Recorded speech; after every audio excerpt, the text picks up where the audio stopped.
Many cars were stuck in a traffic jam. People were peacefully walking along the street. There were 2 glasses with drinks on the table and some words were heard. The girl sitting opposite her friend asked how this could happen, and she simply agreed. Suddenly the phone vibrated and one of them apologized and explained that she needed to read the message. She closed one eye and listened to her friend's question about whether it could be a message from that man, and she answered in the affirmative. An emergency message appeared on the phone, which said that a state of emergency would be declared in the country and therefore citizens were required to evacuate immediately, and her friend asked what kind of message she had received. The girl opened her mouth wide, not understanding what was happening. She closed her eyes and said that it looked more like a joke and suggested that the message had been sent by mistake. Her friend smiled and asked what she meant. Everyone around picked up their phones as they too began to receive the message. Looking at the phone, the friend asked what it meant. Loudspeakers appeared as people tried to understand what was happening. Suddenly, the girl looked up, saying that it was impossible. The friend, her eyes wide open, could not say a word as the other asked her to leave quickly. A huge creature appeared above them.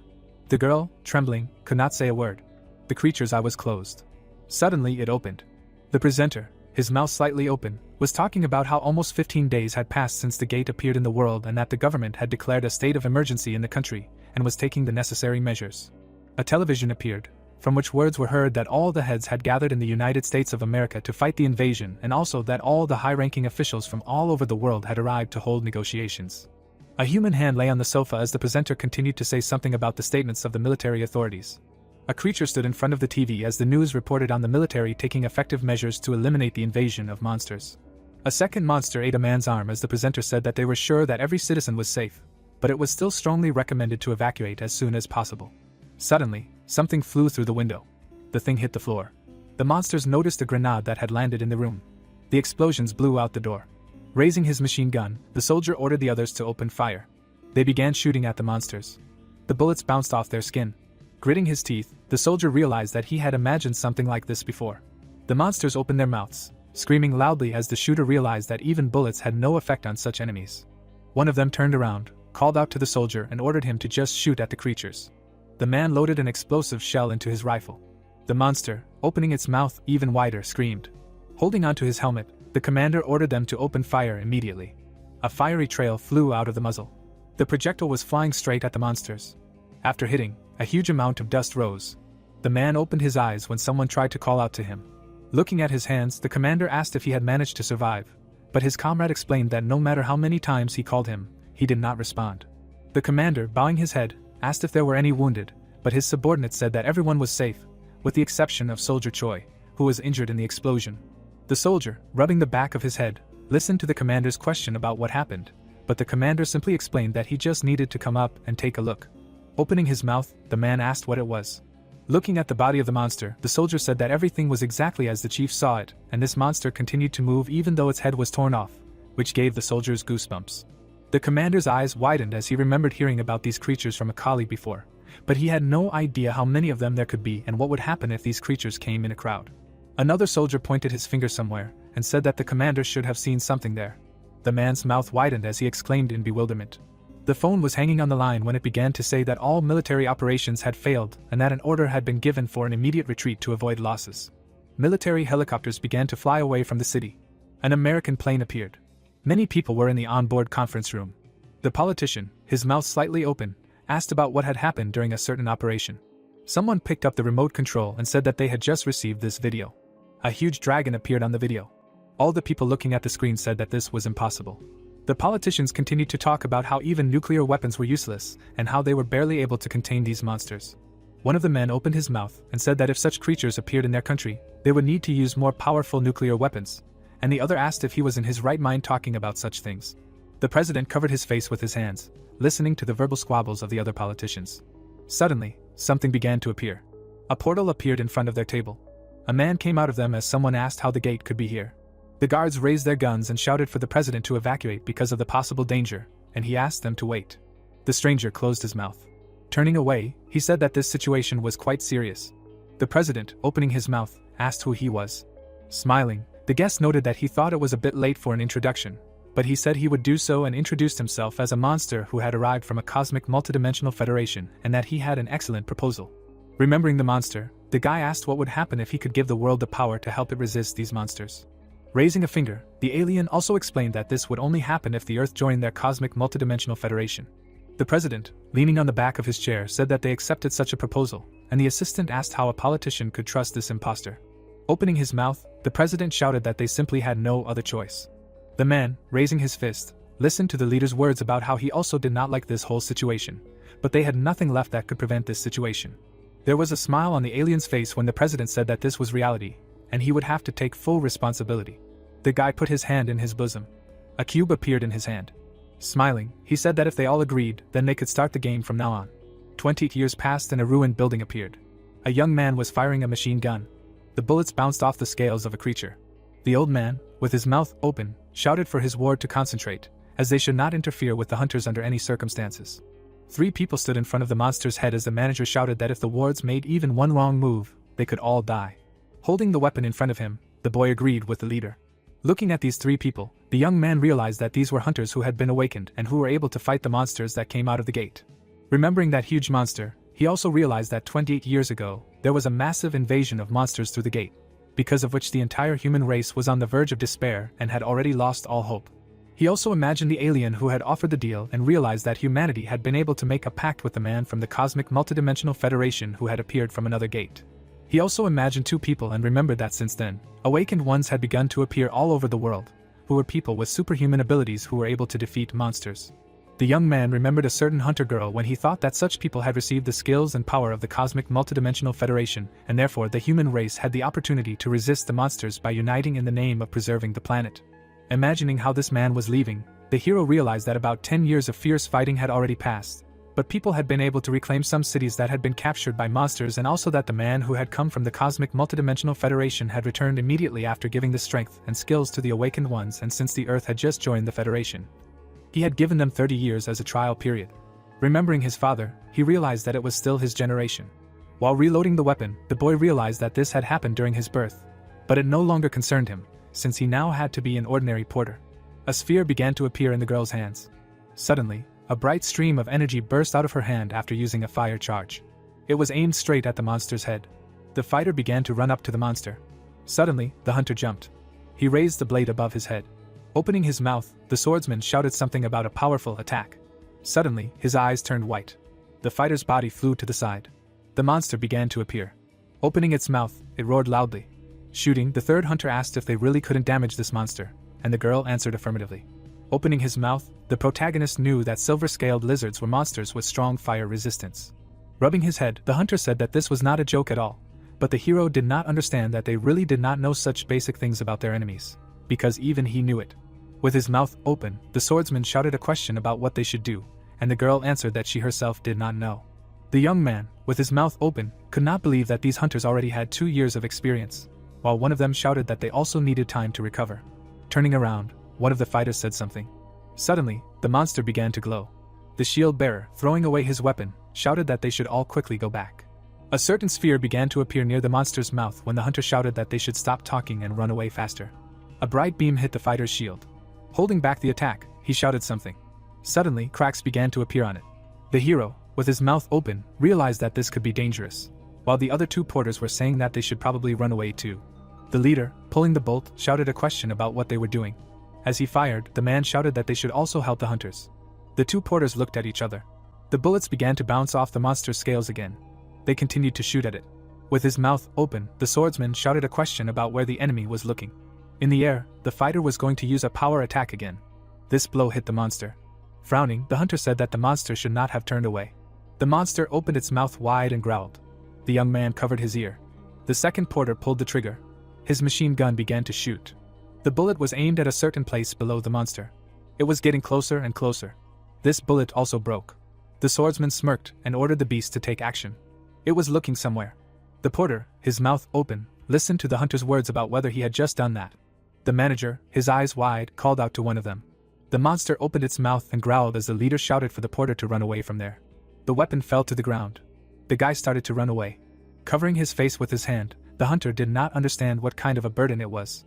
Looking at his comrades, the swordsman realized that they could use it. Suddenly, the guy's foot hit a stone. The porter fell to the ground. He looked to the side. The monster was already right above him, and the guy screamed for someone to help him. Gritting his teeth, the hero did not understand why the fighters were doing nothing. The swordsman, his mouth open, asked if his comrade was okay, The same one replied that he felt a little better and asked what they should do with that porter. The hunter, baring his teeth, apologized and explained that people like them die several times a day and therefore they should think that it is an honor for a porter to die on the battlefield. The hero, with his mouth open, shouted that they were just a bunch of scum. The guy pulled the bolt when the leader tried to call out to him. Looking somewhere, the young man tried to remember the vulnerable spot of the monster.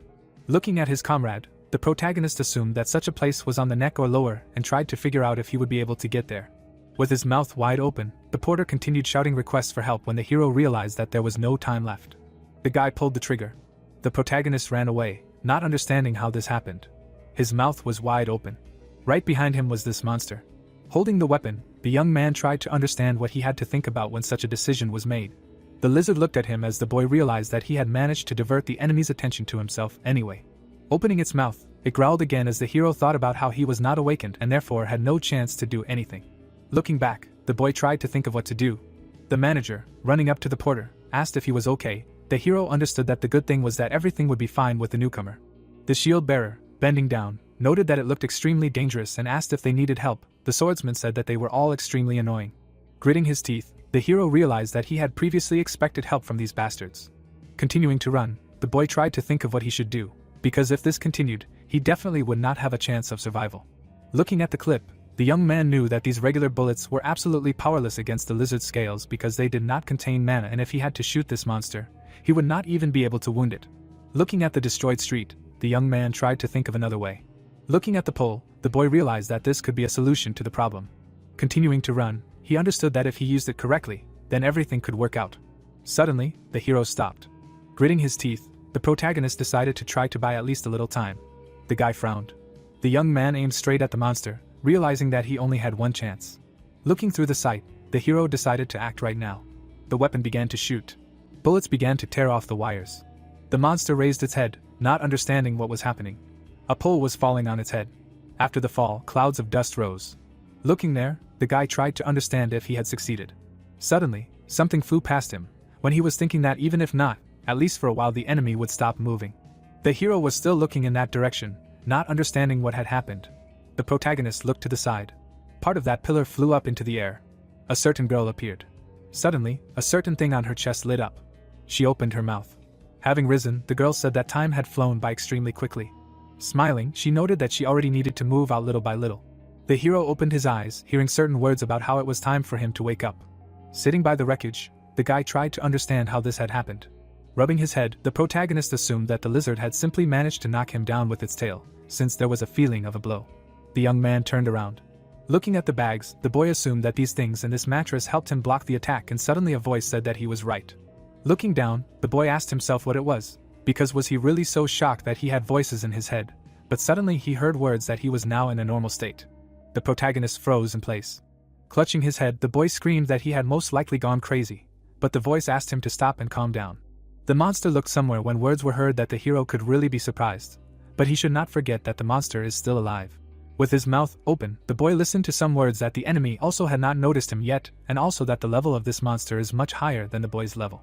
The monster looked away when the voice said that it was only a matter of time before the monster would be able to detect him, and if he had to fight such an enemy, he would have no chance to defeat it. The hero, with his mouth open, thought that this was just madness, but decided to listen to the voice in this situation and asked if he was suggesting that he just die here. The girl, with her mouth slightly open, said that this was impossible, because she had not been outside for about 10,000 years and she did not want to die like this. The young man stood up when he heard the words that he would be endowed with special skills and also that he should look at that dagger, the skill of which should be good. The protagonist's body was covered in some kind of glow. A system message about the skill of the piercing blade appeared in front of his face, with which you can instantly kill an enemy by striking a knife in a deadly area, and the voice also said that the young man would now receive a temporary gift. Suddenly, the message duration of the skill began to decrease, when the voice said that it was time for the hero to act due to lack of time. Taking the knife in his hands, the protagonist realized that he had no idea how all this was supposed to work. The guy ran towards the monster. Continuing to run, the hero listened to the words about the remaining time. The monster opened its mouth wide. The guy ran towards it, realizing that it was moving in exactly the same way. Suddenly his foot began to slip as the voice continued to count down the remaining time. The boy slid along the ground, realizing that he should repeat his actions. Gritting his teeth, the protagonist listened to the words that he only had 15 seconds left, and therefore he needed to hit the enemy in a vulnerable spot as quickly as possible. Suddenly he disappeared. The boy held the dagger with both hands. His target was the place on the neck. The blade pierced the monster's body and messages appeared that the penetrating blade worked, and therefore the monster suffered an instant death. The boy was sitting on the ground. The knife was stuck in the monster's neck. With his eyes closed, the boy talked about what he did and heard words of congratulations for successfully completing his first hunt. Opening his eyes, the boy listened to the voice, which said that this could be considered training. Then the hero asked what he was talking about. With her mouth slightly open, the girl said that she had not yet had time to introduce herself. The boy listened with his mouth open to the words about a certain code. Cabbies, standing in front of him, introduced herself. Winking, she congratulated him on his awakening. Remembering those monsters, the hero realized that the awakened ones were the people who began to appear 28 years ago, at the time when terrible monsters began to arrive in the world through the gate, and all such people were endowed with mana, an unusually strong power that went beyond the human imagination. With his mouth open, the boy could not believe that he had become one of those people. Slapping his cheeks, the boy understood that this simply could not be and that he should think rationally. The girl leaned over him, not understanding what was happening. The boy also glanced at the corpse of the monster and thought about the rationality of what was happening. With his mouth wide open, the hero shouted that this whole situation did not even fit with common sense. The ruins of one of the buildings were visible. The manager, with his mouth open, shouted a question about whether Yahello was okay. Noticing the monster's corpse, the man tried to ask something. Rubbing the back of his head, the hero understood that in any case, all this was happening for real. Suddenly, someone pushed him and told him to move. The swordsman, standing over the monster, asked if an ordinary porter had killed this monster. Looking at the knife, the hunter did not understand how he could defeat him with such a paltry weapon. The girl, opening her mouth, asked if the porter had finished off this monster, since they had initially caught it, and her comrade said that this was quite logical. Opening his mouth, the swordsman asked if he thought so too. The young man was looking somewhere when the hunter called out to him. Looking at him, the fighter asked if he had any complaints. Smiling, the guy said that he had nothing like that. Grinning, the fighter praised him. Gritting his teeth, the hero realized that he had been a complete fool for expecting any help from them. Frowning, the young man realized that they had used the man as bait from the very beginning. Gritting his teeth, the protagonist realized that he had to put his life on the line and go into the attack alone, and that was exactly how they treated the porters. Someone put a hand on his shoulder and called out. The manager, looking at him, said that he understood him, because it was not the first day that the hunters behaved like this. The guy bowed his head when the man asked about what had happened to him. Opening his mouth, the hero explained that he simply had a sharp stomach ache and realized that no one except him could see cabbies. The monster's tongue lay on the ground when one of the hunters said that the porter was not at all simple, since he managed to defeat this lizard with one blow.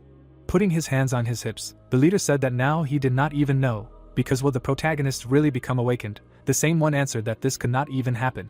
The guy glanced to the side, thinking about it. The girl smiled when the hero realized that he had most likely already become one. Taking the radio, the man ordered to bring a car here when the guy thought that nothing good would happen if he told this now, and therefore it was better to keep it a secret for now. A truck drove up to them. Its body appeared. It immediately opened. The young man took one of the boxes. Handing over another box, the manager said that it was time for them all to get to work. The hero put it on the ground. The girl, with her mouth slightly open, asked what was in this box. The protagonist answered that it was the executioner's equipment. Inside were parts of a chainsaw, and the guy explained that with the help of this thing they cut off the monster's material, which is then transported. Cabbies asked if they really do such things. Putting on gloves, the protagonist answered affirmatively and said that this is the usual work of porters, and that is precisely why hunters usually take them with them. Taking the tool in his hand, the guy also noted that this was all done for the money that could be obtained for the materials from the monster. Picking up the saw, the young man said that it was time for him to start. Holding it in his hands, the hero noted that there were two of them and suggested cutting the monster into two parts so that the manager would start from the head. The manager agreed with him. The girl watched what was happening. Suddenly, she covered her mouth with her hand. The young man stood up, hearing the manager scream. Running up, the guy asked what happened there. A broken saw was lying on the ground, and the man said that it was completely broken. Removing the mask, the young man noted that hard work awaited him. The manager agreed with him. The new porter was sitting nearby, and the protagonist asked if they had equipment. The leader answered negatively. The girl stood by the pole when the young man said that in this case he would do the main work while the manager would finish. Blood splashes rose into the air again. The truck bed was already closed. The young man was sitting on the ground. Suddenly, a message appeared in front of him. Looking at it, the guy read that the lizard monster was completely defeated and had an A rank. There was also another message about assigning the executioner's skill to rank F. The hero, with his mouth open, did not understand what this meant. A fence was visible and a shout was heard that everyone worked hard today. A notification about the transfer of funds appeared on the phone when the leader said that the daily salary of 500,000 won should be credited to everyone's account. 3 hunters were walking away when someone said that they finished earlier than planned that day and therefore the rest can also go home and rest. The protagonist assumed that they must have been very scared since they were already leaving. Looking at the screen, the hero realized that no one was going to pay him an additional 50,000 for a full 8-hour workday, which would be nice for him. The man, hugging him, asked why he was staring at the phone like that. There was a notification on the phone about sending 500,000 and the manager asked if all the money earned today had already gone. Closing his eyes, the man asked if he had really been covering his father's hospital debts for 4 years, to which the guy answered affirmatively. Opening his eyes, the head asked about the rest of the family. Because they really don't help, the protagonist said that when he was little, his mother took his older sister and left home, and since then he only had his father. The man apologized. Holding the phone in his hands, the guy said that everything was fine, because he was more worried about his father lying in a sick bed. Opening his mouth, the manager said that he knew that the young man was a really good person. The hero asked the manager to stop. The man told him to stop calling him that, and calling him by name, and also added that he heard that the guy did not have his own car and asked him to get in quickly. The car drove away and words were heard from it that they would see each other soon, when the guy was thinking that this person was very nice, but too clingy. Looking at the phone, the young man realized that it was good that they had already ended, because he still had some time before his part-time job at the factory, and also thought that he had forgotten something. Opening his mouth wide, the hero screamed that he had left cabbies in that place, and the girl asked if the guy knew her. The protagonist fell to the ground screaming. Opening his mouth, the guy asked where she had been all this time, because how could she have ended up here? The girl, bowing her head, said that he might think that she was a part of him. Lying on the ground, the hero said that he had a bad feeling. The girl, opening her mouth, said that that uncle was kind of strange, and her mother asked her not to look there. The roof of a wooden gazebo appeared. Lowering his head, Yahello began to speak. The protagonist asked if cabbies wanted to say that he would not leave him alone now that he had become awakened, to which she closed her eyes and exclaimed that it was true. Raising her eyebrows, the girl explained that in other words, she was acting as his assistant. The protagonist frowned in alarm. The companion asked if he was unhappy with something, to which he opened his mouth wide and exclaimed that of course he was not. The boy looked away and noticed that she appeared out of nowhere, that he almost fainted, and besides, he had no idea how awkward it was for him when people thought he was talking to nothing. Spreading his arms and legs apart, the porter indignantly asked if this entity could at least understand how he felt. Lowering her eyelids, the assistant asked if this was all his fault, to which he thought about the person who had followed him. Biting his lips, the young man mentally said goodbye to his personal life and to a happy and joyful time. Opening his mouth wide, cabbies called out to the protagonist. Folding her hands, the girl asked what he meant by a happy time, to which he thought about her question. The protagonist put his palms out in front of him and said that he was asking out of curiosity, then asked if she could read his mind, and was told that of course she could, after which he asked her not to. The edge of a wooden bench appeared. The entity decided to ask the guy's opinion about testing his powers, to which he grinned and asked if it was worth doing. Suddenly, the assistant asked him to first say the word state, to which he wearily raised an eyebrow and asked her again. At the same second, the companion reported that the request was approved, and was now detecting his current state, when suddenly a bright flash of light appeared in space. Looking at the system screen, Yahello was perplexed. Dropping his jaw, the protagonist noted that it was like some kind of game window, to which cabbies replied that it was something like that. The hologram showed the hero's stats, and the girl explained that his 5 points were divided into strength, constitution, agility, magic, and luck, and then asked if she needed to explain what each of those skills meant. Putting his finger to his cheek, the protagonist said that he wanted to ask her something, to which the interlocutor exclaimed that he could ask anything. After reading the names of his abilities, the guy asked why her name was included there. Smirking, the assistant replied that she didn't even know. Raising her hand to the light, the entity stated that the skill itself was what it was, but wondered if it was because she was so special. Putting his hands in his pockets, the porter asked if she thought so, to which she cried out that she was serious. Closing her eyes, cabbies asked if he had by any chance felt any connection between the game's status window and that hunt. The young man lowered the corners of his lips and mentally said that he thought the girl was right, because it had been 20 years since the awakened appeared. The assistant smiled broadly, while the protagonist realized that no one knew exactly how the power of awakening was born. A bright aura surrounded the silhouette of a military man, and the protagonist said that, for example, this power could have appeared on the battlefield with monsters. The student was sitting at a desk, and the guy noted that it could have happened at school during classes. The mother was holding a newborn in her arms, and the porter said that the child could have had it even from birth. A dark symbol appeared above the man's head, and the young man explained that due to the fact that these abilities manifested regardless of place of birth, time or reason, no research could be carried out. Equipment icons hovered above the man's body, and Yahello noted that, according to already known facts, most awakened have one of 3 abilities. 3 teenagers stood next to each other, and it was said that according to the existing skills, one can become a hunter in the circles of catching monsters.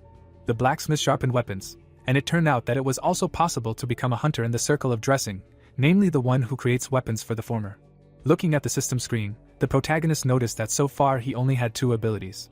Remembering the notification about the successful assignment of the skill, the protagonist realized that the ability of the executioner appeared after awakening. The guy dropped his jaw and called out to cabbies. The girl grinned, and the porter asked her if he was by chance a unique hunter. Squinting, the entity said that her interlocutor grasped everything on the fly.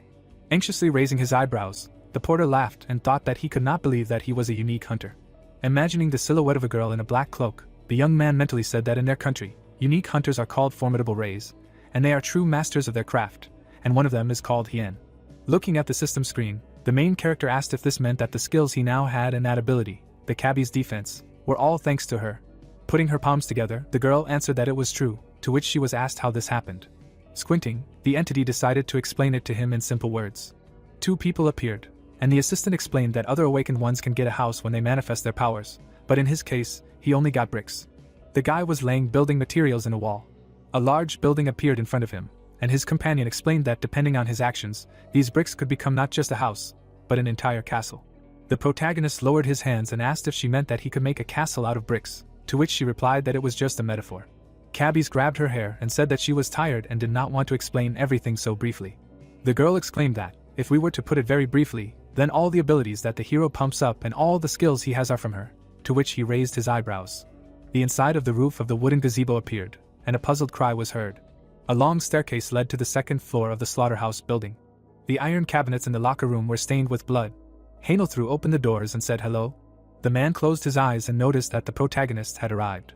The employee noted that the protagonist had arrived early today, to which he scratched his neck and said that he had simply finished another job faster than he had planned.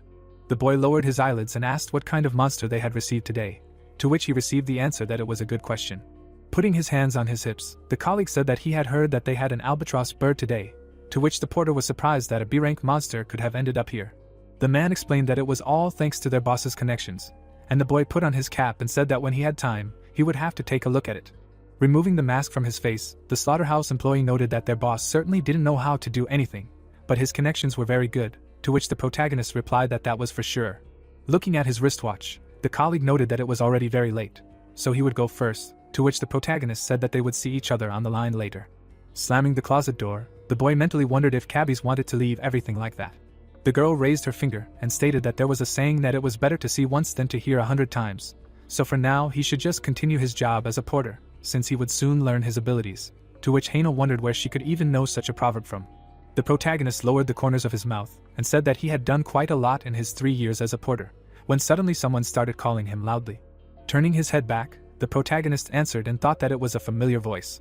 The boss narrowed his eyes and stated that if he wanted to get paid, he should work and not just stand around, while the guy mentally said that their director was a beggar and a pig. The boss yelled at the worker to hurry up and run to his workplace, while the porter closed his eyes and thought that because he spilled coffee on him on his first day, he was now picking on him for every reason. There was a sign near the entrance to the 4th room, and the young man remembered that the boss had deliberately pushed him. Sharpening the blade of his knife, the protagonist realized that he couldn't tell him anything, since he was the director. Beads of sweat were running down the man's neck. The animal's eyes had noticeably turned white. Standing directly above the beast, the protagonist didn't understand what had happened to it. The guy noticed shining lines on their bodies. The slaughterhouse employee was cutting up the carcass, and the porter was thinking that he could see them even on the body of the crazy deer that his partner was working with on the line. Looking down, the young man decided that he was imagining it. Bright lines were visible on the animal's body, and the executioner didn't understand what they were. The stripes divided the animal's carcass into parts, and the sword master wondered what these things were. Taking the remote control in his hand, Yahello realized that he had to continue doing his job. Turning his head to the side, the protagonist mentally said that for some reason the arrangement of these lines seemed very familiar to him. A moment later, the protagonist touched the fur with the blade of the knife. Tilting his head to the side, the boy realized that these were the same lines he usually used to cut up monsters. Remembering the notification about the successful assignment of the skill, the executioner did not understand how this happened, and whether it could be due to the skill. Clenching his hand into a fist, the porter asked if cabbies could hear him, and received silence in response. Raising his eyebrows, the young man called out to her again and wondered why she did not answer. Closing his eyes, his partner asked if he had been called, to which he was told that he was simply talking to himself. The protagonist asked not to pay attention to this, when suddenly the entity appeared next to him and asked if she had been called, and he wondered why she always came late. Closing her eyes, the girl clarified that this time, and the protagonist thought that he did not know that people like her also needed sleep. Looking at the animal's carcass, the boy said that he wanted to ask about this deer, to which the assistant added that these stripes appeared thanks to her skill. Raising her finger up, the companion asked if he was talking about the guidelines that help the user, after which she said that there was nothing unusual about this. The porter noted that this is why he sees these lines, when suddenly his colleagues turned their heads back and said that this guy was having a hard time. Cabbies advised him to start working first, and then he would understand everything himself, to which he tightly grasped the handle of the blade with his fingers. Looking away, the executioner exclaimed that if this is so, then he will chop him into pieces now without any problems. Squinting, the magical entity was silent. Suddenly, the lower part of her body began to disappear in the beams of teleportation.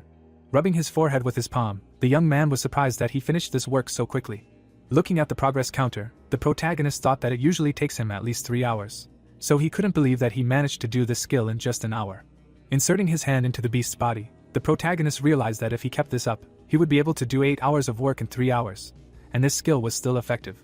Looking down, Yahello didn't understand what was going on, and his colleague asked if it was a magic stone. Clutching the magic crystal in his hand, the protagonist explained that they were usually collected by porters during hunting, and his partner noted that it seemed like it hadn't been discovered.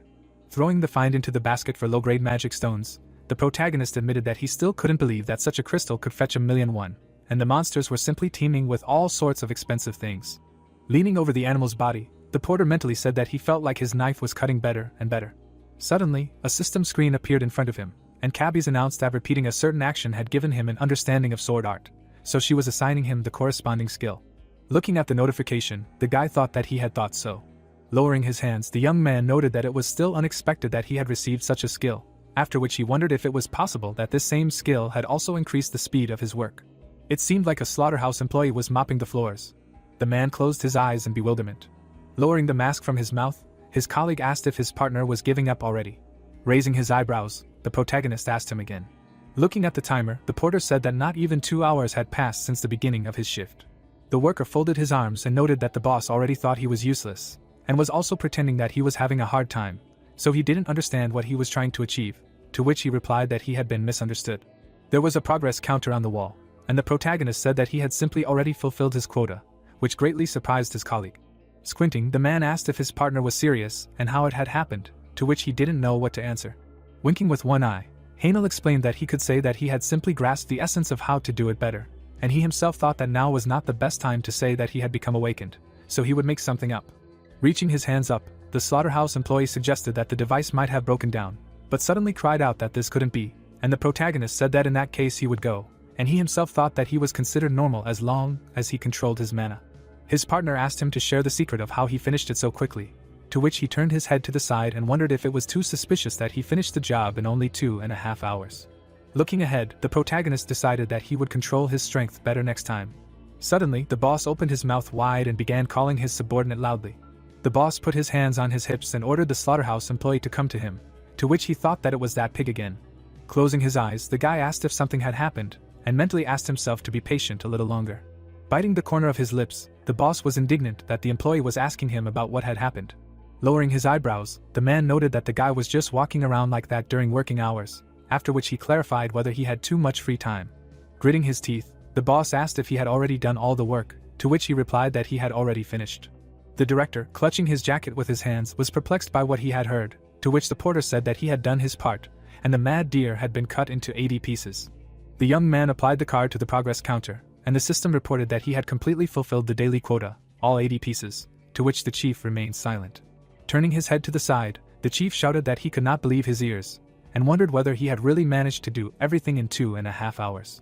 Adjusting his cap with his hands, Yahello replied that it had happened that way, and his chief thought that it could not be, because even if some veteran with 20 years of experience had come, it would probably have been difficult to manage so quickly. The protagonist said that in that case he would go, and his chief clenched his hand into a fist and did not understand how he had managed it, and called him an impudent fellow. The protagonist decided that in that case he would look at the albatross and go home, after which he looked out from behind the wall and apologized. Holding a folder with documents in his hands, the slaughterhouse employee asked if he had also come to look at the albatross, to which he answered in the affirmative. The bird was hung on hooks by its wings, and the man said that they had just started, so he could come and look, to which he thanked them. Lights were on in some of the windows of the houses. A single lantern illuminated the dark alley. Suddenly the door began to open. Collapsing onto the bed, the guy exclaimed that he had come home. The girl with short hair lowered her head and was silent. Closing his eyes, the porter noted that he had not finished so early in a long time, after which he added that he had also been able to look at the albatross. The young man swung his legs off the bed and said that since he had awakened, there was no need to work at the factory at all, since he had seen the albatross, and there were other good specialists besides him, so he didn't have to worry. A message from the boy appeared on the phone screen saying that it was time for him to return the money, and the protagonist said that he still couldn't leave this job. Biting the corner of his lips, the protagonist noted that he had just recently sent them 500,000 won, and sent them immediately after he had received them, but he didn't understand what kind of nonsense this was. Grabbing his hair with his hands, the executioner shouted that he didn't know anything, since he had paid everything today, so that was it. The girl clenched her teeth angrily. The guy said that he would go wash himself first, when suddenly there was a loud knock on his door. Pulling the door handle towards himself, the sword master wondered who could have come at such a time. Dropping her jaw, the lady began to call her uncle and apologize. The woman in the house folded her arms and said that she understood that he was in a good mood, and then asked if it was too late to be making such a noise. Yahello, with his mouth wide open, wondered if the girl was his neighbor, when she suddenly said that she was a high school graduate, and if she failed her exams, would he be willing to take responsibility for it, to which he apologized. Insects were flying around the lamppost. The neighbor squinted and said that she had warned him anyway. The protagonist lowered his head and answered that he understood, but he thought that teenagers these days were very difficult. The lady turned away and started to leave, when she suddenly said that there was very little time left until her exam, to which he wondered if she had accidentally said that she lived with her mother. Putting his finger to his cheek, the porter decided that he would go to bed early tonight, and next time he would have to be careful. The girl raised her eyebrows sadly and sighed heavily. Lowering her head to the table, she did not understand whether she would be able to enter the university. The light was on the top floor of the multi-story building. A cockroach had been crawling on the table at night. A clock hung on the wall and made sounds of its hands moving. Putting his hands under his head, the boy said that he couldn't sleep. Squinting, the porter assumed that it was because a lot had happened during the day. There were things under the bed, and the boy noticed that many things of interest to him had also appeared. Bending his arm at the elbow, the executioner thought about whether he should ask cabbies, since he had such an opportunity, and then called out to her. Sitting down next to his bed, the girl said that he pestered her with questions so often, as if he were constantly writing to his ex, and then added that she was almost in a bad mood. Tilting his head to the side, Yahello thought that perhaps because she constantly appeared out of nowhere, he had stopped being afraid, but he didn't understand from whom she had learned such phrases. Cabbies threw her head back and asked him what he wanted to know.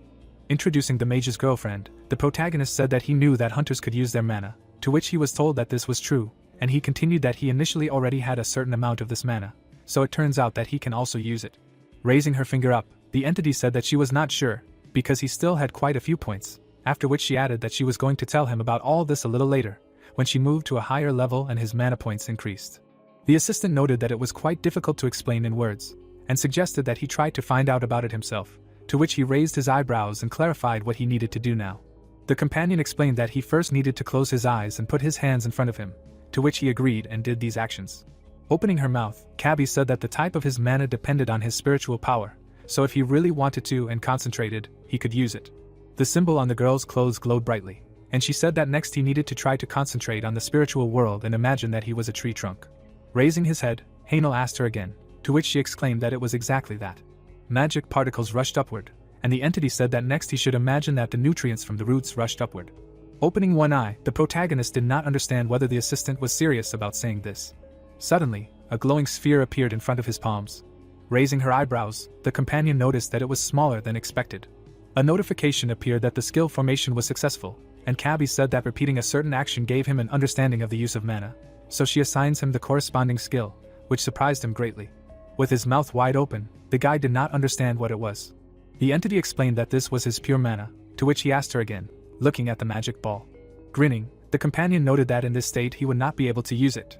The girl continued that the amount of his mana could be increased either by prolonged training or by adding points in the status window, to which the porter raised his hand and said that that was it. There was a trash can in the corner, and the young man said that in that case he would train tonight.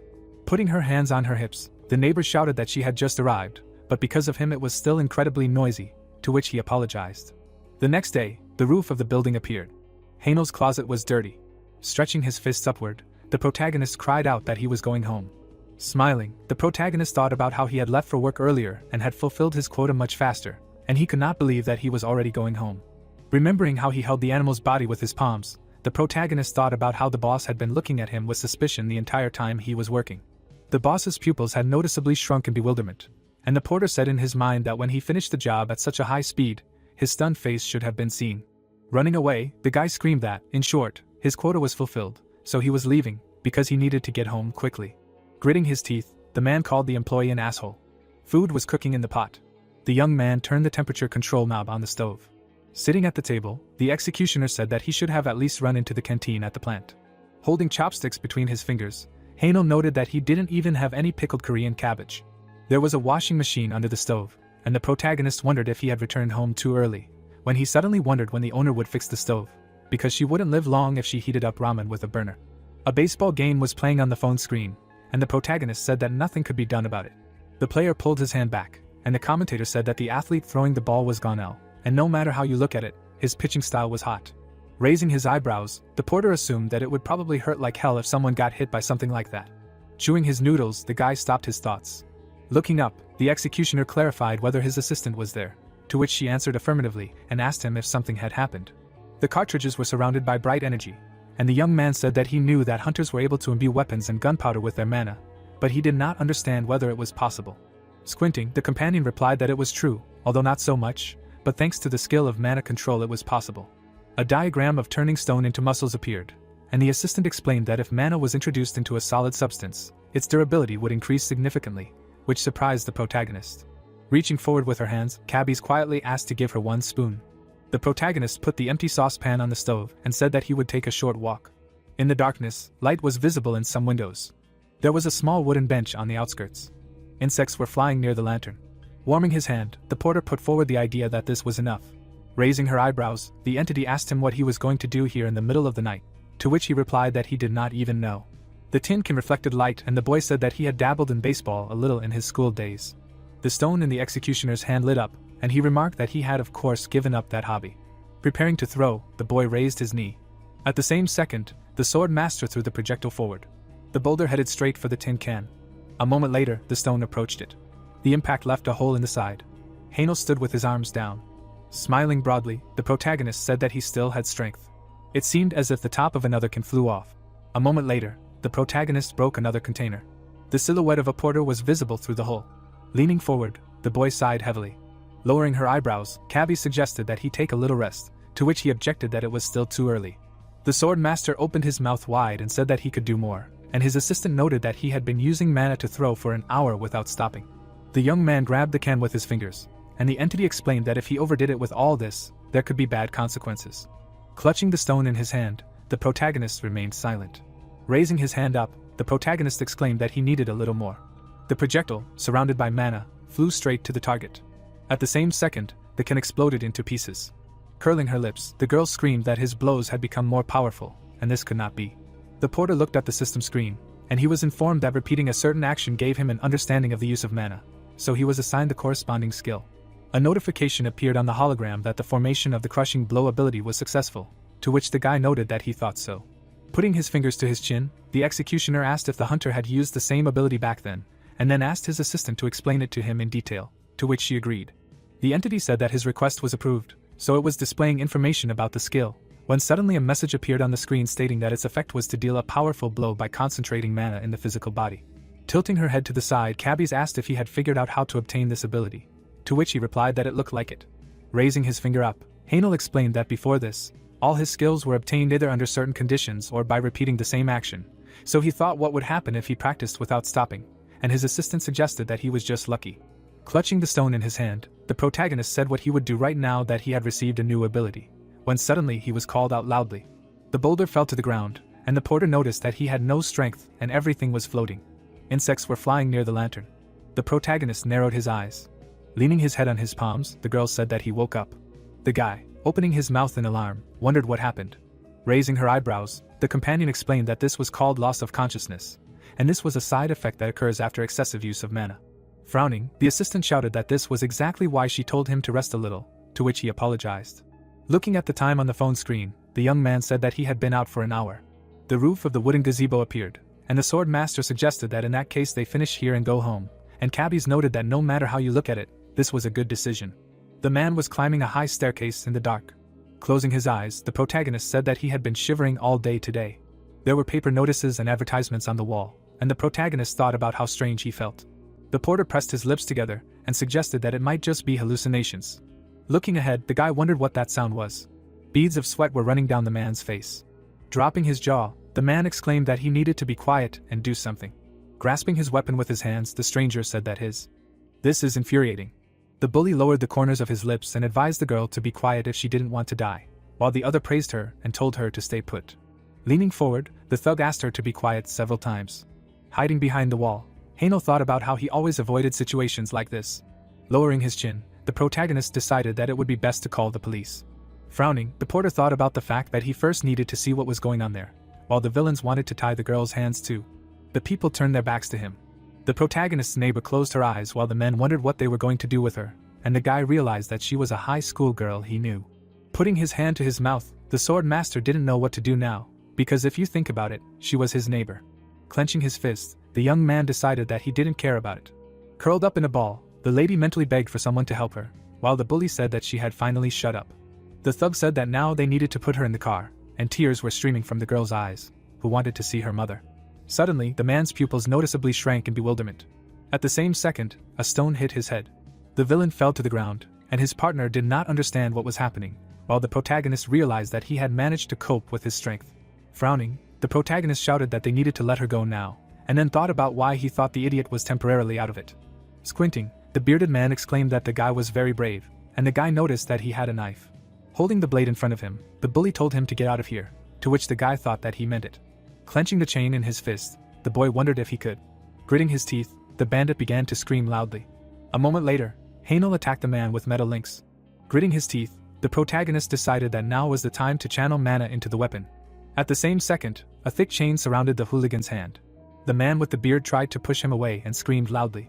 The knife flew out of the villain's hand, and the protagonist thought that this was great. Spreading his legs apart, the porter remembered that he had seen this move on the internet, but he did not think that he could repeat it so easily in reality. Frowning, the boy wondered if physical strength also increased with awakening. Swinging his fist, the bandit screamed that this bastard would get it, to which the latter thought about what would happen if he was right. The sword master tightly clenched the chain in his fist. His pupils noticeably decreased. The young man brought his fist to the opponent's cheek and dealt him a crushing blow. A moment later, the bandit flew back, and they shouted at him to die. The man with the beard opened his mouth wide and began to scream loudly. Clenching his jaws, the protagonist thought that everything had gone as it should. His opponent was already lying with his head on the ground. The protagonist's hand was wounded, and he said that he had defeated them. The girl's wrists were tied with bandages. The guy removed the cloth from her mouth. Extending his palm forward, the porter asked if the schoolgirl was okay and if she was injured. Raising her nose, the graduate was crying, and the savior did not understand what was wrong with her. At that very second, the future student rushed into his arms with a scream, to which he remained silent. Hugging the hero's back, the girl screamed loudly, and he told her that everything was okay, because everything was already behind us. The lights were on in the windows of the building. The hands of the clock moved and made a sound. The man dropped his jaw and said that, based on the testimony of the witness, those people threatened with a knife and were going to kidnap Mrs. Yubi. The bandits were sitting behind bars, and the law enforcement officer clarified whether Mr. Yahello, who was passing by, had neutralized them with his bare hands, to which he replied that everything was correct. The policeman asked if he was an awakened case, to which the protagonist closed his eyes and thought about how he had a good sense, after which he said that in fact, he had recently been doing sports. The door to the room opened slightly, and one could hear the employee wished a good working day.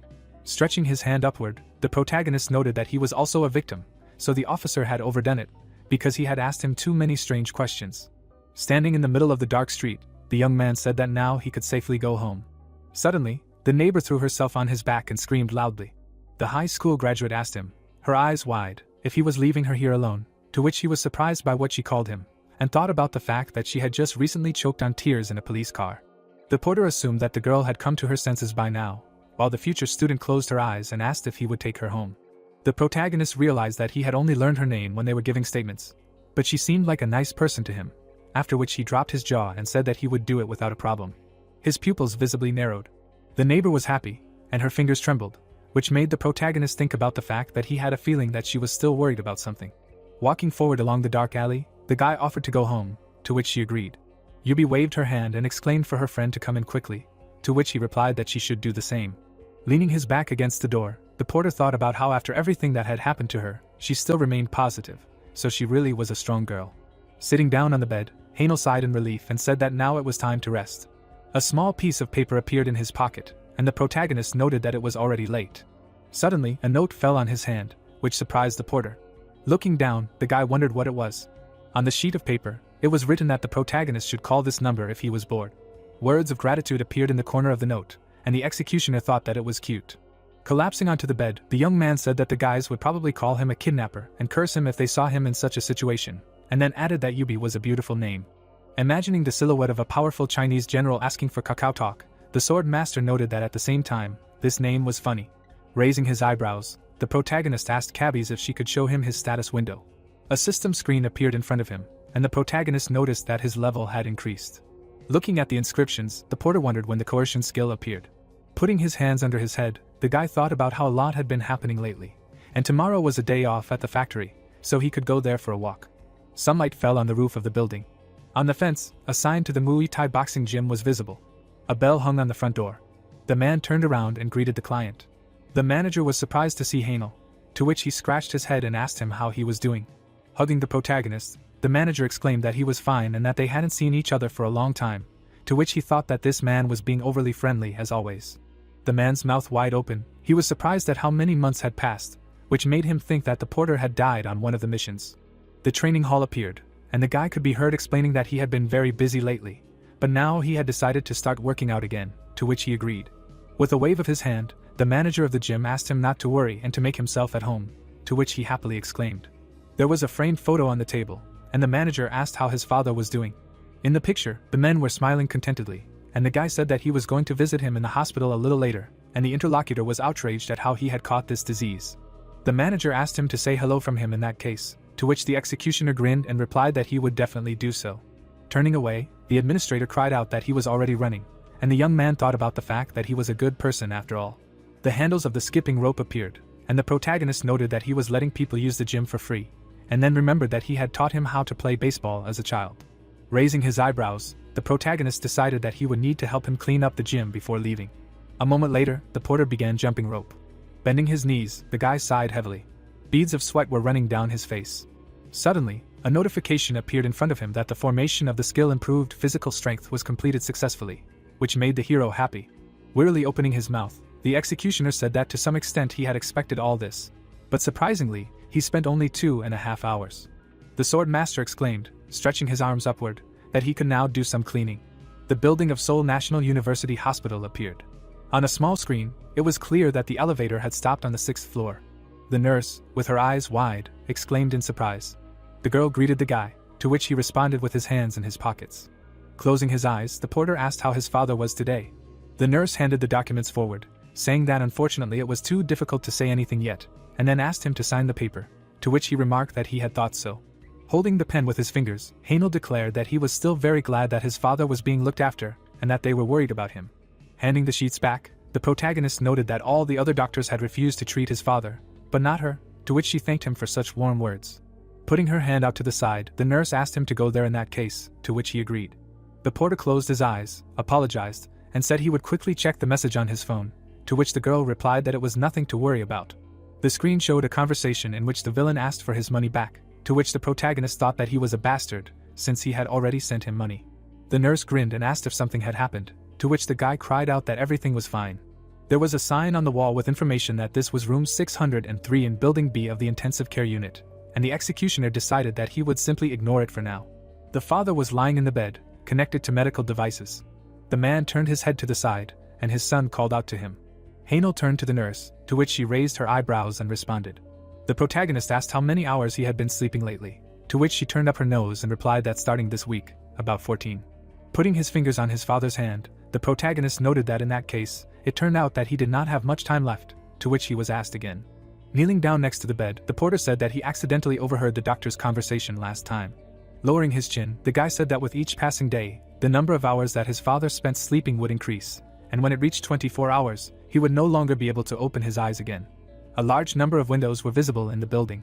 A medical device appeared, and the executioner said that 4 years had passed since his father suddenly fell ill.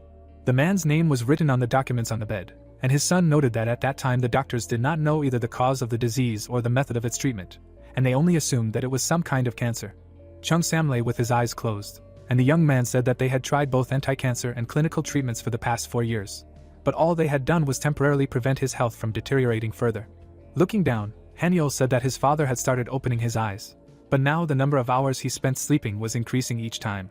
Standing up, the protagonist said that he would go, which surprised the nurse.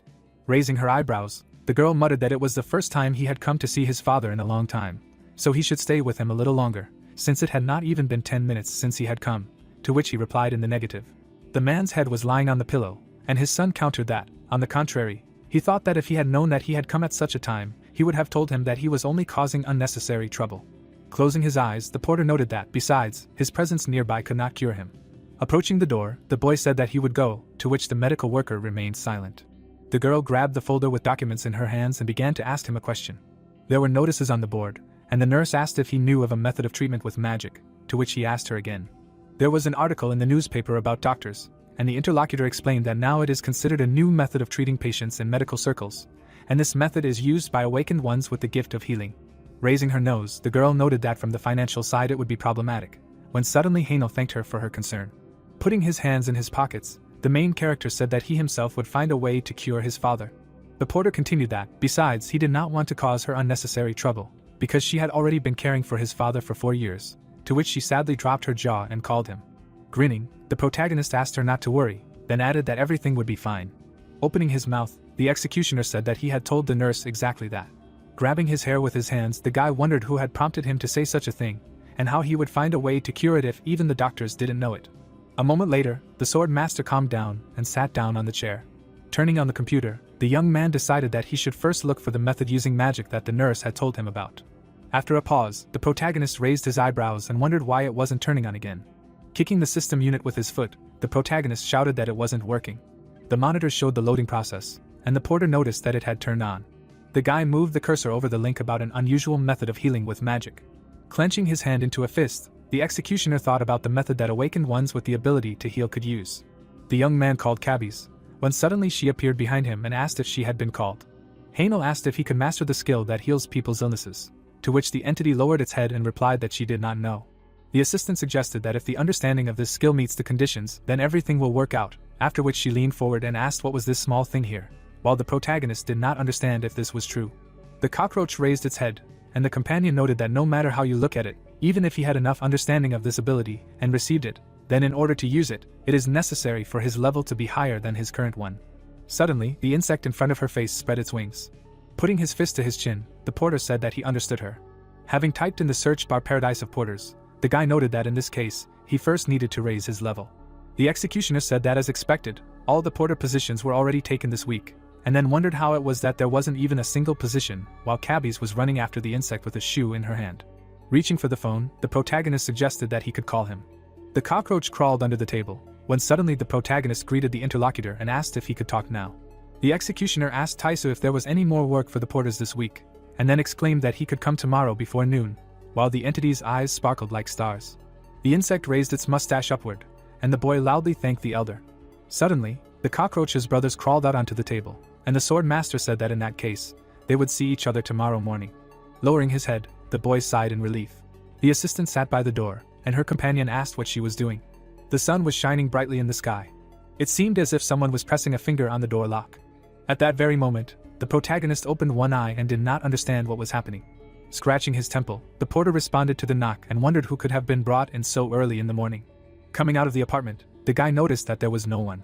The executioner leaned forward and assumed that the children were joking, and then wondered what it was. On the ground, he saw banana milk and a note next to it. Unfolding the paper, the young man read a message from Yubi, where she wrote that she thanked him for saving her then, after which she admitted that she did not know how to thank him for his help, but decided to bring him his favorite banana milk. Yahello began to open the lid of the drink. At that very second, the protagonist inserted a straw into it and said that this girl was lovely. The neighbor hid behind the wall, and the porter exclaimed that he would have the same energetic and cheerful day today. The guy, holding the phone in his hand, noticed that time was passing slowly. In the distance, the young man noticed a moving car. The wheels of the car quickly stopped. Suddenly, the window of the vehicle began to open.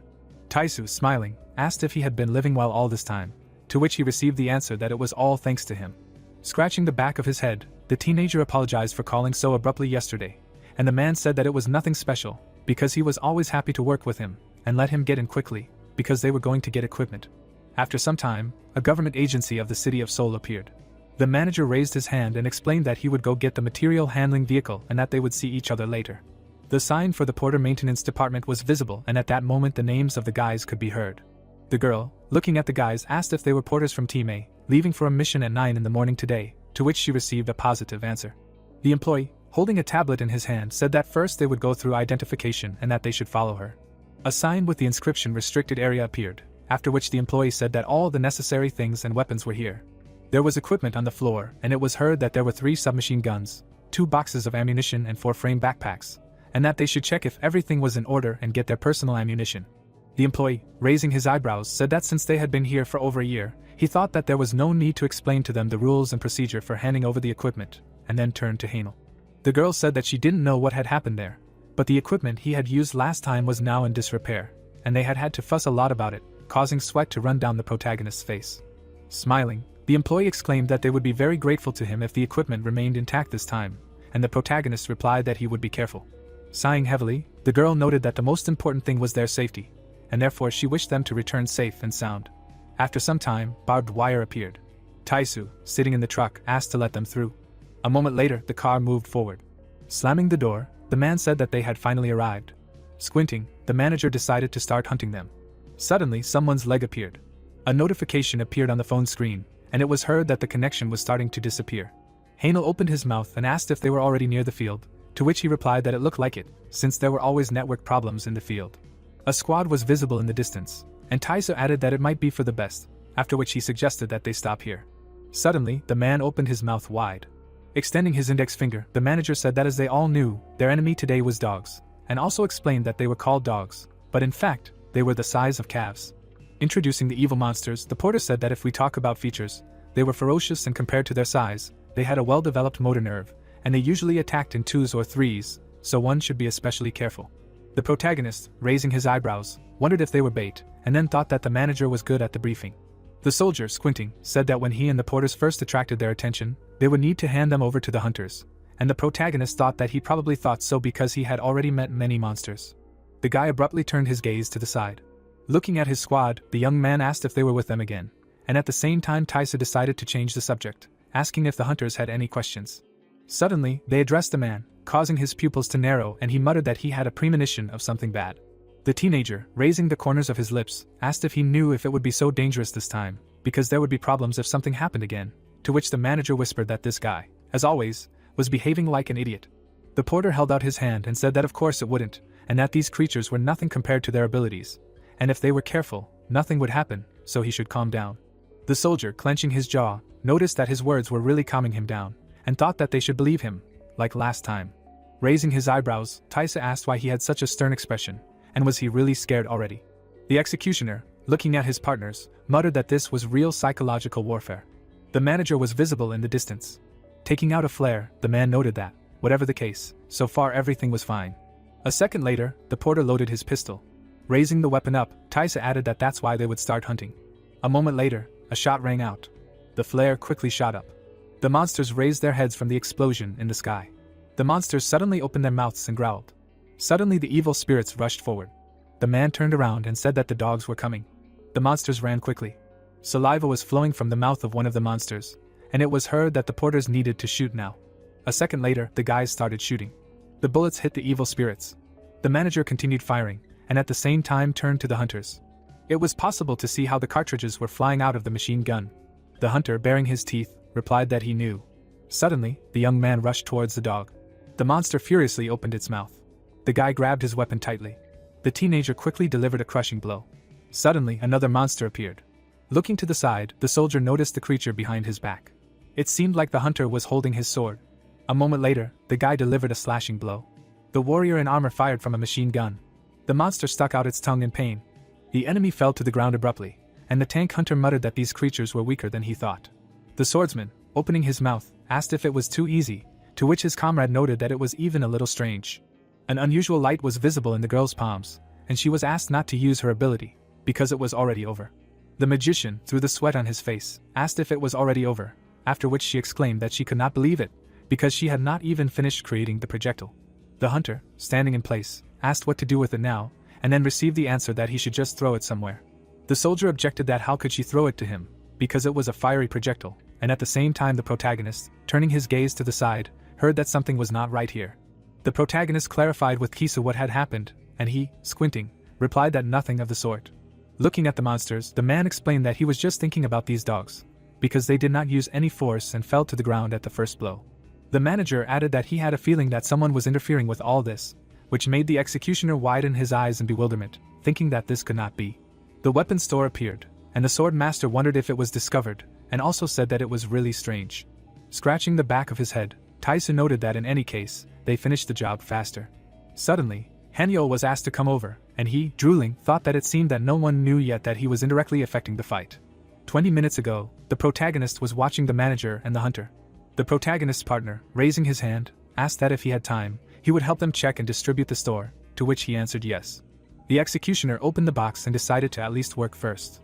Looking at the contents of the magazine, the unique hunter said that everything was fine and they would share 12 pieces between each. Taking the ammunition in his hand, the sword master muttered that he remembered that if he gave it mana to something with high hardness, it would become even stronger, and then wondered if it meant that using his magic on the bullets would help them. Looking at the bullets, Heino added that if everything went well, experience points would increase. Suddenly, Taisu, approaching him, asked if he was stuck there, since it was time for them to go. The man, lowering his head, asked what he was doing now.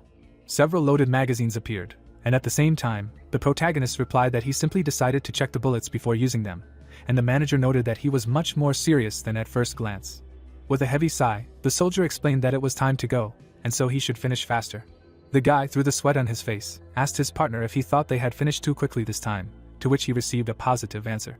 The warrior held a machine gun in his hand, and the protagonist realized that now everyone was loaded with his bullets. A moment later, a screen appeared in front of the executioner. Looking at the system notification, the sword master asked if his level had really increased, and if everything would be okay.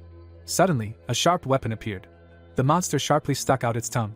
Taisu, turning his head, asked Heino how much was left, and he explained that this was already the third, and he had just started. The magician released a powerful flame, and it was audible that he had to press on in order to keep up with the hunters, but he couldn't work at such a speed. Opening his mouth wide, the protagonist exclaimed that he understood, and also thought that he would really go crazy like this. Imagining the loaded magazines, the protagonist thought that it was good to introduce his Manhwa into the cartridges and get indirect experience as a hunter, but he did not think that it would lead to this. The swordsman could be seen swinging his weapon, and the executioner muttered that because the mission difficulty had become much easier for the hunters, they, the porters, could no longer keep up with them. Through the sweat on his face, the sword master realized that at this rate they would not last long.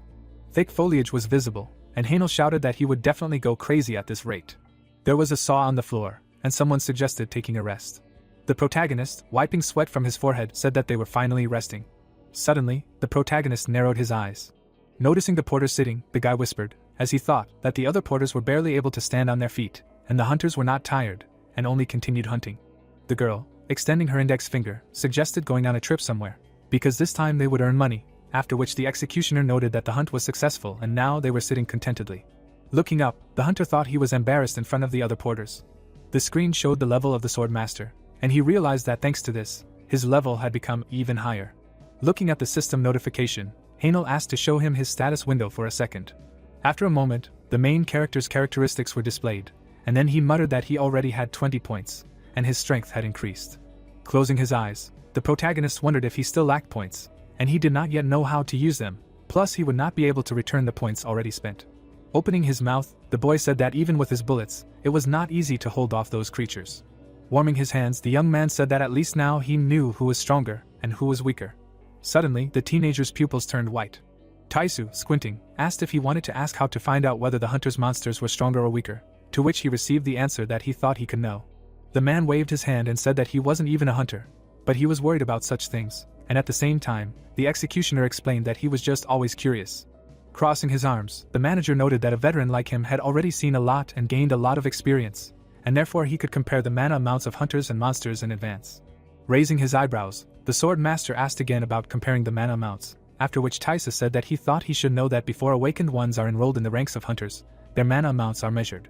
Clenching his fists, Heino replied that he knew that this was one of the procedures in the association to officially become a hunter, and then his interlocutor said that he knew a lot, but he was not sure if managers could make a request to measure mana.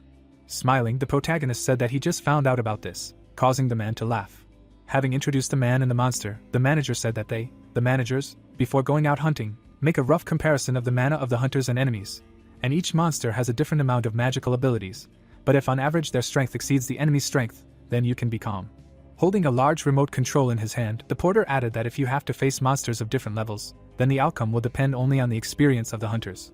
Noticing an unusual device, the protagonist asked what it was in his hand, to which he received the answer that it was a new detector for measuring mana. Lowering his gaze, the guy asked if this thing was like a radar that detects the reaction of mana in monsters, after which Taisa said that this is true, but it seems that she has run out of mana. The young man clarified whether he could take a look, and then the man handed him the detector. The manager added that it was quite expensive to give the equipment mana, and therefore did not know what to do with this detector now, and the teenager, biting his lips, thought that he had told him so much useful information, and therefore, why not help him?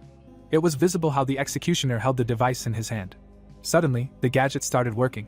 Thisu, opening his jaw, asked if he had used magic, to which the sword master explained that it seemed that the equipment had failed. Looking at the small screen, the man reported that 1 kilometer from the northwest there were 3 more creatures, and this radar was their eyes on the hunt. The manager, leaving, exclaimed that then it was necessary to warn the other hunters to prepare for a new attack, after which Yahello thought that he had lost precious time to rest. The protagonist, squinting, thought about the eyes that recognize magic and monsters, and at the same time Cabbies asked if he had called him. The protagonist lowered his hands and asked what would happen if he gave magic to the body, for example, the eyes. The unusual creature extended its index finger and replied that it didn't even know, and if that part of the body was strong enough, it thought it was possible. Smiling, the girl added that if he did something wrong, everything could explode. Winking, Cabbies noted that if he didn't try, he wouldn't know. Looking at his palm, the guy realized that it could really be dangerous. Scratching his eyes, the young man couldn't decide what to do. Suddenly, darkness appeared, and the executioner noticed that his eyes had suddenly darkened, and he wondered what this strange feeling was. Suddenly, a pupil appeared, and Cabbies asked if it was okay. Through tears, the sword master screamed that it was very painful for him. The girl, with her mouth slightly open, objected that she had told him not to do that, and then asked why he always did things his own way, to which he replied that she herself had said that she would not know until she tried. Yahello clenched his fists, and then the unusual creature asked him to stop rubbing his eyes with his hands and let the tears flow. Suddenly, the protagonist looked ahead in surprise. Noticing the grass, the protagonist wondered if he was imagining things or if his vision was gradually returning. The soldiers, looking at the guy, asked what was going on and what he was doing, and he could not understand what the swaying aura above them was. Cabbies, clenching her fingers, asked him not to do anything stupid. Suddenly, the system reported that it had acquired an understanding of the use of mana, and therefore assigned the corresponding ability, after which the young man, through the sweat on his face, asked if he had succeeded. A description of the skill mana study appeared on the screen. After a while, the sunset appeared, and it was heard that everyone had worked hard as always. There was a system notification on the phone, and Taiso explained that the payment for today was 500,000 won, and to check if the money had arrived. Suddenly, the man spat on the ground. The soldier, baring his teeth, objected that they had twice as much work as the other group, but they were also paid only 500,000 won, and if they earn more than others, then maybe they should accept it. The warrior clarified that didn't everyone think so, to which the executioner apologized to himself, because this was all because of him. The manager, squinting, said that he was no longer a newbie, and then asked what kind of nonsense this was, and whether this was his first day working as a porter, and at the same time he wondered if this meant that he sided with the hunters. As he left, the soldier exclaimed that how could he even come to this team again. Taisa asked how he was going to continue working as a porter, and the sword master, closing his eyes, repeated his question. Extending his palm, Yahello muttered that let them forgive him. After all, it was all his fault, but it was still good that he had acquired a new skill. A moment later, someone addressed the protagonist, and he, with his mouth wide open, answered that he was coming, and also thought that for now he felt that all this was not enough, and he needed to continue to further increase his level. The next day, Seoul National University Hospital appeared. The sign said that a consultation was in progress. The guy, raising his eyebrows, clarified whether they were saying that there was no way to cure his father yet, after which they apologized to him. The doctor, through sweat on his face, said that the current level of medicine was not yet enough to overcome Mr. Chun-sam's illness, and the young man realized that it was the same thing again. The doctor added that they could only keep him alive, and the executioner muttered that all doctors said the same thing. The door of the ward was visible, and at the same time the medical worker noted that since he had come, he might as well visit his father, since he was currently awake, and he thought it would give him strength.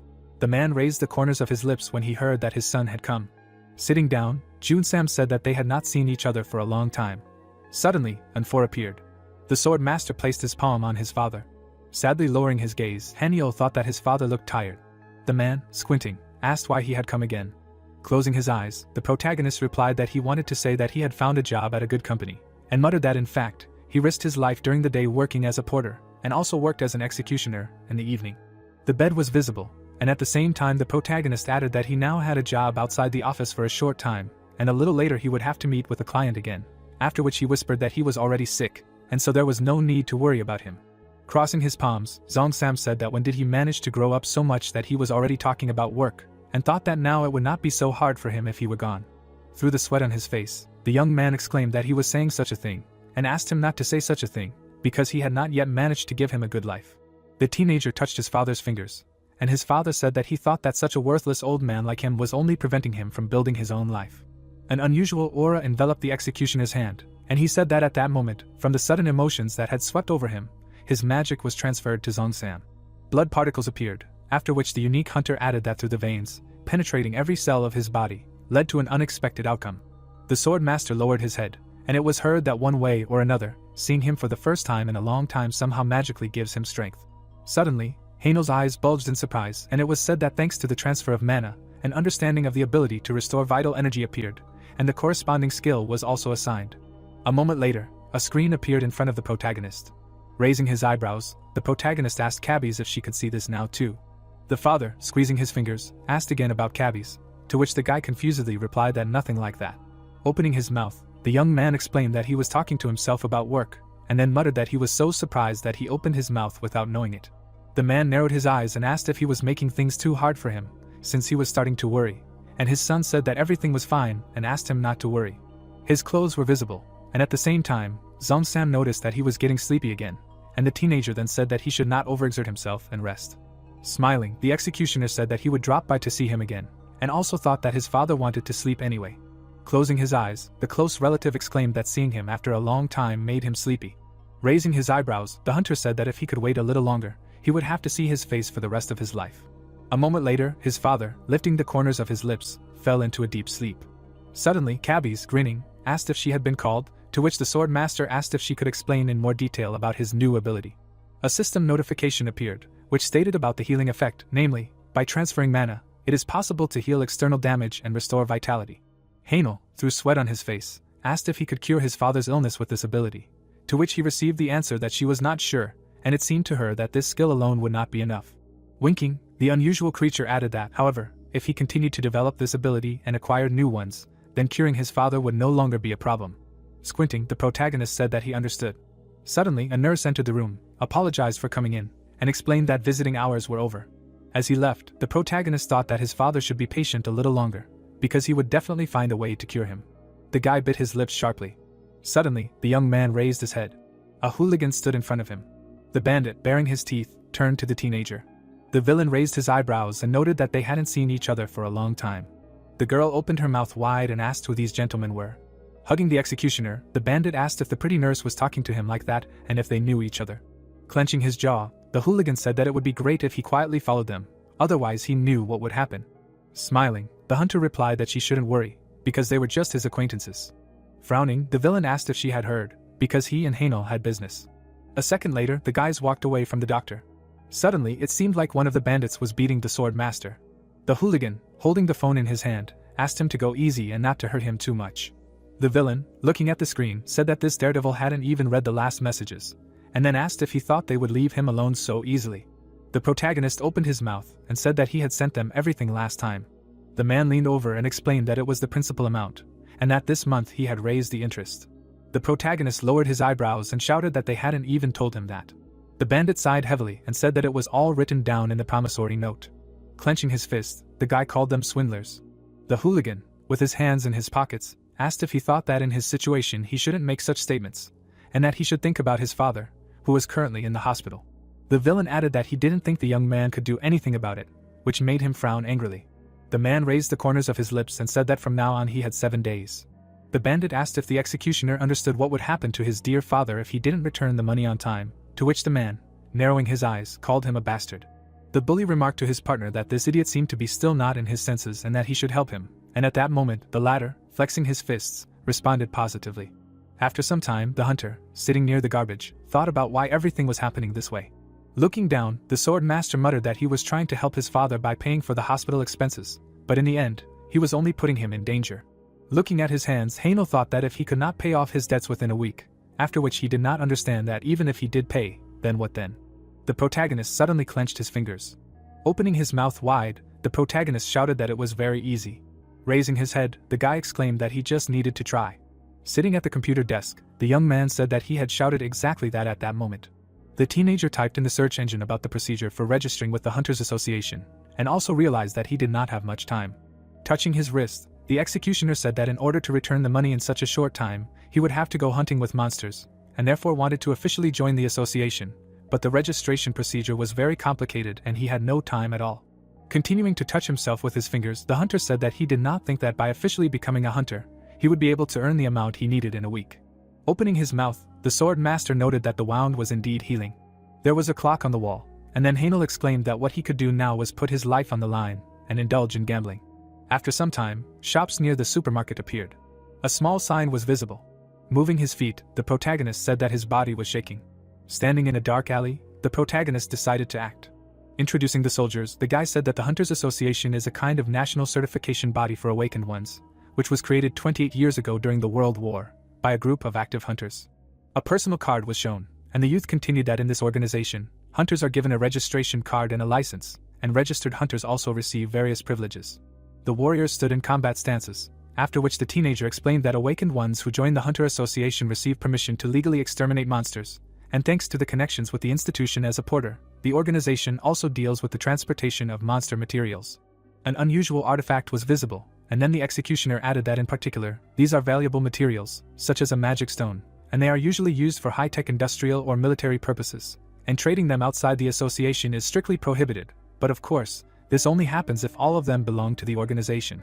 Suddenly, a small sign appeared, and it was heard that he was cheap, and at the same time the hunter thought that the time given to him was not that much. Looking at the backpack, the sword master asked how much it cost. The seller replied that he would sell it for 30,000 won, after which Hanel handed over the bills. The merchant, waving his hand, thanked him and told him to come again, and the protagonist wondered if he could earn a lot of money in a short time. What he could do now was illegally hunt without a license. Walking down the street, the protagonist thought that he had heard many times that this was done either by civilians who were in dire need of money, or by hunters who wanted to evade taxes, and so they committed a crime and ended up on the police wanted list as black hunters. Lowering his gaze, the guy muttered that such things were no longer uncommon in the criminal world, and of course, illegally exterminating monsters was a dangerous step. Raising his head, the young man asked for the item he needed, and also whispered that now was not the time to choose, and he had no choice but to try. Putting his backpack on the ground, the teenager thought that he would prepare everything for the hunt as little as possible. Putting the bag on his back, the executioner realized that now only the weapon was left. Introducing the guns, the hunter said that until now he had relied on the help of an organization that issued various types of weapons and bullets, but now he could not use all of them. Shaking his head, the sword master said that according to rumors, weapons can be found on the black market, but he did not have much money. Looking to the side, Hanel decided that he first needed to replenish his strength. An old man with closed eyes was visible, and the protagonist turned to him. Extending his index finger, the protagonist asked if it was a fake, to which he received the answer that of course it was not a fake. There was a bow on the floor, and it was audible that it was the real original. A long-range weapon appeared, and at the same time the grandfather told him that he had once had a bow in his time, and used it for hunting, but his wife did not like it. The seller added that she began to threaten to throw it away, and so he had to put it up for sale, after which the boy asked if he could touch it. The merchant exclaimed that he could touch it as much as he wanted, and a moment later the young man took the bow in his hand. Pulling the bowstring, the teenager noticed that it had a very good pulling force, and thought that it would be nice if he endowed the arrows with his mana. Opening his mouth, the executioner asked how much it cost.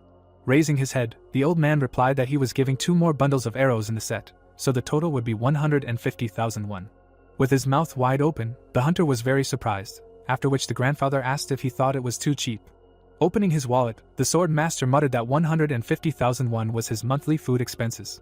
Hanel thought that it couldn't be helped, and then the merchant, raising the corners of his lips, asked him to take care of it. The merchant added that although he had to sell the bow at his wife's request, it was still his hunting partner, and at that moment the protagonist examined his new weapon. Putting the bow in his backpack, the protagonist said goodbye to the old man. Sitting on a chair, the grandfather wished him luck. Walking down the street, the boy thought that he had solved the problem with the long-range weapon, and he needed to find another one. Suddenly, the youth looked at the merchant. The merchant, with his mouth slightly open, asked what he needed. Closing his eyes, the teenager apologized for asking. Noticing the knives, the executioner asked if he sold these weapons here. The old man, frowning, shouted, "Can't you see that he is a merchant?" Through the sweat on his face, the hunter thought that he was selling all this without a license, but now it made no difference to him whether it was all sold legally or not. Looking at his grandfather, the sword master decided that he needed to find something that might be useful to him. Yahello, looking at one of the knives, asked if he could touch it, to which he received a counter question whether he was going to buy it. Taking the weapon in his hands, the protagonist answered positively, and also muttered that this thing was very similar to the knives that they give out in the association. Inspecting the dagger, the protagonist noticed that it was not bent anywhere, and in surprisingly good condition. Squinting, the guy realized that he needed to buy another knife just in case for unforeseen situations. The young man asked if the seller had a knife that did not slip in his hand, after which the latter, bulging his eyes, asked him again. Digging in the drawer, the merchant exclaimed that of course he did, and let him wait a second. Taking out a knife with a handle, the old man said that he should take it and try holding it in his hand. Grandpa added that it was a trench knife, and one that would definitely not fly out of his hands, and the teenager, taking it in his hand, said that this was definitely true. Raising his eyebrows, the executioner thought that this was the best weapon option for him right now, and at that moment he asked how much two of them would cost. The seller explained that everything would be 70,000 won, after which the hunter handed over the money and whispered that there were a lot of expenses for today. Leaving, the sword master wished the merchant good trading, and the latter asked him to take care of himself. Smiling slightly, the old man noted that he had done well today. Raising his head, Grandpa asked if they had also come to buy weapons. A personal card appeared, and the man replied that they were from the district police station. Adjusting his glasses, the policeman said that they had received a call about illegal trading here. The salesman was asked to come with them, which caused him to open his jaw in confusion. The roof of the house was visible, and the salesman objected, "What nonsense." After some time, steam was swirling in the protagonist's room. Putting a towel on his head, Yahello decided to look at something.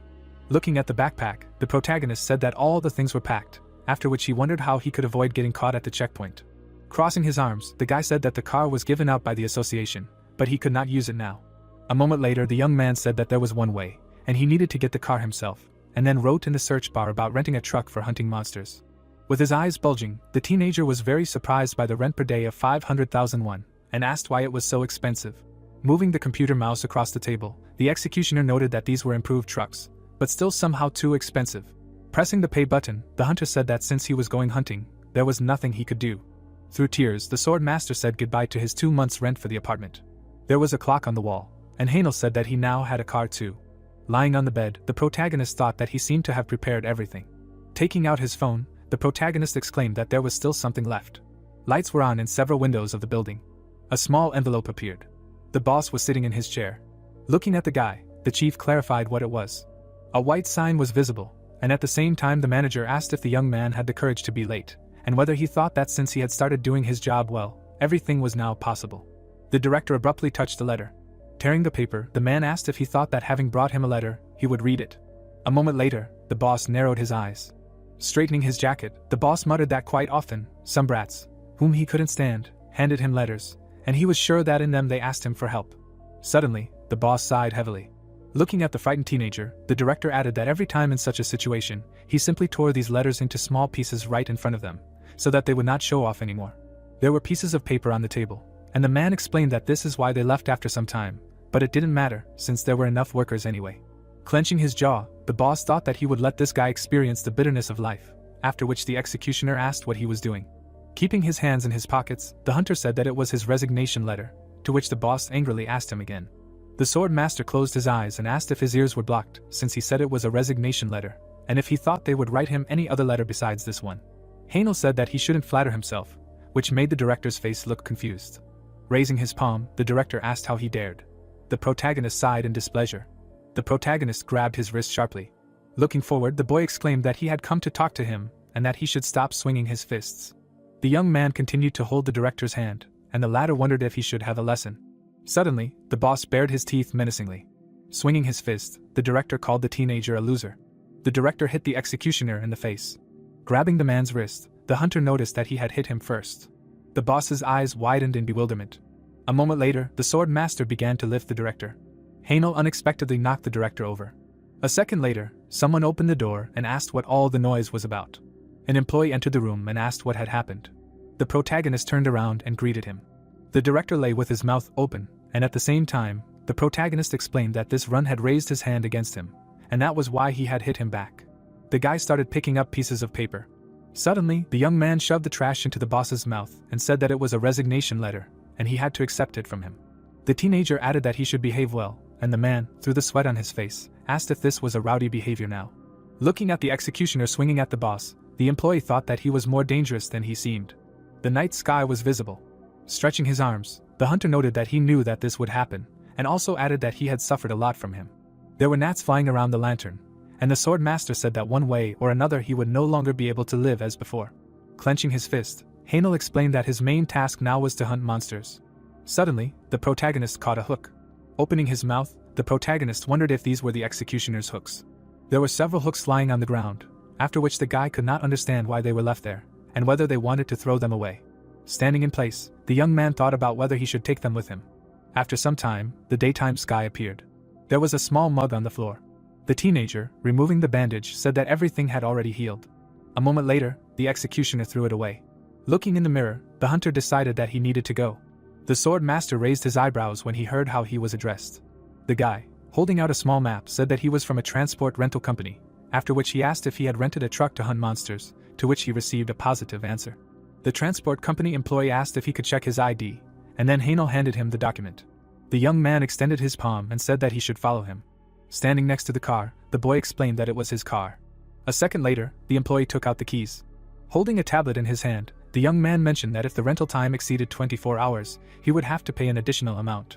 Lowering his eyebrows, the protagonist heard how they wished him a great hunt. The protagonist fastened his backpack with a belt. Touching the start button of the transport, the executioner said that the truck was ready. Suddenly, black smoke came out of the exhaust pipe, and the hunter thought that it was time to go. The car could be seen driving along the road. A green sign appeared. There was a small fence on the road. Looking out the window, the sword master noticed that they were working hard, and then the soldier asked for his ID. The soldier, with his mouth slightly open, asked if he was a porter, and then asked to show his entry documents. Scratching his head, the guy replied that he was from the advanced group, and that the documents were with the second team, and he also hoped that this would work out. The young man added that therefore the car driving behind him would show him his documents, to which the guard objected that this was not according to the rules. Suddenly, a question was heard from a small building about what was going on with the private, and he answered that there was a porter here who said that he did not have entry documents in hand. A window of the building appeared, and the man exclaimed that he should just let him through, and then the soldier asked that they could do that. The soldier clarified whether the guy could see how many cars had already gathered behind him, and therefore he should let them through, and at that very moment the private, looking at the car, obeyed the order. A fence was visible, and it was heard that Yahello could drive through, and he wished them a good job. As he was leaving, the protagonist thought that it was good that it had worked out, and that it had been a good decision to leave at such an hour. Suddenly, a helmet appeared and the soldier remarked that they had done a great job. The guy, closing his eyes, asked the corporal if he thought it was the right decision to let that guy through without documents, to which he received an answer that he did not know, but hoped that nothing would happen. The soldier, sighing heavily, said that he was a porter and also the only one. The young man asked if he had ever let a single hunter through, let alone a porter, after which his partner said that he had never. It was visible how the protagonist adjusted his backpack. The executioner put on all his gear. The hunter walked forward, and the corporal explained that even if he had not deceived them, going there alone was tantamount to suicide. Suddenly, a checkpoint appeared and he informed the corporal that it was time for the change. Turning his head, the guy wished them a good job. There was a sign that said about the monster spawn zone, and at the same time the young man asked his partner if he could ask something, to which he received a positive answer. The soldier, through sweat on his face, said that some porter went into the forest alone, and that it was a real suicide, and asked if it was really so dangerous there. Looking sharply at his colleague, the soldier asked if that was what he called a question. Sighing heavily, the corporal asked to listen carefully, after which he clarified if he knew what a battlefield was, and the guy asked a counter-question, whether this was not the territory they were currently guarding. A dense forest was visible in the distance, and the young man explained that this was a place where, even after the end of the war, the portal to a parallel world was still open, and they maintained it by drawing power from an extraterrestrial world. After introducing the phone and the monsters, the soldier added that all external communications were unavailable due to radio interference, and if he ended up trapped with the monsters, he would be finished. The soldier asked if his comrade was saying that the porter was all alone, and then exclaimed that a hunter, let alone a porter, would not have gone there alone, and therefore, if he had not gone there alone for the sake of suicide, then for what purpose? And the other, with his mouth slightly open, muttered that he was furious, but still explained everything in detail. Suddenly, tall grass appeared. At the same time, Yahello was biting his nails. Looking at the screen, the protagonist wondered by what principal points were divided in general.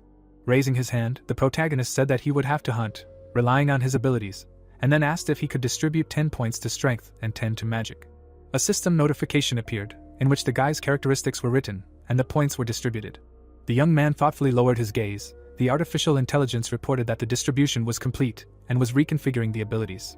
A moment later, the reconfiguration of the abilities was complete, after which the teenager tightly clenched his fist. Opening his mouth, the executioner said that he had an unusual feeling again. Turning his head, the hunter wondered whether he should start. It was possible to see the sword master walking along the path. Suddenly, Yahello noticed tracks on the ground. A small paw print appeared, and the protagonist wondered if these were the tracks of a monster. Raising his eyebrows, the protagonist decided to try using magic. Suddenly, the track lit up white. Looking ahead, the guy asked if they led there. Making his way through the bushes, the young man wondered whether he should follow these tracks first.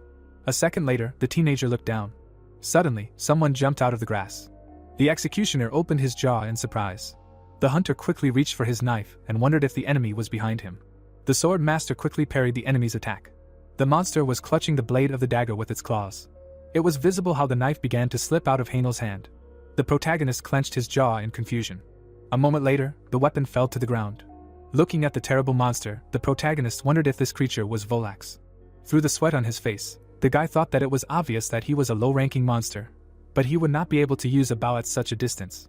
Snapping his fingers, the young man decided to try something. Suddenly, the monster's head opened into 4 parts. Lowering his eyebrows, the teenager realized that he needed to act now. A second later, the executioner threw a hook at his enemy. The weapon quickly cut through the air. Threads enveloped the body of the evil spirit. The hook flew over the monster's head. The rope abruptly tied the limbs of the monster. The hunter opened his mouth in surprise. Looking at his opponent, the sword master noted that this ability was really good. Squinting, Yahello muttered that the hooks tied him up as if they were alive. Taking out his knife, the protagonist realized that now was not the time. Frowning, the protagonist thought that it was good that he bought a couple of knives for such an occasion, and then added that he needed to cut his throat. Suddenly, drops of blood appeared. After some time, the guy could be seen sitting on the ground. A screen appeared in front of him, which said that his level had increased from 4th to 5th. Looking at the notification, the young man exclaimed that he had succeeded. The teenager, clenching his fingers, said that he could do it too with such morale. Suddenly, his pupils turned white. Turning his head, the executioner said that this sound did not bode well. Suddenly, several monsters came out of the bushes. Through the sweat on his face, the hunter thought that he was finished. The monsters opened their heads into 4 parts, and the sword master wondered if these were the creatures that liked to attack in groups. A moment later, Yahello began to run away. Opening his mouth, the protagonist noted that he did not want to face one, and here there was a whole bunch of them. Moving his legs, the protagonist wondered why these monsters were so fast, because if he did not think of something, then they would definitely grab him. Suddenly, the guy's eyes bulged in surprise. The young man noticed a huge stone. The teenager abruptly put his foot on it. Jumping high, the executioner hoped to hit. It was visible how the hunter grabbed a branch. Standing on the tree, the sword master asked how they could do this, and if they could get him here. The protagonist's face was confused. The monsters began to gnaw the tree trunk, which made the protagonist perplexed. The creature opened its mouth. The tree began to crack. Looking down, the hero realized that they were trying to chew the tree trunk he was currently standing on with their jaws. The boy grabbed his bow tighter, saying something about these monsters. There were still many arrows in the quiver. Taking aim, the young man asked them about whether they really thought that the fighter would just stand there like a pillar. Gritting his teeth, the boy realized that he needed to focus all his energy on his fingertips. His fingers took on a blue glow as he began to imbue the arrows with mana. The arrow covered in a blue glow flew out at the enemy. The monster's mouth was still open. Suddenly it flew back. Blood spurted out of its mouth. A bloody arrow lay nearby. Opening his mouth, the protagonist realized that the arrow had gone right through. The hero took another projectile from the quiver, deciding to destroy the creatures one by one with such force. Suddenly, the boy began to fall. The creatures continued to gnaw at the tree trunk. Turning his head, the young man realized that the tree trunk would definitely fall soon. The protagonist looked at another tree and decided to move there. The tree trunk was almost completely destroyed. The guy pushed off the branch. Immediately after, he jumped to another tree. His previous tree fell to the ground. The creature, opening its mouth, growled. The knife fell on the monster's head. Immediately after, the weapon fell to the ground. The monster raised its head. The hero hung on the branch, realizing that he had managed to survive. The monster, opening its mouth wider, began to growl even louder. Looking down, the guy realized that these enemies were extremely persistent. The creatures were still standing under him. The protagonist climbed onto the branch. The monsters began to run towards this tree. Preparing another arrow to shoot, the guy began to understand that just as many enemies had come to this place. Having released the arrow, the hero asked if they really thought they could defeat him. The arrow was aimed straight at the monster's head. It pierced its body. The monster immediately fell to the ground and the protagonist realized that there were 2 more enemies left. The young man pulled the bowstring again, giving the arrow mana. Looking at another monster, he decided to kill it next. The guy released the arrows. The arrow fell to the ground and the hero assumed that this happened because of the sudden blow. The second monster was hitting the tree trunk with its whole body when the protagonist realized that this creature had knocked his aim off course with its push. Having released another arrow, the hero screamed that the monster was getting in his way. Immediately after the hit, blood splashes appeared and the guy realized that there was only one enemy left. Looking down, the hero could not understand where it had disappeared to. The guy immediately turned around. The monster was already hanging on one of the branches and growling. Aiming, the young man said that it was a good try. The hero wiped his face with his hand. Looking at the monster, the protagonist wondered if it was the last creature when it suddenly began to roar. Blood splashed as the guy said that these monsters were extremely tenacious. Sitting by the rock, the young man said that he thought he was finished. Looking at the corpses, he remembered that he barely killed one, and then 4 fell on him, which was really dangerous for him. Opening his mouth, the young man also noted that thanks to his abilities, he remained alive, when suddenly the girl said that the ability and level had changed. 2 notifications appeared in front of him about increasing the level and improving the skill of a crushing blow. Opening his eyes wider, the hero could not believe that both the skill and the level had improved. Suddenly, the guy turned around. Looking at the corpses behind him, the young man tried to figure out how to drag all these creatures. The protagonist's backpack was lying on the ground. One of the corpses fell to the ground. Wiping his forehead, the fighter said that he seemed to have already dragged everyone. Looking at them, the boy decided to get down to business before the other monsters smelled blood. A faint glow appeared on his blade. Crouching down next to the monster, the boy said that these enemies were of a lower rank, like Volax, and therefore they could be cut down without a special porter's saw. Having pierced the monster's flesh, the hero said that he had finally found it. Putting his hand out, the boy asked where they had hidden like that. In his hand was a pink crystal. The boy looked at it closely, saying that they needed to find out how strong this stone was. Raising it above himself, the boy asked if this stone was of a lower rank. Immediately after, a notification appeared about improving the executioner skill. Looking at it, the hero asked how this happened and also decided to try to catch as many of these creatures as possible. A butterfly was sitting on a tree. Suddenly, something appeared near it.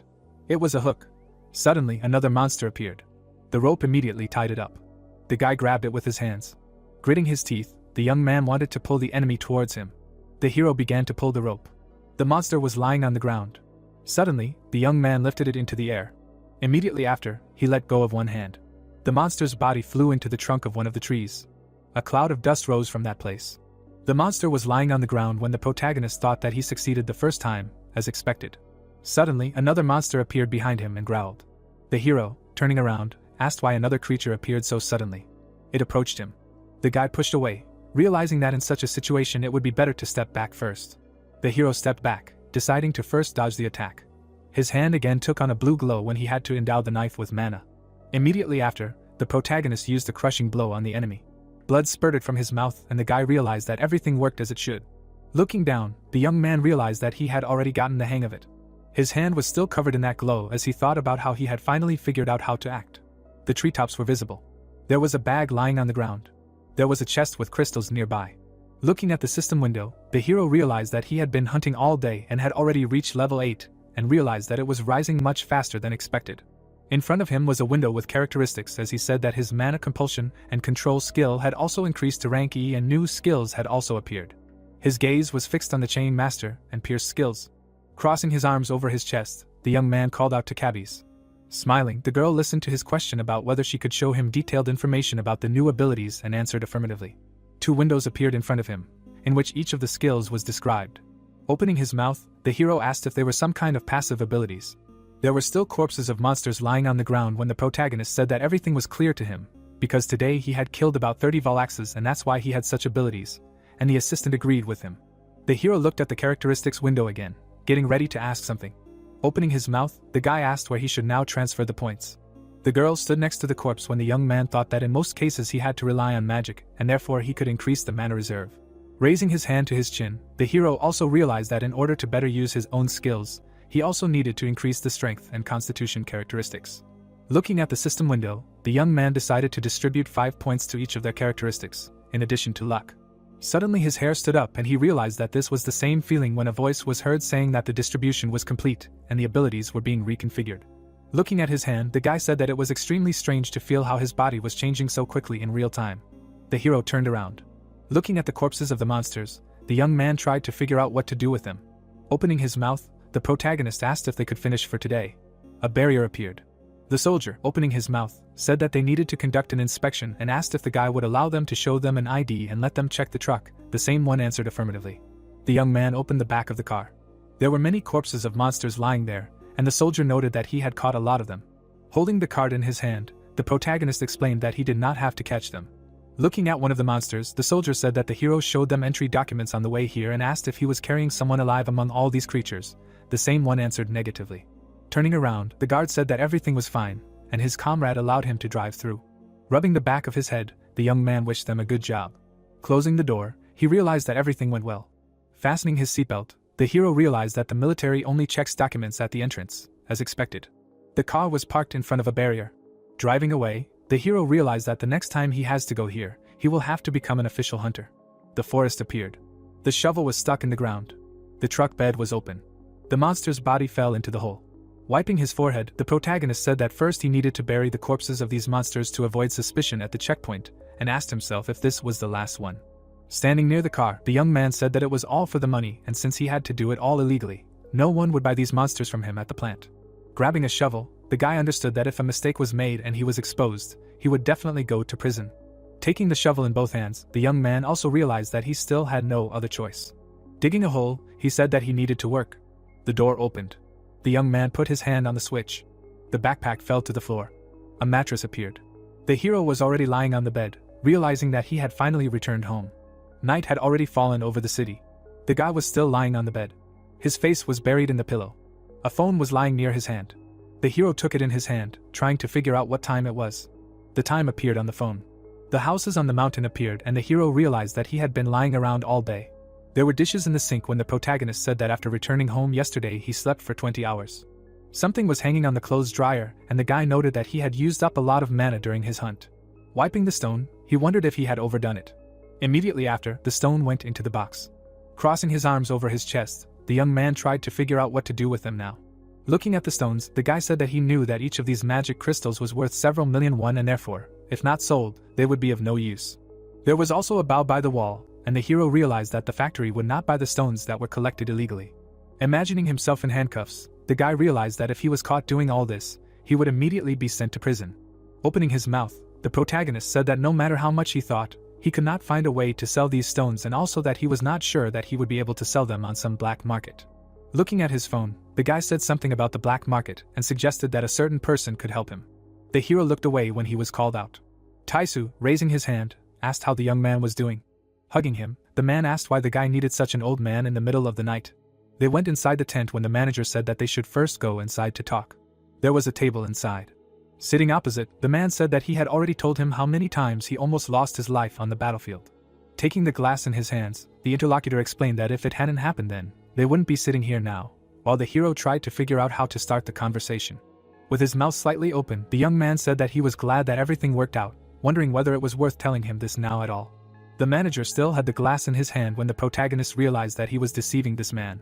With his eyes slightly open, the interlocutor asked about the reason the guy had called him.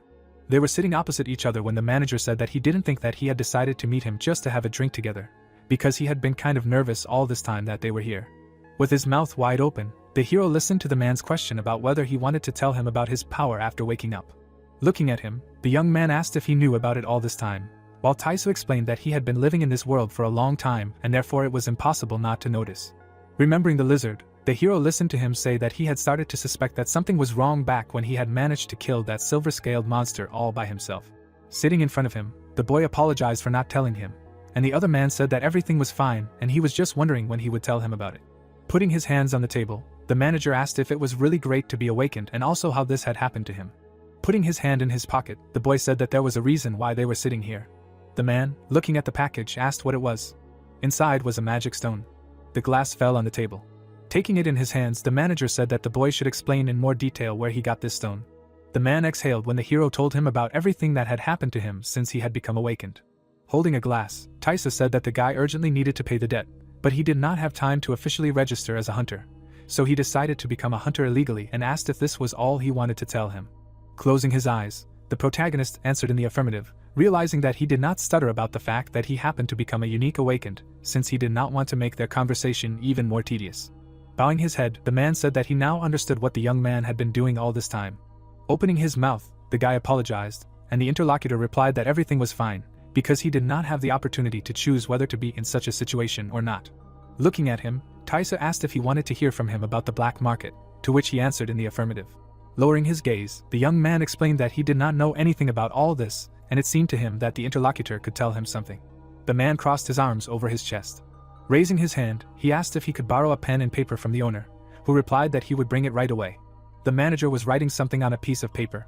Handing over the paper, the interlocutor said that all the information regarding the black market was there, and when he got there, he just needed to say the manager's name, and then there would be no problems.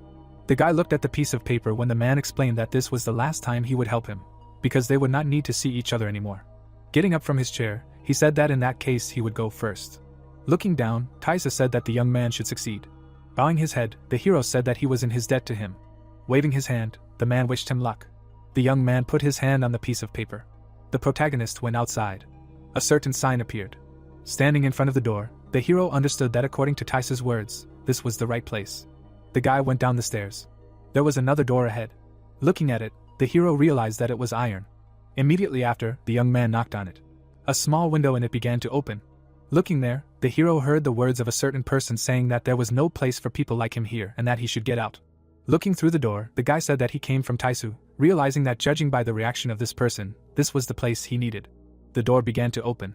It was dark ahead and the words of a certain person were heard that he could enter. The hero went inside. With his mouth open, someone asked if the manager told him to come here. The woman, folding her hands on the table, asked what the young man needed. In this room there was a cage with a certain creature. There were also many jars with different things. The woman, sitting at the table, said that she had not heard this name for a long time. The hero stood near a certain guard when she said that she did not believe that this person was still alive. The woman opened her mouth and asked if this man was still working as a worthless manager. The protagonist looked at her and said that he had not come here for idle talk. The man opened his mouth and listened to the young man's question about why the woman did not ask him about it herself, and said that this guy was a bastard. He raised his fist and shouted a question about how he dared to address his elders like that. His fist was aimed straight at him, when suddenly the head told him to stop. The man looked at her and asked again, and she said that he would not be able to defeat the guest. The protagonist was still standing there, and the man asked again. Smiling, the woman said that Taisa had brought a very interesting person to them. Looking at him, she asked about the reason for his coming to this place. The protagonist bowed his head slightly. The light was on in the room. There was a box with magic crystals on the table. Adjusting his glasses, the leader asked if these were low-ranking magic stones. Looking down, the young man said he wanted to sell them. Opening her mouth, the woman noted that judging by how many stones he had managed to obtain, he had some serious skills. Leaning over, the guy listened to her question about how he had ended up there, and replied that it was not for him to know. Opening her mouth, the woman laughed, and said that she understood everything. Sitting at the table, she asked if he could show her his hunter's license. Raising his hand, the hero asked why he needed to show it, and the woman explained that the world was full of different personalities, and therefore it was unknown who might show up at her place. Looking at her, the young man asked her to stop talking nonsense, and asked if she would buy the stones. Adjusting his glasses, the woman said that she knew it would come to this. Opening the drawer, the head explained that she then needed to get everything she needed. Putting a device on the table, she said that first she needed to measure their density. The stones began to pour out onto the device. Dashes appeared on the display. Immediately after, a certain value appeared on it. Looking ahead, the hero realized that he had initially hoped that more than 2,400 would come out and assumed that there were several defective ones and immediately thought that there was nothing to say, because the Volax was not such a valuable monster. Tilting her head, the woman began to say something about the density and quantity of stones. Crossing her arms over her chest, she said that the hero was hunting Volax. Sitting on the chair, the head noted that there was nothing surprising in this, because such stones often came with defects and therefore an ordinary hunter would not bother with such creatures. Putting her hand on the table, she began to say something. Smiling, the woman asked if the guy was hiding something from her.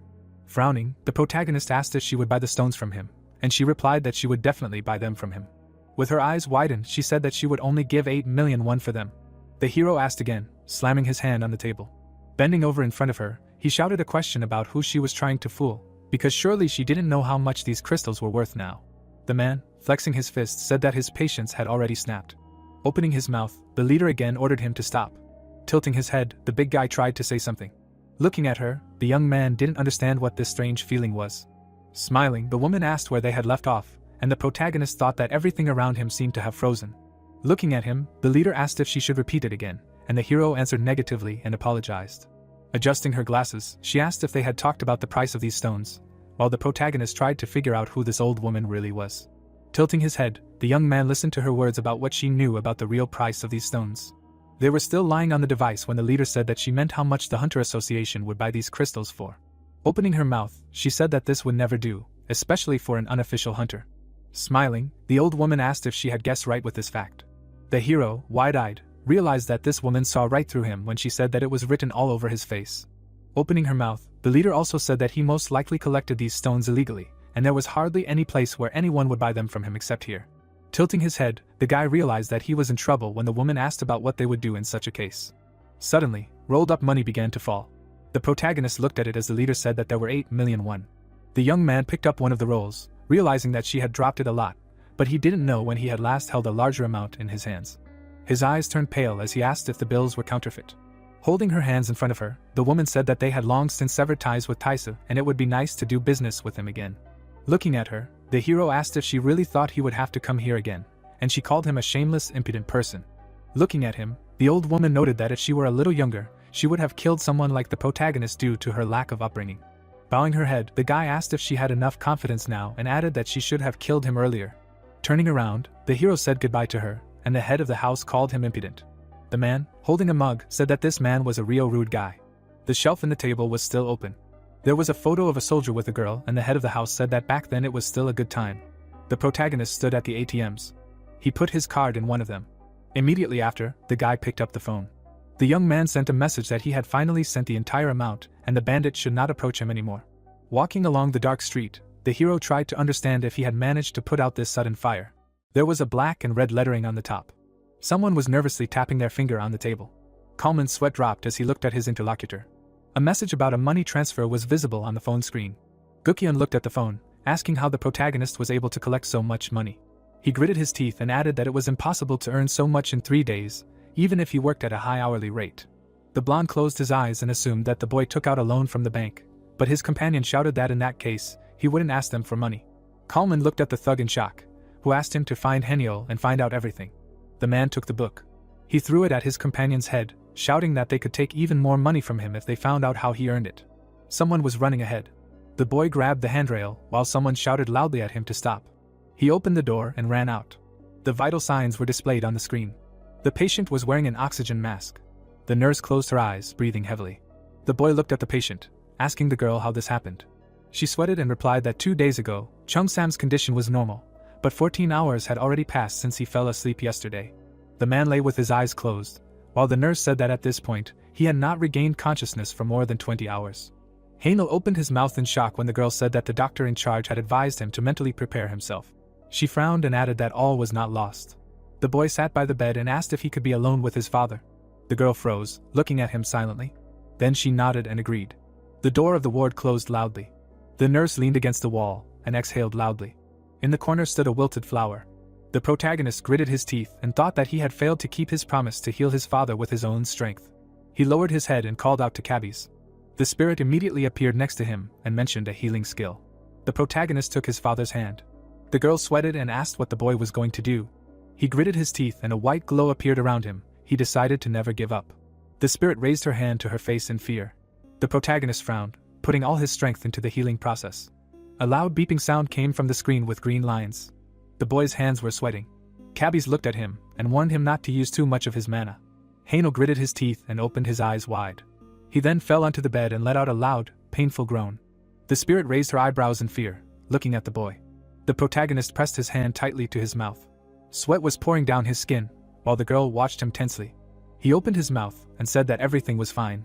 The boy turned around, saying that he could still continue, although he looked incredibly weak.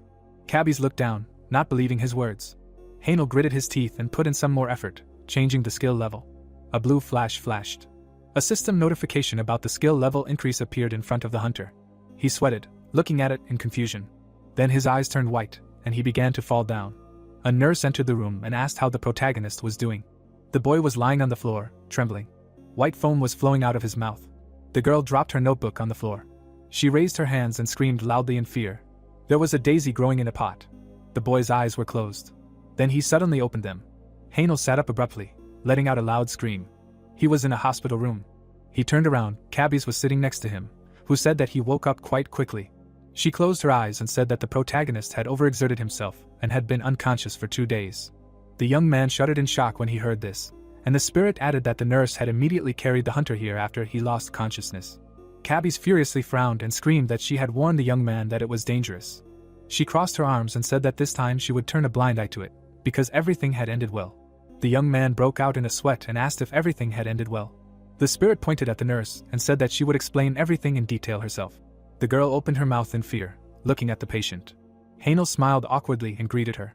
The tray with the syringe and drugs fell to the floor. The nurse froze and screamed loudly in shock. A large spider was sitting by the lamp. The bandit was sweating and breathing through his mouth. He put his hands on his knees and asked why the idiot's house was so high up. He straightened up and added that the protagonist should be home since he quit his job at the factory. Coleman knocked loudly on the door and asked if Yahello was home. There was banana milk on the floor. Someone was coming up the stairs. The bandit kicked the carton in anger, not understanding why everything was going wrong. Suddenly, he looked to the side. There was a high school girl standing in front of him. She scared him. The guy raised his hands and thought he hit her with a bottle. He asked if she was okay. The milk spilled on the floor, and Yubi said that the bandit would have to clean it up. There was a letter from the protagonist on the floor. The high school girl was sweating and said that she failed the exam, so she was in a bad mood. Coleman closed his eyes and apologized when the girl said that he threw the milk that Yahello left for her at her. She gritted her teeth and asked why this was happening to her. Her face turned furious, and she lashed out at the man. A sign was visible saying that a consultation was in progress. The doctor sweated and said that it was a miracle. He sat at the table, saying that he was referring to the situation of the protagonist's father.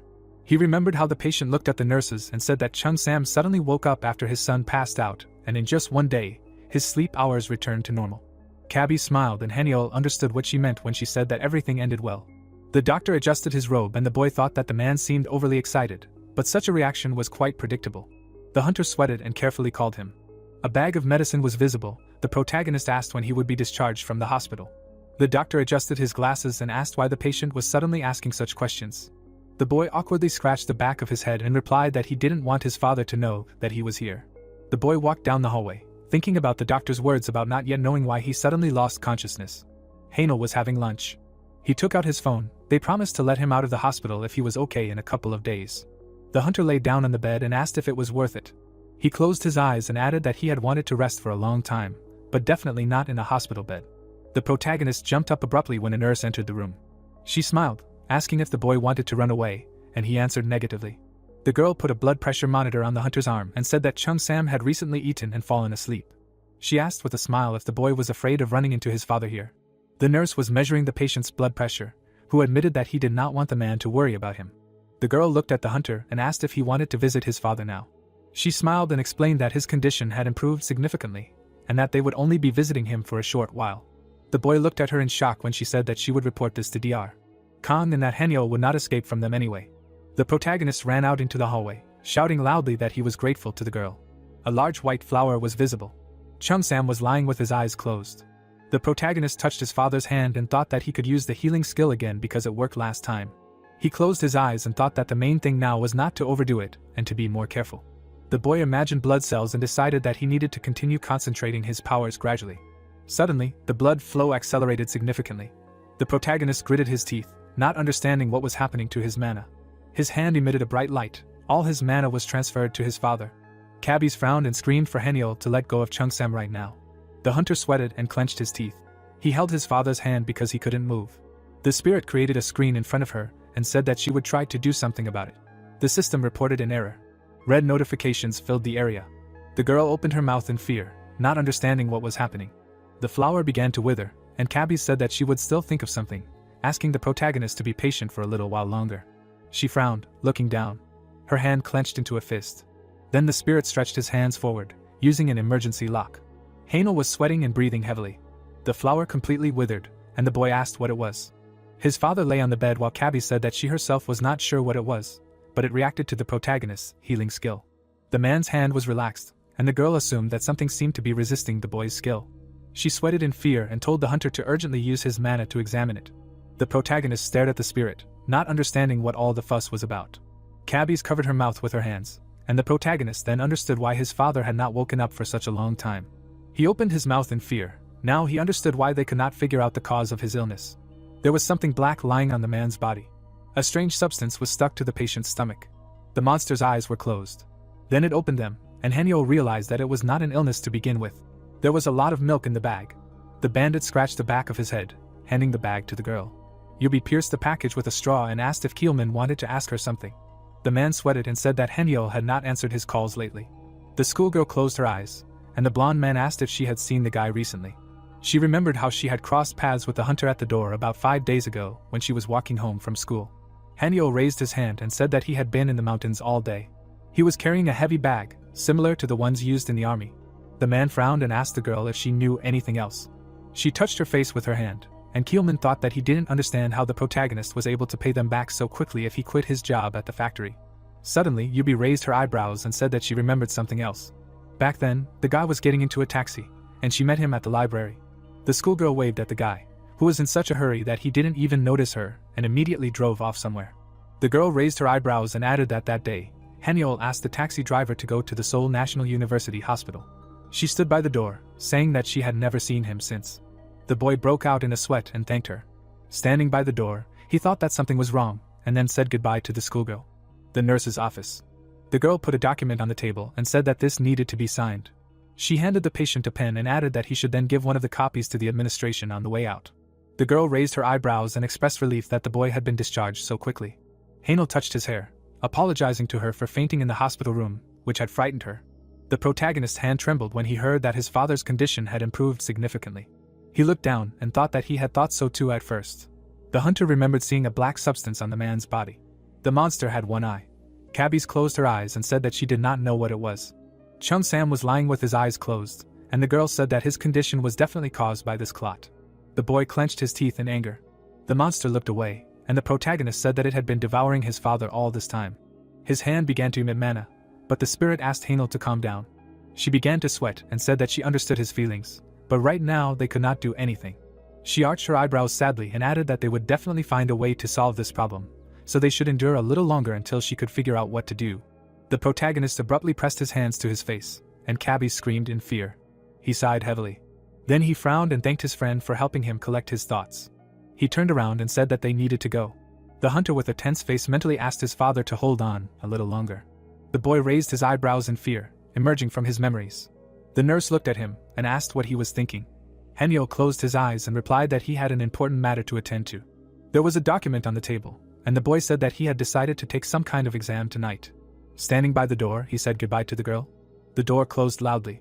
The nurse touched her face with her hands and expressed relief. The elevator arrived at the 6th floor. The doors slowly opened. Someone's shadow fell on the girl. The thug leaned over and asked if a guy named Hanyo was coming to the hospital. The nurse turned around and said that the protagonist had just left. Coleman scratched the back of his head, saying that he had missed him again. Suddenly, the nurse remembered that she had seen the man in the hallway before. She furrowed her brows angrily and asked if he was the villain who had dragged the protagonist somewhere by force last time. There was a time on the phone. The guy put the gadget in his pocket and said he had 3 hours to spare. He was wearing a large backpack and said he had prepared well while he was at the hospital. Hanel walked up to the door. He decided with a determined look that it was time to hit the road and become an official hunter. There was a sign about roadworks. There was a rope. Suddenly, it made a loud sound. The man in the mask asked what it was. 2 workers were standing nearby, asking how this was possible. They looked at the hole, wondering how it could have formed right under Seoul. There was a sign at the entrance to the dark space. There was yellow caution tape around it. The workers were standing behind it, wondering how this could have happened. They were in their uniforms, saying that they had very little time to fix the problem with this hole. Suddenly, someone opened their mouth wide and attracted attention. The workers turned around and the stranger said he wanted to ask them some questions. The man began to sweat when the man asked about the black hole. The stranger pulled out his map when the workers asked where he got this information from. Sung-hoon showed his map and said he was an investigator from the Hunters Association. He raised his eyebrows and asked where the crime scene was. The man opened his mouth wide and asked if that was all the information about what had happened. He wrote everything down on his tablet while the workers said they had discovered the hole by accident, and that was all they knew about it. The way was blocked. The construction worker looked at his colleague and said it was a big deal for even an investigator to come here. Their boss was shaking in fear as he spoke to Sung-hoon. The investigator was holding a tablet in his hand, a kind of awakened policeman. There was a red notification on his screen, and he said they needed to know at least the general situation. The worker stood next to him as he said that they would be occupying this place from now on, so all the employees needed to evacuate. He looked to the side and asked if everything was okay with the boss of the construction workers, and he said yes. The worker sweated in fear, saying that he would inform the others to evacuate. Sung-hoon turned around and asked if he heard any sounds just now. The fence was visible, and the construction worker said that he did not understand what the investigator was talking about. They came closer to the hole, and the worker warned that it could be dangerous. Suddenly, the policeman's eyes shone. He waved his hand and shouted for everyone to leave immediately. The lamp was on, and Sung-hoon shouted for them to hurry. A gust of wind shook the chandelier. The investigator gritted his teeth and cursed loudly. A large shadow fell on them, and he said that they were already too late. The sky above the city was blue. Maps were visible on the phone screen. The protagonist looked at his gadget and said that he had to walk for about an hour. Birds were flying through the air, and he thought that he should have taken the bus. The traffic light was green, and the hunter decided that a walk would be good too. Then the light changed to red. Hanel staggered, and the girl next to him opened her mouth in fear. His eyes turned white with fear. He did not understand what kind of vibrations were. Bright sparks came from the wires, and he assumed that it was an earthquake. Suddenly, something exploded loudly around him, raising dust into the air. The hunter raised his hand. His face was scared. A man was driving in a car, asking what happened up ahead. Suddenly, the asphalt was covered with cracks. The driver opened his mouth in shock. A hole appeared in the ground. The man's car began to fall down, while he screamed loudly in horror. The young man was standing near the abyss. He turned around, not understanding what was happening here. A little girl was crying and loudly calling for her mother. Someone's hand was visible under the rubble. The protagonist slapped his cheeks and ordered himself to come to his senses. He turned around when someone loudly asked for help. Hanel ran up to the guy, who reported that a person was crushed under the rubble. The teenager ran up to the hole and started filming it on his phone. There was a huge black abyss in front of him, and he decided it would be cool to post it. The stranger pulled the man out and thanked the hunter for his help. Suddenly, the protagonist began to sweat, experiencing a strange feeling. He turned sharply towards the teenager. His eyes shone brightly. The stranger was filming the abyss on his phone. Suddenly, something quickly flashed there. A huge monster crawled out of the hole and climbed up. Then, in place of the teenager, only splashes of blood and his cap remained. The monster crawled out of the abyss while everyone was screaming loudly in fear. The protagonist was covered in sweat, not understanding what it was. The creature looked like a huge crayfish. The light bulb came on. The man immediately stepped into the corridor. He saw the corpse of a builder leaning against the wall. The group, walking along the corridor, tried to understand what had happened here. Hanul, frowning, asked the chattering newbie if he really wanted to die. If not, then he should shut up and work. Along the way, they saw many corpses. The girl, taking the phone in her hand, saw a request for help. Examining the surrounding corpses, she ordered to comb everything here. If they find something strange, then immediately report it to her. The girl shuddered in horror, not understanding what was going on here. Opening her lips, she said that this hole was too big. The soldier, approaching her, said that they found a survivor. When Hanul approached, Sung-hoon looked at her and said that she had been looking for him for too long, even though he had signaled for help a long time ago. Hanul opened her mouth in alarm, asking what had happened before they arrived. Sung-hoon glanced at the broken phone and said that it would be best to report this to the Hunter Association as soon as possible. Pointing to the edge of the hole, the guy said that this was not an ordinary hole. He tried his best to block it, but it did not work. A portal lit up in the depths of the abyss. The cap fell to the ground. The monster examined its prey with its own eyes. The people were horrified and recoiled in fear. They did not understand where the monster appeared from in the center of the city. The beast opened its mouth. A moment later, it roared, forcing the people to cover their ears. The protagonist opened his mouth and was horrified. The monster in front of him was moving its limbs. Suddenly, mana began to gather in the monster's mouth. Hanel's whole body shuddered when he saw this, and he immediately screamed, ordering everyone to run. Poisonous gas burst out of the beast's mouth. People turned around and ran away. The man was sweating heavily, escaping from the gas. Suddenly, smoke caught up with him. A moment later, his entire body was hidden in smoke. The protagonist closed his mouth, mentally saying that this creature was breathing deadly poisonous gas. Carefully got out of the car, saying that this was not his first day as a porter, otherwise he would have died by now. Examining the body of the monster, the guy tried to understand what kind of monster it was. Looking down, he said that there were no awakened people nearby except him. Grabbing his bag, the young man asked himself what to do. The girl was breathing heavily, her mouth open. She clenched her teeth, lying on the ground. The shadow of the monster covered her. The woman turned her head sharply. The girl began to cry and scream in horror. The monster moved its claws. He raised one of his limbs. The arrow shot towards the beast. A moment later, the arrow hit the monster. The protagonist opened his mouth and screamed. The young man stood up and clenched his teeth, screaming that he was his opponent. Taking the arrow out of his quiver, the boy mentally said that he was going to use these arrows in today's exam. Pouring mana into the arrow, Hanel said that he might get into trouble for illegally using skills, but in this situation, it didn't matter at all. A moment later, he released the arrow, saying that the most important thing now was to turn the attention to himself. The beast's eyes twitched. It abruptly raised its limb. Hanel, clenching his jaw, began to take out the second arrow. The beast, opening its mouth, roared. The monster raised its limb. The protagonist barely managed to dodge the monster's blow. Falling to the ground, the young man rejoiced at his success. Looking at the monster in the middle of the destruction, Yahello said that not only did it have a deadly poisonous breath, but also those terrifying claws.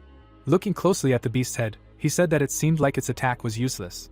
When he thought about running away, the boy involuntarily looked at the woman. His hand twitched. Standing up, Yahello shouted, saying that he simply had no other choice.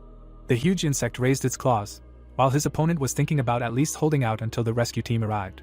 The sign slightly tilted. The protagonist ran. He pulled an arrow onto the bowstring. The boy sharply turned his leg. He immediately released the arrow. The arrow rushed towards the monster. A moment later, it hit the armor near the head. Yahello clenched his jaw. He saw that his attack could not harm the enemy. The monster's limbs moved. He stopped using defense altogether. The beast raised its claw. The protagonist ducked, barely escaping from the enemy's attack. The elevator reached the first floor. Kalman was sweating profusely. Scratching the back of his head, he asked what was going on here. Looking at the people in front of him, he said that he needed to leave quickly before he got into trouble. Approaching the girls, the blonde decided to check what had happened. The screen showed the protagonist running away. The young man ran away screaming. Kalman frowned, recognizing the boy. A policeman suddenly approached and called out to the blonde. He quickly turned his head, saying that this was starting to irritate him. Looking again at the screen and how Yahello dodged, Kalman realized that his acquaintance was most likely awakened. The protagonist was breathing heavily, saying that too much time had passed since this creature appeared, but there were no hunters. The young man looked at the monster's head. Taking one of the arrows in his hand, he said that his arrows were running out, and he himself was already at his limit. Pulling the bowstring, Yahello wondered how long he could hold it off. The young man involuntarily looked at the people to the side. He noticed 3 people to the side near the car. They were the idiots he had worked with recently. The protagonist screamed, calling for the hunters. The swordsman clenched his jaw. The monster's eyes darted around. He looked closely at Yahello. The claw rushed towards the young man's back. He barely managed to jump back and save himself. One of the guys asked his comrades if they should fight back the monster in front of them, because there were no other hunters here except them, and the guy would not last long.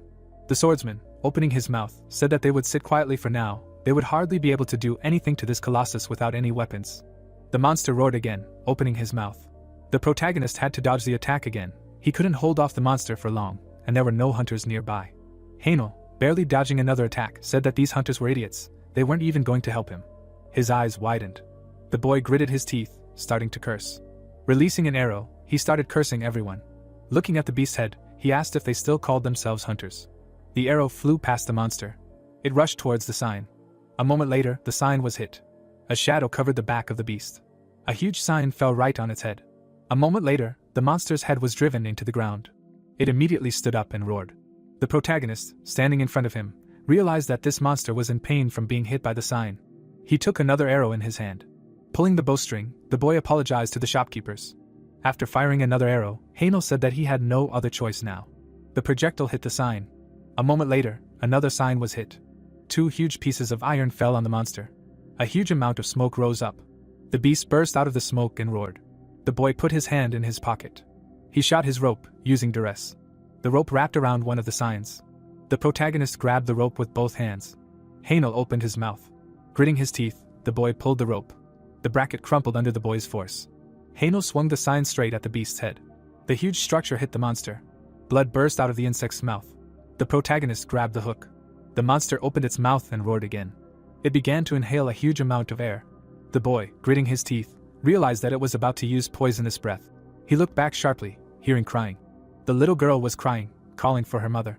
Yahello's mouth dropped open, realizing that not everyone had managed to escape from here. Looking at the smoke in the beast's mouth, he asked why all this was happening at such a moment. He didn't have the strength to watch her at the same time. The girl was crying, standing in one place. The protagonist involuntarily imagined those 3 hunters. The guy clenched his teeth. He didn't know the girl, but if he didn't save her, then he would be no different from those idiots. The young man didn't want to end up behind those 3, worse than them. The worker ran. He grabbed the door handle.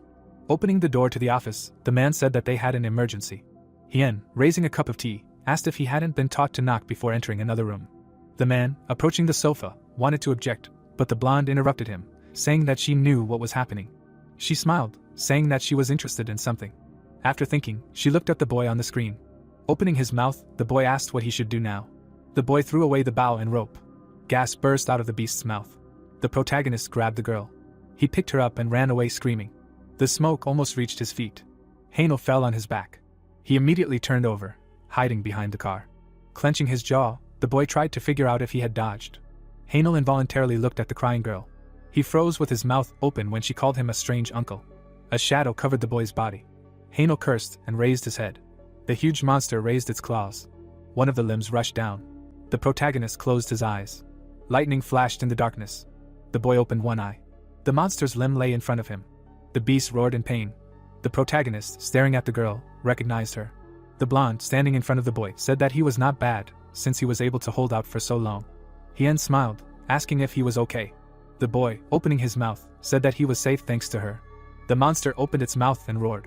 Hien, narrowing her eyes, said that he was too impudent, since he was interfering in someone else's conversation. Poisonous gas began to accumulate in the mouth.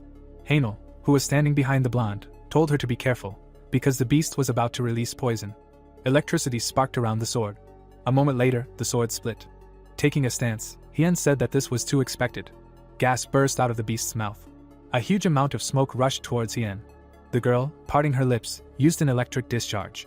A moment later, a stream of lightning cut through the poisonous smoke. Light flooded the monster's body.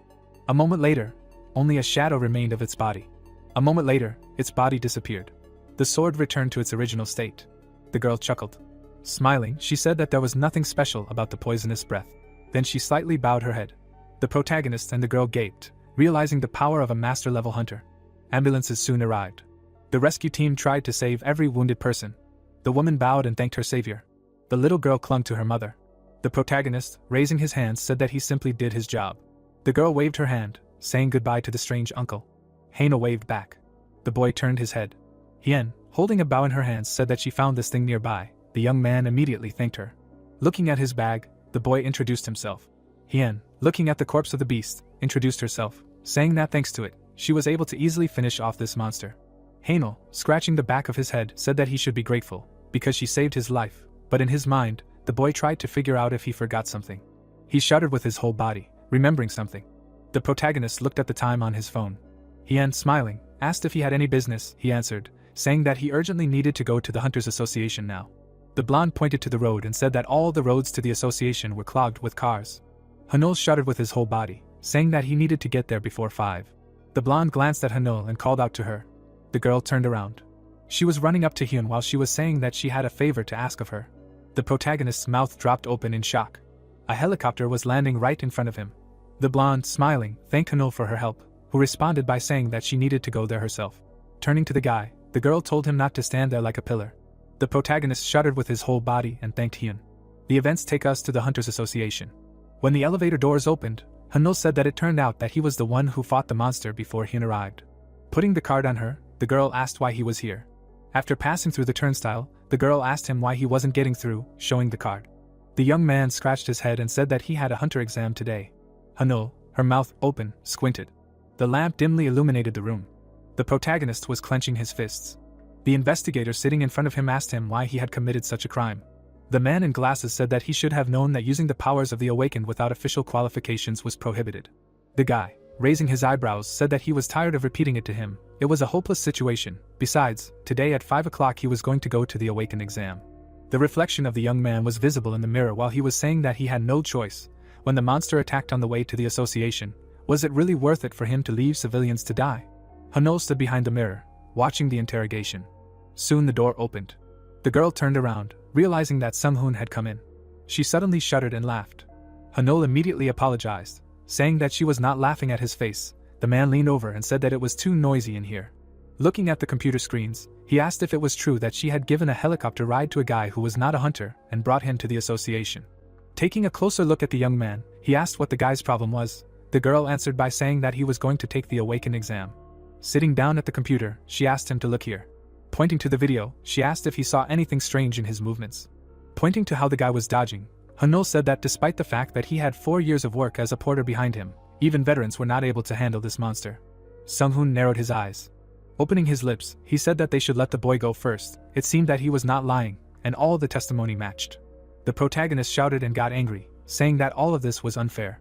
Sung-hoon, looking sadly at the screen, said that if he had any selfish goals, the boy would not have decided to take the exam in the first place. Pointing at the boy on the screen, he said to let him go and try to find something on him. Soon, the handcuffs were removed. Hanul sighed, saying that since they had this situation, they had not yet decided to carry out the punishment, but he should not forget that his actions were still illegal. The boy, rubbing his wrists, mentally said that he was neither thanked nor apologized. The girl, opening her eyes, asked if he wanted to say something. Hanul, opening his lips, said that in fact, he wanted to report something else. Introducing the three hunters, he said that they were the hunters from the group registered under the number SW5587. He encountered them at the scene, but they abandoned their duty. Recalling the monster and his comrade, he said that this group also uses porters as live bait when hunting. While writing down the group number, Hanul said that he would check the information about this group. Pulling the handle, the boy said that he would leave now. When he passed by the girl, she said that the exam location was on the 12th floor. The boy turned his head, asking if he didn't have to take it next time since so much time had passed. Hanul, while checking the information about the hunters, said that since he tried so hard to protect civilians, the association decided to give him a break. He now needs to go up to the floor and undergo the mana measurement procedure. He will also receive a certificate without taking the exam. The protagonist shuddered all over, shocked by what he heard. He glanced at the signboard involuntarily. Soon the elevator reached the 12th floor. The elevator doors opened. The protagonist's mouth dropped open when the girl said that they had been waiting for him. Raising her hand and smiling, she said that now they would need to measure his mana level. The guy began to look around the office. Looking at the empty chair, he asked if it was really that empty all the time. The girl, smiling, said that all the workers had already left, because their workday ended at 6, so now there was no one here, now only he remained. After they finished, she could go home. The protagonist sweated and became nervous, asking for forgiveness. Soon they entered the measurement room. Handing over some clothes, the lady asked him to change into this, then she said that he was very lucky. The protagonist, his mouth open, froze.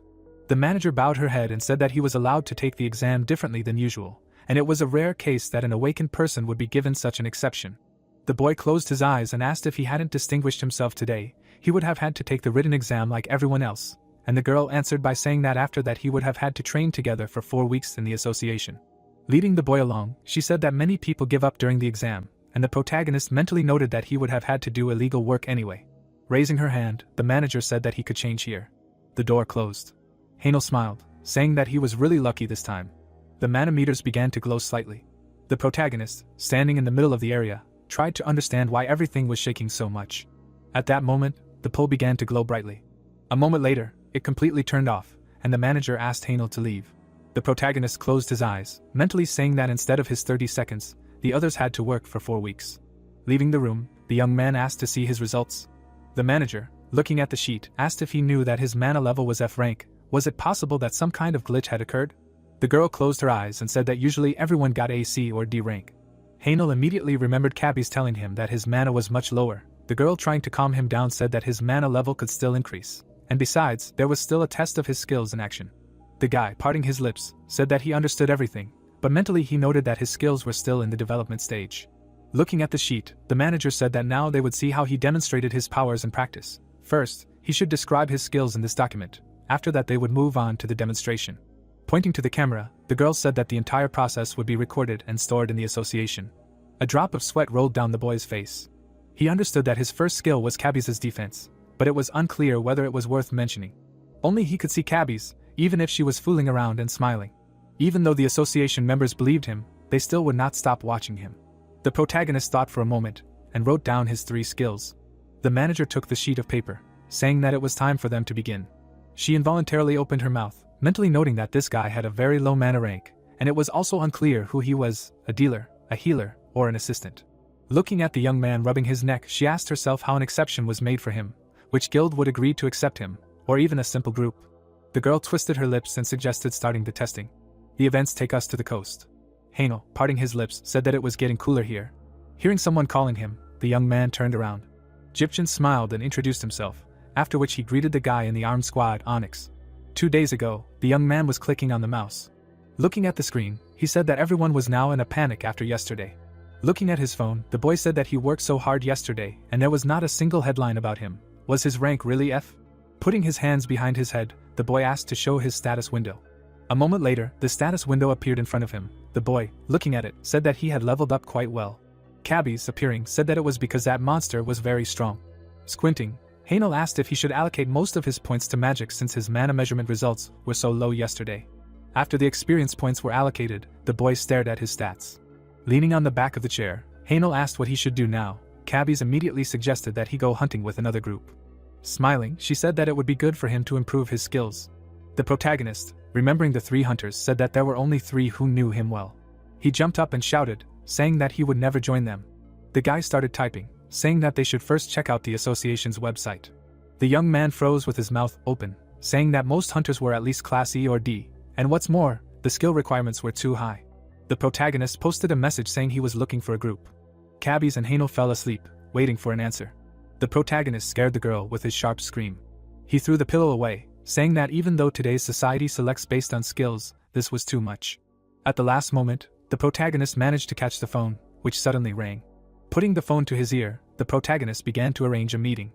Yahello, looking at her friend, said that the world could not be destroyed for now. Cabbies, sighing, said that it could be left for now. The boxes were lying on the floor. The protagonist was unloading ammunition.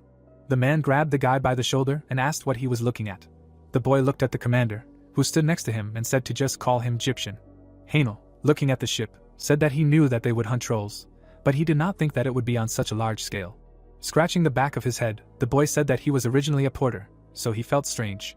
The boy looked away sharply, hearing a whisper.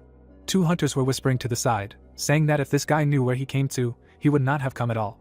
When Yahello tried to ask Egyptian about what was happening, he stepped forward and asked if this was his first time hunting trolls.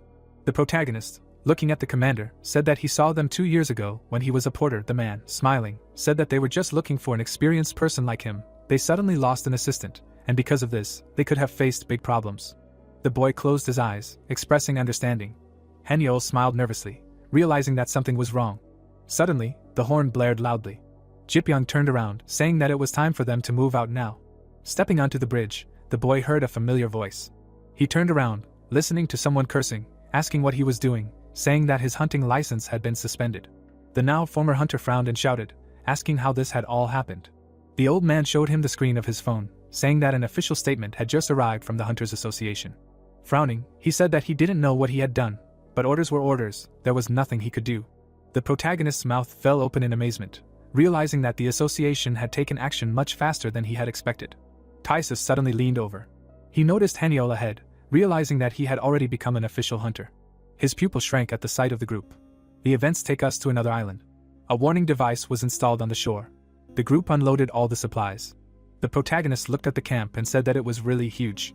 Egyptian smiled and said that when hunting a troll, they definitely needed to be well prepared. Then he asked the boy if he knew that a gate to another dimension had opened on one of the islands. Yahello closed his eyes and said that the place was isolated and no one could escape the troll attack. The commander turned around when his subordinate reported that the preparations were complete. Soon, a group of 5 people moved forward. The protagonist glanced to the side. The hunter next to him said that it would be good if he got serious, because he couldn't stand unnecessary trouble. Narrowing his eyes, the boy mentally asked what this guy was getting at. Looking at the birds in the sky, Yahello assumed that this soldier was hinting that he was weak, since he was only an F rank. The commander clenched his fist and ordered everyone to stand. Looking at the device, he said that they had picked up a signal. Holding his hand up, Egyptian said that he was not yet sure if it was a troll or not. The bushes ahead began to move. Something flew out of the bushes. A huge log rushed towards the group. The commander shouted, ordering them to duck. The tree trunk sank into the ground. The protagonist clenched his jaws and cursed. The monster's clawed foot stepped into the clearing. A huge troll stood in front of the group.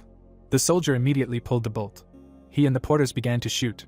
Bullets rushed towards the monster, hitting it. The troll cackled, as if laughing at the efforts of the people. The bullet left a small wound on the body. A moment later it healed. The monster, opening its mouth, roared. It squeezed the tree trunk. The porters began to run away, dodging the monster's attack. Egyptian took the shield in his hand. Enveloping himself in mana, he used provocation. The wind swirled around him. The monster turned around. The commander, smiling, ordered the beast to look at him. It swung its weapon. Egyptian, taking the attacks on the shield, was glad that he attracted the attention of this ogre. The monster opened its mouth. It grabbed the barrel with both hands. Egyptian barely held back the troll's attack. Using a floating zith, he knocked the barrel out of the monster's hands. The boy frowned, ordering Jean to act. Jean immediately poured mana into the machine gun, saying that he was waiting for this. A moment later, he fired using explosive fire. The bullets, hitting the monster's body, exploded. Huge and terrible wounds formed on the body. The troll, enveloped in smoke, roared in pain. Hansol ran forward. She jumped up. The girl swung her spear. Hansol used chain lightning while smiling. The blade of her spear glowed brightly. The wound on the monster's body began to heal. It suddenly grabbed a tree. He threw it at the girl, throwing it away. Jipyong frowned and screamed. Hanso looked to the side.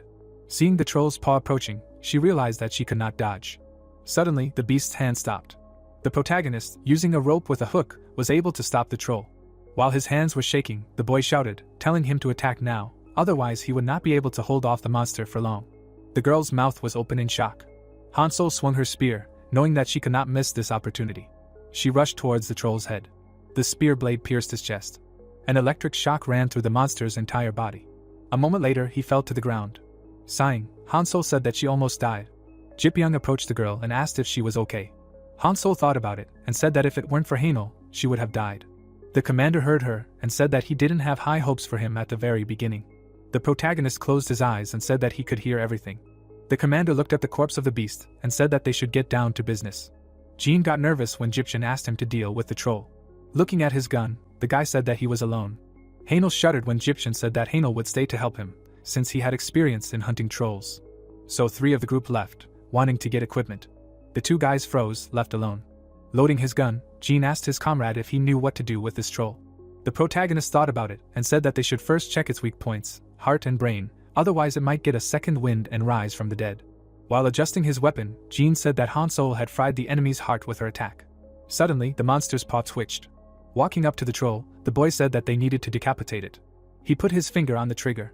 Suddenly, the beast roared, frightening him. The beast's paw rushed towards him. Blood spurted. When the arrow pierced its mouth, Haenel said not to let down his guard. Holding the bow in his hands, the boy said that the vitality of these creatures is too high. Jean, standing up, agreed with him. Something appeared right at the back of the boy's head when he wanted to thank Haenel. The log that hit him threw Jean back. A moment later, 2 trolls came out of the forest. The monsters kept their mouths open. The protagonist realized that things were bad for them, and his hand trembled. His wounded comrade was lying on the ground. Haenel wondered how everything turned out like this. The boy looked up in fear. He looked at the trolls in front of him, and wondered why there were twice as many of them this time. The monster swung a piece of wood. The young man ducked to avoid the blow. The unique hunter slipped right under the club. The second monster opened its mouth in confusion. The body of a squad member lay nearby. Saliva poured from the mouth of the hungry troll. The monster took a step forward. It extended its clawed paw. Suddenly, something chopped off its fingers. Holding a bow in his hands, the executioner called on the enemy not to touch his comrade. The monster raised its head and screamed. The protagonist wondered how he would cope with all this. A club appeared above his head. Haenel looked back and widened his eyes in horror. The troll knocked him down with a powerful blow. The boy dropped his weapon and fell to the ground. He fell face down and realized that he had let his guard down. A broken bow lay next to him. The young man was upset that the enemies had destroyed it. The monsters opened their ugly mouths and approached him. The unique hunter took out a knife and thought that now this was a fight to the death. The executioner trembled and called on his opponents to attack. The monster raised the club above its head and rushed forward. Someone raised a grenade launcher in front of them. The shell flew past the protagonist.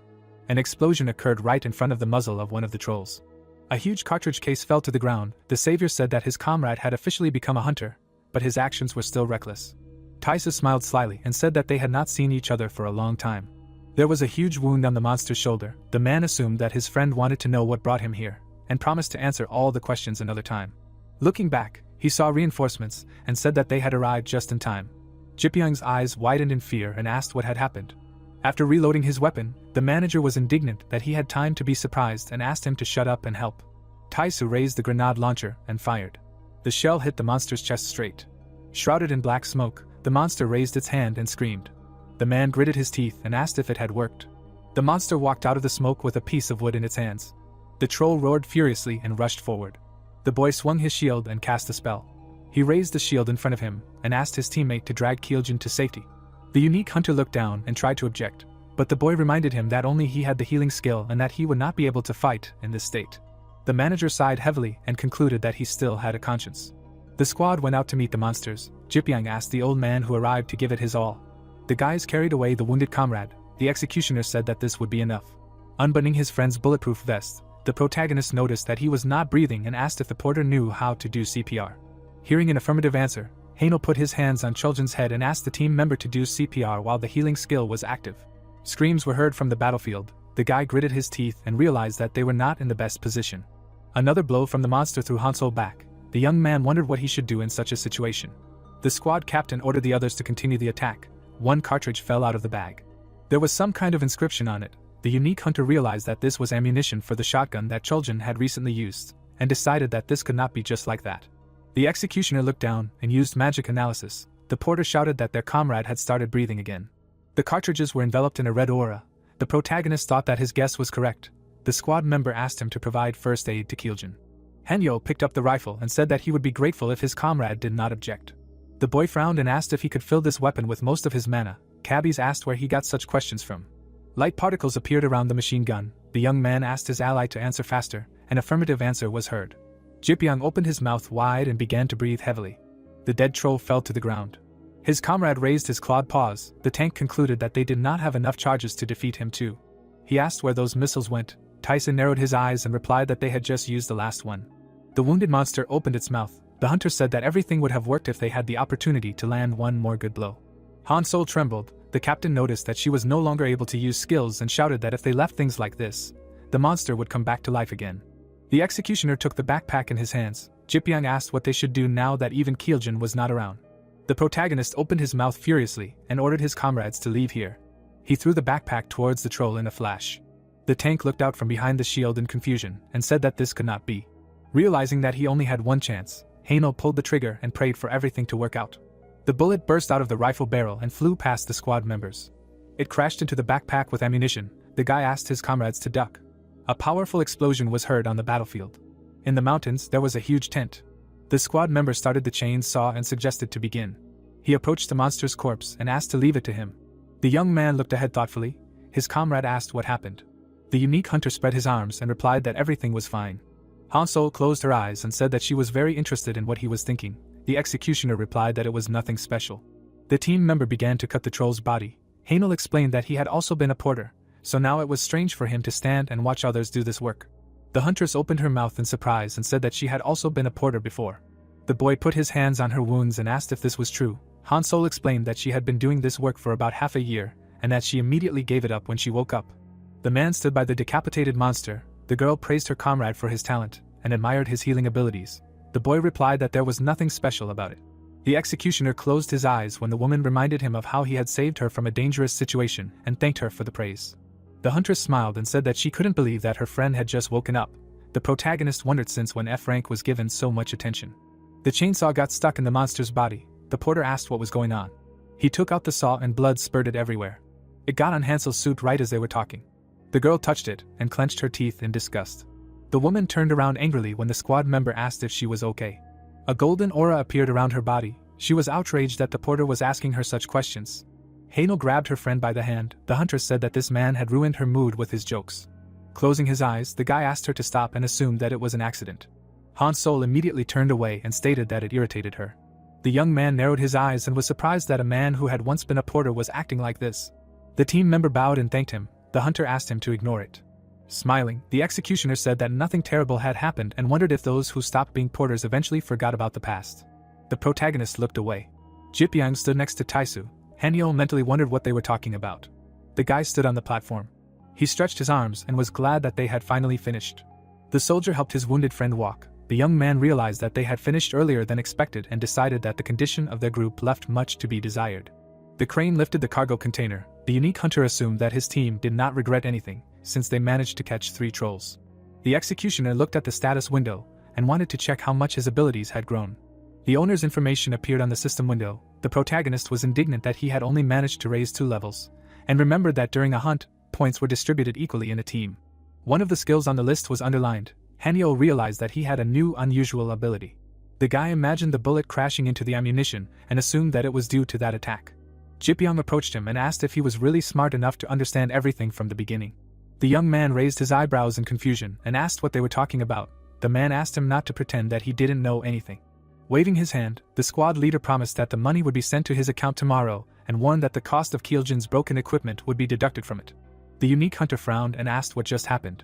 Taisu approached him, displeased, and said that Jipyong had shown his true colors. The executioner narrowed his eyes and asked what he was talking about. The man called him too naive. The old man put his hands in his pockets and explained that his friend had almost been scammed. The protagonist asked what that meant. There was a Kmart sign hanging above the doors. There was an aluminum can on the table. Hanyo wondered if the Onyx Strike team was known for scamming newbies. The answer was yes. The guy closed his eyes and explained that he had been promised 1.5 times his daily salary. The manager frowned and explained that low-ranking hunters usually received 3 to 4 million won per day, and the most important thing was the 100 million won dividend from selling monster materials. The young man's eyes widened in shock when he realized that there was no talk of any dividends. Taisu assumed that they had not even made a written contract. Opening the can, the man said that anicaps was very easy to trick inexperienced and gullible hunters, and added that his friend should have left immediately. The old man picked up the drink and said that he immediately realized that something was wrong and followed his comrade to help him. The executioner clenched his fist and wondered why all the awakened were the same. The manager asked if he was okay. Closing his eyes, the protagonist answered in the affirmative and asked how his friend managed to negotiate with Jipyeon. Taisu explained that he threatened to tell the association about everything. Henyo's eyes turned white when the man said that he had many connections that would help close down the Onyx strike team. The old man spat out the drink in surprise when the guy asked why his comrade helped him at the last time they met. He said that they would never see each other again. The manager threw up his hands and said that he was amazed that the boy could become an official hunter so quickly and asked what had happened in the meantime. The young man explained that the association had made an exception for him. The executioner smiled awkwardly and said that due to some merit he was allowed to not go through the standard procedures. Tyson narrowed his eyes and thought that the association very rarely gave such concessions. The protagonist scratched the back of his head in embarrassment. The man realized that if the association found out something about him, it was not good. There was a backpack next to the table. The old man wanted to know what really happened and asked if everything was okay with his comrade's equipment, and if it was broken. Hanel sighed heavily and said that he was worried about this because the trolls destroyed all his things. The manager took a business card out of his wallet and said that he had something that could help. The boy took the card and asked what it was. Taisu replied that there was a large shopping area in the city where they sold hunting items and all the necessary equipment. On the black paper was the inscription Hunter Mall. The man suggested his friend to stop by there when he had time. The boy thanked him. The sun was shining on the sign. After the conversation, the old man offered his friend a ride home when he found out that he was going to take the bus. There was a dragon on the black sign. The villain tapped his finger on the table and asked if Henyo had really become awakened. His accomplice confirmed this and wondered when he would now pay them back. Gukyeon slammed his fist on the table and asked how they could deceive the debtor. Kalman closed his eyes and suggested raising the interest because he had become awakened. The bandit threw a book at him and asked if he really thought he could do it. The man shouted that it was just a joke. While they were arguing, someone opened the office door and asked if there was anyone there. The criminal scratched his head and asked what he wanted. The stranger opened his mouth wide and asked if there was a search party here, and when they answered in the affirmative, he asked the villains to find the one who had deceived him. The sun was shining brightly above the building. There was a pink pillow and blanket on the sofa. The protagonist picked up the phone and said that he couldn't believe his eyes. A message about a transfer appeared on the screen. Hanyo saw that he had received almost 30 million won. The guy opened his mouth in shock and wondered if he had almost been deceived for that much money. Squinting, the young man realized that he could pay off all his debts, and suggested that he should have another drink with Taisu. There was a black business card on the table, and the unique hunter decided that it was time for him to go. The executioner looked up in surprise and thought about the address on the card. In front of him were two giant skyscrapers. The doors opened. The protagonist was afraid to go inside.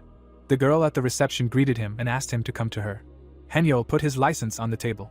He looked away when the receptionist asked him to go through another entrance. Closing his eyes, the guy assumed that there was a special door for hunters and decided that it was a little strange. The woman bowed to him and said hello. Smiling, Suyin explained that she would be accompanying the visitor and said that she could help him find something specific. Scratching the back of his head, the young man wondered if he was considered a VIP, and remembered that you can buy specially selected equipment here. Holding the pass in her hands, the receptionist realized that it was about offensive and defensive weapons, and promised to show everything. The hunter was surprised that he now had a personal consultant. A red light lit up on the device. The executioner assumed that such excellent service here is because the employees of Hunter Mall are well paid. A small cart followed the heroes. The protagonist decided that it was nice when someone served him. There was a sign on the ceiling that said Hunter Production Workshop. There were shopping arcades ahead. Suyin told him that there were specialized stores for hunters in this place, where you could buy magical weapons or handmade protective equipment. The cart stopped. The girl said that she would wait for the visitor here, and wished him great shopping.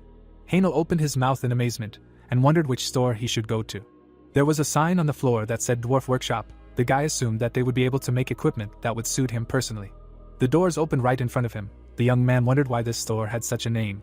The store employee was sleeping right behind the cash register. She raised her head and asked the customer who he was. The unique hunter mentally wondered what was wrong with her.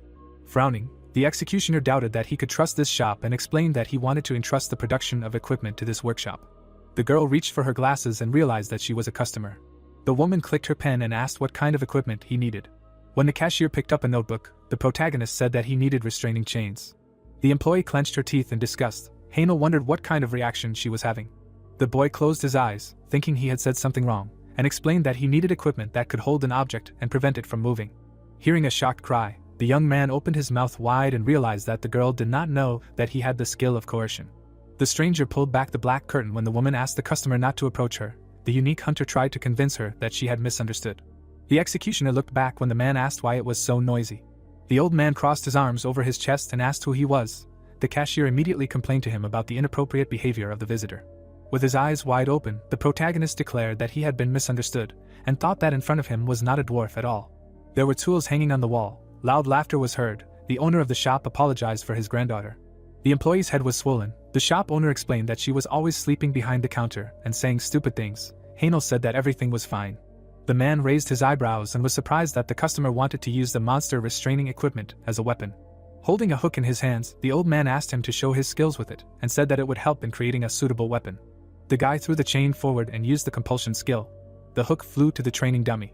The chains immediately wrapped around it. Coming closer to the doll, the shop owner concluded that the customer was using the restraining skill by aiming at the hook, and said that his abilities were very interesting. The shop owner remembered that he also knew how to use melee weapons. The young man closed his eyes and confirmed this. The man put on gloves and said that everything would be ready in 3 hours. The unique hunter asked him about the price. After throwing him out of the store, the old man asked him why he was talking so much and asked him to take a walk until work was over. The executioner wondered what was wrong with him. Suyun approached him and asked if her client had finished his business. The girl smiled and asked where they were going next. The protagonist decided to walk around the mall for a while and asked the consultant to take him to a gun store. There were many guns hanging on the wall behind the counter. All the rifles were labeled. Yahello remembered that now is the time when anyone can buy a gun with a special license. The body of the machine gun was shining. The guy was surprised that there were so many different types of weapons here and wondered which one he should take. The rifles were hanging on the wall at an angle. The young man realized that he had used each of them before. Someone asked if the customer didn't like the K-series weapons. Looking around, the unique hunter confirmed this and told him that he used them often when he was a porter, so he just got tired of them. Raising his eyebrows, the store employee explained that the K-series was no longer needed after the large-scale release of new firearms for large monsters, and suggested that this was the reason for their low price. The executioner closed his eyes when the manager asked what exactly he was interested in, and admitted that it was his first time buying a gun. A light lit up above the boy's head when the protagonist asked if he had anything with good firepower and easy to use. The seller took out a case and decided that this would suit the customer. Inside was a rifle. The employee explained that it was a new improved model from Germany, which also came with a grenade launcher. The weapon was placed in a special compartment. The consultant offered the client to test it himself. Yahello was surprised that he had such an opportunity. The bullet burst out of the long barrel. It hit the target in the very center. The guy pressed the button. The empty magazine fell down. The young man inserted a new magazine into the machine gun. The cartridge rose into the barrel. Holding the weapon in his hands, the unique hunter fired another shot. The cartridges fell to the floor one after another. The executioner pulled the trigger. A powerful projectile flew out of the wide barrel. It approached the target. There was a loud explosion. When the smoke cleared, it was clear that nothing was left of the target. The store employee approached the client and asked if he liked the weapon. The protagonist's eyes sparkled, and he replied that this rifle was very cool. Yahello released the trigger. The salesman explained that this model is equipped with a sturdy barrel with high magic conductivity, and that its functionality can be demonstrated even better when using magic bullets. The guy smiled widely and asked how much this rifle cost. The salesman replied that it was 10 million won. The young man opened his mouth in shock and asked if it was not 4 times more expensive than any other weapon. The salesman closed his eyes and explained that such a price was due to the fact that it was a high-end imported model that was developed specifically for hunters. The executioner looked at the machine gun in confusion. The salesman added that its price was fully consistent with its functionality. The destroyed target began to smoke. The salesman asked if he needed to show the customer other examples. The protagonist decided that at the moment this was the best weapon that could protect him. Yahello opened his mouth wide and declared that he would buy it. Holding out a credit card, the guy said that he would pay the entire price at once and thought that 10 million won was much cheaper than the price of his life. The store employee inserted the card into the cash register and stated that the payment was made. The young man smiled awkwardly and decided that he would need to think about investments when he had money. The salesman asked if he needed anything else. There was ammunition on the table. The consultant told him that their store also had bullets, gunpowder, and other things. He smiled widely and asked if he needed to recommend anything. The unique hunter realized that he would have to spend even more money than expected. The cart was fully loaded. The store employee thanked the customer and wished him luck. Holding the receipt in his hands, Yahello realized that he had spent all the money and concluded that the manager was excellent at selling. Looking at the shopping list, the guy decided that he would need all of it. The young man looked back and asked Suyun if he could arrange for delivery. The answer was yes. There were boxes of ammunition on the cart. The girl said that personal storage of weapons and explosive devices without documents is prohibited and that they will be delivered to a special agency in the area of the client's residence. The unique hunter stretched his hands and decided that it was time to return to the dwarf's workshop. There was a corresponding sign on the wall. The doors opened in front of the executioner. The cashier wanted to greet him, but suddenly shuddered. The main character did not understand what her look meant. Hanel closed his eyes and said that he came to pick up his order. The man took off his welding mask and said that he was almost done with his work. The guy followed him and glanced at the dissatisfied girl. The young man opened his mouth in surprise when he saw something in front of him. The owner of the shop closed his eyes and asked if this was not a masterpiece. There was a knife on the table. The unique hunter said that he did not ask for it to be made. There was a strange device with straps lying nearby. The executioner asked what it was. The owner of the workshop explained that he hadn't made such unusual equipment for a long time, so he got too carried away.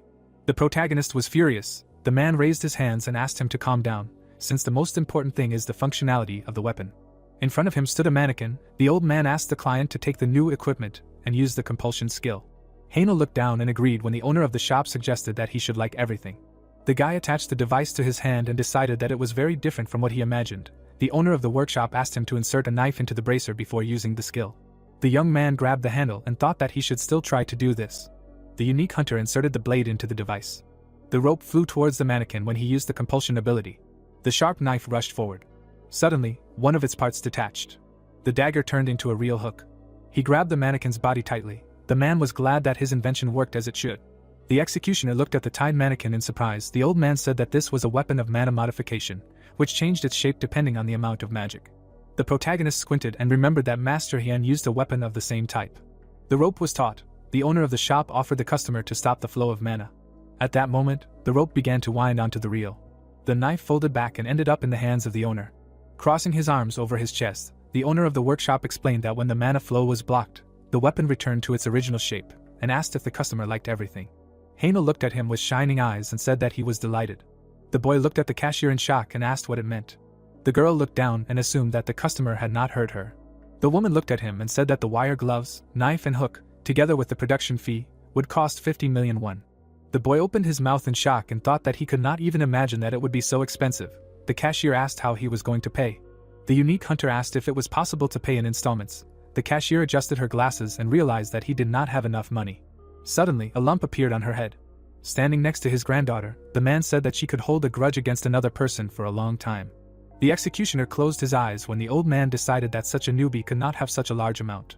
The protagonist looked up when the shop owner promised to give him a weapon for 5 million if he fulfilled one condition, and asked what he needed. The knife was lying on the table. The owner of the workshop asked the customer to come back to his shop if he needed to improve his equipment, or buy a new one. Hanel asked if this was his condition. The man closed his eyes and confirmed it. The boy scratched the back of his head and thought that it seemed a little selfish. The old man explained that this work inspired him because it was not often that people came to him with such unusual requests. The sun almost disappeared behind the building. The young man was glad that he finally finished all his business. The unique hunter took out his phone and decided that shopping was much more tiring than he thought. The executioner opened the bank application and was upset that he had so little money left. Frowning angrily, the protagonist said that money was needed to spend it, and remembered that he still had to pay off his debts for the next month.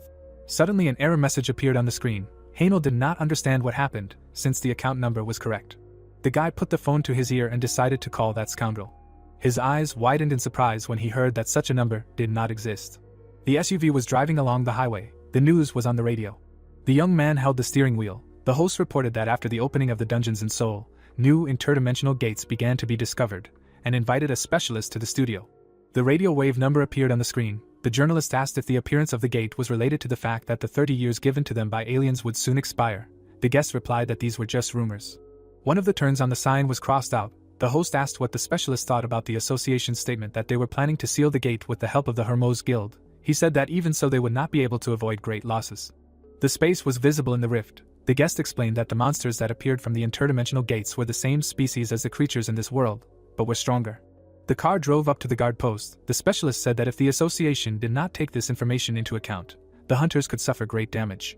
Looking at the road, the executioner assumed that it was a monster that he had already encountered. The protagonist drove up to the fence and decided that he did not want to encounter this monster again. After saluting, the guard said that he needed to conduct a small check and asked Hanel to show his license and entry documents. The man took the papers and asked if he was really going to enter the ogre settlement alone. The boy confirmed it. The young man smiled awkwardly when he was called a solo hunter, and remembered that the workers at the checkpoint in the association were also surprised when they found out that he wanted to go hunting alone. In the memory, Jipyeong waved his hand. The unique hunter realized that by working alone, he could quickly improve his skills and earn much more money, and decided that he could not trust other groups. The guard looked away and said that everything was in order with the documents. The executioner thought that his choice was the best at the moment, despite all the risks. There were high protective walls ahead. The steel gates opened. The protagonist realized that these walls were built to prevent the monsters from escaping from here, and realized that the residents would not be able to do so either. The car drove into the territory of the destroyed city. In the trunk was a case. Haenel put on a bulletproof vest and finished the preparations. The phone showed that there was no signal here. The guy wondered where the bandits who extorted debts from him had gone. The young man looked away and decided that they could not just escape. The unique hunter saw a car in front of him and wondered what was going on here. There was a group of people standing nearby. The executioner assumed that they had also come to hunt ogres. The protagonist raised his eyebrows and thought that he would need to stay away from them. Haenel picked up a rifle. The guy smiled confidently and decided to start hunting. The road sign was destroyed. The young man raised his binoculars. There were several ogres ahead. The monster looked back. The unique hunter asked who decided to call them ogres, because they did not look like the creatures from manhwas or games at all. The executioner tugged the rifle and thought that these beasts were just as violent and ugly. The protagonist took aim at the enemy and realized that it did not matter now. Haenel fired and used a crushing blow. The bullet approached the back of the unsuspecting monster's head. The other ogres looked at their wounded brother. The monster immediately fell to the ground. The monster opened its mouth wide and screamed loudly. The boy frowned in displeasure and realized that he had been discovered. The young man turned the switch and decided to use something else. A bright light burst from the barrel. A hail of bullets fell on the monsters. The ogre gritted his teeth. The shells bounced off his thick skin. The monsters looked at each other and growled. They rushed towards the building where the unique hunter was hiding. Gritting his teeth, the executioner noticed that the enemies ran in different directions and assumed that they were using their heads to dodge the bullets. His rifle was covered in a light aura. The protagonist fired a grenade launcher and offered the enemy to try to dodge it. The shell approached the monster. A powerful explosion engulfed its body. The ogre's hand fell to the ground. Haenel angrily gritted his teeth and thought that there were 2 more enemies left. The monster climbed up the floor along the wall. The boy pointed his rifle at it and wondered when the creature managed to do this. The young man fired a shot and wished death on his opponent. The monster covered its head with its paw and squealed. There were no more shells in the magazine. The ogre jumped into the room. The unique hunter took out a knife and thought about how he needed time to reload. The executioner threw the hook forward and used the compulsion skill. At that moment, the monster rushed straight at him. The sharp blade cut off its paw. The protagonist's eyes widened in confusion and wondered what just happened. The rope tied the monster. Haenel could not believe that the new equipment cut off his hands after using the usual compulsion skill. A pool of blood formed under the paw. The guy wondered how good the functionality of the modification knife was. A system window appeared in front of him. The user formed a new skill, strike chain. The young man squinted and decided that he still needed to reload. Another ogre appeared right behind him. The unique hunter grabbed the rope and realized that he couldn't do anything to it. The system suggested that he use the skill he had just acquired. The monster rushed forward. The executioner gritted his teeth and decided to listen to Cabby's advice. The tied monster opened its mouth in fear when the protagonist used the shock chain. The ropes wrapped around the ogre's body even tighter. At that moment, it was cut in half. The hook flew towards the running monster. The blade cut it into 2 parts. Haenel caught the dagger and wondered what had just happened. His eyes turned white with shock. The boy thanked Cabby's and assumed that it was not a shock chain at all, but a dismembering one. There were purple crystals in the container. The young man, dressed in a protective suit, was upset that there were so few of them. The unique hunter took off his mask and thought about how everything was easier last time, during the Volax hunt, and now he had to do everything alone. The executioner wiped his forehead and understood why people hired porters. The stranger sat down behind him and asked what he was doing. A smile shone on her face, and the protagonist wondered who she was. In the memory, this girl was standing next to other people. Haenel mentally wondered how long she had been wandering around here. Raising his eyebrows, the guy hoped that she had not heard his conversation with himself, and replied that he was dealing with the monster he was hunting. The equipment was lying against the wall. The woman asked where all the other hunters and porters had gone. The young man opened his mouth in confusion and said that he hunted alone. He clenched his fist and was indignant that all the people thought he was strange and said that his actions were tantamount to suicide. The stranger folded her hands together and declared that this was very cool. The unique hunter tilted his head and asked what this meant. Standing in front of him, the girl asked if he had managed to kill those 4 ogres by himself and called his skills amazing. Her eyes sparkled. The woman said that she was very lucky to encounter such a professional and asked if she could ask her a few questions.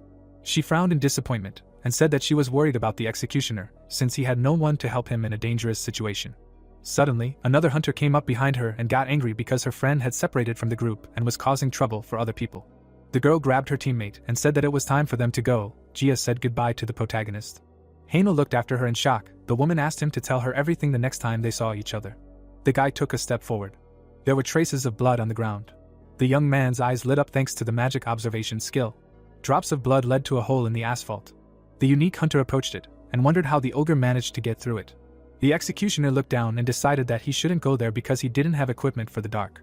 The protagonist took out a grenade and wanted to make the monster get out of there on its own. The grenade bounced off the rocks and fell into the hole. Haino covered his head with his hands when an explosion was heard. The guy raised his rifle and called the enemy to come out. A white aura was visible in the darkness. The young man concluded that something was approaching. The aura became much larger. The unique hunter realized that there was more than one monster hiding there. The ogres poked their heads out of the darkness. They shuddered when they saw a man in front of them. His face was covered in cold sweat. The executioner jumped back from the pit. He immediately ran away. The ogres climbed out of the pit and growled. There was a car parked on the street. Sitting on the ground, the protagonist wondered why there were so many monsters there. A skull lay on the asphalt. Haino realized that he would be dead if the monsters caught up and grabbed him. There was ammunition in the trunk. The guy decided to finish hunting for today and thought that he needed something else to continue hunting alone. The next day, a sign for Starbucks coffee hung on the wall.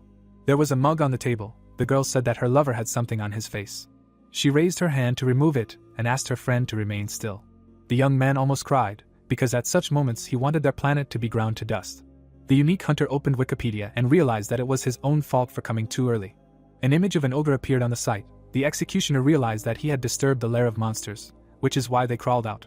Holding a mug in his hands, the protagonist decided that he was very lucky to leave there alive. Suddenly, Gia approached him. The girl smiled widely when she recognized him. Haino remembered how they met in an abandoned city. The woman was surprised that they met again and called it fate. The guy closed his eyes and felt as if she would often catch his eye from now on. The hunters saw an empty chair and asked if she could sit down. The young man answered in the affirmative. The awakened one placed her glass on the table and said that her friend was late for a meeting. Gia raised her eyebrows and asked what her new acquaintance's name was. Closing his eyes, the executioner introduced himself and remembered her name. The girl's eyes widened in shock and she asked how he knew him. The protagonist replied that he had heard his friend call her that. The woman scratched her head in embarrassment. Haino wondered if she had been plotting something against him since yesterday. The glass was closed. The huntress asked what her acquaintance was doing there. The guy explained that he had a meeting to hold. The awakened one waved her hand and said that it was time for questions.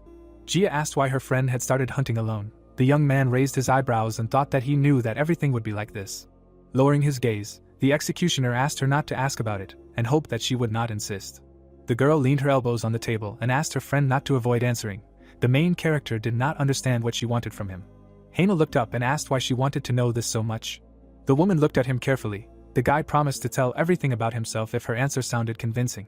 The huntress looked at the glass of coffee with disappointment. The young man smiled broadly and decided that his tactics worked. The awakened one said that she could not even dream of hunting alone. She squeezed the glass in her hands and said that she was afraid of being alone. Remembering how she had to hide under the rubble, Gia told about how during the war there was an explosion not far from her house, because of which her parents died. A bright light illuminated her. Until the moment rescuers found her, she sat in the darkness for 2 days. The girl stood in the middle of nowhere. No one wanted to take in an orphan, so she had to rush from one relative to another.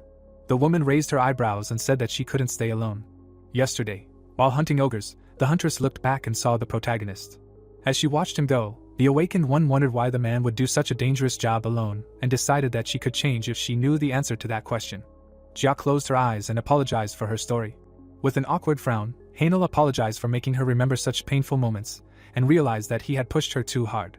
Smiling, the girl replied that everything was fine and explained that she had a friend who was always by her side. The woman picked up her phone and said that she had already arrived. The huntress stood up from her chair and said that it was time for her to go. The guy told her that he didn't trust hunters.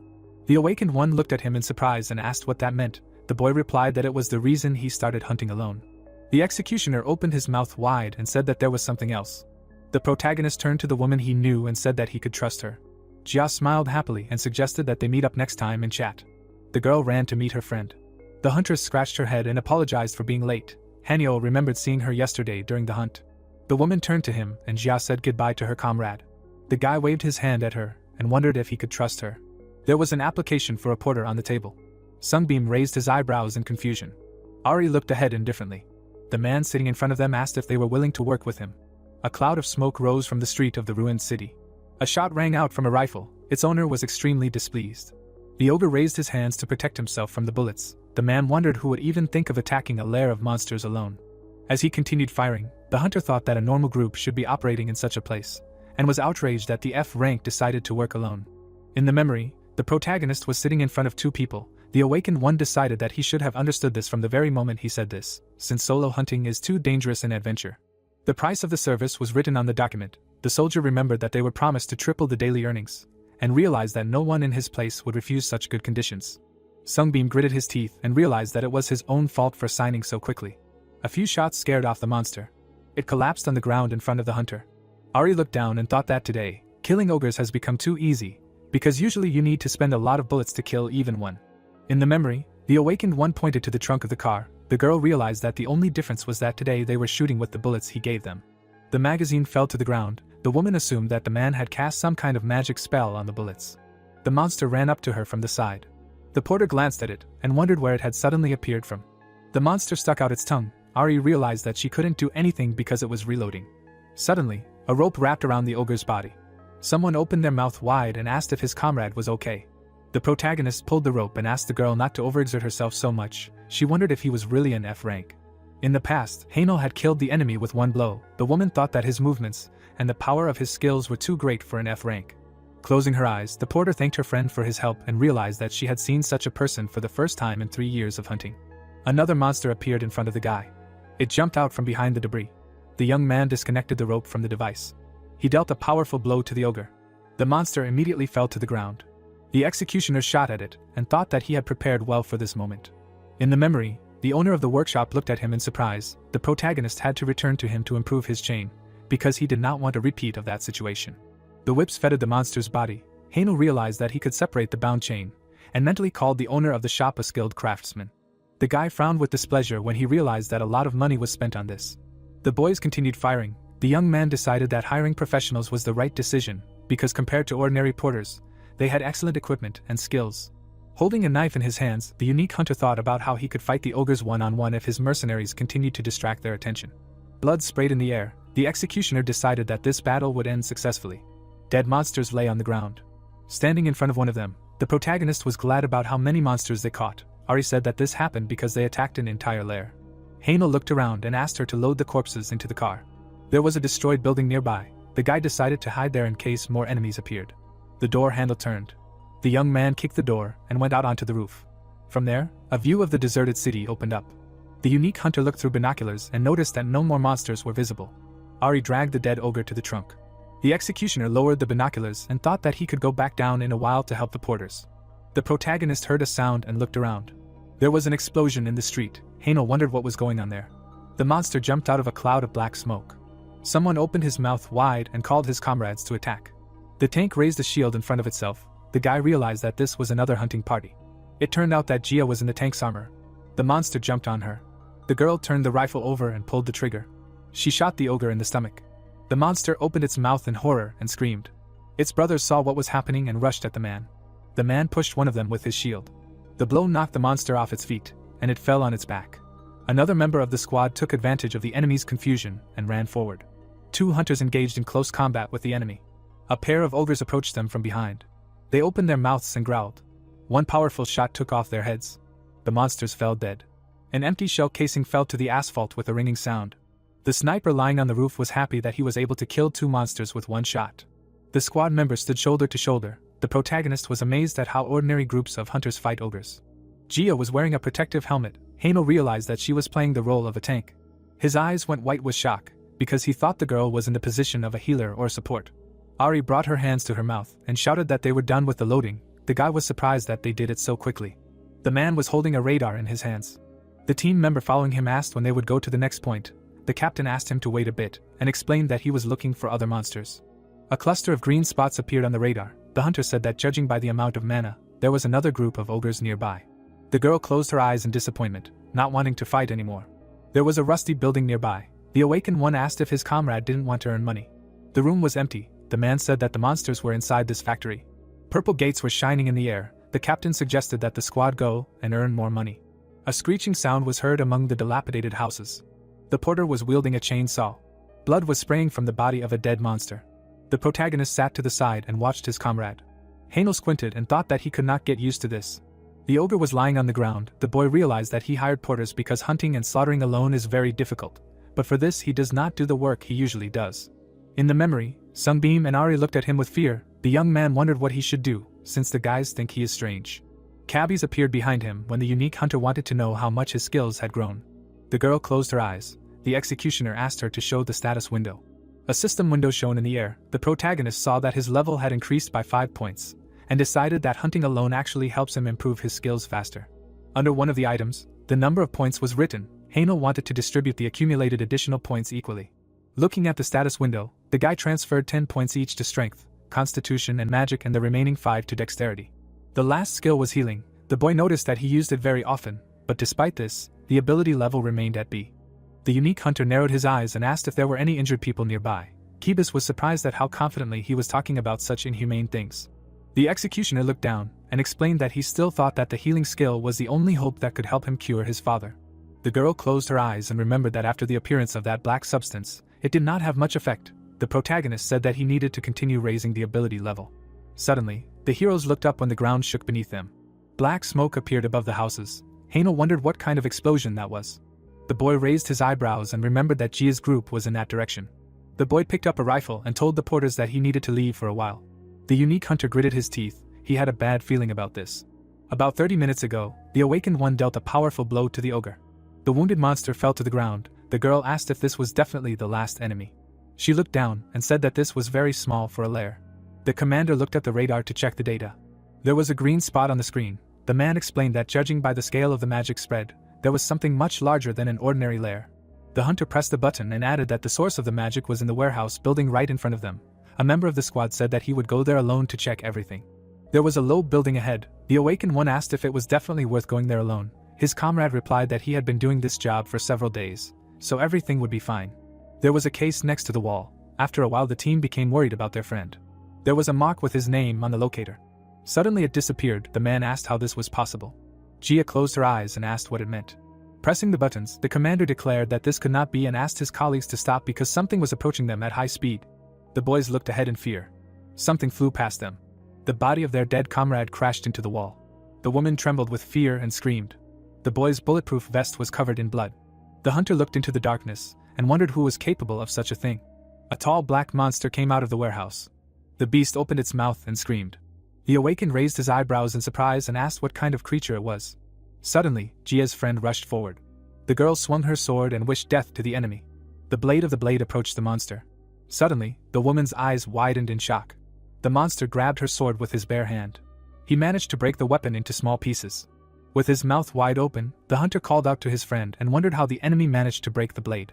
The beast swung its arm. It hit the awakened one in the stomach with all its might.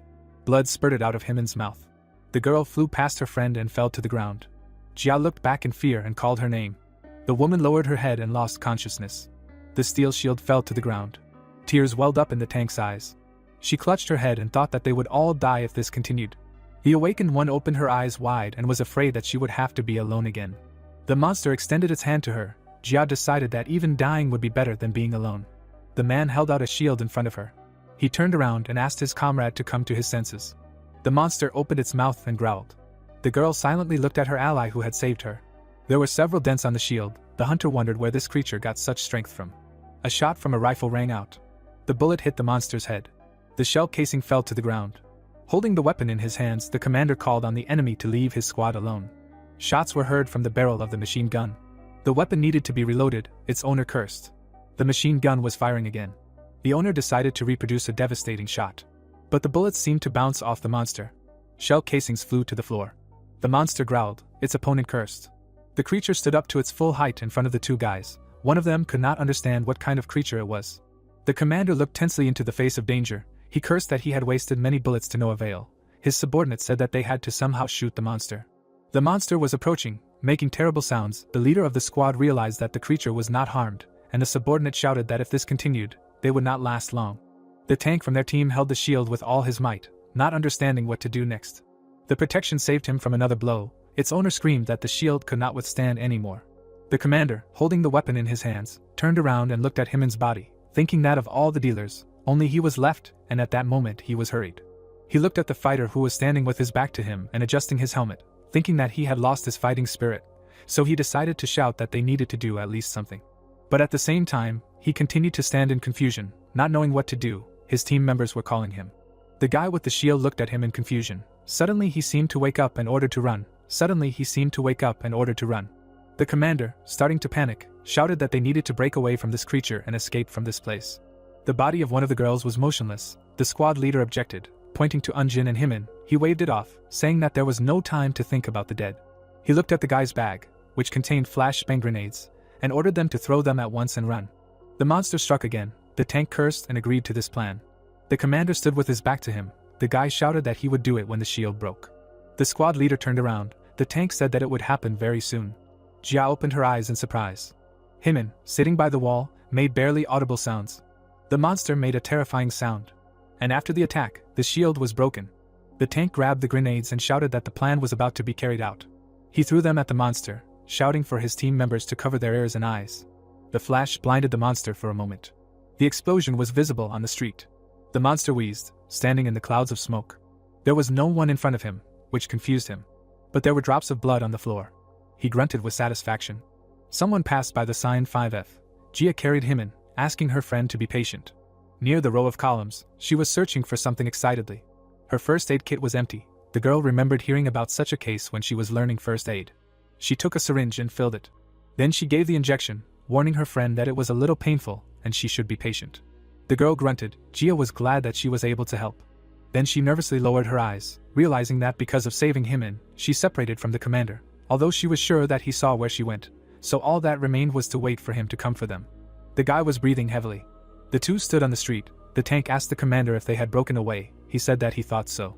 Suddenly, he, replaying the moment of the explosion in his head, realized that Jia was not nearby and asked where she was, mentally not understanding why he had to do such stupid things. At that moment, he saw that she had left with him but he had done nothing, and now he was mentally cursing that he had abandoned a living team member, and that he needed to go look for him. But suddenly, standing with his back to his subordinate, he said that there was no need to look for her. He asked again. The commander in his head was scolding him for staying alive. The commander looked ahead and answered the question that everything would be fine with the girl, because she, apparently, had dodged the explosion alone and he had seen her leaving, and he himself remembered that at the beginning he had said that they would not have time to save those who were wounded by the monster. Tank, hesitating, asked again and without waiting for an answer, agreed. The monster was making its way forward. The commander thought that it was good that the girl did not suspect anything and the monster only had to get rid of those two, because no matter what, Jia could not do anything alone, so it would not be a big problem. The creature made its way through the corridors of the building, wheezing heavily. The commander looked at the roof of the nearest building and said that it was time for them to leave, mentally adding that then no one would know the truth about him abandoning two members of his team. Hainel looked at his binoculars in confusion. Jia began to worry that no one was following them. She turned around at the sound, not understanding what it was. There was someone behind the door, and she assumed it was the commander. But then the door swung open with a bang. Jia covered her face with her hand, coughing. A familiar wheeze was heard from the clouds of smoke. The monster roared, appearing right in front of them. Jia was shocked, not understanding how it got there. Then she looked at the drops of blood on the floor and realized that it was them. Jia lowered the visor of her helmet and told herself that she would not run away again. Clutching the handle of her shield in her hand, she said that she would protect Himin. The girl stood in front of the monster with a knife in her hand. Impatiently, she shouted for the abomination to attack. The monster roared. And the next minute, it attacked. Jia stood with her hand lowered, holding the weapon in it. She was trembling, barely able to say that she could still fight. The monster roared again, and rushed to attack. Its paw was close to its target. The boy said that initially there was a promise between the hunters not to interfere in other people's work. Hainel stood with a rope in his hands, holding the monster back and saying that he would intervene here. The monster could not move its paw. The girl uncertainly assumed that Hainel had come to the rescue.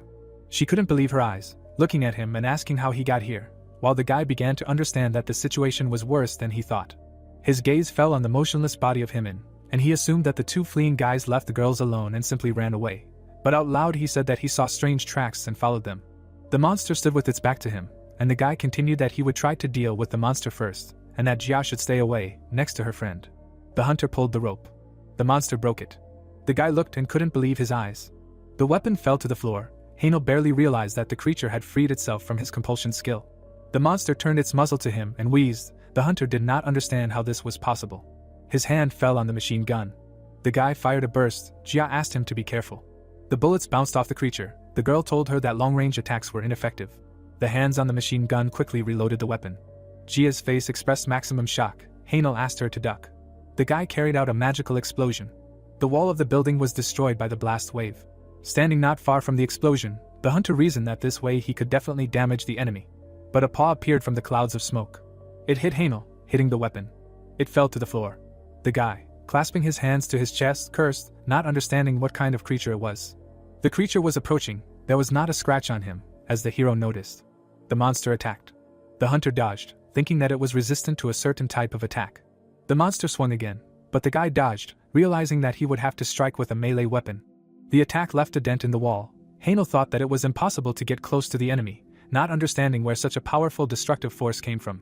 Jia, sitting next to Himin, thought that this situation was not in her favor. The hero grabbed the handle of the gun. And at the same time, he pulled out a grenade. Then he threw it, thinking that there was no other way but to fight. Immediately after that, he aimed and fired the gun, dealing a crushing blow. The monster wheezed furiously. Hanel pressed the button, releasing the rope. The monster turned around, watching as the protagonist tried to use coercion again. The weapon fell to the floor. The lock clicked, and the protagonist was glad that he succeeded. The hunter used a chain strike. The monster roared. It unclenched its jaws and bared its teeth, to the delight of the hunter, who thought that the attack worked. The protagonist grabbed the rope, thinking that he needed to gather all his strength, and struck the chain strike. The monster howled. The guy wanted to finish it off with one blow. Jia, who was watching what was happening, thought that she could not believe that the guy had single-handedly battered this creature, recognizing the strength of his savior. And suddenly she noticed the monster trembling, thinking that he was acting strangely. Tur was moving vaguely. She put her paw to her throat, and those watching wondered what was wrong with her. Hanel could not believe that he had let his guard down. And taking this as a chance, he attacked. The monster wheezed. Then he tried to attack. His paw passed by, and the hero did not understand what was happening. Jia attacked the monster from behind. She looked ahead, preparing to defend herself, and shouted to her comrade that it was time to strike. And at that moment she flew back from the monster's blow. She hit the wall hard. Hanel shouted her name, realizing that he could not miss the chance she had given him. And he rushed into the attack with a cry. The monster stood by the wall, destroyed by the explosion. The hero threw it off, pouncing on it from above and flying down with it. Then he used coercion. The rope wrapped around the wall. And Hanel grabbed it, holding on. His gaze slid over the monster, and he said goodbye to it out loud. The monster roared for the last time. It was falling down from a great height. There was a blow. Hanel crawled up to the floor, noting out loud that he thought he was finished. He looked at Jia, asking if she was okay. She answered yes. The hero wanted to use a healing skill on her, but she refused. Then, looking at her friend, she asked him to help her. She smiled, repeating that she was okay. The girl pressed the shield to her hand, and calling Hanel, thanked him. The hero held his hands on Himin's body, saying that they barely made it in time, because a broken rib pierced her lungs. The guy slightly turned his head towards Jia, continuing to say that he somewhat healed her friend thanks to his skill, so there could not be any big problems. The girl, closing her eyes, did not answer. He called her, but Jia did not answer. From her body, between the shield and her hand, a monster spike was sticking out. The bright sun illuminated the tower. Jia was laid in a body bag, and nearby, her friend's cries calling for her were heard. A gloved hand closed the lock of the bag, and in the background, the girl's friend called her again, blaming herself for the misfortune. Himin struggled with all her might, and two specialists held her back, preparing to sedate the girl. Hanyo watched as Jia's body was taken away, and Himin was sent to the hospital. He lowered his disappointed eyes. Gritting his teeth, he became angry, because if he had been a little stronger, everything would have been different. Hanyo clenched his hand into a fist, but a voice sounded nearby. Hanyo saw Hano behind him, who noted another meeting with the young man, although the situation was not pleasant. He asked what the girl had come for, to which investigator Lee Han-no replied that cases concerning the death of hunters were under the jurisdiction of the association. Watching as the body was placed in specialized transport, the investigator asked the young man if he knew the deceased and then expressed her condolences. They watched the car leave, and the investigator told Hano that the funeral of the deceased hunter would be held the next day at the association, but they were unable to contact any of the family members. She looked at her tablet, informing her interlocutor, since he was the first to report the girl's death, that the leader of the hunting team, which Jia was a part of, had been arrested. Hanul introduced the men and continued the story about the setup of the group leader by a colleague and how the arrested leader claimed to be unaware of what had happened, which the investigator herself doubted, but reassured herself with the thought that all the details would soon be revealed. Hanul looked seriously at her interlocutor, turning to him. Hanul opened his mouth in surprise, hearing about the need to go to the association, since he was an important witness, but agreed. The multi-story glass building of the Hunters Association was illuminated by the bright sun. The sliding doors opened. Hanul, with a loud sigh of relief, walked out of the building. The protagonist sighed heavily because he wrote a report on the details of what happened, but also answered a bunch of questions as if he was not a witness, but a criminal. The guy exhaled again, saying that the culprit will receive due punishment for what he did. He imagined the face of the dead girl, wondering if this would make him feel better. Hanyo gritted his teeth, angry at himself for the past, but he was called out. Mr. Sung Bum and Mrs. Ari waved, walking towards him. The protagonist embarrassedly scratched the back of his head when they reported on the work done, to which Hanyol apologized for the inconvenience they were forced to face, but his comrades assured him that everything was fine. Ari embarrassedly closed her eyes when Hanyol asked about possible oddities in the process of work, and Ari thoughtfully told how the transport and equipment were handed over in normal condition, and the orc corpses were sold to the association. Suddenly she remembered that there was one unusual orc, but the association itself said that it would buy his body. The protagonist narrowed his eyes, and Ari asked if it was a problem that they sold this corpse, since the association offered a good price for it, to which Hanel explained that there was no problem, since there was no factory conducting monopoly transactions now. The girl looked up at him and noted that in all her time as a porter, she saw for the first time how the association itself offered to buy the corpse of a monster, to which Hanel agreed. The sun peeked out from behind the glass building. The friends agreed to pay for good work in the evening and parted. There were files on the table when there was a knock on the office door, after which the guest was invited in. Above the nameplate, it sounded whether Captain Kim Sung-hoon had read the report sent to him, which he confirmed. The captain, holding the papers in his hands, noted that the case was very interesting, which was agreed by the investigator Hanul, who entered, saying how interesting Lee Han now was, who was completely unlike a simple hunter. The investigator, presenting the portal, shared information from the report of the research team, who searched the abandoned factory and found a gate to another dimension there. She, thinking about the monster, continued the story that the research team compared the orc's magic, and it turned out that it coincided with the magical reaction of another dimension. Looking back at the dossier with the hero's photo, Hanul noticed, asking how an F-rank hunter could defeat a monster alone that a team of 5 D-rank hunters could not handle. She frowned worriedly and said that the guy was probably hiding something, because it was illogical, and suggested detaining him and starting an interrogation, but the captain stopped her, since there was insufficient evidence. The captain moved forward and explained that at this point, it was just a guess. He glanced at the guy's photo, despite Hanul's objection, and then added that the right decision was to give him privileges so that he could take the test right away. Hanul tensed up and carefully asked what was next, while the captain spoke thoughtfully about how quickly the first leads had appeared. Sung-hoon interlocked his fingers, with his authority, giving Hanul permission to conduct a real investigation into the guy named Lee Hanul. He looked at the girl seriously and told her to bring more precise evidence next time, to which the girl answered affirmatively. The evening sky illuminated the brick balcony, where the lantern was not yet lit. The door next to the washing machine, leading to the bathroom, opened. The straw pierced the lid of the bottle of sweet milk, with a note in which the author of the message told about the final exam tomorrow and asked the recipient, who was Hanel, to keep their fingers crossed for him. Hanel read the note, not believing that the girl who wrote it already had a final exam, then wondered when he himself had taken this exam. He looked in front of him and decided to check how much his skills had improved, because there was no time for this at all then, and asked cabbies to show his status window. The bottle of milk hit the floor after cabbies showed the master's status window. Hanel sweated, indignant at what he saw. The status window indicated all the data about a person, from level, to the number of points of strength, constitution, dexterity, magic and strength, looking at which the guy did not understand how the changes that had occurred happened. He zoomed in on the system window and especially paid attention to the level number indicated as 33, because just recently the level was 22. The guy remembered the strange orc, wondering if the level had really increased that much after the battle with him.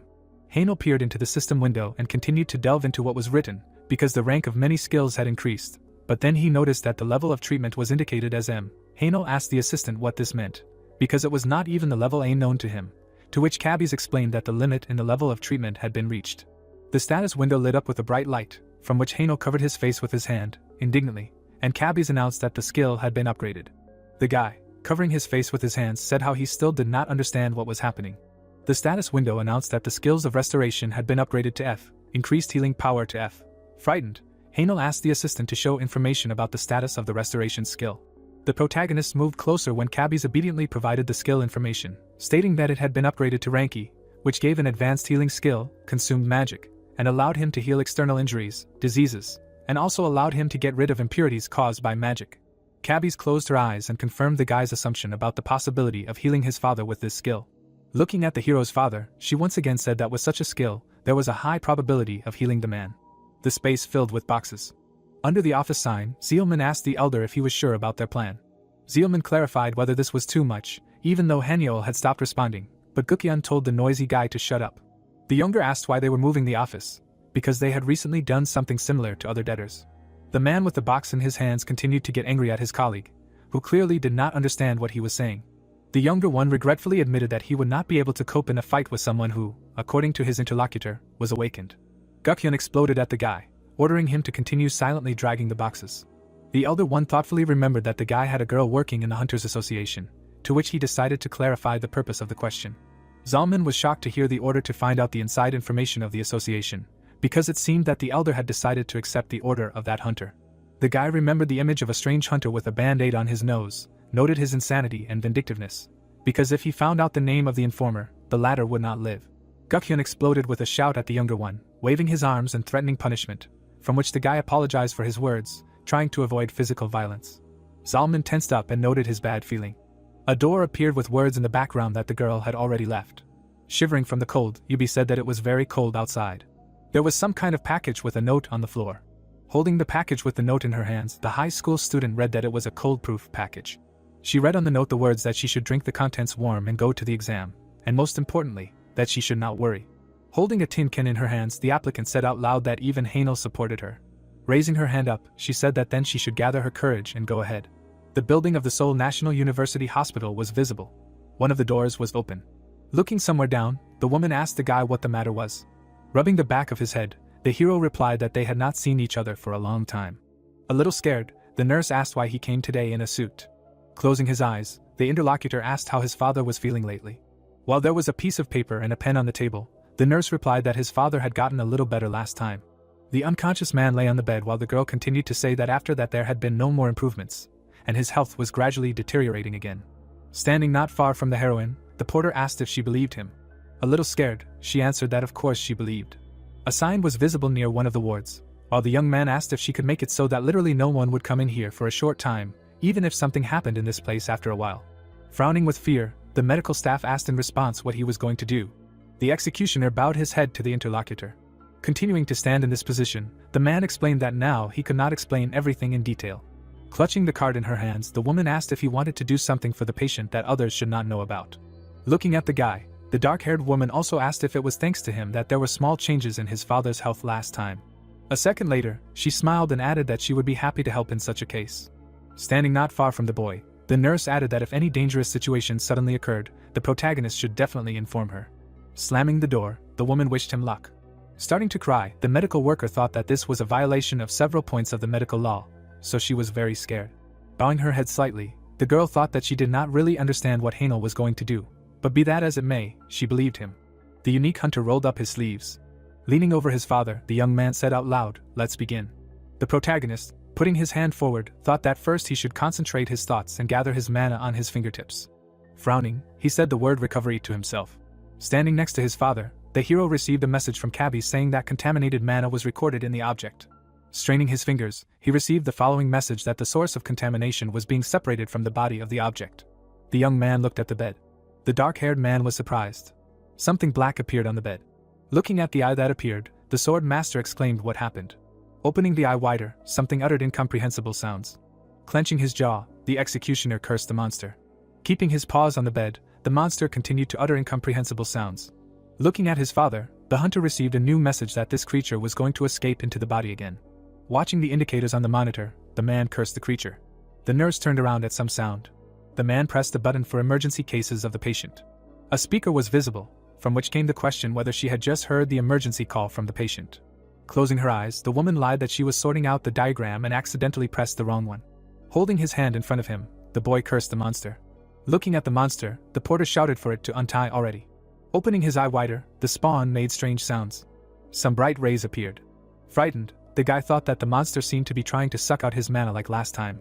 Squeezing the threads in his hands, the protagonist thought that this time the monster would fail. Watching the spawn, the hero said that he had foreseen this. A screen with stat points and magic appeared, while in the background the guy was talking about how he had directed his remaining stat points into mana, so no matter how much the monster tried to suck out mana, it was useless. Holding the threads in his hand, the dark-haired man shouted for the thing to get out of here. The evil spirit was lying on the bed.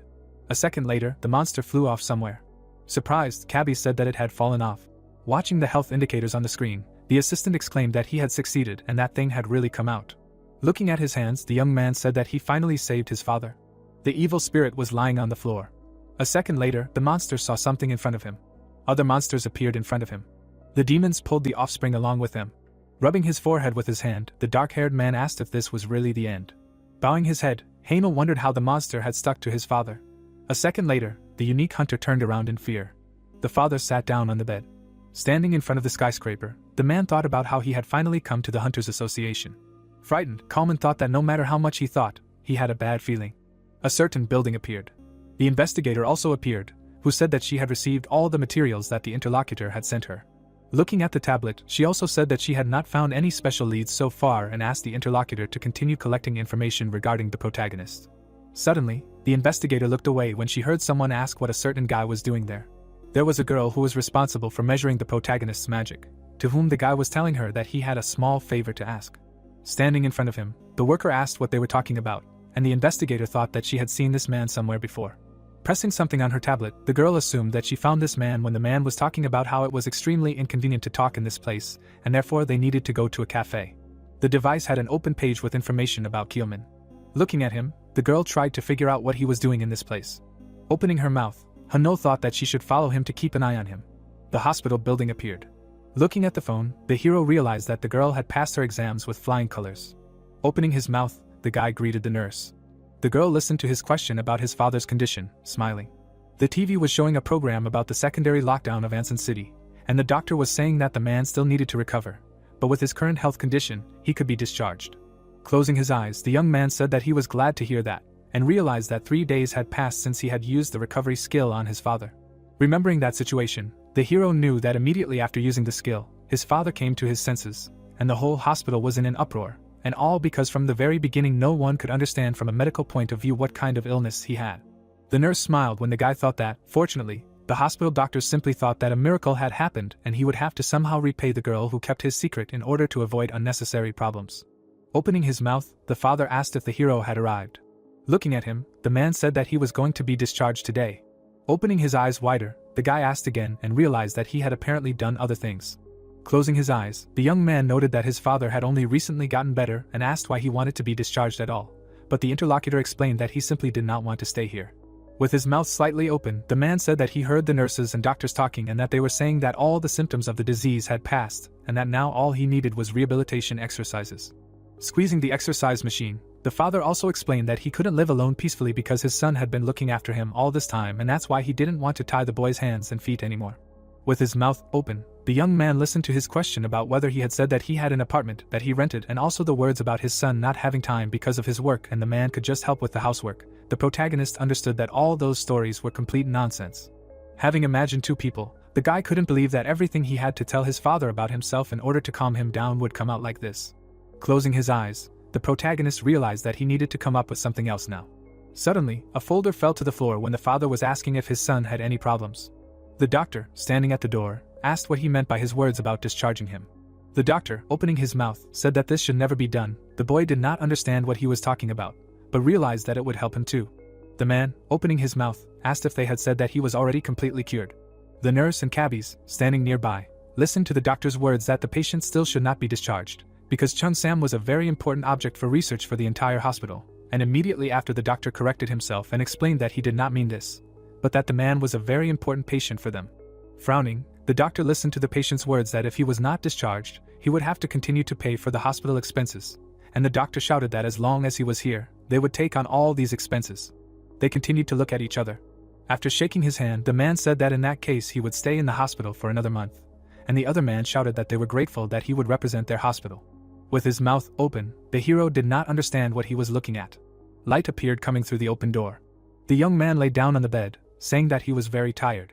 Closing his eyes, the guy tried to understand what to do next, taking into account the time he had worked.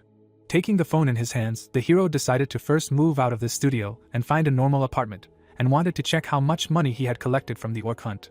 Opening his eyes, the guy realized that the money he had would not be enough and also realized that even the orc hunting place was closed now, and he needed to come up with some other way to earn money before his father was discharged. Suddenly, a message from a certain person appeared on the phone asking what the guy was doing. 2 more messages appeared telling him to go outside quickly, and the hero realized that this person was still as clingy. The moon was already hanging over his house when the hero finally decided to get some fresh air. The time appeared on his phone and the guy couldn't figure out where his friend was, because they had agreed to meet at 8 o'clock in the evening. Standing in the middle of the street, the hero was thinking that all those who first ask for a meeting and then are late for it themselves should just break their legs. Suddenly, someone hit him on the back of the head and called out. A friend standing behind him said that they hadn't seen each other for a long time.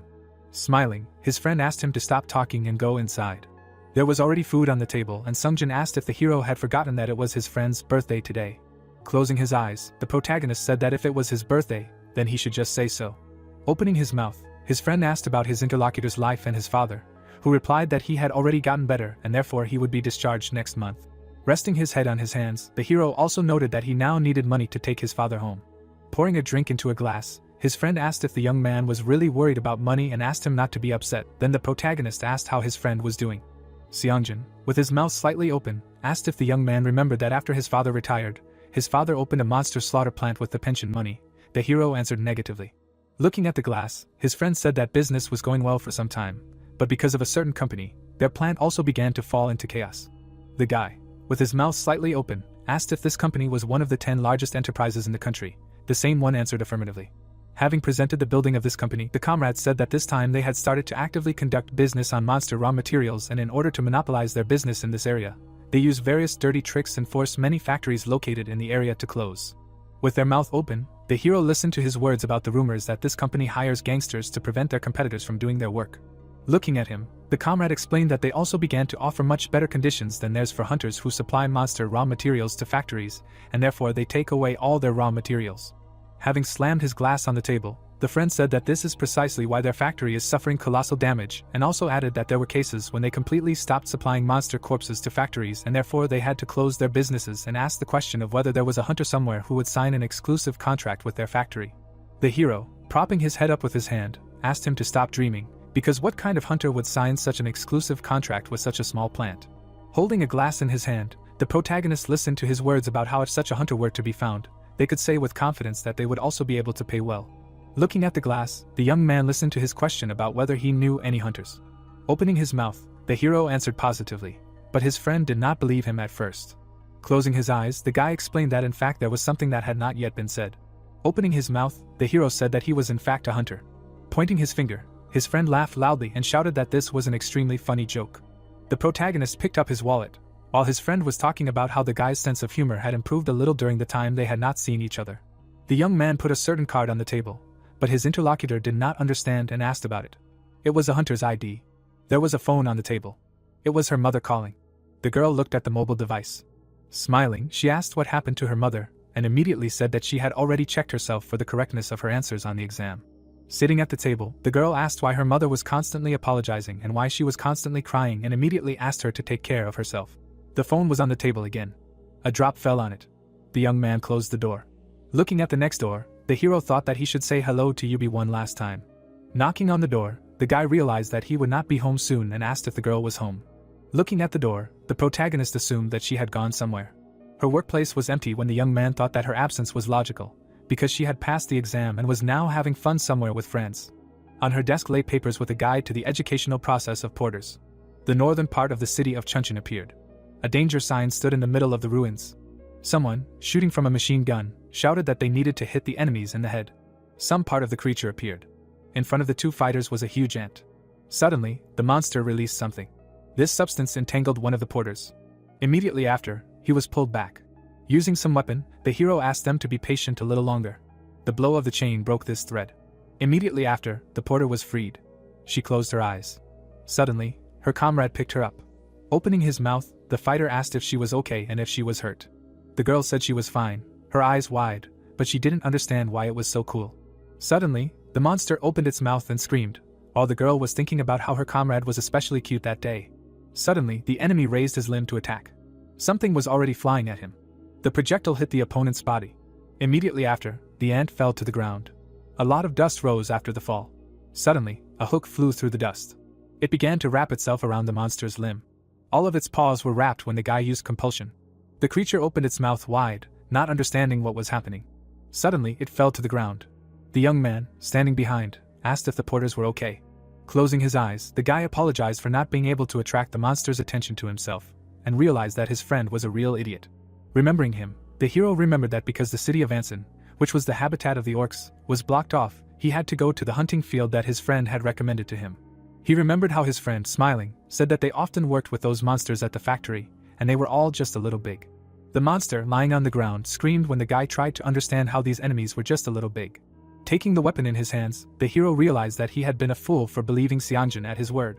Blood splashes appeared in the air when the young man thought that after the hunt was over, he should teach his friend a lesson. It was already evening over the city.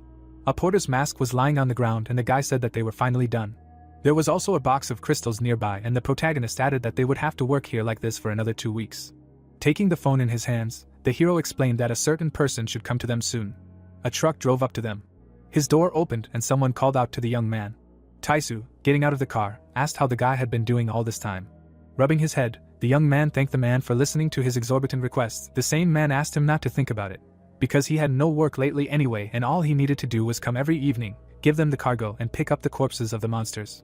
Opening the trailer, the manager also noted that inside was a cargo with goods for a week, which they asked for and which needed to be pulled out to load the corpses of the monsters. Opening his mouth, the man asked if it was true that they were planning a hunt for the next 2 weeks, and the hero answered affirmatively and explained that he just urgently needed money. The companions had already taken the monsters' limbs in their hands when the manager asked about the porters and the hero said that they also needed to earn some money, and so they said that they would help him with the hunt for 2 weeks. Closing his eyes, Tyson noted that it was extremely difficult to hunt huge ants alone, and the guy agreed with him. Then the man offered his help, and the hero also accepted his offer. Sitting in the car, the manager asked if all this needed to be delivered to the Songjin plant, and the protagonist answered in the affirmative. Leaving, the man said that in that case they would see each other the next evening, and the young man wished him a good trip. The porter, with his mouth slightly open, turned to the guy and said that they had a small problem. The hero opened his mouth wide. Looking at the tent, the young man asked why they only had one 2-person tent, considering that they had asked for 3 single ones. The protagonist, slightly bowing his head, listened to the porter's words about how there must have been some kind of mistake, because when they unpacked the cargo, they found that there was nothing else except this one tent, and the guy noted that their driver had already left, and so this really became a problem. With his mouth slightly open, the young man remembered that his porters had a hard time that day and made some kind of decision. They opened their mouths in surprise, listening to his words about how he would have to be on guard today and sleep outside while they were in the tent. A lantern appeared when the young man was saying that they did not need to worry, because they had both worked hard and asked them not to refuse and just go inside and rest. The 2 of them lay in the tent. The guy, with his mouth open, understood that he was sharing a tent with a girl and he was very awkward and was trying to figure out what to do in this situation, when she suddenly turned to him. The girl looked down and thanked him for saving her. Sungbum said that it was nothing special, opening his eyes wider. The hero, sitting outside, sneezed when the porter mentally asked for help. The sign for the record storage room appeared. The girl handed over her ID after being asked to do so. The employee, looking at her, asked what the case was, and she explained that the investigators asked him to deliver some materials to her. A room with servers appeared. The girl, turning her head, realized that what she needed was already nearby. Looking at one of the computers, she realized that she had found the right one. She put the flash drive into the slot. Gritting her teeth, the girl thought about how to do everything here faster. The flash drive changed color to green. Suddenly, someone grabbed her shoulder when she was thinking about how all she had to do was leave here and give everything to Chomin. The investigator smiled and said that she hadn't expected to meet her here. She listened with wide eyes as she asked her what she was doing here. The drive had been inserted into the device when the investigator was talking about how she was going to steal the association's internal information at the request of the young man, and that she was truly fearless. The girl looked down and apologized. Hanul, remembering their meeting, realized that she had suspected something was wrong back then and had been spying on him for several days, and it was hard for her to believe that he had decided to pull off such a ridiculous scam. Looking down, she also thought about the information that Coleman had asked her to steal. There was a report on the incident resolution on the device's screen, and the investigator realized that it was the content of the case about the hunter that the hero had reported to her about last time. With her mouth slightly open, she didn't understand why Coleman needed this information when suddenly the girl called out to her. Crying, she asked what they would do to her now. Holding a tablet in her hands, the investigator listened to her question about what punishment she would receive if this spread among the authorities. Gritting her teeth, Hanul understood that if the authorities suddenly found out about this, a major investigation would begin due to the leak of information, and if the hero's comrades also found out about it and went into hiding, then she would not be able to get more evidence on him. Opening her mouth, she said that no one would punish the girl. There was a camera hanging in the room when the investigator said that in return she would simply ask her to do something. The northern district of the city of Chuncheon appeared. The monster, with its mouth open, screamed. 2 fighters looked at it. The hero, looking down, noted that due to the fact that they had already gotten a little used to hunting huge ants, Killing them had become much easier, and his comrade agreed with him. Turning his head, the boy asked the girl to carry another defeated enemy. Looking at the heads of the others, she said that there was nowhere to put the corpses of the monsters. Looking at them, the protagonist agreed with her and noted that such a number might not fit into the truck that would arrive. Opening his mouth, the boy said that they might have a problem because of this, since there was still a lot of time left until the evening, when Taisu would arrive. Taking the phone in his hands, the protagonist realized that due to the fact that there was no signal here in the field, he would not be able to contact him and ask him to send them another truck. But if he just left the corpses, there was a chance that other monsters would come running. Looking at the porters, the boy also realized that they looked very tired from hunting. Closing his eyes, the boy suggested that they call it a day and go to the city to rest. Suddenly, the weapon fell to the ground. The girl, trembling, asked if it was true, because would they really be able to not eat those tasteless semi-finished products in the evening and sleep in a warm and cozy bed together in a tent, into which a cold wind blows at night. A building in this city appeared and the hero's words of agreement were heard. Their car appeared and the protagonist's question was heard about how long they had been waiting and also words of gratitude for giving him a phone. Opening his mouth, the guy said that he had contacted Taisu and that he himself would be able to deal with the corpses of the monsters that remained on the field. The girl, smiling, asked if they needed to go to the field in that case. Sunbeam asked if they needed to gather here before 8 o'clock in the morning and the young man answered affirmatively. The girl, taking her friend by the jacket, asked where he would like to go to eat. The protagonist thought that the two of them had become quite close lately. Turning around, the guy assumed that it was because they had been sleeping and eating together for a whole week, and even risking their lives. A sign for a bathhouse appeared and the young man decided to take a rest as well. There was a fan in the locker room and the guy said that it was very cool there. While sipping the drink, the young man realized that a sauna with a bathhouse was really a great thing, because while on the field he couldn't even take a shower. The phone was already charged. The hero asked about it and asked to give him a drink. Lying down, the guy realized that he would finally be able to use the phone calmly. The screen showed 27 missed calls. Suddenly a message appeared that all these calls were from his father. Opening his mouth, the guy realized that he had completely forgotten about him. Looking at the phone, the hero realized that it had started calling again and was trying to figure out how to explain to him why he hadn't been able to answer calls all this time.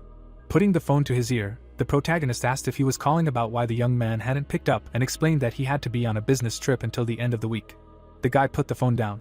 The hero opened his mouth and realized that this time he managed to get out of it, but he had a feeling that there were more and more lies. Holding the phone in his hands, the protagonist realized that at the moment the primary task was to buy an apartment. Opening his mouth wide, the young man listened to the scream from the phone asking where he had disappeared to. Bringing the phone to his ear, the guy asked what had happened, and his friend explained that because of him there was complete chaos at the plant. Opening his mouth, Sungjin asked if he really worked alone, and the hero answered affirmatively. Looking at the containers, the guy explained that because of him they had too much income and did the protagonist really think it was logical that every day they received one container of huge ants from him, a lone hunter. The boy's eyes turned white when his friend said that their modest factory was having a hard time handling so many corpses and that many people couldn't go home because of it, and were working like crazy at night, and said that he was going to start delivering 2 containers starting the next day, and his friend asked again. Smiling, Seongjin thanked the hero for that. Holding the phone to his ear, the boy listened to his words about how if it weren't for him, he would have to worry about the factory running out of work and would have to close down, and also offered him a drink, and the hero agreed. The boy's glass appeared. Someone tapped a finger on the table. Sweat appeared on the man's face. There was a flash drive in the device and someone said that this was what they needed. There was a smile on the man's face. Looking at the monitor, Gukyeon explained that with this information they would be able to make money.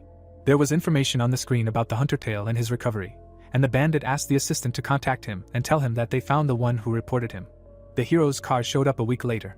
The young man, stretching, said that they had finally finished the hunt and that they had all worked hard. The girl, exhaling, noted that she did not know how the 3 of them would cope, but everything ended successfully.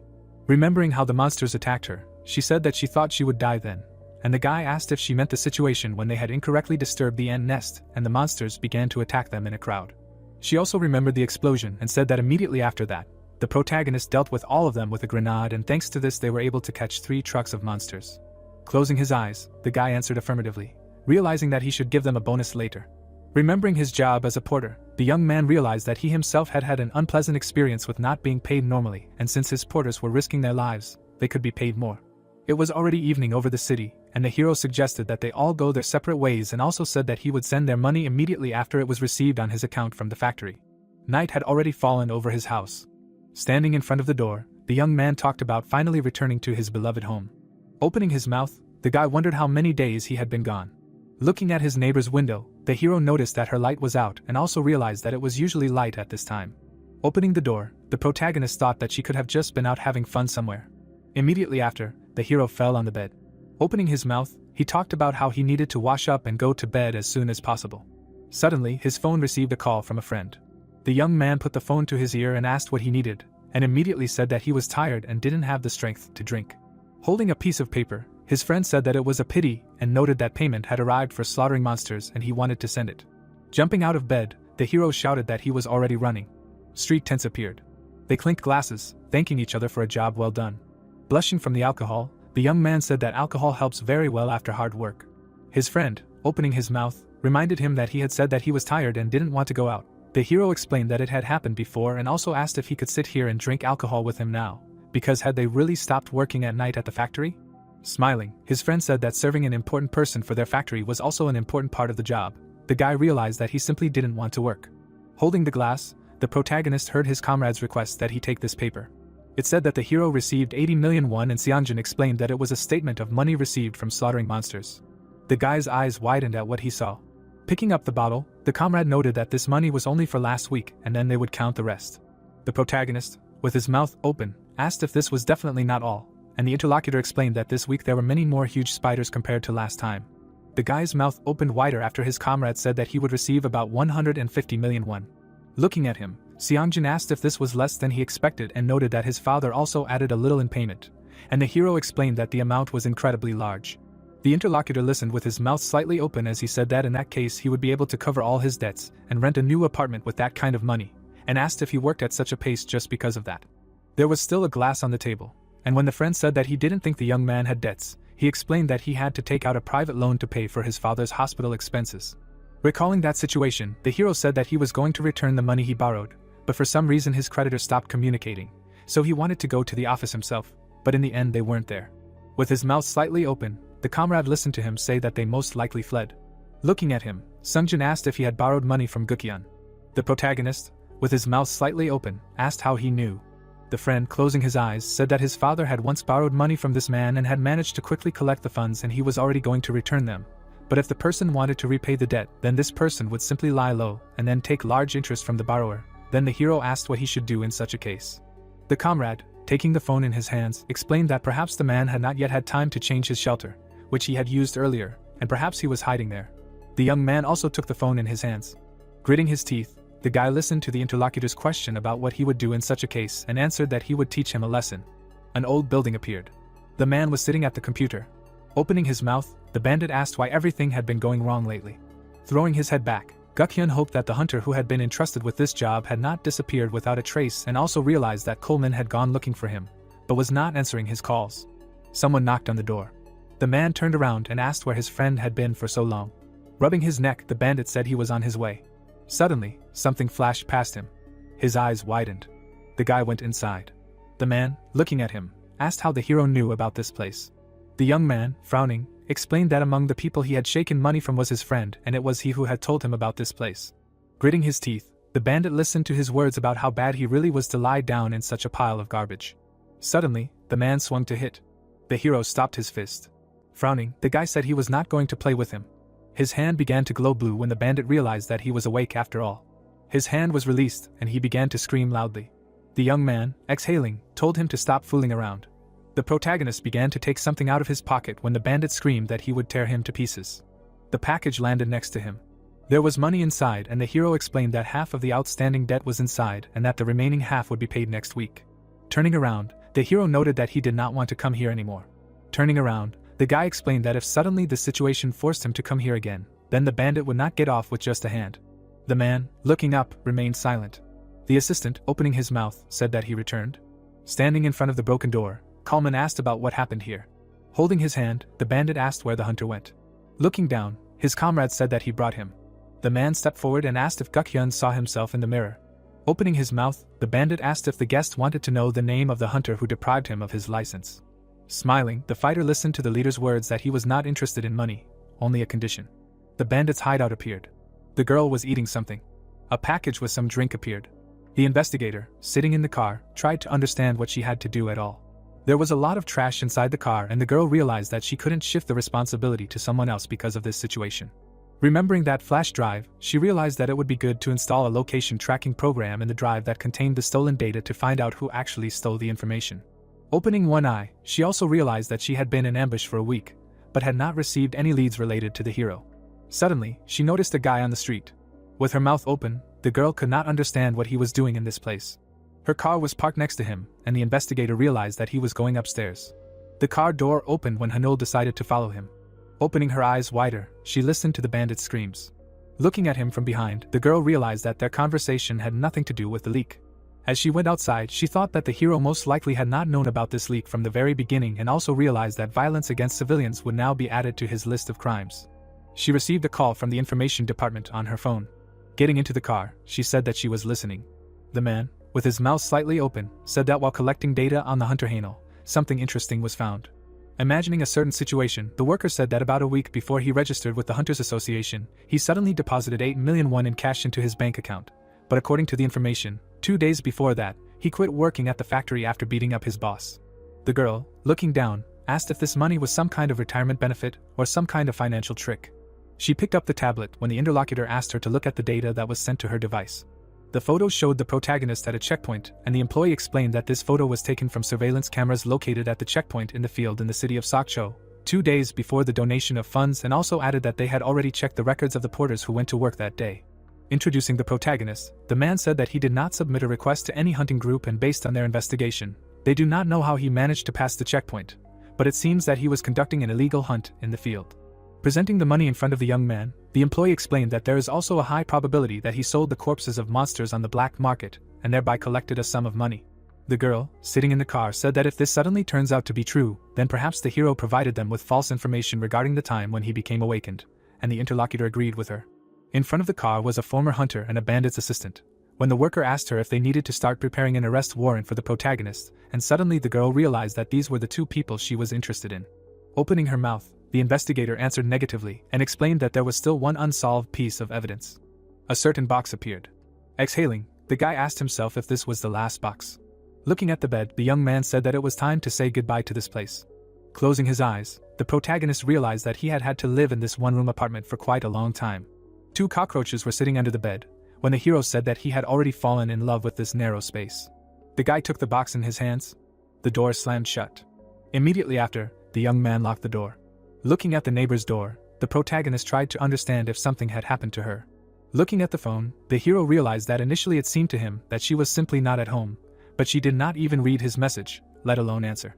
As he imagined her, the guy remembered that according to the manager, she had taken her bag and gone somewhere about 3 weeks ago. He exhaled, hoping that nothing serious had happened to her, and realized that he wanted to say goodbye to her before leaving. The roof of his house was visible. A large apartment building was also visible. The guy raised his hands and said that the move was finally over. There were many boxes on the floor, as the guy said that it had taken him a long time to move all the boxes by himself, and now all he had to do was unpack all the things. The room had an exit to the balcony, and the protagonist said that he was lucky because he was able to rent this apartment for 150 million won, and that there was such a discount because the owner suddenly had to go on a long-term business trip to America.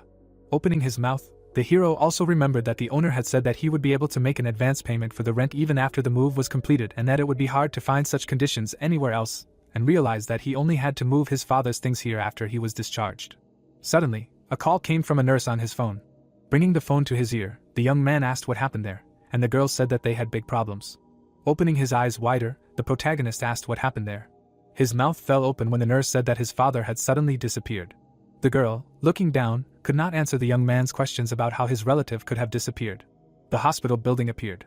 Walking along the corridor, the young man tried to understand how his father had disappeared and why there was so much noise in this hospital. Looking at the nurse, the hero called out to her and asked how it happened. The girl, looking down, explained that it would be better for him to see for himself first. The window in his father's ward was broken. There were also some shards of glass on the bed, and the nurse said that they had already called the police. Standing behind him, she also noted that the police were already treating the case as a kidnapping, and the protagonist asked when it happened, to which she replied that it had happened about an hour ago. Remembering some smoke, she said that there had suddenly been a fire in the hallway on the other side of the room, and while they were busy evacuating patients and putting out the fire, this happened. Presenting the panel, the protagonist asked if they had checked the CCTV cameras, and the nurse explained that the security team had checked the cameras. But at that moment someone had turned off the power supplies in the server room, and for this reason nothing had been recorded. Gritting his teeth, The protagonist could not understand who had done this and why, and immediately realized that this room was on the 6th floor. Suddenly, a call came on his phone and he asked the nurse to wait a bit. Holding the phone to his ear, the hero asked him why he was calling him now, since they had no business with each other anymore. The bandit, with his mouth open, noted that he shouldn't be so carefree now. Looking at the phone, the protagonist listened to him say that he sent him a video that he should watch. A photo of his father appeared on the phone. The man was tied to a chair when the boy shouted a question about what he did to his father. The bandit explained that his father was lonely in the hospital room, and so he wanted to take him away for a while to be friends. Gritting his teeth, the boy listened to him say that the price of friendship would cost him about 150 million won, and immediately added that for their rich awakened friend, this was too modest a price. The bandit, with his mouth open, told him not to do anything stupid and to come alone in the evening with the money to the place that would be sent to him, and also added that when he had to work in the organization, in his position he had to be responsible for restoring order and therefore he had confidence in this regard. Grinning, the man said that in that case they would meet soon. The moon was visible. Ruins near the city appeared. Someone stepped inside.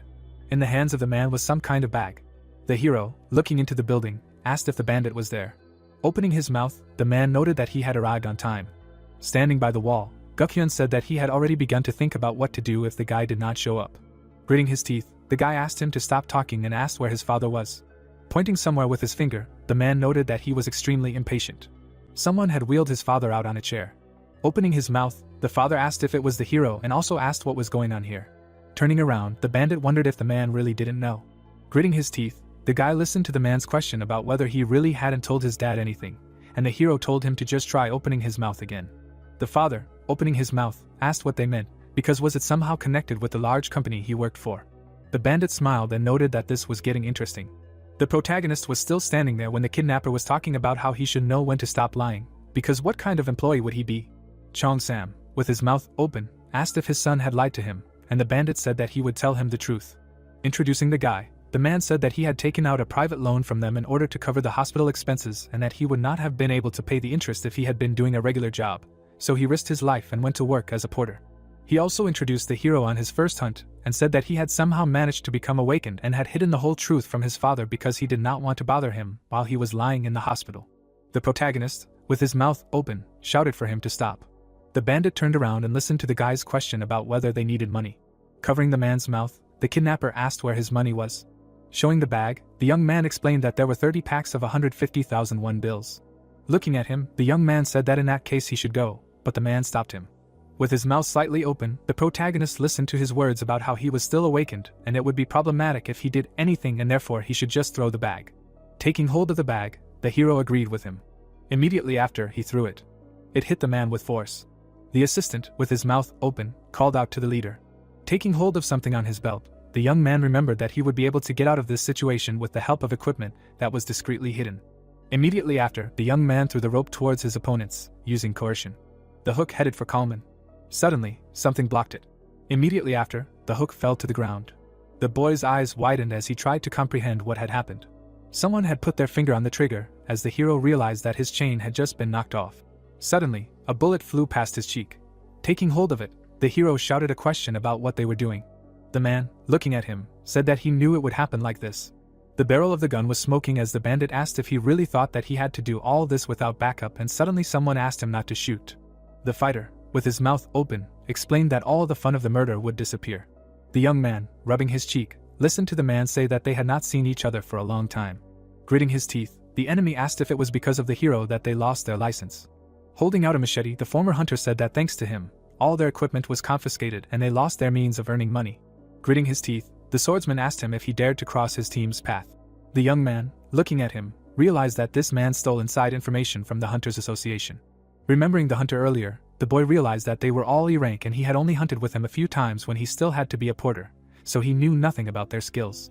Looking at the bandit, the hero realized that even if he had just given them the money, they still would not have let him and his father go just like that. The protagonist took out his weapon. Looking at them, he understood that he would have to fight to the death here. Grinning, the fighter shouted that they needed to fight once. The guy's hand began to glow blue. The opponent's hand was covered with the same yellow glow. Their blades collided. Grinning, the opponent said that the guy really was no slouch. The hero frowned and remained silent. Suddenly, the enemy raised his fist to attack, indicating that the protagonist was still a newbie. The boy quickly dodged the attack. Looking at the smile, the boy did not understand why he was smiling if he had missed. Another fist attack was aimed at him. The protagonist opened his eyes wide and realized that he had started all this from the very beginning, when the enemy said that the boy was opened from behind. Immediately after, the hero fell to the floor. Rubbing his face, the boy realized that they had a better sense of combat than he did. The girl raised her hand above herself and used a fire push. Smiling, she said that he was finished, while the hero tried to understand how she managed to form mana of such a scale. A bright projectile was heading straight for him. His eyes widened. Someone opened their mouth and used a counter spell. Suddenly, the projectile in the air began to change color. The boy's mouth dropped open as he tried to understand why this ability had simply disappeared. The person with her mouth dropped open said that they had kidnapped a civilian and also stole the association's information. Pulling out her blade from its sheath, the investigator also added that the awakened who had their licenses taken away were not using their skills on monsters, but on people. Pointing her sword forward, she also said that according to the special law on the disposal of awakened, she needed to immediately arrest them at the scene of the crime. Hanul recalled the events that had happened, and blamed herself for not arresting Gukyan and the hunters a week ago. Although, no, if she hadn't allowed the information about Hanul to be passed on back then. The investigator looked at the confused faces of everyone present, realizing that none of this might have happened. The girl gripped the hilt of her sword tighter, admitting that it was her selfishness that was to blame. She gritted her teeth, deciding that this was why she had to fix everything. The huntress looked straight at Hanul, not believing her eyes. The investigator stood in a fighting stance, and the girl remembered that she was from the Hunters Association. Turning around, the swordsman called his employer a scoundrel. The man's face looked confused when asked how to understand this, he answered that he himself did not know. Gritting his teeth, the swordsman said that the investigator latched on to them immediately after the information leaked from the association, but decided that it did not matter, she would just have one more corpse. The confused huntress agreed with the leader of the group, because no matter how you look at it, there were more of them. The criminals rushed at the two enemies. Gritting her teeth, Hanul admitted to the protagonist that she did not particularly like him either, but since this was the situation, she would help him. The young man looked straight ahead in panic, agreeing out loud, and in his mind he tried to understand what was going on. Looking at the detective, the awakened one could not understand how she ended up here. The blades clashed with a ringing sound, and Hanul was still asking himself stupid questions. At this time, the third hunter pointed the gun straight at the back of the investigator's head. The scoundrel advised him to die by pulling the trigger. But then the protagonist's chain flew through the air, and the blade at its end cut the weapon in half. Catching the artifact, the young man reminded that he was also here, because not understanding the current state of affairs, he simply saw no other option than to help Hanul.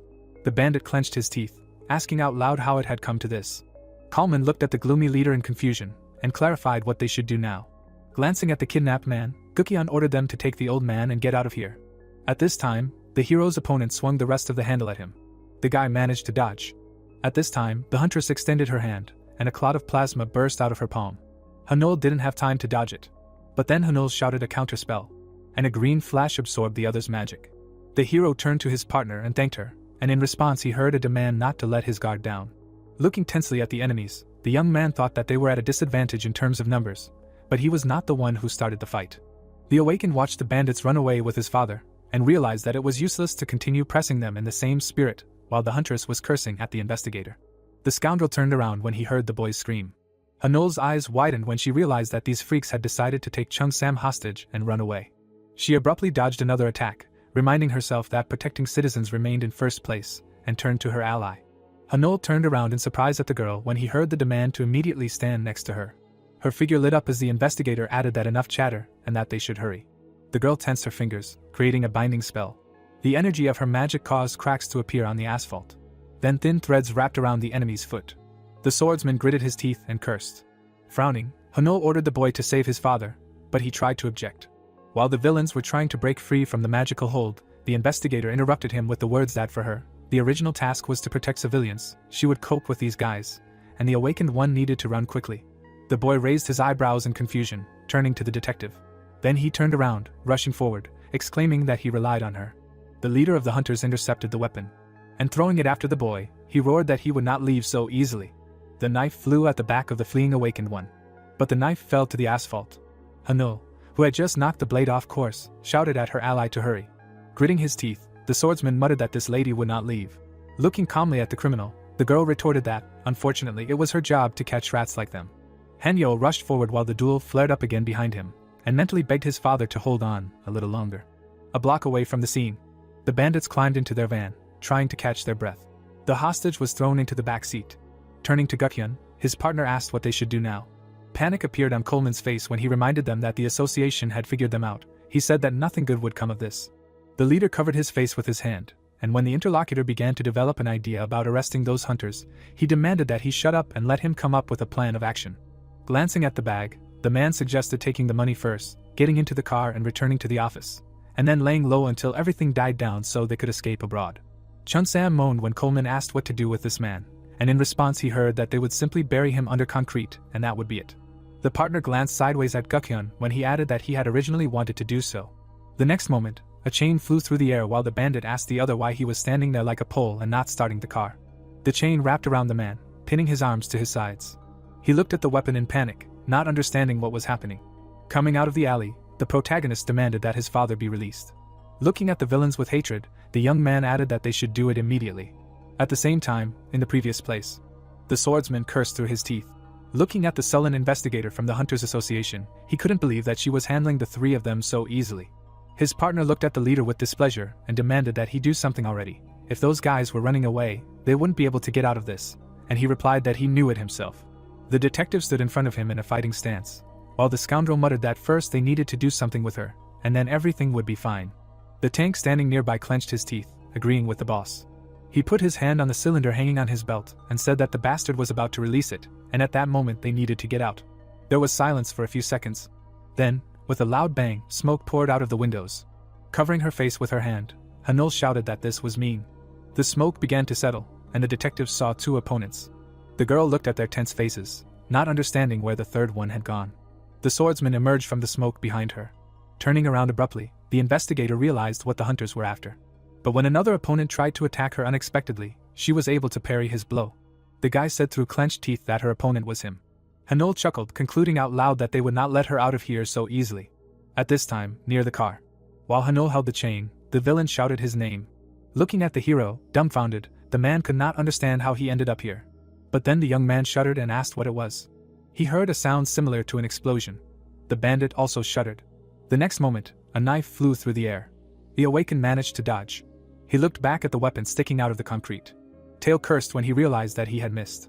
The hunter interrupted Gukhyun when he asked if he had come to help.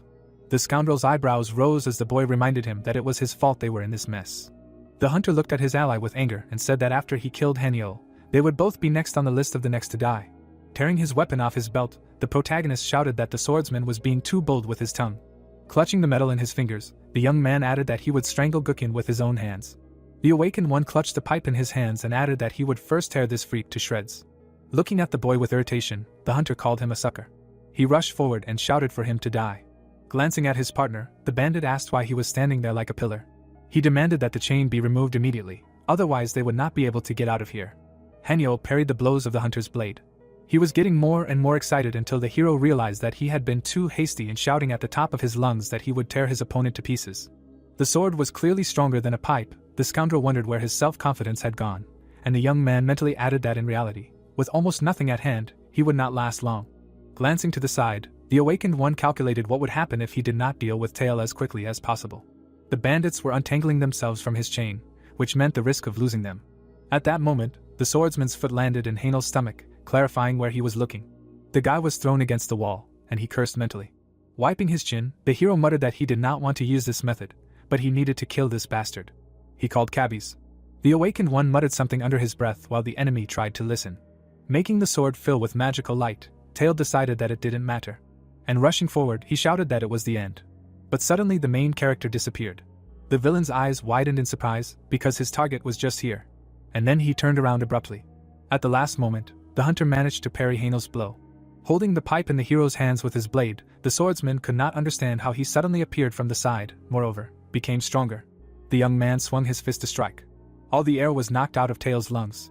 Clutching his chest, he began to fall, not understanding what had just happened. Swinging the pipe, the awakened one addressed the enemy. Looking menacingly at the swordsman, the guy said that because of a scoundrel like him, he had to spend his stat points.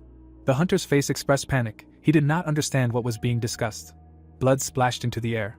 The protagonist asked his assistant if he understood correctly that he had additional attribute points that he had received while hunting for giant ants.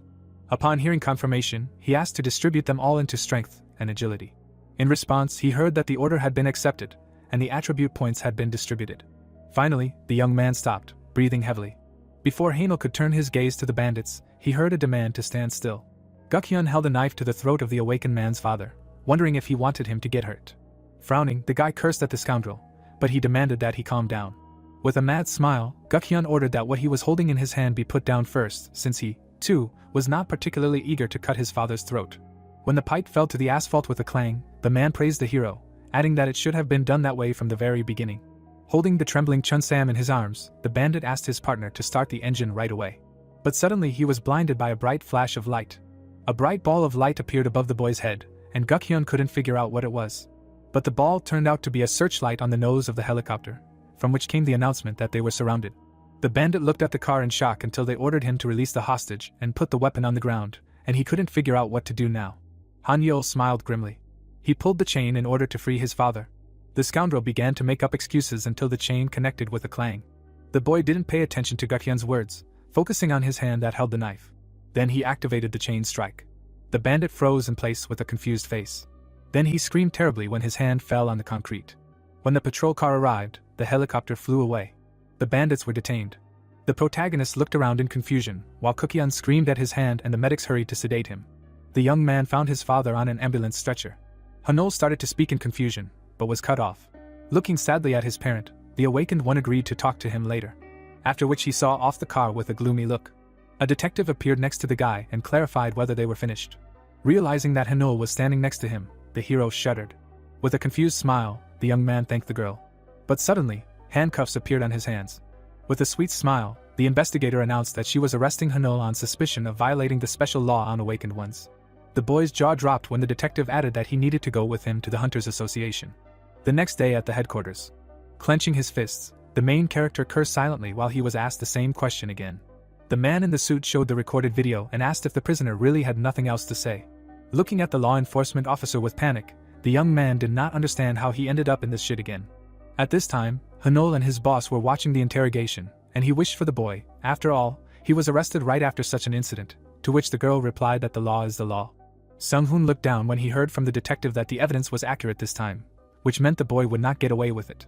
The investigator remembered that according to the testimony of Tail and other hunters, they did this because they harbored anger towards Haenul, who denounced them to the association. Moreover, this information was provided to them by Gukhyun. Looking at the confused face of the awakened man, the man wondered how a mere private lender could steal the association's data. Looking at his partner, Sung-hoon mentally added that there was not a word about this in her report, so how the hell? At this time, Haenul was holding her phone in her trembling hands, where she received an unconfirmed video SMS. At the same time, the man's phone vibrated. Then he suddenly headed for the exit, saying that he would step away for a second, and the detective panicked. Sung-hoon went out into the corridor. He met the sender there. Showing a photo on the phone, the detective demanded to know who he really was.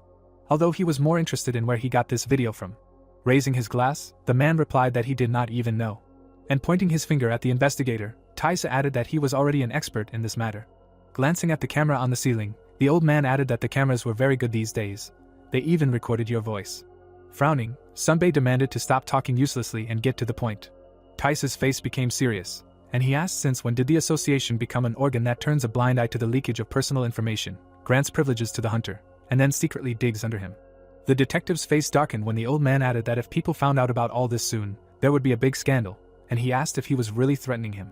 But the manager immediately looked at him puzzled, and said that he was not so brave as to throw threats at the chief investigator. One could say that he wanted to make him one offer. The detective's eyebrows went up when he clarified what he was talking about. Taisa placed the flash drive on the table and explained that it contained the original video he had shown, and asked how about giving it to Sunbae and he would find Haenul innocent. The investigator gritted his teeth and looked at the flash drive, while the old man added that it was a good price to protect the association's credibility and his junior colleague. The door slammed loudly. Haenul turned to the chief, glad that he had come. She cast a surprised look at the man when she said that they would be able to confirm their suspicions very soon. He interrupted her by saying that the investigation was over.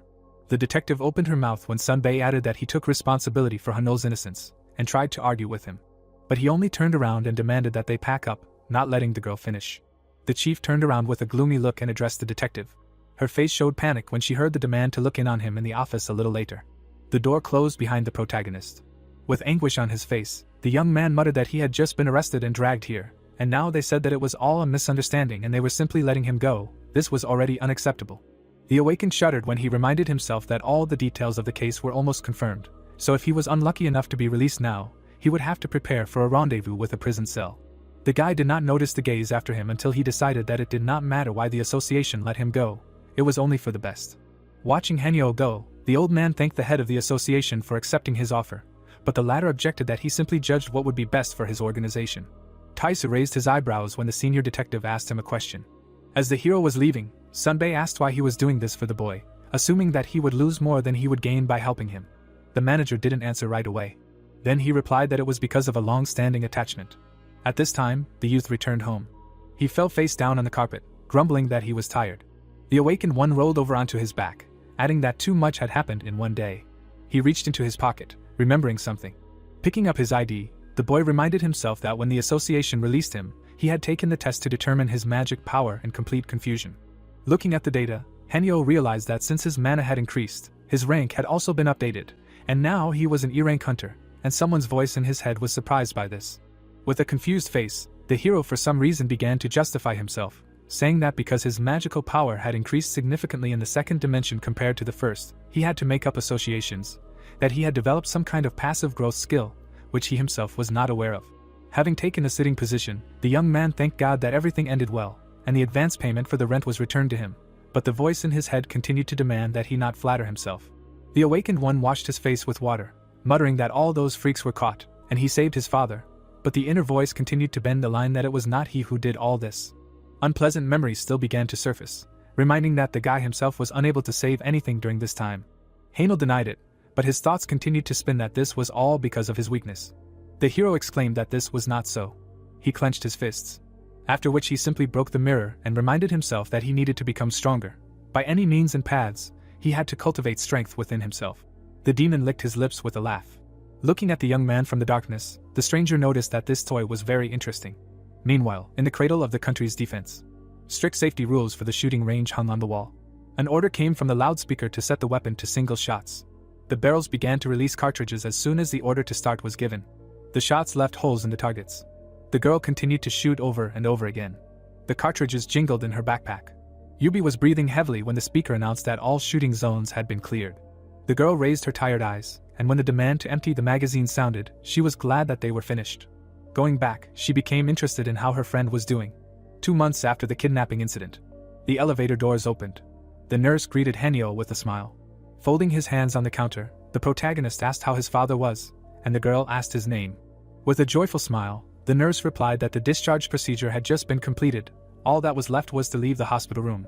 The face of the awakened man was confused, and Miss Kim noticed that something had happened, but he denied it, because he could never say that he was afraid to meet his parent. After all, so much had happened to him. The guy went to Chung-sam's room, while mentally acknowledging that sooner or later his lie would be revealed. Closing the door behind him, Yahello attracted the attention of his father. The hero looked down at the floor and began to apologize, but he was interrupted. All of the old man's things were already packed, and he wanted to get home first. The man warmly said goodbye to the nurse. The young man's look became confused when the attending physician almost cried when they left. Soon they moved from the hospital home. Letting his father go ahead, the awakened man said that this was their house. Jun-sam looked around and said that he understood. Then he turned his attention to the sofa. The man turned his gaze to the TV, noticing that all the furniture here was new. The guy did not look at his father, and when he asked if it meant that he had not lived here for a long time, but only recently moved in, he answered that it did. With a frightened look, Yahello admitted that he had been planning to tell him the truth for a long time, but in response he heard that the old man had guessed from the very beginning. The hero panicked when Jun-sam explained that he meant his lie about working for a large company. Recalling that conversation, the old man added that at first he wanted to ask his son why he lied to him. However, after thinking for a while, the answer came to mind on its own. In order to cover the hospital expenses of his worthless father, the boy took on a job that was hard for him to talk about. He didn't want to cause him unnecessary worries, so he made up stories about a house and a job. Jun-sam said that he continued to live like this, pretending that he didn't know anything, and then when he learned the whole truth not from his son, but from a third party, his heart almost sank into his heels, because unlike him, the latter was willing to accept the truth, even though he was not willing to tell it to him. The boy's eyebrows rose when he heard that the old man was so ashamed of having to dump everything on him that he simply could not look him in the eye. So Jun-sam asked him not to apologize to a worthless father like him. Tears streamed down the old man's cheeks as he hugged his son tightly, admitting how hard it had been for him all this time. The awakened one clenched his fists when he heard his father call himself a shameless old man who made his innocent son suffer. Tears streamed from the boy's eyes as well, and he admitted that he would never outread his parent. While the cockroach was crying on the closet, June Sam couldn't believe why the boy was already crying, although he had gathered again that sweat was simply pouring out of his eye.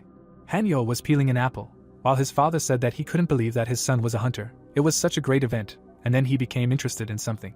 Without taking his eyes off the TV, the hero clarified how he realized that he lied about working in a large company. The old man chewed an apple and reminded him that once his son himself looked in on him, saying that he had some business outside the office, and when he looked at his clothes, everything immediately fell into place. The young man's face expressed shock when he heard that an employee of a large company who went to meet with a client outside the office would not be dressed so sloppily, and he realized that he had screwed up on such obvious nonsense. June Sam got up from the sofa and noticed that time had already passed, and he needed to go out somewhere for a while. Heading towards the door, the man explained that he had arranged to have a drink with friends to celebrate his discharge, which surprised his son.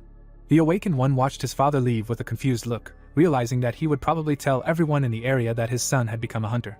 The guy put the apple on the tray, and deciding that he no longer had any reason to hide this fact, decided to tidy up a little before his parent arrived.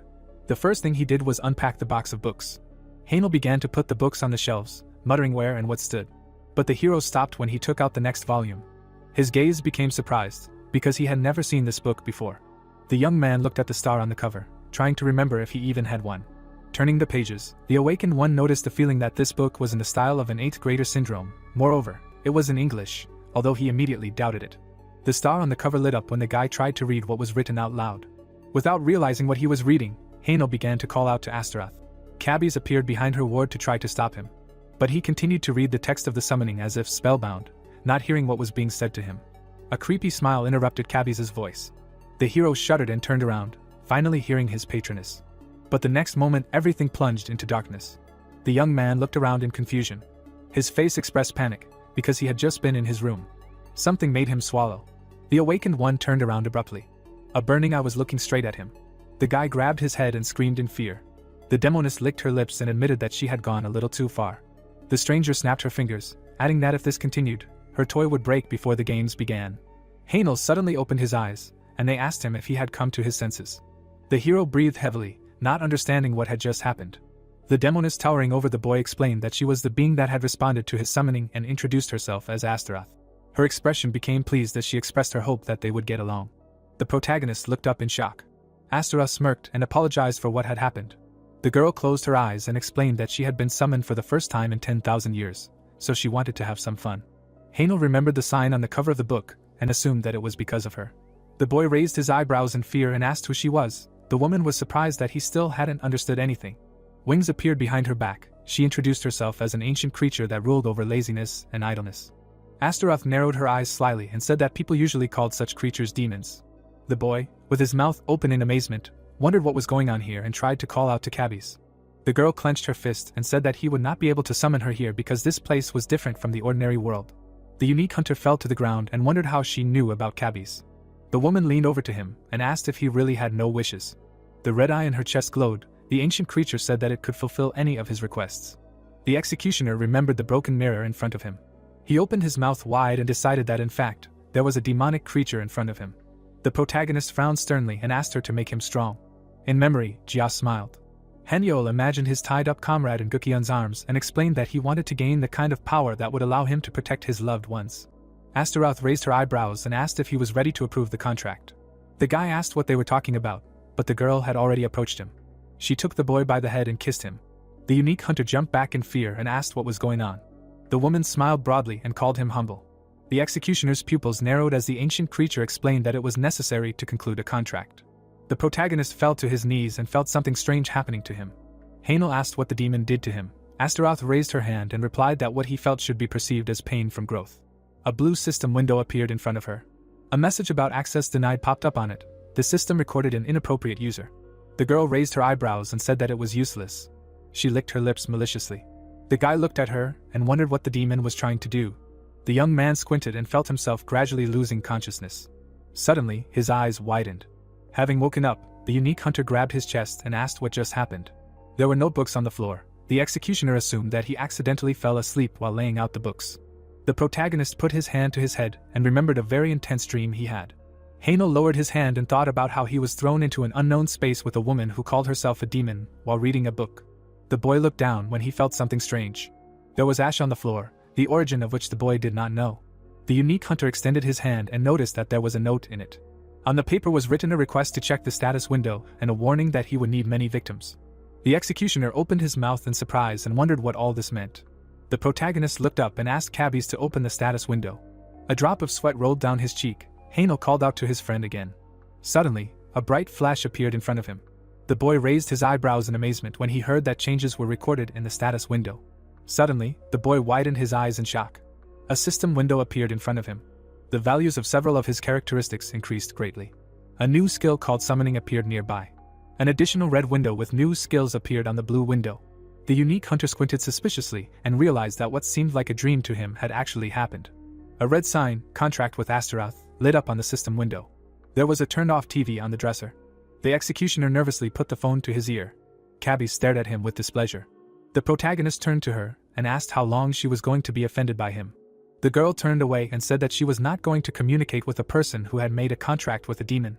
Yahello's white eyes widened and realized that his girlfriend had been angry for several days because of the contract with Asura. The guy remembered the demon's face and thought that, judging by her words, they had known each other for a long time. The young man looked down and decided that they might be related. The name Sungbum appeared on the screen, and a voice reported that the subscriber's phone was unavailable. The unique hunter called his friend's behavior strange. The executioner closed his eyes and wanted to call Ari. Hearing the voice on the other end of the line, the protagonist smiled and asked if she could talk now. The girl with the wreath on her head asked what he needed. Yahello replied that he just wanted to know what happened to Sungbum, who was not picking up the phone. The woman said that they needed to talk. A week later, the sun was shining on the sign of Starbucks coffee. Holding the phone in his hands, the guy understood why his friend did not answer the calls. In the photo, Sungbum was holding Ari in her wedding dress. In the memory, the girl pushed the groom in the shoulder. The young man was surprised that their relationship had reached the wedding. The unique hunter imagined how they slept in sleeping bags and decided that this simply could not be. The executioner closed his eyes and decided that it was not so important since they helped him find a new porter. Suddenly, Yubi approached his table. The protagonist raised his eyebrows in surprise when he saw her. Next to the TV was a photo frame. It contained a photo from the wedding. Sungbum frowned tensely and asked if they did the right thing when they assigned those guys to their friend.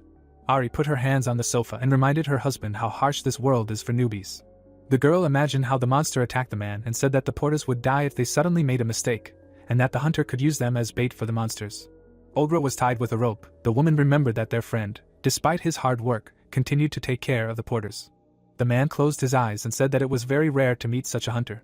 Ari smiled slyly and explained that she really wanted to get even with the awakened one for what they had to go through. The protagonist's eyes widened in amazement, and remembered that he had been promised to bring trusted porters. Her friend was sitting next to Yubi. Yahello realized that they were ordinary children in front of him. Squinting, the guy assumed that they wanted to set him up on purpose and asked how long Songwon had been working.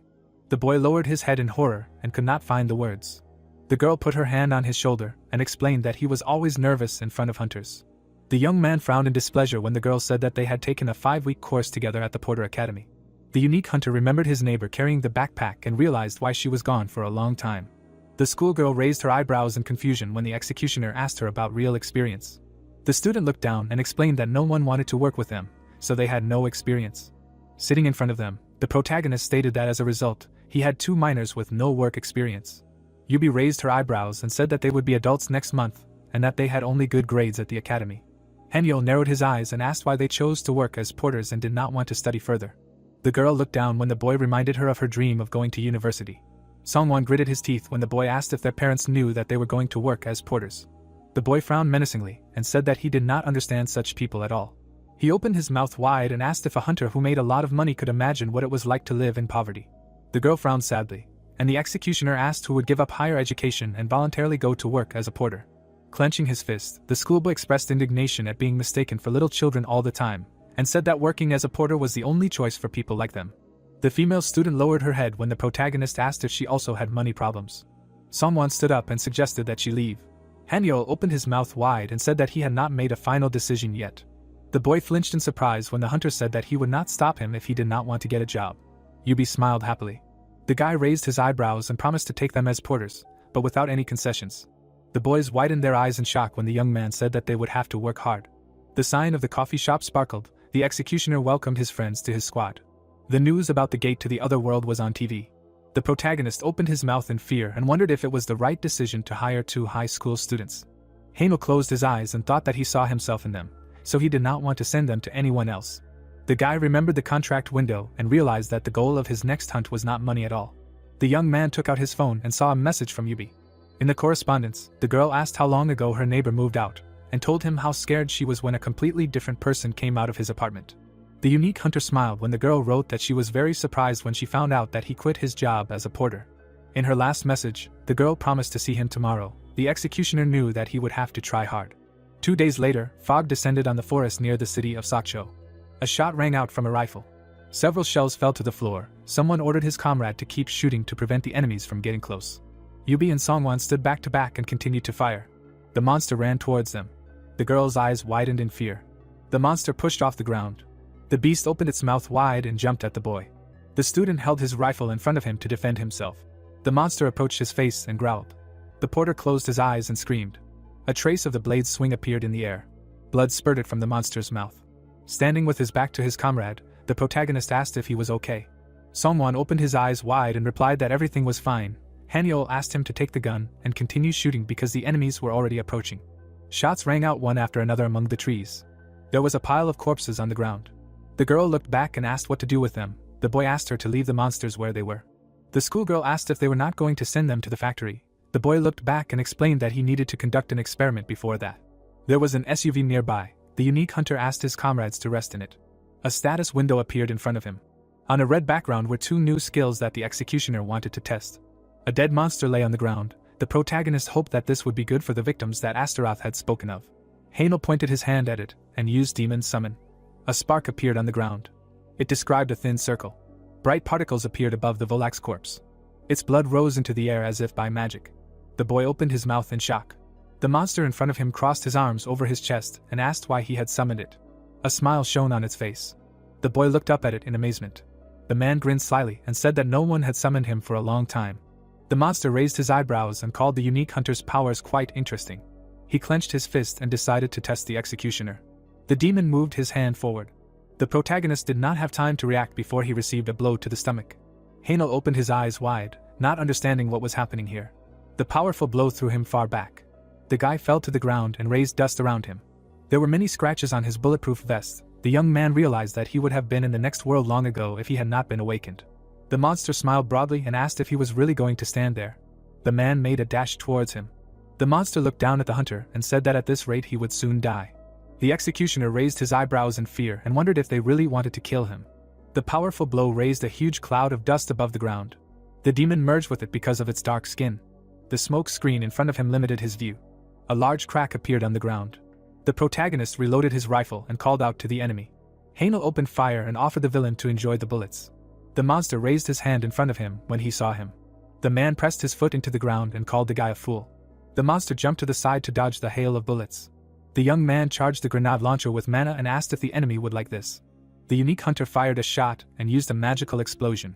The monster gritted his teeth and stretched out his hand. He managed to grab the projectile in his fist. The demon frowned and was outraged that the executioner thought to use such childish tricks. Suddenly, an explosion was heard on the battlefield. The protagonist looked at the cloud of black smoke and hoped that he managed to inflict at least some damage on the enemy.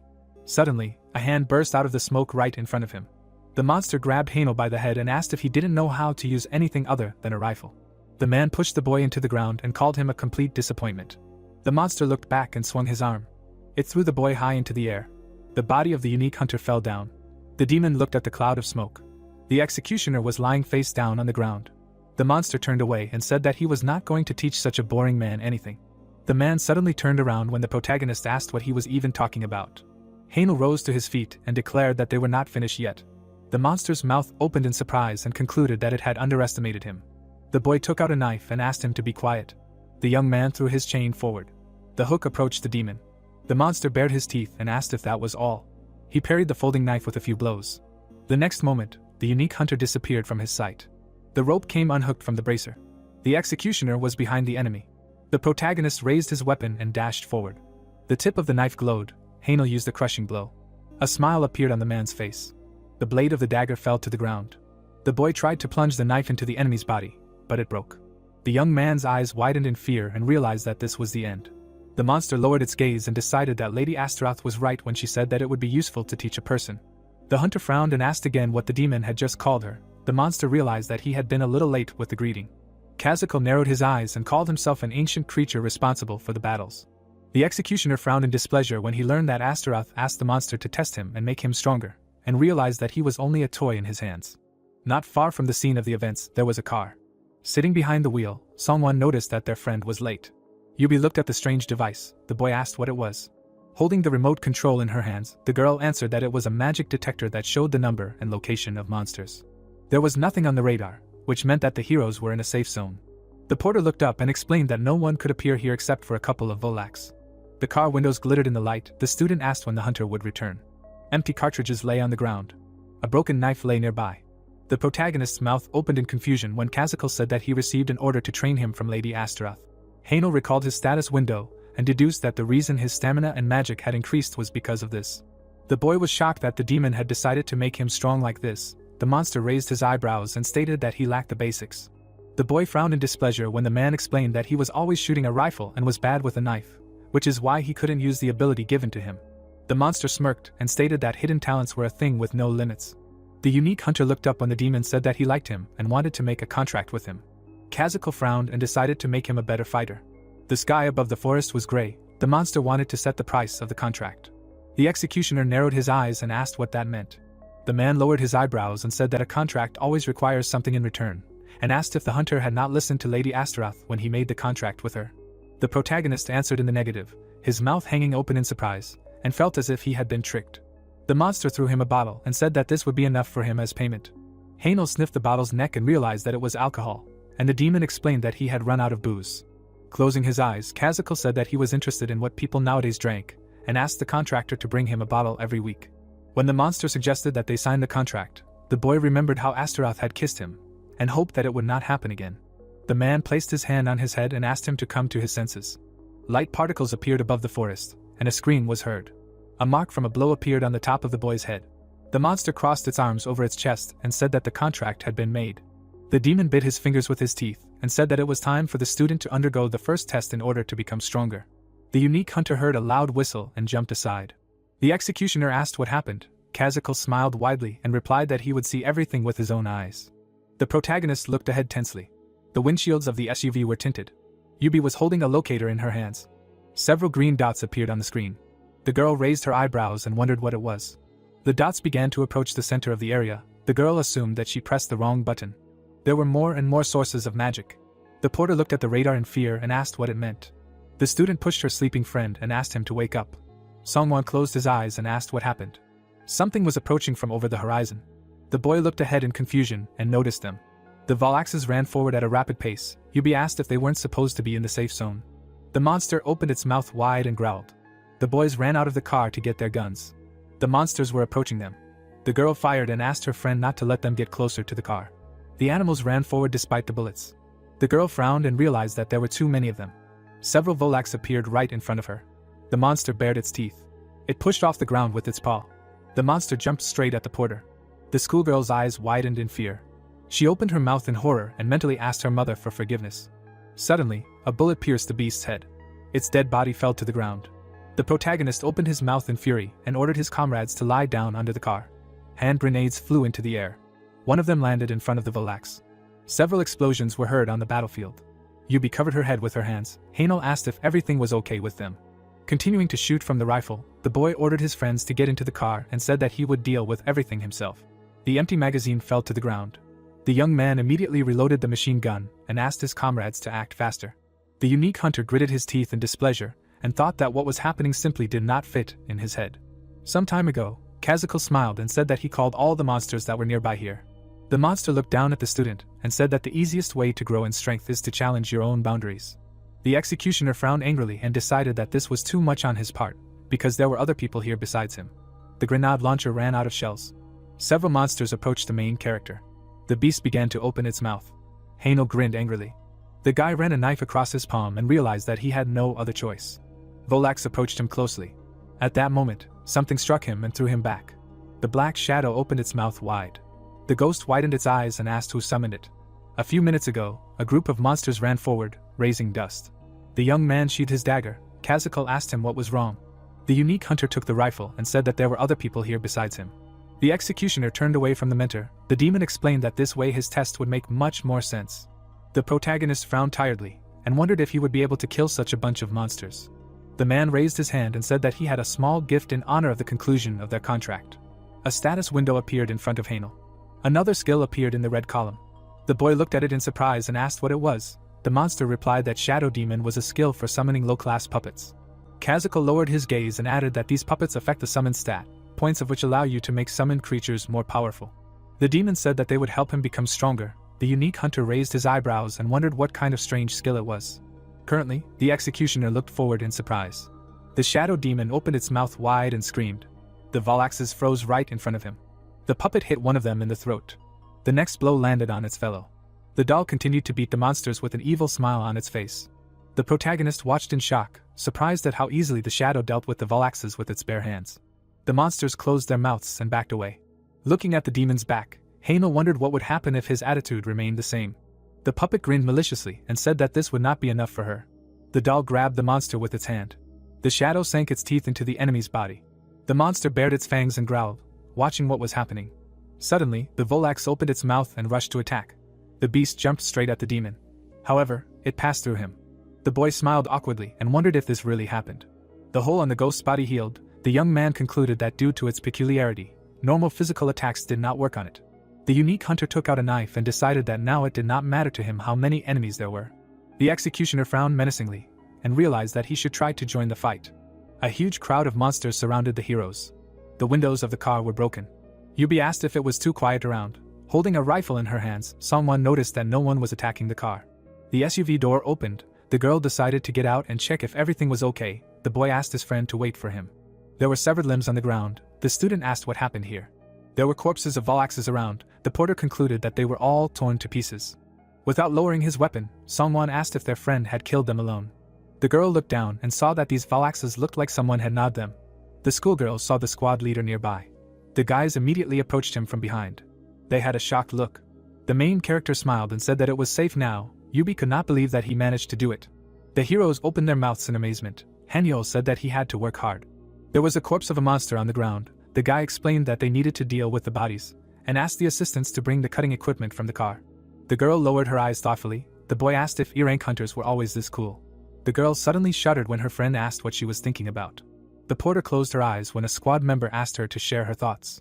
The boy took a step forward. The schoolgirl said that just recently his shadow looked very strange. The voices of heroes were heard under the gray sky. Someone assumed that his friend was just too scared and that she imagined something. There was a sign on the building that said Child Slaughterhouse. The worker covered his face with his hands in horror. Someone took a step forward. The rest of the people parted when they saw him. The beaten factory employee trembled. The man approached him and asked if this was the owner, who said that he would not sell his factory to TK Company even under threat of death. The worker fell at his feet and promised to give him anything. The scoundrel kicked him in the face and said that he already had a chance to do that.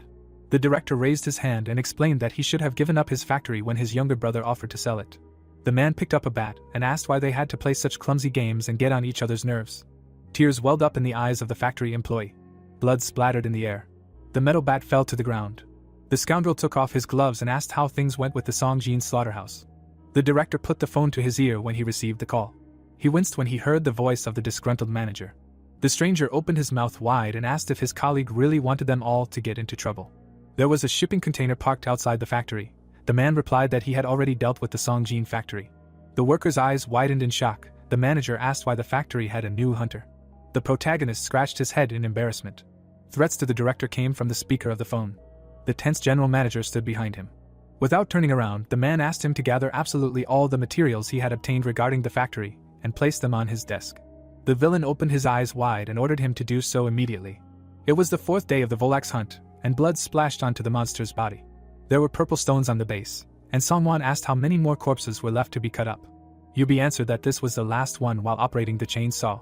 The protagonist raised his eyebrows and thought that it had not even been a week since the two of them started working as porters, but they had become great at it themselves. Hanyo remembered the crowd of monsters running around and decided that it was all because of what they had to endure on the very first day. The guy looked at his status window. His level was listed under his name, and he was outraged that in 4 days of hunting Volax, his level had only risen by 1 point. The red window said that his shadow demon skill had risen to level 15. The unique hunter imagined the crazy puppet and realized that it helped him a lot with the hunt. The executioner wondered if the shadow was stealing his experience points, the girl put her hand to her mouth and shouted that they were done. The girl asked what her friend was doing. The protagonist turned around and said with a smile that he was doing nothing. The trunk of the car was open. Yahello said that this was all for today and decided to think about everything later. There was a huge sign outside the Seongjin factory. The worker handed over the documents and said that this was the payment for 4 days. The guy raised his eyebrows in surprise and noticed that the money was a little more than he expected. The employee smiled widely and said that they made an extra charge. There were trucks parked outside the building. The young man asked if this was really possible. Seongjin asked him not to worry about it, since they had to take care of their VIP client. The worker waved his fingers and added that his father ordered to assign the hunter to their factory. The executioner's eyes widened in surprise when he realized that it was a real bribe. The protagonist returned to his comrades and asked if they had waited too long. Their eyes turned white when Yahello said that he had finished the calculation and sent them their wages. Songwon immediately bowed and thanked him. The boy awkwardly closed his eyes and was amazed at his good mood. The boy began to wave his arms. The young man assumed that he was so happy because he received his first salary, which was more than the other porters. The unique hunter looked away tensely. Yubi looked at the screen of her phone in shock. The girl flinched when the executioner called out to her and asked if she was going home. The protagonist smiled and thought about the fact that the rental place for the truck was in the same direction as her house. There was a black car parked near the SUV. Yahello offered his friend a ride, and she agreed. The car window slowly opened. A camera lens appeared from inside. The boy, covered in cold sweat, wondered why his friend kept looking at his phone. The girl was holding it in her hands and not taking her eyes off it. The porter turned her head when the boy asked if everything was okay. The student clutched the phone in her hands when the unique hunter noticed that she was nervous. The schoolgirl explained that she did not know whether she should accept such money. The executioner closed his eyes and asked if that was the reason for her anxiety. A message about the account status appeared on the screen. Yubi stated that this amount was twice the usual amount, and reminded that she had only recently started working.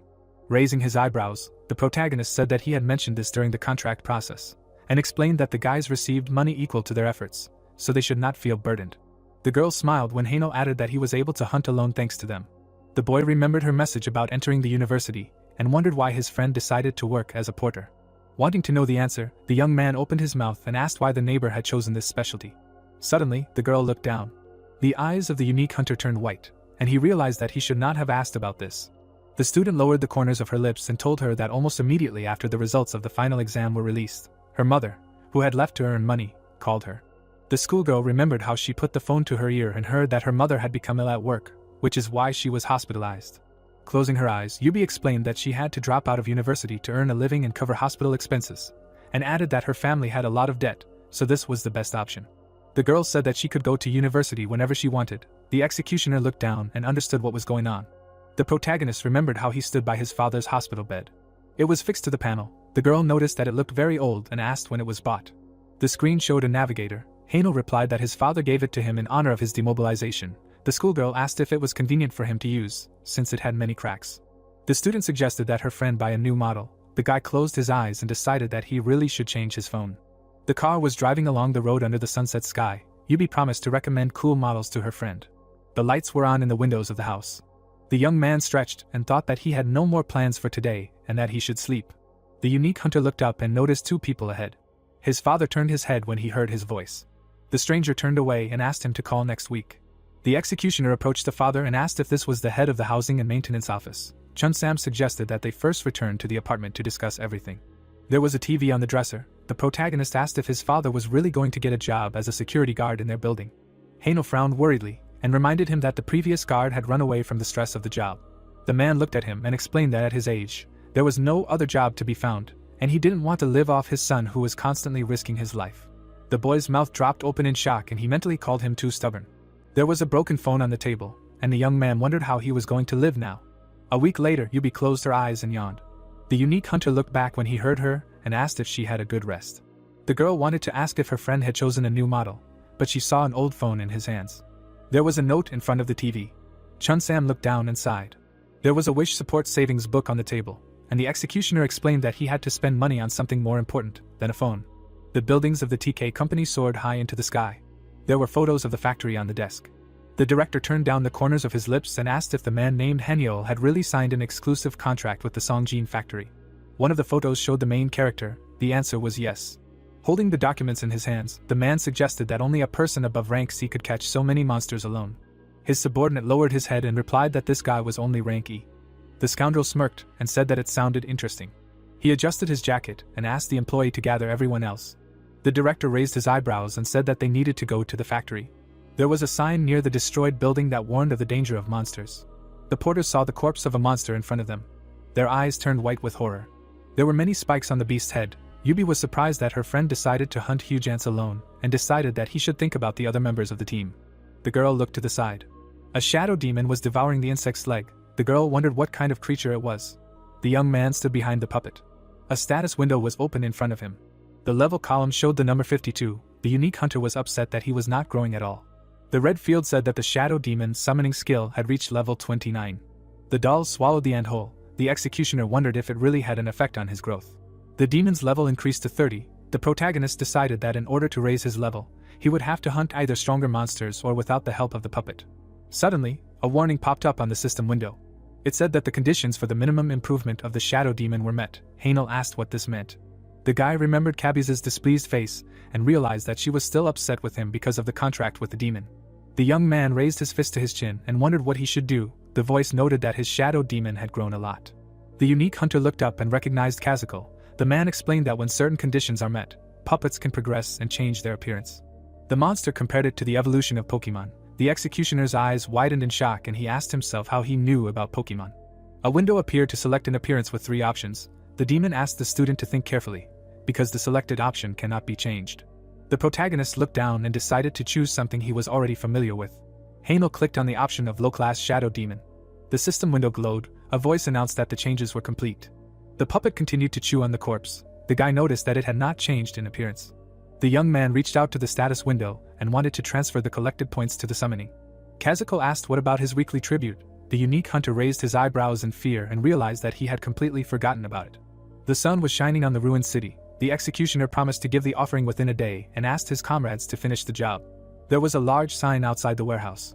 Sitting behind the wheel, the protagonist looked ahead in surprise. A black car was parked not far from his SUV. There were several similar cars parked behind it. The door of the SUV opened. Hanel asked his comrades to wait for him inside. The guy approached the warehouse and realized that he had a bad feeling. The young man pulled the door handle. The men in black suits frowned in displeasure. The factory workers bared their teeth, not wanting to let them pass. The unique hunter watched from the side in amazement. Sungjin frowned sternly and asked the villain to leave them alone. The man grabbed a metal bat. He swung it to hit the worker. The employee's eyes widened in fear. The executioner stopped the bat and asked the bandit to stop joking. The protagonist frowned and said that he almost got a man hurt. The worker raised his eyebrows in confusion when Hanel asked what had happened. The CEO stepped forward and asked what was going on. The man folded his hands behind his back and asked if it was the hunter. The boy gritted his teeth and asked who he was. The scoundrel frowned and said that the factory was in trouble. Sungjin gaped in surprise when the creditor explained that he owed TK a lot of money. The worker looked forward and said that they had no other choice since their main slaughtering equipment had been taken away. The CEO raised his eyebrows and said that it was not his problem and that their company had no obligation to care. The boy looked at him incredulously when the man said he had a proposition. The scoundrel handed the hunter a business card and explained that a man with a bright future had no need to work with such a worthless factory. The business card had the organization's contact information written on it, and the creditor offered the executioner to work for him. Sungjin gritted his teeth in displeasure when Jaeho added that the protagonist would have much better conditions in his service. Hanel knocked the business card out of the director's hands. The guy frowned angrily and asked what kind of nonsense this was. The worker raised his eyebrows in surprise when the young man said that he was not going to work with such scoundrels, no matter how much they offered him. The man grabbed the bat and asked how dare he talk to their boss like that. The unique hunter concentrated magic in his fist and urged them to attack. The creditor frowned and reminded him that using physical force from an awakened person against civilians is considered a serious crime. The executioner took a fighting stance and asked if he really thought he cared. Jaeho grinned in displeasure. He turned away and said that they would retreat today. There was a business card on the floor. The director suggested that the protagonist think about his offer again before things took a much more serious turn. The night sky was visible. The doors began to open. Hanyeol, through the sweat on his face, said that he was very tired. Sighing heavily, the protagonist thought he was going to die while he sat with Sungjin all night, and he had to drink and listen to his complaints about what happened. Poking at the keys, the protagonist added that if he hadn't done this, he would have been offended, after which he decided that he would quickly wash up and go to bed. Opening the door, the guy told his father that he had arrived.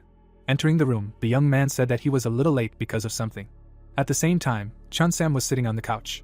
Looking at the man's serious face, the teenager asked him if something had happened. Handing over the documents, the executioner's close relative asked to take them. The father explained that he had filled them out with great care, to which the hunter, with the corners of his lips raised in confusion, wondered what it was. There was a small book on the table. The sword master lowered his gaze thoughtfully. Haino asked if Chung Sam was going to run a billiard shop, whereupon the latter, scratching his head, said that it had somehow turned out that way. The man extended his index finger and exclaimed that he had thought carefully about what he liked, and remembered the times when he played billiards with his friends, and so he had studied what commercial areas there were nearby. The close relative added that he had not found a normal billiard shop, so he had drawn up a document on business planning, and then the protagonist's pupils turned white, and he muttered that he did not think that his father would bother so much. Suddenly, Chung Sam raised his eyebrows. Noticing several bags, the man asked what kind of packages they were, to which he received the answer that they needed to be given to someone. After some time, an empty bottle appeared. Kazuko, closing his eyes, noted that the alcohol people had these days was not bad. Taking out another bottle, the demon decided to drink it. The protagonist, holding his personal card in his hand, thought that since the TK company simply left voluntarily, it meant that they were planning to turn something upside down. Through the sweat on his face, the guy realized that he should be ready just in case, and at that very moment the ancient creature said that it seemed that something was bothering him. Smiling, Asura's servant exclaimed that the best cure for anxiety was training. The youth widened his eyes in confusion when he heard that they were starting from tomorrow, and then wondered why things had turned out this way. The next day, a car showed up. Looking to the side, the teenager thought that he had come to the place that Kazuko had indicated. Looking towards the dark space, the executioner had a question. Squinting, the hunter could not understand where they were, and then asked if they were sure that they would be training here. Imagining a small fence, the sword master muttered that there was a checkpoint on the way here, and judging by the fact that there was no network reception here, they were in a field swarming with monsters. The demon, turning his head, clarified what he expected: meditation by the waterfall. Standing next to the ancient creature, Hainel answered negatively. Suddenly, the ancient creature bared its teeth. The protagonist turned around abruptly, hearing that their target was here. Suddenly, a powerful explosion was heard behind the protagonist, which stunned him. A thick smoke was visible. Suddenly, a monster appeared, and the boy realized that it was a crazy cow. Opening his mouth wide, the young man was very surprised that it was a field with crazy cows, and then Kazuko noted that it looked like it liked it. The monster opened its mouth, and at the same time, the teenager wondered what he should like, because this is a monster that needs to be hunted by a group, and it is not some Volax or an orc. The demon said that this is just the right option for training, to which the executioner, through sweat on his face, muttered that talking to a wall would be more useful than talking to him. Reaching for his pocket, the hunter wondered if it turns out that he has no choice but to fight, after which the ancient creature explained that using weapons is prohibited. The sword master asked if Kazuko was offering him to kill the monster with his bare hands, and he, holding a knife in his hand, replied that this was his second test from him. The yellow eye of the evil spirit appeared, and then the demon said that if he wanted to live, then he should move. Clenching his jaw, Hainel realized that there was no other way out. The monster suddenly jerked from its place, and the protagonist decided that he needed to predict the enemy's clear trajectory. Opening his mouth, the protagonist whispered that he was able to dodge. Suddenly, the monster swung its tail. A moment later, the evil spirit hugged the guy. The young man lowered his gaze in bewilderment. Taking hold of the enemy's limb, the teenager said that he could not detach it. Suddenly, a stone appeared in front of the executioner. The monster abruptly hit the hunter against the wall. The sword master opened his mouth wide in pain. A second later, Hainel fell to the ground. Lowering his head, the protagonist thought about his weapon. Suddenly, the protagonist looked away. It was visible how the guy was lying on the floor, and at the same time Kazuko noted that it was impossible to look at it without tears. The monster stood still, and the demon asked if he was letting this creature beat him, and also added that he apparently overestimated him. The ancient creature asked what the young man would do and whether he would just give up, to which he, opening his jaw, asked him to shut up. Lowering his eyebrows, the teenager exclaimed that he was actually trying his best, after which he used recovery. Grinning, Kazuko said that he did not know about anything else, but he liked his persistence. The demon decided to give one piece of advice, and then the executioner, raising the corners of his lips, asked again about the advice. It was visible how the evil spirits rushed from the place, and the ancient creature said that he had already said once that he lacked the basics. Kazuko imagined the hunter throwing the hook, and then explained that he usually attacked with magic, and such attacks were famous for their power. The demon added that it would be a good idea to try using magic in another direction, and at that moment the sword master opened his mouth. The monster quickly ran forward. Hainel raised his hands and understood what he had to do. Opening his jaw, the monster screamed loudly. Suddenly, an unusual aura surrounded the protagonist's palms. The ancient creature smiled slightly. The protagonist grinned contentedly, and Kazuko said that he had finally gotten it. The battlefield was visible. Curling his fingers, the boy thought that he needed to concentrate his mana. A protective barrier appeared in front of the young man. The evil spirit hit the magical shell. Suddenly, the unusual shield began to crack. The teenager's eyes bulged in confusion. The monster approached the executioner closely. After some time, it seemed like the hunter was lying on the ground. The demon crossed his arms and said that it was a good try, and it seemed like he had finally figured something out. The sword master's face was tired. Clenching his fists, Hainel muttered that although the shield had given in, he had a feeling that if he continued like this, something would happen. Covering his ears, the protagonist exclaimed that it was great. The ancient being looked at him and listened, and then he would continue. The protagonist extended his palm, and Kazuko thought that it could not be denied that this guy was still inexperienced. Narrowing his eyes, the demon added that, however, his hidden potential was beyond his expectations. The mentor crossed his arms and noted that their mistress Astaroth had found an interesting person, and she said that he was a cool toy. Sweat began to flow down the ancient being's body.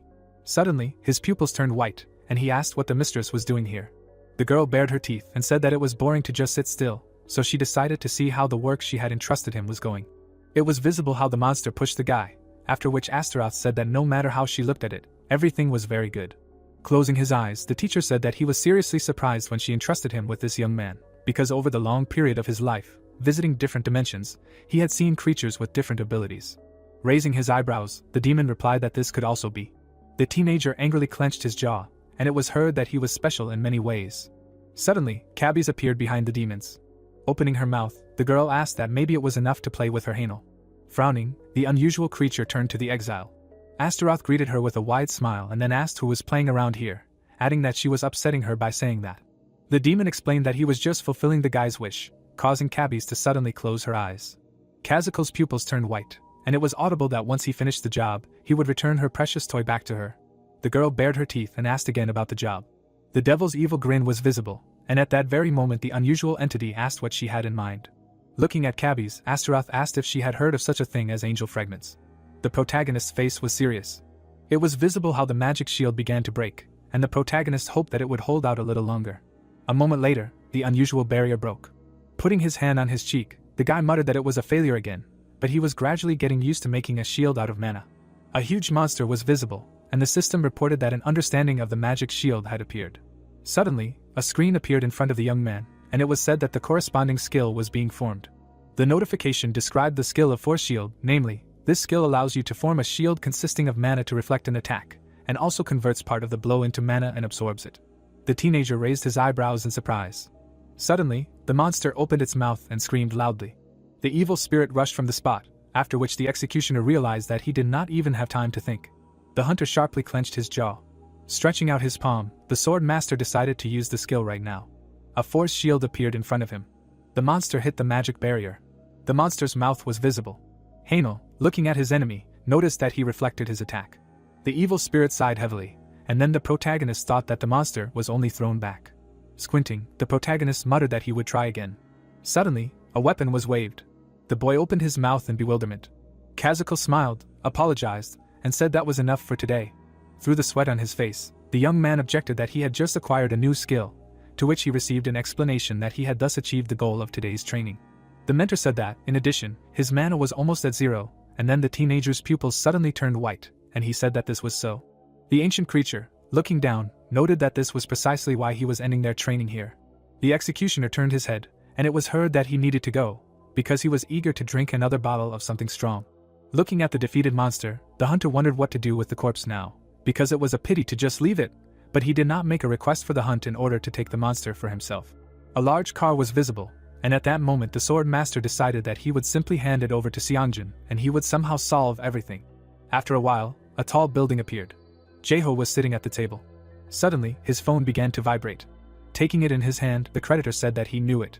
A video of the protagonist's car appeared on the screen, to which the plant director asked if he had decided to do so. There was a small phone in the drawer. Holding the gadget to his ear, Jaeho heard that they had not seen each other for a long time, and then replied that he wanted to assign him a job. The creditor explained that the target was a ranky hunter, and the man, grinning maliciously, asked if he was throwing the same thing at him this time. A combat arsenal appeared, and the soldier noted that he should prepare a bag of money, because he would do everything in the best possible way. After some time, a thick smoke was visible. The protagonist angrily clenched his jaw. His car was overturned. Looking at the girl lying on the ground, the guy wondered how this happened. 30 minutes earlier, the Songjin plant was visible, and it was also heard that this was the payment for the week. The worker closed his eyes and said that about that crazy cow, about which there was no notification, no matter how he would kill her, but it would be better if he reported it in advance and only then brought the corpse. The young man remembered his frightened look and exclaimed that they had even come to their factory from the association for an inspection, and that was just crazy. The executioner turned his head sharply. Looking at the factory employees, the hunter asked if there was anything unusual after the invasion of those idiots, to which he received a counter question whether he was talking about the TK company. Opening his mouth wide, Songjin said that after he tried to put them in their place, no more incidents occurred. The worker added that they had stopped interfering at all, and work had become much calmer now, which made sweat run down the sword master's face. Closing his eyes, Haino wondered what those freaks from the TK company were planning, and then said that he should be careful, and he went. The protagonist kept his hands in his pockets, and reasoned that he should be careful for a while just in case. Yubi, crossing her fingers, asked if he had finished the calculation, to which she received a positive answer. The protagonist said that he had transferred money to their accounts, and therefore let them check the balance, and the guys, raising their hands up, were very happy. Raising his eyebrows, the executioner muttered that he had seen this for the umpteenth time, but the two were very happy during the calculation, after which someone said that he would go, and he said goodbye to him. A moment later, the hunter thoughtfully lowered his gaze. Looking at his stats, the sword master noticed that while continuing to hunt, at some point he had already reached level 60. Looking at the contracts, Hanyo said that he also sometimes summoned a shadow demon and eventually rose to level 21, although for this he had to transfer all his points to the summoning. The protagonist added that at least his defense was good now, and suddenly he turned around, hearing someone address him. The graduate scratched her head and asked if he could give her a ride today. A large car was visible, and the protagonist replied that he would certainly give her a ride home, and also whispered that, no matter what, he needed to continue working hard. The car jerked away. A sign for a factory was visible. The guy noticed another crossed-out sign. Biting his lips, the young man noted that many slaughterhouses in the area had closed. Continuing to drive, the teenager remembered that this place used to be a fairly large factory, and now it was simply abandoned. Raising his eyebrows, the executioner wondered if this had happened because of pressure from the TK company. Suddenly the girl asked what he was thinking about, to which the hunter, closing his eyes, clarified what it was, and received the answer that his face was very restless. A crossed-out inscription of the factory appeared, and at the same time the sword master explained that just looking at the factories where he used to work part-time, he gets some kind of strange feeling in his soul, although he did not have any positive memories of those times. Hainel opened his mouth and asked how she was lately, and whether the work as a porter was worth it, after which she happily exclaimed that it was all thanks to him. Raising her eyebrows, the schoolgirl said that when she first started working as a porter, she was terribly scared and did not know what to do, but she was lucky to meet him, and considered it a real success. The high school girl added that with such a salary, she now does not have to worry about living expenses and paying for her mother's medical expenses, and then the main character, winking, said that it was wonderful. Yubi reported that she had even managed to treat herself yesterday by ordering chicken delivery, and at that very moment the protagonist thoughtfully turned his gaze to the side. A rocket was visible in the side mirror, and the guy wondered what it was. The projectile quickly cut through the air. With his mouth wide open, the young man shouted the girl's name. The cartridge crashed into the car. Suddenly, a powerful explosion was heard. The car began to turn over. A moment later, the vehicle fell onto the roof. Light was visible on the roof of the building. It was visible how the hired killer opened his jaw. Grinning, the fighter exclaimed that he hit the target right on target. Holding a weapon in his hand, the villain said that his skills with a grenade launcher were simply 5 points. Putting his palm on his side, the guy noted that even an awakened one would not survive such an explosion. The girl, looking at him, asked if he didn't know that being careless was prohibited. The young man asked if she wanted to say that she didn't trust his skills, to which the lady narrowed her eyes and replied that she was simply suggesting that they finish the job for sure. Thick smoke was rising from the car. Flames continued to burn around the car. The broken door of the vehicle appeared. The executioner's mouth opened wide. The hunter remembered how he extended his palm and thought that right before the car exploded, he managed to use the shield, pointing it towards the warhead, and somehow protected himself from the explosion. Lowering his head, the sword master muttered that he was probably unable to reflect the wave received because the car had flipped over, and first he needed to calmly analyze the situation. Looking at the lying Yubi, Hainel wondered if she had lost consciousness from the blow during the car's somersault, after which he was glad that there were no serious wounds on her. A broken car appeared, and then the protagonist said that the weapon, the equipment, and the car itself were all in pieces, and what's more, the car was a rental. Taking out a sharp weapon, the protagonist realized that it was good that at least the knife he threw in the glove compartment remained intact, and even though it was cheap, it was still useful. Clenching his jaw, the executioner asked what kind of bastard came up with such a trick. Suddenly, the hired killer, standing on the transport, exclaimed that he was safe and sound. Raising his eyebrows, the guy asked if it meant that he had been hiding all this time. Baring his teeth, the hunter wondered if he had done it. A moment later, the girl, standing opposite the sword master, said that she had talked about it. The lady, looking ahead, explained that it was forbidden to be careless. Winking, the hired killer noted that judging by the fact that this teenager had survived, he was far from simple, as they said. Clutching his knife tightly, Yahello wondered if he would be able to escape in this situation. The protagonist clarified what their goal was, to which the guy, grinning slyly, replied that nothing special. Pulling out a flare gun, the young man added that everything was very simple. Having fired a shell, the mercenary shouted that he should play with them properly. A moment later, a powerful explosion was heard. Thick smoke was visible. The killer clenched his jaw in displeasure. Noticing the shield in front of the protagonist, the enemy noted that he knew that he had a defense skill. The guy said that if so, he understood why the executioner did not die from the explosion, and then the latter, through the sweat on his face, could not understand who they were. Adjusting his glasses, the young man said that he thought they would have to get an extra fee, after which the hunter wondered if they were awakened hunters. Standing in place, the sword master muttered that he only knew about this through rumors, and he couldn't believe that he had to meet them. A second later, Yahello turned around. The girl tried to attack him. The opponent turned the knife in his hand, and the protagonist wondered when she managed to get close to him. The protagonist, leaning back, dodged the blow. Suddenly, sharp daggers appeared in the lady's palm. The mercenary threw projectiles at the executioner. The hunter abruptly put up a force shield. The sword master thought that it was close, and the killer, lowering her eyebrows, was displeased. Raising her leg, the girl noted that he had good reactions, and at that moment Yahello asked if she was in charge of close combat. There were drops of poison on the enemy's knife, and the protagonist noticed them when he blocked the attack. Clenching his jaw, the protagonist thought that he would most likely be finished if this lady even slightly touched him with her knife, and he was also shocked, because one had a grenade launcher, and the other had poison, and added that then let them shoot at him from a tank. The executioner touched the blade of his dagger. Suddenly, a shadow demon appeared next to him.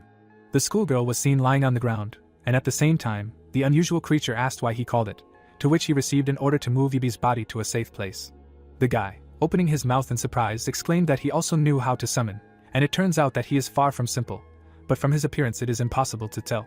The puppet took the high school girl in her arms, and the young man clarified that he really thought he could win using his summoning skill in this way, after which the hunter whispered that he was glad that these two did not pay attention to Yubi. Opening his jaw, the sword master asked to be silent. Clenching his fists, Yahello thought that he could fight calmly, and then objected that they should stop talking and attack. Frowning angrily, the protagonist spoke rudely about his opponents. The mercenary, grinning, said that this is super, because this is the kind of fervor they need. A thick smoke was visible. The killer laughed, waving his hand. Suddenly, several grenades appeared. One of the shells hit the ground. The enemy asked how long the protagonist planned to run, to which he, dodging the explosion, wondered if he would stand still if bombs were thrown at him. It was visible how the guy removed the pin of the grenade with his teeth. The girl, looking at her partner, asked him to throw fewer bombs, because it bothered her. The executioner, lowering his eyebrows, listened to him say that because he was throwing shells left and right, she could not get closer to him, and besides, he had a defense skill, and therefore his bombs would not do anything to him. Raising the corners of his lips, the young man objected that she knew how to deceive all the fun, and also added that he understood her. A green box appeared, and at that very moment the mercenary said that then he would have to use this thing. Gritting his teeth, the sword master could not understand how many bombs he had, and then added that he could not get close. Suddenly, Kazuko, opening his mouth, said that he saw that the boy was having fun, but he thought that fun would be a great test for him. Yahello's pupils suddenly turned white, and he wondered what kind of test he was talking about when he was in such a terrible situation. The mentor exclaimed that he should concentrate, because the enemy was advancing, and at that moment the opponent rushed towards the protagonist. The lady frowned menacingly, and the protagonist asked why the man had finished throwing bombs, and now this girl had entered the battle. Stretching out his palm, the executioner understood that her poison was dangerous, and therefore he should use a force shield. Suddenly, the demon suggested that he should take her attack with a knife and then jump back, causing the hunter to raise the corners of his lips in confusion. The enemy swung his dagger, and the sword master muttered that Kazuko was canceling his techniques at will. The teacher said that he had an eagle eye, and then Yahello raised his eyebrows in confusion. Drops of poison were visible on the blade of the knife. The protagonist held his weapon tightly, and then the ancient creature explained that therefore he should watch the attack until the very end, and only then fight back. A second later, the two forces collided with each other. Looking ahead, the protagonist noted that he had succeeded, and the demon exclaimed that he was a good man, and sometimes the right decision is not to dodge an attack, but to accept it. The mercenary looked straight ahead in surprise. Gritting his teeth, the executioner thought that then he should continue to counterattack. Smiling, Kazuko said that it was a good try. Suddenly, clothes appeared in front of the hunter, and at that moment the mentor said that he was still the same little boy. After cutting the things, the sword master wondered if she had intended to block his view with her clothes. Lowering his head, Yahello muttered that she had used her clothes as a shield and jumped back. Clenching his jaw, The protagonist wondered if the second enemy had increased the distance between them by any chance. Suddenly, a grenade launcher appeared. The assassin, opening his mouth, asked if he had forgotten about it. A second later, the mercenary fired a projectile. The grenade was quickly approaching the protagonist, and he realized what he was planning to do. The executioner abruptly extended his hand. A force shield appeared in front of him. The projectile abruptly collided with the barrier. With bulging eyes, the hunter clarified that it was his shield. Suddenly, a powerful explosion was heard. It was heard that this look suited him very well, and the sword master, lying on the ground, wondered how this happened, because he blocked the attack with a force shield. Grabbing the grenade, the boy asked if his opponent was confused and wondered how he got blown away when he used the defense skill. Yahello looked up sharply. Loading the grenade launcher, the boy asked if he really thought they would fight against an awakened one without taking into account the presence of a defense skill, and then explained that they had brought charges that neutralized magic. Holding a dagger in her hand, the girl asked him to stop chatting. Gripping his weapon tightly, the mercenary said that she was very boring. The protagonist frowned angrily. Grinning, the assassin decided to see who would win. The grenade launcher's warhead rushed forward. Suddenly, a powerful explosion occurred. Yahello dropped his jaw and screamed loudly. Tilting his head down, the enemy noticed that the man in front of him was awakened and wondered how many shells he had already fired at him, because this thing was not worth 2 kopecks, after which he said that if he were an ordinary person, he would have turned into mincemeat a long time ago. But now he could not be killed. Putting his finger on the trigger of the weapon, the hired killer noted that if he died in 2 counts like a good boy, then it would be much easier for both of them. The guy asked if his rival thought so, to which he clenched his teeth and exclaimed that he should shut up, and he himself thought that if this continued, his body simply would not withstand. The girl grabbed the handle of the knife with her fingers, and the main character suggested that if he tried to dodge the grenade launcher, she could find a convenient moment and stab him with a poisonous knife. Frowning, the hunter did not understand what to do, when suddenly Kazuko noticed that he had unnecessary thoughts in his head again. The ancient entity said that when he fought with the crazy cow, it was the same, while the young man grabbed his weapon with his hand and said that now with one blow he would send him to the next world. Asura's servant said that he always relies too much on what he is given now and does not think about what the ability he received actually represents, and the executioner bit the corners of his lips. The protagonist stuck his fingers into the brass knuckles, and the demon explained that therefore he cannot predict the future and understand how to act further, so at this rate he will have to remain a little boy forever.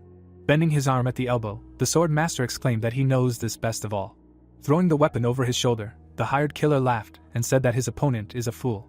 The guy screamed that it was time to finish him off, then pulled the trigger, and the protagonist thought about using that very method. The girl frowned and remained silent. Gritting his teeth, the unique hunter grunted and realized that he only had one chance. The grenade launcher's warhead flew through the air towards him. Looking at the projectile, the protagonist thought about how he could neither stop nor dodge the missile. Magic particles flew around the knife blade, and the executioner realized that he could only resist it. The hired killer suddenly narrowed her eyes. Yahello pulled his elbows to the sides, and the girl was surprised that he rushed head-on at the missile even without using the defense skill, and then wondered what he was planning. Dodging the projectile, the fighter realized that at this rate, the explosion would hit her, so she needed to increase the distance. The guy grinned and decided to act now. Suddenly, the protagonist tilted his head to the side. Swinging his hand, the unique hunter exclaimed that this was exactly what he had been waiting for. The grenade launcher's warhead split into 2 parts. The girl's pupils noticeably diminished, and she mentally exclaimed that she could not believe her eyes. The protagonist clenched his jaw in alarm, while his opponent was surprised that he had cut the grenade launcher's projectile into 2 parts. The sword master approached his opponent, and she realized that he was aiming at her. With her eyes bulging, the fighter realized that she would not be able to dodge. At that very second, a bright trace of the blow appeared in the air. Raising his eyebrows, the guy did not understand what was happening. Having loaded the projectile into the grenade launcher, the hired killer cried out in displeasure. The executioner pulled his neck into his shoulders in fear. The warhead began to spin. Having fired, the young man shouted for the enemy to stay away from him. There was a bright flash, and the protagonist noticed that the shot's trajectory was unstable, and assumed that his enemy was confused and could not aim properly. At the same moment, Yahello jumped to the side. The assassin, dropping his jaw, was surprised that he had dodged.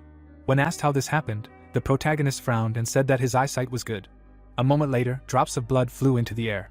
The blade of the unique hunter was dirty, and Kazuko noted that it was not bad, after which he praised the student.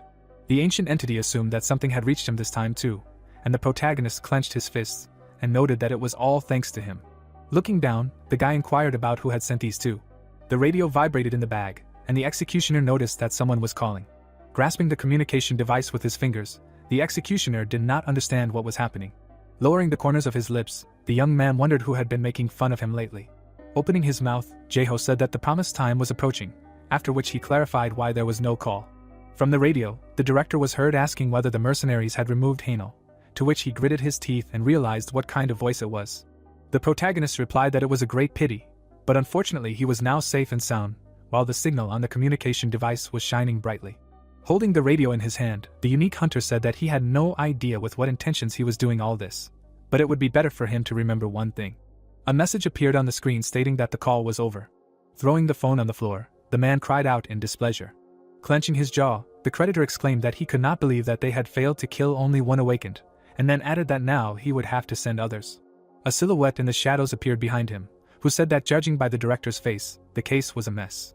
A red tie was visible on the man's neck, and he noted that his subordinate was not able to cope with even such a simple job, after which he assumed that his skills were no longer what they used to be. Jaeho raised his eyebrows and looked surprised to see the CEO, when he suddenly exclaimed that he wanted to hear him out. The creditor said that everything would definitely work out if they gave him a little more time, to which the boss smiled and said that he had plenty of time. The director of the monster slaughterhouse stood with his hands down, and his boss explained that not only had he failed to close the plant, but he had also exposed himself after the target eliminated the hired killers he had sent. The boss inquired about what would happen to his position in the family battle for management rights if the truth came out, when suddenly beads of sweat appeared on Jaeho's face. With bulging pupils, the man said that this could not be, when suddenly he was bid farewell and told that he had done a great job. The general manager opened his mouth in alarm and apologized, and then asked if he had been invited.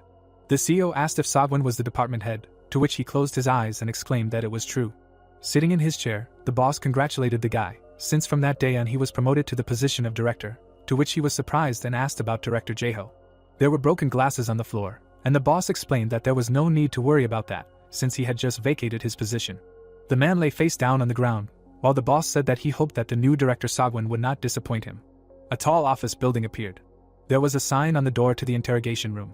They asked Yahello how it was that they met with him every time some big case happened, to which he raised his eyebrows and said that it was indeed so, and he thought to himself that these people were the last people he would want to see. Placing his hands on the table, the protagonist asked if they would handcuff him this time. Closing his eyes, the law enforcement officer explained that the thing is that he is not a suspect now, but a victim. Raising his eyebrows, the man asked him to start telling his story. Yahello lowered the corners of his mouth as he was asked about what happened. The top of the protagonist's head was visible in the middle of the interrogation room, and he began to sigh heavily. Squinting, the unique hunter wondered how many times he had come here, and then noted that it seemed to him that he had already been everything that could be, because first he was a suspect, then an attesting witness, and now a victim. Putting his hand in his pocket, the protagonist remembered that Yubi was in the hospital, so he needed to call her. Dropping his jaw in fear, the guy thought about how his cell phone had burned up along with the car. Standing outside the office building, the executioner decided it was time to do what he had been putting off for so long. The investigator held his phone in his hand and asked what was going on with the investigation into the CEO of TK company that Yahello had reported. Jaeho's business card was visible between his fingers, and the other person said that the man had been found dead after jumping off a multi-story building a few hours earlier. It seemed that the man was lying face down on the ground, and the law enforcement officer asked the speaker again. The other person explained that even though the police had declared it a suicide when they found a will in the CEO's office, there was a feeling that more investigation was needed, when Sung-hoon suddenly pulled the phone away from his ear and thought about the fact that TK company had already put it away. Looking away, the guy said that everything was clear to him, and then asked that everything related to TK company be sure to be reported to him. Looking at the evidence bag, the investigator assumed that there was indeed a point in continuing the investigation. 2 days later, Yahello was heard talking about what had happened to him outside the coffee shop. There was a phone on the table, and the protagonist explained that that was why he had called them here today, when he was suddenly interrupted. The unique hunter asked what it was, to which Songwon raised his eyebrows in alarm and began to speak. Yubi looked down in disappointment, while her school friend said that if he understood the story correctly, he was currently being targeted by the TK company, and the day before yesterday, he was attacked by awakened hunters hired by that organization. The protagonist lowered his head and replied that it was true, after which he added that that was why he wanted to tell them something. The comrades widened their eyes in confusion, while the executioner said that in the current situation, he could not guarantee that something like this would not happen again, and then added that in the worst case, like 2 days ago, not only himself but also the two of them could be in danger. The sword master noted that if they wanted, they could terminate the contract with him and look for another place, to which the girl closed her eyes and tried to object. Bowing, the guy exclaimed that he was grateful for everything to Hunter Yahello. Turning her head, the high school graduate called out to her comrade, when suddenly the protagonist turned to her. Lowering his face, the unique hunter explained that she also did not need to force herself to stay, after which he added that he was very sorry for causing her trouble. Taking the protagonist's hand, Yubi said that everything was fine. Looking down, the girl noted that on the contrary, she was the one causing trouble all this time. Recalling how the bandits threatened her with a knife, the future student recalled that every time she was in danger, he always extended a helping hand to her and protected her. The guy opened his mouth in bewilderment, while the neighbor admitted that this is why she now wants to help him. Squinting, the schoolgirl noted that even if something like 2 days ago happened, she was sure that he would protect her. There were glares on the phone screen, and Yubi noticed that he bought a new one, after which she exclaimed that she had recommended this model to him last time, to which he remained silent. Smiling broadly, the neighbor said that even the case was beautiful. Suddenly, the girl screamed that Hanel's eyes were red, to which he was confused and raised his eyebrows. There was a glass of coffee on the table, and the graduate said that he shouldn't cry over such trifles, to which he cried out that he hadn't cried, and the interlocutor asked him not to lie, because she had just seen tears start to form in his eyes. A bright sun appeared in the sky, and the protagonist muttered that he was very proud of her. Closing his eyes, the unique hunter noted that even though he had managed to somehow quietly get out of it before, this time he thought that he needed to explain everything clearly to his father. Suddenly, the phone in his hand vibrated, while the protagonist remembered that he was currently busy with his billiard room. Putting the smartphone to his ear, the sword master greeted Seonjin and clarified why he was calling him, and then wondered what he needed to do right now at noon. It seemed like people banged glasses against each other. Holding a shot glass in his hand, the executioner asked why the guy was drinking alcohol in broad daylight, and whether he was working today, to which he replied that there was simply a reason. The factory worker asked if it was true that he had been attacked by hired killers the day before yesterday, when suddenly all the liquid flew out of Hanel's mouth. The protagonist asked how he knew this, to which the interlocutor smiled broadly and said that rumors spread quickly in their field, and what's more, an investigator came to their plant. The young man banged his head on the table and began to apologize loudly. The unique hunter raised his eyebrows in alarm, not understanding what was happening to him, to which he replied that it was because of their plant. Lowering his face, Seonjin said that it was because of him that he got involved in such a dangerous business, and then exclaimed that he was really very sorry. The guy explained that he relaxed and did not think at all that those people could attack him, to which the protagonist lowered his chin and called out to the interlocutor. Straightening his back, the plant worker cried out that that's why he decided to become a porter, to which he was asked again. The young man admitted that he never thought he would end up in a training center again at his age, and then said that he was going there tomorrow, when suddenly the sword master's eyes turned white, because he didn't understand why he had decided that. The executioner asked about his job at the factory, to which he grinned and said that, to be honest, things had been going well lately. A worker appeared between the trucks, and Seonjin noted that thanks to Hanel, their factory had somewhat returned to normal, and yesterday the hunters who had previously signed a contract had contacted them and offered to renew it. The guy explained that therefore everything would be fine with the factory without him, when suddenly the protagonist looked away and thought about the fact that the Hunters Association had started acting after his testimony. The unique hunter thought that if this was so, then he could breathe a sigh of relief for a while, after which he closed his eyes and asked why it was the porter, out of the blue. The young man wrapped his fingers around the glass and said that he just wanted something like this to never happen again, and his interlocutor didn't understand what he was talking about. A memory appeared in which the guys were talking to the employees of the organization, and Seonjin explained that their plant, or rather he, had no strength. The protagonist's overturned car was visible, and his comrade said that this was why he not only got him into trouble, but also put him in danger. The young man asked if he thought that he wasn't a good friend after that, to which he spread his fingers and exclaimed that they were friends, so they should help each other. Seonjin closed his eyes and explained that this was why he decided that it would be better for him to get a job as a porter and expand his connections, after which he cried out that he was joking. The factory employee dropped his jaw and remarked that he simply thought that he knew practically no one in his area except those who worked with their factory, and then added that he had come to the conclusion that he should work as a porter for a while and make new acquaintances. Remembering the men in suits, the young man said that even though those scumbags from the TK company had gone underwater, no one knew when they would attack their factory again, and after that time, it seemed to him that it would not be easy to get rid of them. The interlocutor said that this was precisely why he was going to prepare himself to protect what was dear to him, to which Hanel looked up and called out to his comrade. The friend remarked that no one knew, but perhaps he would be able to become awakened, to which the protagonist curled his lips and thought that this man usually only knew how to show off, but sometimes he said weighty things. The unique hunter admitted that he was in a state of shock, but at the same time praised his comrade, to which the latter closed his eyes and asked if he had only just realized it. The roof of the building appeared, and the protagonist could be heard praising his interlocutor, and then offering him to get drunk. Lowering his head, Kazuko asked whether his mistress really still needed this. Grinning, Asura replied that this was precisely why she was addressing him now. The subordinate said that she herself knew perfectly well that they could not arbitrarily interfere in the human world, to which she clenched her fangs and said that she knew this, and then added that they had him. The glare of the sun reflected off the windows of the residential building. A blanket hung from the bed, and heavy sighs were heard. Hanel pressed his chest to the floor, to which the ancient entity remained silent. The mentor raised his eyebrows in confusion, surprised by his appearance, and noted that he was too lazy to even crawl to the bed, although he came to him, and he was sleeping. Suddenly, the master called out to the young boy, when suddenly he opened his mouth in alarm. The protagonist was surprised by the appearance of the demon, while he folded his arms and said that since he was an avid lover of something stronger, he could not say anything special, but he thought that it was better for him not to overdo it. Twisting his lips, the unique hunter wondered whether his head ached because of a hangover or because he had not yet sobered up, but he did not understand what this creature was doing here. Lowering his jaw, Kazuko suggested getting down to business. Looking up, the executioner wondered about what business. Frowning, the ancient entity said that he had one request for the guy. A sign appeared on the pole, which said that there were 82 kilometers left to Soho. Yubi asked if everything would be okay, to which the protagonist looked away and clarified what she was talking about. Closing her eyes, the girl explained that it had simply not been long since the incident, so she thought that they should take care of safety for now. Lowering his chin, the executioner said that at a time like this, they needed to show themselves even more confidently, after which he added that only in this way would those scumbags not underestimate them and would not be able to act hastily. The young man noted that, moreover, because of what happened, he suffered losses, so now he needed money, because as the neighbor knew, all the equipment and the car had completely burned down, to which she raised her eyebrows in alarm. The girl said that if everything was like that, then nothing could be done, while the protagonist closed his lips and thought. The unique hunter's eyes turned white and he asked what the request was, to which the other replied that it was quite urgent. Lowering his head, Kazuko said that one person who was among them at the top needed magic stones and the corpses of certain monsters, after which he added that unfortunately they could not invade the human world to such an extent. The demon explained that this was why he wanted to entrust him with hunting monsters, to which Yahello covered his mouth and was surprised that he had received a request from the most ancient entity. Opening his jaw, the protagonist agreed, but clarified what price he would be paid for it in that case.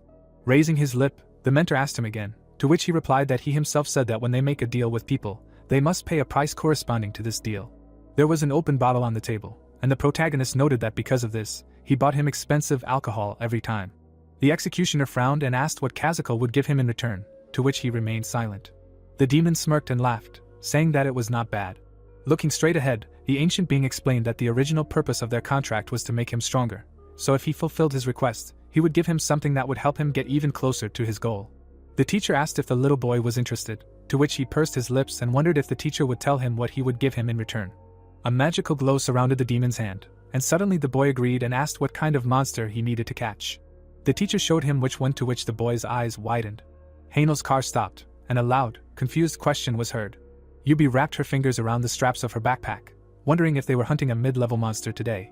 Reaching his hands into the trunk for his gear, the protagonist asked if it bothered her that the monster was of a mid-level, to which she exclaimed that it was.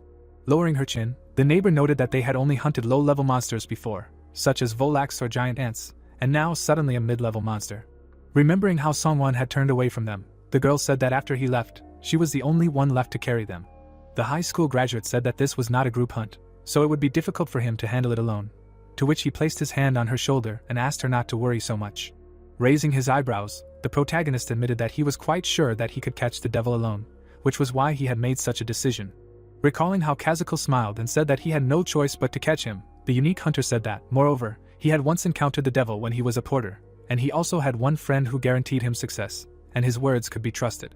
The guy closed his eyes and noted that even if something happened, Yubi would protect everything, so she didn't have to worry. There was a knife on the trunk lid, and the girl asked about the weapons and equipment he usually used. A memory appeared of the old man raising his eyebrows in surprise and asking if everything was broken, and the protagonist said that Vera had just gone to get new equipment, but because they had a lot of orders, they told him that he would have to wait a little. The young man noted that there was also a problem with the documents for the weapon, so he quickly took what would be suitable as a replacement for the previous equipment, to which his partner curled her lips and muttered that she understood everything, and wondered if everything would be okay. A grey veil of smoke was visible above the forest. Yubi was holding an auxiliary device for hunters in her hands. Walking ahead of the schoolgirl, the guy noticed that no matter where he came to this place, there was always a solid fog, and she wondered about what her friend's true face was, although she had already thought about it somehow. Hainel had a backpack on her back, and Yubi said in her thoughts that, according to him, he was a completely ordinary E-rank hunter. Remembering how she and her school friend followed him on his heels, the girl did not understand where there would be an E-rank hunter who would act alone without a team, and besides, his skills were much higher than those of ordinary E-rank hunters. A creature without eyes appeared, and the schoolgirl remembered that this summoned creature was completely different in type from those summoned creatures that hunters who owned the summoning skill used. The future student lowered her head, when suddenly she was called. Suddenly her eyes turned white, and she responded loudly, and the protagonist asked if there were any signals on the magic sensor. The locator screen was blank, and Yubi reported that the device had not shown any reaction yet. Squinting, the girl noticed that she was curious about something. The schoolgirl asked why that monster was called a devil, and whether it was because of its external similarities, to which the hunter turned his head back and said that she was talking about this. A memory of the portal appeared, and the guy explained that in fact, in appearance, it did not particularly resemble a devil, and it was just that the area where it was first discovered was called the Devil's Mountain Pass. The sword master noted that there was one interesting fact about this monster being in second place in the ranking of the most disgusting monsters, so this should be taken into account, to which the companion raised her gaze and asked him again. 3 dots appeared on the device's screen, while the protagonist said that she would most likely want to puke somewhere when she saw him. The girl screamed that the magic sensor had reacted, to which Yahello narrowed his eyes. 3 silhouettes were visible through the gray fog, and the schoolgirl screamed that there were 3 ahead, and they were approaching them. The monster slammed its paw on the ground. There were sharp fangs in its mouth, and the guy did not understand whether they had smelled them. Holding the bone in its hand, the monster began to scream loudly. The high school graduate screamed in fear, her eyes bulging, and her partner noted that he had told her that he was in second place. The young man screamed that she did not need to panic, but should just shoot, when suddenly the companion grabbed the machine gun with her hand and screamed that she understood him. Bright traces of bullets appeared in the air. The creature's head had 2 eyes on one side. At that very moment, the monster opened its mouth wide and screamed. Yubi's eyes turned white, and she exclaimed that it seemed to her that they only made them angrier. Frowning, the protagonist explained that these were the monsters that were very vulnerable in terms of pride. The creature clutched the bone tightly with its fingers and grunted loudly. The girl's pupils bulged in alarm. The undead pounced on the hunter, and his friend tried to call him. The creature's claws slid along the bone. The sword master grinned contentedly and began to speak. Gritting his teeth, the young man said that this was precisely why they used this very useless pride. Light came from the windows. The action took place the day before the demon hunt. Kazuko stood behind the protagonist and watched him. Yahello held a sickle in his hands and said that he did not think that he would use this thing again. Kazuko opened his mouth in surprise and said that the protagonist had different equipment, and the boy replied that it all burned up because of the previous incident. The protagonist then looked at the backpack and said that they should wait for him to make new equipment, so he was taking the old one now. The demon smiled and said that he had a good idea. Yahello opened his mouth in fear, because when Kazuko said that, it meant that nothing good would happen. He then looked at the protagonist, and said that he would make his training a little stronger. After a while, Yahello was hitting someone with a sickle. He hit the monster in the face with the weapon. The monster opened its toothy mouth and growled. The protagonist lunged. He aimed for the monster's throat. The protagonist struck, but something confused him. The monster jumped back and dodged. The boy frowned and said that he could not believe that the monster reacted so quickly and dodged, because it was an average level. He picked up 2 weapons and thought about how Kazuko had once again set some strange conditions for him, telling the protagonist to only use the knife and the hook, but adding that he could only use the hook for defense. Yahello clenched his jaw, thinking that he could certainly use some more defensive skills, but he had come here because of the grumpy demon. Another monster appeared on the horizon, making 2. One of them gripped his weapon tightly, and the protagonist realized that it was planning to swing. The protagonist looked closely. The monster swung its weapon. Yahello rose up on his toes, preparing to jump. He jumped and swung. The blow hit the monster and upset its balance. The monster fell to the ground and screamed. Then it opened its mouth wide, seeing the oncoming attack. Yahello bared his teeth and struck, blood splattering everywhere. Then he grabbed the knife, thinking that this was an opportunity he couldn't miss. Blood spattered out again. The monster started screaming, vomiting blood. The second monster looked at its dead kinsman in shock. It immediately opened its mouth wide and screamed. The monster approached the protagonist, preparing to attack, and the protagonist could only think that they were probably angry because he had tricked them. The protagonist frowned, seeing the attack approaching in front of him. The monster froze in place, because it was being attacked from the side. It immediately looked to the side in surprise. Yubi was horrified. Yahello narrowed his eyes, hearing the sounds. The girl attacked the monster. She fired her weapon, and the protagonist looked at it, and realized that the monster was aiming at her. The monster opened its mouth wide, preparing to attack. The protagonist threw something forward. A dark drop appeared on the floor, and the young man shouted the name of the shadow demon. The shadow demon immediately rushed forward. The monster was terrified by this. The shadow demon jumped on the monster's face. A drop of sweat rolled down Yubi's face as she watched the pools of blood in horror. The protagonist cut the monster in half. The monster fell to the ground. Yahello immediately turned to the girl. He ran up to her and asked if she was okay. They both looked at the shadow demon in fear. The protagonist smiled and said that he would definitely protect her. The girl also smiled and thanked him. The protagonist's mouth opened tensely as the system notified him that he had successfully handled the tense situation. The system window opened. The protagonist had gained a passive skill that made the user as agile as a cat and absorbed the shock of falling from a height. Hainel lowered his head and wondered if he had gained a new skill after saving Yubi. The girl looked at him with displeasure and asked him where he was looking so absent-mindedly, but the boy did not answer the question. He closed his eyes and said that he was just thinking for a while. A drop of sweat rolled down her cheek, because she was about to ask something serious. However, suddenly, many enemies appeared on the radar. They both looked at the radar and the protagonist said that other monsters heard the sounds of their fight. Hainel took a sickle in his hand. In his other hand, he took a knife and said that the rest was over. He walked forward with the shadow demon and exclaimed that it was time to play for real. The action moves to a foggy forest. A dead monster fell to the ground and Hainel asked if this was the last one. Yubi opened her mouth wide in shock, because the protagonist said that he killed 20 monsters in the end. Then he stretched and said that he was tired as a dog, and the girl looked at him and thought that, of course, she already knew that Hainel was strong, but these were not low-ranking monsters, but mid-ranking ones. Yubi lowered her head and looked at the monster, thinking that on top of everything else, the protagonist hunted with old weapons, and even alone. She opened her mouth wide and mentally said that this was not even what scared her now, because she would have to cut up these monsters alone. The protagonist turned around and told her to leave half of the 20 monsters as they were. The monsters lay on the floor. Yubi began to wonder if he really wanted to throw half of them away. Hainel opened his mouth in excitement, and wondered how he could explain this to the girl, since he couldn't directly tell her that he had made a contract with a demon. A red glow could be heard from behind him. The girl opened her mouth wide in fear and called out to the protagonist. Kazuko was already standing behind the protagonist. He was smiling and saying that he saw that the protagonist had already fulfilled his request. The young man turned around and mentally exclaimed that there was no help from this horned man. Sweat appeared on Yubi's face. She asked who he was. Hainel closed his eyes and said that he was his servant. Kazuko frowned and began to complain, but the young man immediately interrupted him. The protagonist bared his teeth and said that because of the demon, he was in an awkward position now, so if he wanted to take his monsters, he should close his mouth. Kazuko raised his eyebrows in annoyance. The protagonist closed his eyes and said that the problem was that his servant had to regularly absorb the corpses of monsters. Yubi put her fist to her chin. She smiled and exclaimed that she had half the work then. Sweat appeared on the boy's face and he said that she was too openly happy about having to work less. Yubi immediately turned away and said that she would go and get to work, and at that moment Hainel was thinking that, no matter what, Yubi did not seem to suspect anything. However, the girl frowned, thinking that, as she had assumed, this was the protagonist's true face. Kazuko put his hand on the boy's shoulder. He grinned and was very angry, asking how the protagonist could call him some kind of worthless servant. The hero turned around in horror. The forest was all in fog, and screams of some young man were heard from it. The action moves to the Songjin factory. Yubi was looking at her phone and happily shouting that she had received her salary. Hainel closed his eyes and said that he was fine. He had just tripped and rolled on the ground a bit. The girl opened her eyes wide in embarrassment, because her stomach growled loudly. She put her hand to her head and said that she was hungry, because she had been moving quite a lot. The protagonist opened his mouth and offered to have dinner, because she was very hungry.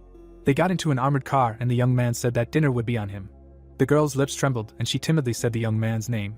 She saw the sign and was stunned. They went inside the hotel, where everything looked very luxurious, and so the girl asked if they were sure they had come to the right address. Then she looked at the protagonist with desire and exclaimed that this was the best hotel restaurant in their country. Hainel smiled and said that she had worked hard today on her own, so the reward should be good. Yubi raised her hands happily when the protagonist said that she could ignore the prices and order whatever she wanted. The protagonist smiled, mentally saying that he wanted to come here once too. A moment later, the boy looked stunned. The girl at the reception told him that they couldn't enter. She smiled and said that their hotel required a dress code in the evening this season. Hainel's mouth dropped open because the manager told him that his clothes didn't meet the dress code. The protagonist stared into space, thinking that he had completely forgotten about the dress code. He turned around in horror when he heard Yubi call out to him. She looked at him tiredly as he told her that they couldn't enter because of the dress code. Suddenly, a man opened his mouth wide and shouted an apology and asked the protagonist to wait. The boy turned around. The man in the suit closed his eyes and asked the protagonist's name. The protagonist raised his eyebrows and said his name. The man opened his mouth wide and apologized for his tactlessness. The man bowed and said that he was the head manager of this restaurant, and his name was Taemin. The protagonist remembered the appearance of the crab monster he fought a few months ago in the center of the city with the opening of the gate to another dimension. He also remembered how they saved a man, who turned out to be the protagonist. Hanyo went to fight the crab monster alone. He opened his mouth in surprise, because the head manager said that he would like to repay the boy for helping him, and therefore he would be served the best dishes in the VIP room of their restaurant. Yubi beamed with happiness. He closed his eyes and timidly agreed to the offer. The receptionist rolled her eyes in surprise, because she was instructed to escort the guests to the VIP room and not take money from them. After a while, there were empty plates on the table. The girl was holding cutlery in her hands and happily shouting that this was not all and that dessert would be served soon. Yubi put her hand to her cheek and exclaimed that she had only seen this on an internet broadcast before. The protagonist closed his eyes and asked her to eat his dessert because there was no more room in it. The head manager entered the room with a tray in his hand. The protagonist turned around and asked if something had happened to the manager. Taemin raised his eyebrows and replied that they had just had an important visitor suddenly. He imagined the appearance of the dark-haired girl and said that this was an honored guest from Egypt. The action still takes place in this luxurious restaurant. Someone is eating steaks and praising the food in the restaurant. The dark-haired girl smiled and said that this country is truly incredible, and therefore the girl cannot believe that they managed to maintain an administrative basis after the incident with the opening of the gate to another dimension. A girl with glasses named Miriam interrupted her. Tyrana was eating steaks, and Miriam asked her to stop with empty talk. Miriam raised her eyebrows and asked if the Egyptian had forgotten the purpose for which they had come here. Tyrana closed her mouth and said that someone like this Egyptian should speak with caution in such an open place. The girl immediately threw her fork on the plate. Miriam opened her mouth in surprise and called out to her, and the Egyptian replied that she had lost all appetite. She turned to the bodyguard and ordered him to stand still. Tyrana turned her back and asked the guard how long he was going to follow her. The girl frowned and walked forward. Meanwhile, someone was sitting in a toilet stall. The stall suddenly opened. The protagonist ran out and said that he had eaten too much. Haina looked in the mirror and said that on the way home they need to stop at the drugstore. Meanwhile, Tyrana walked and said that Miriam annoyed her. The Egyptian closed her eyes and said that she always only talks about complicated things. The girl opened the door to the toilet. In front of her, she saw the protagonist. She opened her eyes in shock and asked who it was. Haina opened his mouth and began to think about what was happening. The protagonist grinned and wondered what the girl was doing here and whether he had gotten the wrong toilet. Then he looked at the sink and said that it was indeed the men's toilet. The young man closed his eyes and mentally said that she was a foreigner, so she could have gotten confused. The girl's gaze was empty. She was saying something, but she did not know Korean. He thought about the misunderstanding, and so he tried to explain to the girl in English that this was the men's toilet. The young man opened his mouth wide in excitement and mentally exclaimed that he didn't know English at all. Security immediately ran up to them and they began to wonder what had happened. The protagonist's face was sweating. The guards looked at him and said that this young man was strange, since it was said that only those with the dress code were allowed into the restaurant. The guard immediately pointed a gun at him and exclaimed that Hainel was suspicious. The protagonist raised his hands and thought that it had only gotten worse. Miriam entered the toilet and wondered what all the noise was about. Tyrana raised her eyebrows in excitement. She didn't want all this, and the guard meanwhile said that this suspicious man was trying to get closer to Mrs. Tyrana, so they were trying to find out who he was. Miriam raised her head and looked at the sign above the entrance. The guard turned around excitedly when he heard the order to put away the weapon and step aside. Miriam looked at them calmly and said that there had been a mistake. Moreover, one should not point guns at a civilian without thinking. It could lead to diplomatic problems. Besides, Mrs. Tyrana did not need protection from the very beginning. Hainel stood behind them and watched them, wondering what was going on. He opened his mouth and wanted to say something, but he was interrupted, asking for forgiveness. Miriam bowed deeply and said that there had been a big misunderstanding on their part. The protagonist closed his eyes and said that there was nothing to worry about, because anything can happen. Tyrana raised her hand and asked Miriam what it all meant. The Egyptian woman raised her head and looked at the sign above the door, at Miriam's request. She saw the sign and immediately realized that this was a men's restroom. Tyrana opened her mouth wide and immediately shouted an apology, but Miriam immediately stopped her. Miriam was still bowing before the young man and telling the guests that she should not bow her head for such an occasion. The girl said that she would become a leader who would manage them. The Egyptian woman opened her mouth in excitement and turned to the girl. The protagonist was still standing with an empty look and was thinking that he did not understand what was going on at all. Then the protagonist looked around the toilet and said that he thought it was a little awkward that the girls were standing in front of the door of the men's toilet. He watched them go and mentally said that many incomprehensible incidents had happened to him in such a short time. The Egyptian woman immediately turned her head away from the protagonist, and so he thought that this was somehow very strange. He looked at her with his mouth slightly open. Tyrana lowered her head a little. The protagonist raised his hand with the thought that he was glad that this was over. He stretched and said that he needed to return to Yubi. The action moves to a large chemical energy plant. A stranger is holding a phone. He is reading a news story about a monster raw material plant going through hard times as there is a fierce competition for a successor. A man in a red tie said that they are doing useless nonsense. A man was walking forward, and someone was shouting at him from behind to stop. A stranger opened the door to an office. The man was looking at another man. Sagwon appeared behind him and said that this man entered without permission.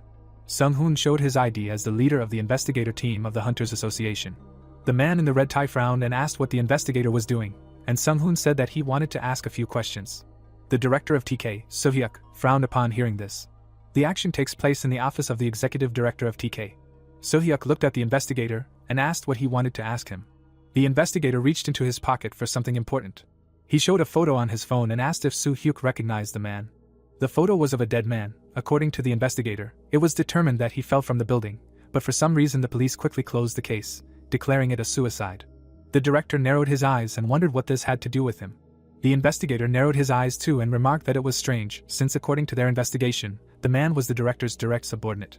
Then he remembered another incident and the protagonist, and said that just a few days before this incident, another suspicious incident had occurred in a different place. Investigator Sung-hoon frowned and said that they were very curious about who was behind all this. The director bared his teeth and let out a displeased cry. His gaze darkened greatly and he said that he hoped Sung-hoon had brought a warrant, since he was talking like that. Sung-hoon looked at him calmly, and replied that he had only dropped by today to say hello. The investigator immediately turned around and said that he would stop there for now. The company director frowned and asked what the investigator's name was, but Sung-hoon replied that he thought the director didn't need to ask his name again. Sohyuk frowned and quietly called him a name, since the investigator had promised that he would hear that name until he was sick. The door slammed shut. Suddenly, the phone smashed to the ground and the director started screaming. He slammed it on the table and shouted that after that piece of trash, Director Lee, died, he was no help anyway. Suddenly, he raised his head silently. Sohyuk opened the drawer of the suitcase. He picked up an old flip phone. The director smiled. He saw a contact for someone named Mahmoud in the phone book and said that there was some help after all. The sun was visible behind the roofs of the multi-story buildings. The protagonist looked down excitedly. He was holding some kind of red eye in his hand. Kazuko smiled and said that it was a demonic eye that he promised to give to the protagonist last time, but the young man said that it was not about that, but about what this demonic eye was. Kazuko closed his eyes and said discontentedly that this is why he is a human, because he does not know anything. The demon smiled and pointed to the center of his chest, saying that demons like him have a demonic eye in their body from birth. He looked at his yellow demonic eye and said that this eye is the source of demonic power. As he grows, all the power accumulates in this eye. Hainel looked at the demonic eye in his hand in shock, because according to the demon's story, when a demon collects power for 2,000 years and then dies, the collected power crystallizes and turns into what he is now holding in his hand. The protagonist looked at him and said that judging by his words, the demon eye is not so easy to get, and therefore he wondered where Kazuko got it from. The demon's eyes lit up and he said that he simply finished off the first person who came to hand. Hainel's mouth dropped open in surprise and wondered if there really was no problem at all if you kill someone. The demon looked at him and said that he himself did not know what the young man would do with this eye. A drop of sweat rolled down the protagonist's face. Kazuko said that he knew that a person could absorb this eye and accumulate power in it, but he did not know about the method of absorption. The demon lowered his head and said that the protagonist himself should work his brains and figure out how to absorb this eye. The young man looked at the demon with displeasure while he talked about bringing him a thing that would help the young man become stronger, but there was no talk about telling him how to use it. Kazuko, leaving, waved his hand and said that if you think about it, the most logical thing to do is just eat this eye. The protagonist looked at this eye carefully. The protagonist brought the eye to his mouth, but the system immediately ordered him to stop. Cabbies frowned and looked at him worriedly. She closed her eyes and said that he was still as reckless as before. The young man widened his eyes and thought that he was glad to see her after a long time, but Cabbies asked him what he would do next if he swallowed this eye. The protagonist squeezed the eye in his hand, and the girl told him that if he treated the demonic eye so thoughtlessly, he could put his life in extreme danger. He looked up in shock and asked if she really knew a safe way to absorb it. Cabbies closed her eyes and said that she did know. She lowered her head and replied that it would be difficult to swallow the eye right now. Hanyo looked at her with displeasure when she said that it required some preparations. She opened her mouth and said something. A week later, they were in a foggy forest. The protagonist rode an armored car to a mountain forest in the southern part of Gangwon province. He was shivering from the cold, and Yubi was walking behind him. She was breathing steam and asking him about who they were going to catch in this mountain forest. Hanyo turned around and became nervous, not knowing what to answer her. Suddenly, a green armored car arrived. The wheels of the car stopped. The side mirror lowered and a stranger called out to the protagonist. Taisa smiled happily and asked the protagonist how he had been doing all this time. The youth narrowed his eyes and said that he could not call because some circumstances came up. The old man got out of the car and said that he remembered what Hanyo had asked him for. Taisa looked at him and said that it had been a lot of work. Then he opened the back door of the car. They all looked at the contents of the armored vehicle and Yubi was the most shocked. Inside were boxes of bullets. There were also boxes of larger calibers. There was also a bazooka and charges for it. Yubi opened her mouth in shock and exclaimed that these were all bombs, rocket launchers, one solid explosive weapon, and therefore she wondered where they were going. Taisa opened his eyes wide and asked if Hanyo hadn't told her anything, but the young man replied that the time was not right. A drop of sweat rolled down Yubi's cheek and she asked who they were going to catch with such ammunition. The protagonist looked at her and said that today they were going to catch golems. Someone took a step forward. A screen with a green pattern was visible. The protagonist looked straight ahead and someone said that they would now explain how to use it. He watched as the man talked to Yubi, who was especially carefree today. The guy opened his mouth in horror, thinking that he was nervous during the last golem catching, but now the girl for some reason was calmer than him. She smiled while the protagonist thought that she had already matured and was used to working as a porter. The hunter sweated and decided that she could handle it on her own. A bright dot appeared on the screen when the sensor reacted to mana. Yubi looked down and reported that the enemy was ahead, about 250 meters away. A bright dot was approaching them. Taisa looked straight ahead and said that they should get ready. He held the weapon tightly as the distance to the enemy quickly closed. The dot was right in front of them. The girl sweated and said that there were 25 meters between them. There was a dense forest in the distance. The man looked at the device and assumed that the equipment was malfunctioning. They were standing in the middle of a wide area. The man's eyes suddenly widened in shock as he looked down. He turned around and shouted loudly for his comrades to be careful. The young hunters gasped in fear as the ground beneath them began to shake. Cracks appeared in the road and Taisa shouted that the enemy was below. Suddenly, a loud explosion thundered in front of them. The hunters raised their hands, shielding themselves from the debris. Yahello gritted his teeth and frowned. Black smoke rose around them. The young man looked up and a huge shadow fell on him. A massive monster stood in front of him. He sweated in horror as he looked at it. The creature was made of rocks and sand. The man curled his lips and said that they had miscalculated a little. The sand golem resembled a pile of rocks. The hunters began firing their guns, deciding that they would have to exert themselves a little. Yubi raised her weapon, attacking the enemy. The man looked straight ahead and told his comrades not to hesitate. The bullets bounced off the enemy's body, and the hunter said that such attacks were like a mosquito bite to a person for him. Suddenly, the golem abruptly raised its arm. Its limb was right in front of the girl. The young man opened his mouth wide and used the force shield skill. He protected his friend by creating a magical barrier. Yubi sweated as her friend ordered her to retreat. The hunter grabbed the gun and shouted for the protagonist to hold on a little longer. He aimed at the center of the monster's body. Then he fired, shouting that this should be used against such enemies. A huge projectile approached the monster. Then a loud explosion thundered, and black smoke appeared in the air. The girl looked straight ahead, surprised that her partner had hit the target. A large hole appeared in the golem's body, and Taisa said that it was not over yet. He looked up and assumed that he had aimed incorrectly. Suddenly, a shadow fell on him. The monster was approaching him, and the man cursed. The bullet flew forward. Another powerful explosion occurred. Yahello held the gun in his hand, asking if his comrade was okay. Another hole appeared on the golem's body. It had a mark from the last attack, and Taisa said that he was okay, but so was their enemy. Suddenly, the tear in the monster's body began to heal. The golem's body returned to its original state. The protagonist sweated in horror at this regeneration, and his partner said that such a monster cannot be killed with normal attacks.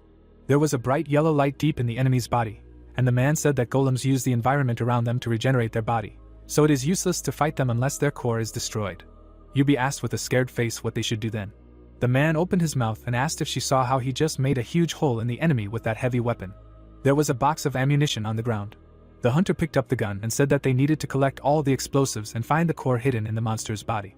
He grabbed the gun with both hands and looked through the scope. They all raised their weapons as Taisa concluded that they would shoot until the core was destroyed. The sand golem stood in front of them. There were thick clouds above the forest. The air was filled with smoke from the explosion. The grenade quickly flew past. The hunters did not stop shooting. Sparks were constantly emitted from their attacks. The bullets hit the enemy's body, creating an explosion each time. The monster's wounds were smoking. Yahello opened his mouth in fear as the golem appeared in front of him. The monster swung its limbs and threw the hunter's back. The boy raised his hand, asking if everyone was okay, and the girl answered yes. The protagonist furrowed his brows and said that they had been relentlessly attacking the enemy, but it had not moved. The enemy stood motionless in front of him. Taisa looked up and informed the boy that this was the last rocket launcher from the truck. The girl held a grenade and a bomb in her hand, which were also the last of their arsenal. The box was almost empty, and the protagonist realized with horror that the explosives were also running low. The holes on the golem's body began to heal, and the man said that they would not have to bother so much if they knew where its core was. The man sweated in surprise when the protagonist asked if the core contained mana. An enemy approached Yubi, while the hunter said that they could find it if they had a high-level magic sensor. Yahello's eyes shone brightly. He looked at the monster and used the magic analysis skill. There was a bright light on the golem's body, and the boy guessed that was where the core was. Taisa turned around as the protagonist shouted for his comrades to aim for the left side. He raised his gun and aimed. Then he fired, shouting that even he didn't know about it. The projectile was approaching the enemy. An explosion thundered from the impact. Thick smoke rose around the monster, and it screamed loudly in pain. The boy opened his mouth in shock. In the middle of the smoke, the core was visible. It was connected to the golem's body. The man turned around and shouted that this was their chance. The hole in the enemy's body was already starting to heal, and Taiso added that they needed to quickly destroy the core before the golem hit it back. The boy grabbed the gun. He gritted his teeth and fired. The bullet rushed towards the core.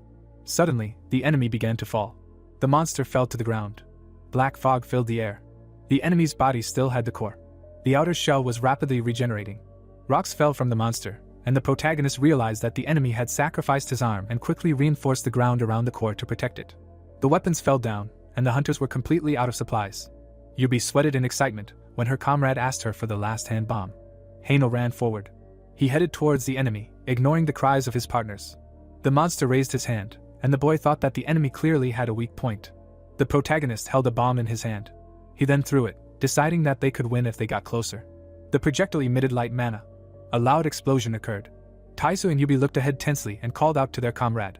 There was dark smoke in the air. Suddenly, a rope appeared, emitting bright mana. It wrapped around the golem's core. The boy opened his mouth wide and said that he finally caught it. Hanul grinned, tightly gripping the rope. The ligaments began to break, causing the enemy to scream loudly. Everything around turned red. The monster's body was covered in cracks. Then the golem fell apart and fell down. The protagonist turned around and said that he was fine.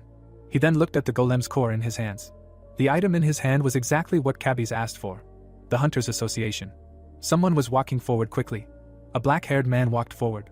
Hanul was sitting in the office, and Sunghoon loudly asked what was going on. He frowned and demanded that the girl explain the situation. On the screen was a man in closed clothes, and she said that this photo was taken 24 hours ago in Seoul. The assistant looked down and added that the man's name was Mahmoud. He is from Iraq and is an awakened and international terrorist, who is called the Fire of Allah in the Middle East. Sunghoon gritted his teeth when Hanul said that his last location was Egypt, but they could not find out the circumstances of his return to Korea. There were photos on the screen, and the investigator ordered to gather all possible forces and find him. There were scars on Mahmoud's face. The stones fell down. The hunter's mouth opened wide. Taiso put the gun on his shoulder and said that hunting had become much easier because the protagonist found the location of the cannonball. Hanul's mouth opened in confusion when the man praised him. He had a cannonball in his hand, and the hunter said that it usually breaks during the hunt. The young man laughed awkwardly when his friend told him that for this reason, it was usually easier to lose a bunch of bullets than to earn money.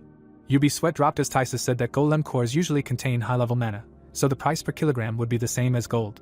The protagonist's eyes turned white when he heard this. The man's sweat dropped and concluded that Hanyo wasn't after the money since he didn't know about it. The young man closed his eyes when his comrade asked how he accurately determined where the enemy's core was. The man looked straight ahead, and the protagonist replied that he had a skill that detected mana. He presented a table and thought that when he made a request to the Hunters Association for information about the young hunter the day before yesterday, there was definitely no such skill. The girl looked at her friend and reported that the sensor detected the mana of another golem. The young man turned around and replied that he understood. There was a gray sky above the forest, and Taiso concluded that Hanyo was not an ordinary guy. There were crystals and cores on the bundle. The man looked down and guessed that it would be about 100 kilograms, so the boy would become rich. The protagonist began to shake in shock when he remembered the current price of gold. The girl happily raised her hands when her partner said that they would drag the car and the boy would rest for now. The protagonist calmly looked at them and said that he would wait for them. Suddenly, cabbies appeared next to him. There were gold balls below, and the hunter asked what he should do now. He held out the demon eye to her. The spirit closed her eyes and said that if a person absorbed this object, the process could end up being fatal.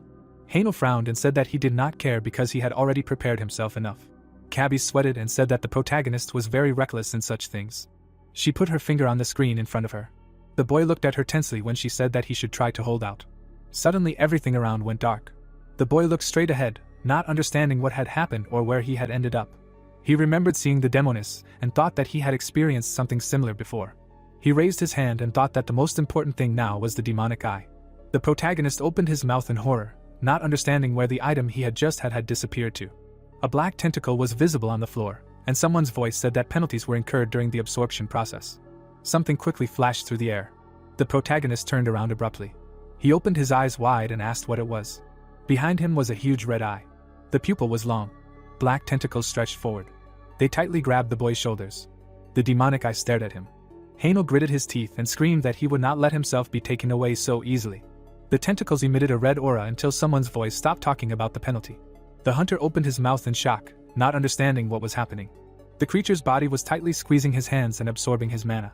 The boy looked at the demon's eye, thinking that his strength was getting weaker. He clenched his teeth tightly and realized that the curse of movement was affecting his mind. The boy's eyes turned red, and an unknown voice said that the analysis was complete. The golem's cores shone brightly, and someone said that the process of minimizing penalties was beginning. A bright light appeared in front of the protagonist. The system notified about the successful formation of the mana absorption skill. Cabbies opened her mouth and said that he needed to act now. Haino bent his fingers. He pushed off the floor with his feet. Then he swung his hand to use the skill. The hunter pressed his palm to the demon's eye. Black tentacles squeezed his body. The boy frowned and screamed loudly. The eye turned black and white. Then its outlines blurred. Haino stood there with his hand raised as the enemy in front of him disappeared.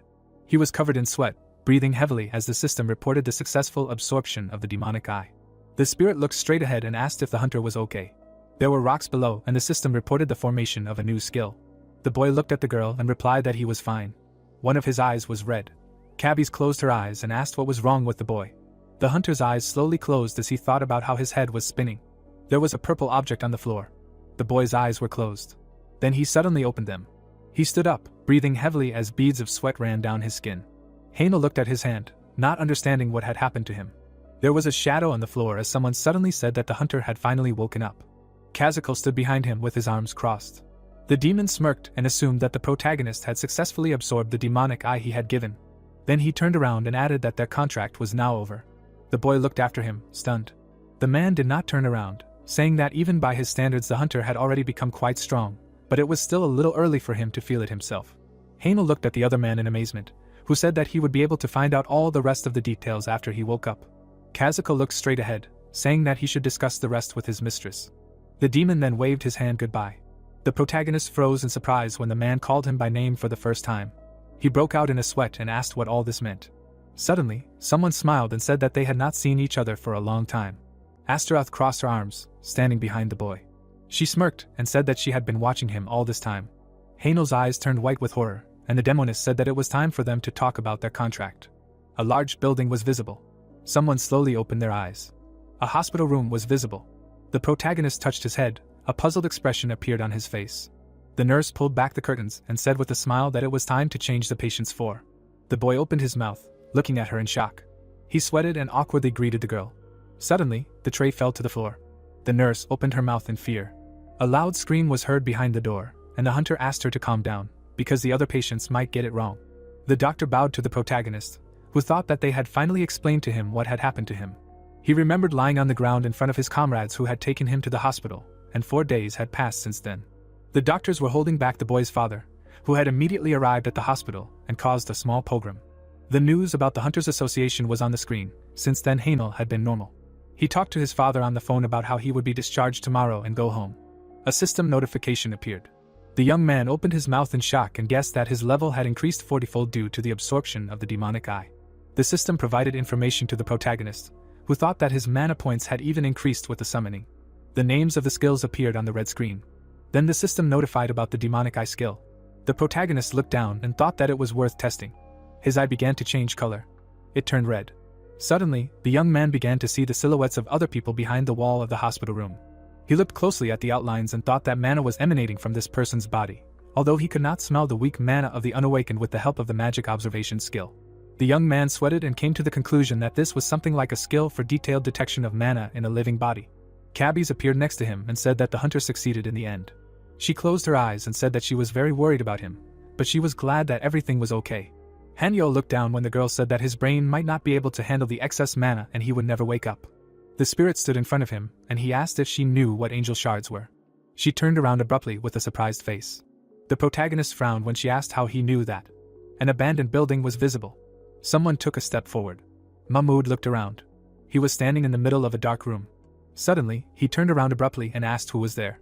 His hand began to emit golden mana. Someone entered. Sung-hoon looked straight ahead and said that he was the one who sent the Iraqi a message asking him to come here.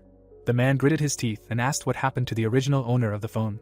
The investigator looked straight ahead and said that he was glad that the terrorists could speak English and therefore did not need a translator. Mahmoud created a flame in his hand and told Sung-hoon to answer his question better. The guards raised their guns. The investigator, with a calm face, told them to put it down. He opened his mouth wide and loudly asked if he needed to repeat it again. Then he reached inside his jacket and said that these guards didn't know at all that you have to think with your brain first. Suddenly, something fell to the floor. It was a flash drive. Sunghoon frowned and said that there was an account in there with TK's hidden lubricant fund, and it could be used anywhere in the world. Mahmoud grabbed the flash drive and the interrogator added that there was a lot of money in it, and the Iraqi could insert it into his phone and check it himself. He closed the roof and the interrogator said that the account would only be activated after he sent him the key. Sunghoon grinned when Mahmoud asked why he had given him the flash drive. He replied that the Iraqi finally wanted to have a conversation. The man's eyes widened and he asked if he could carry out terror in this country. Mahmoud looked at him seriously, and he added that it had to be as powerful as possible. The apartment building stood under a gray sky. The front door opened and a voice announced its arrival. Haino's father came out into the hallway to meet his son and ask if he was okay. The boy raised his hands and waved them, assuring him that he was okay and that there were no abnormalities. The father exhaled, explaining that he had learned in general terms what happens to the awakened. The guy, slightly tensed by his words, wanted to add something so that he wouldn't worry so much, but he stopped mid-sentence, hearing the announcer's voice from the TV announce the beginning of the program Personal Experience of a Hunter, and immediately asked if his father had really watched this program. A splash screen appeared on the screen and the man, smiling awkwardly, confirmed his assumption. The two were sitting in front of the screen, on which a half-destroyed building was visible. The host was saying that he was currently in the habitat of the Monster Stalker lands, where the Form Guild was hunting. Then he added that today they were using special equipment from their company K, for terrestrial live television broadcasting. The father looked at his son carefully, asking again what was special about the live broadcast, after the latter admired what he had heard. The guy, remembering the lack of network on his phone, explained that on the hunting field, due to the obstruction of electromagnetic waves, the entire wireless network outside is blocked, so usually when filming on the field, a recording is made, and the edited material is covered outside. The protagonist looked up at the interlocutor and added that most videos only show edited scenes of active hunters and this is the reason why live broadcasts are not filmed very often. At this time the reporter noticed the commander of the Form Guild. A microphone was brought to him and a question was asked about his determination regarding the future hunt. The guy with brown hair enthusiastically answered that their guild, as always, plans to conduct a safe and productive hunt. The reporter moved the microphone towards himself and asked the next question, that recently there were a lot of disputes about their organization.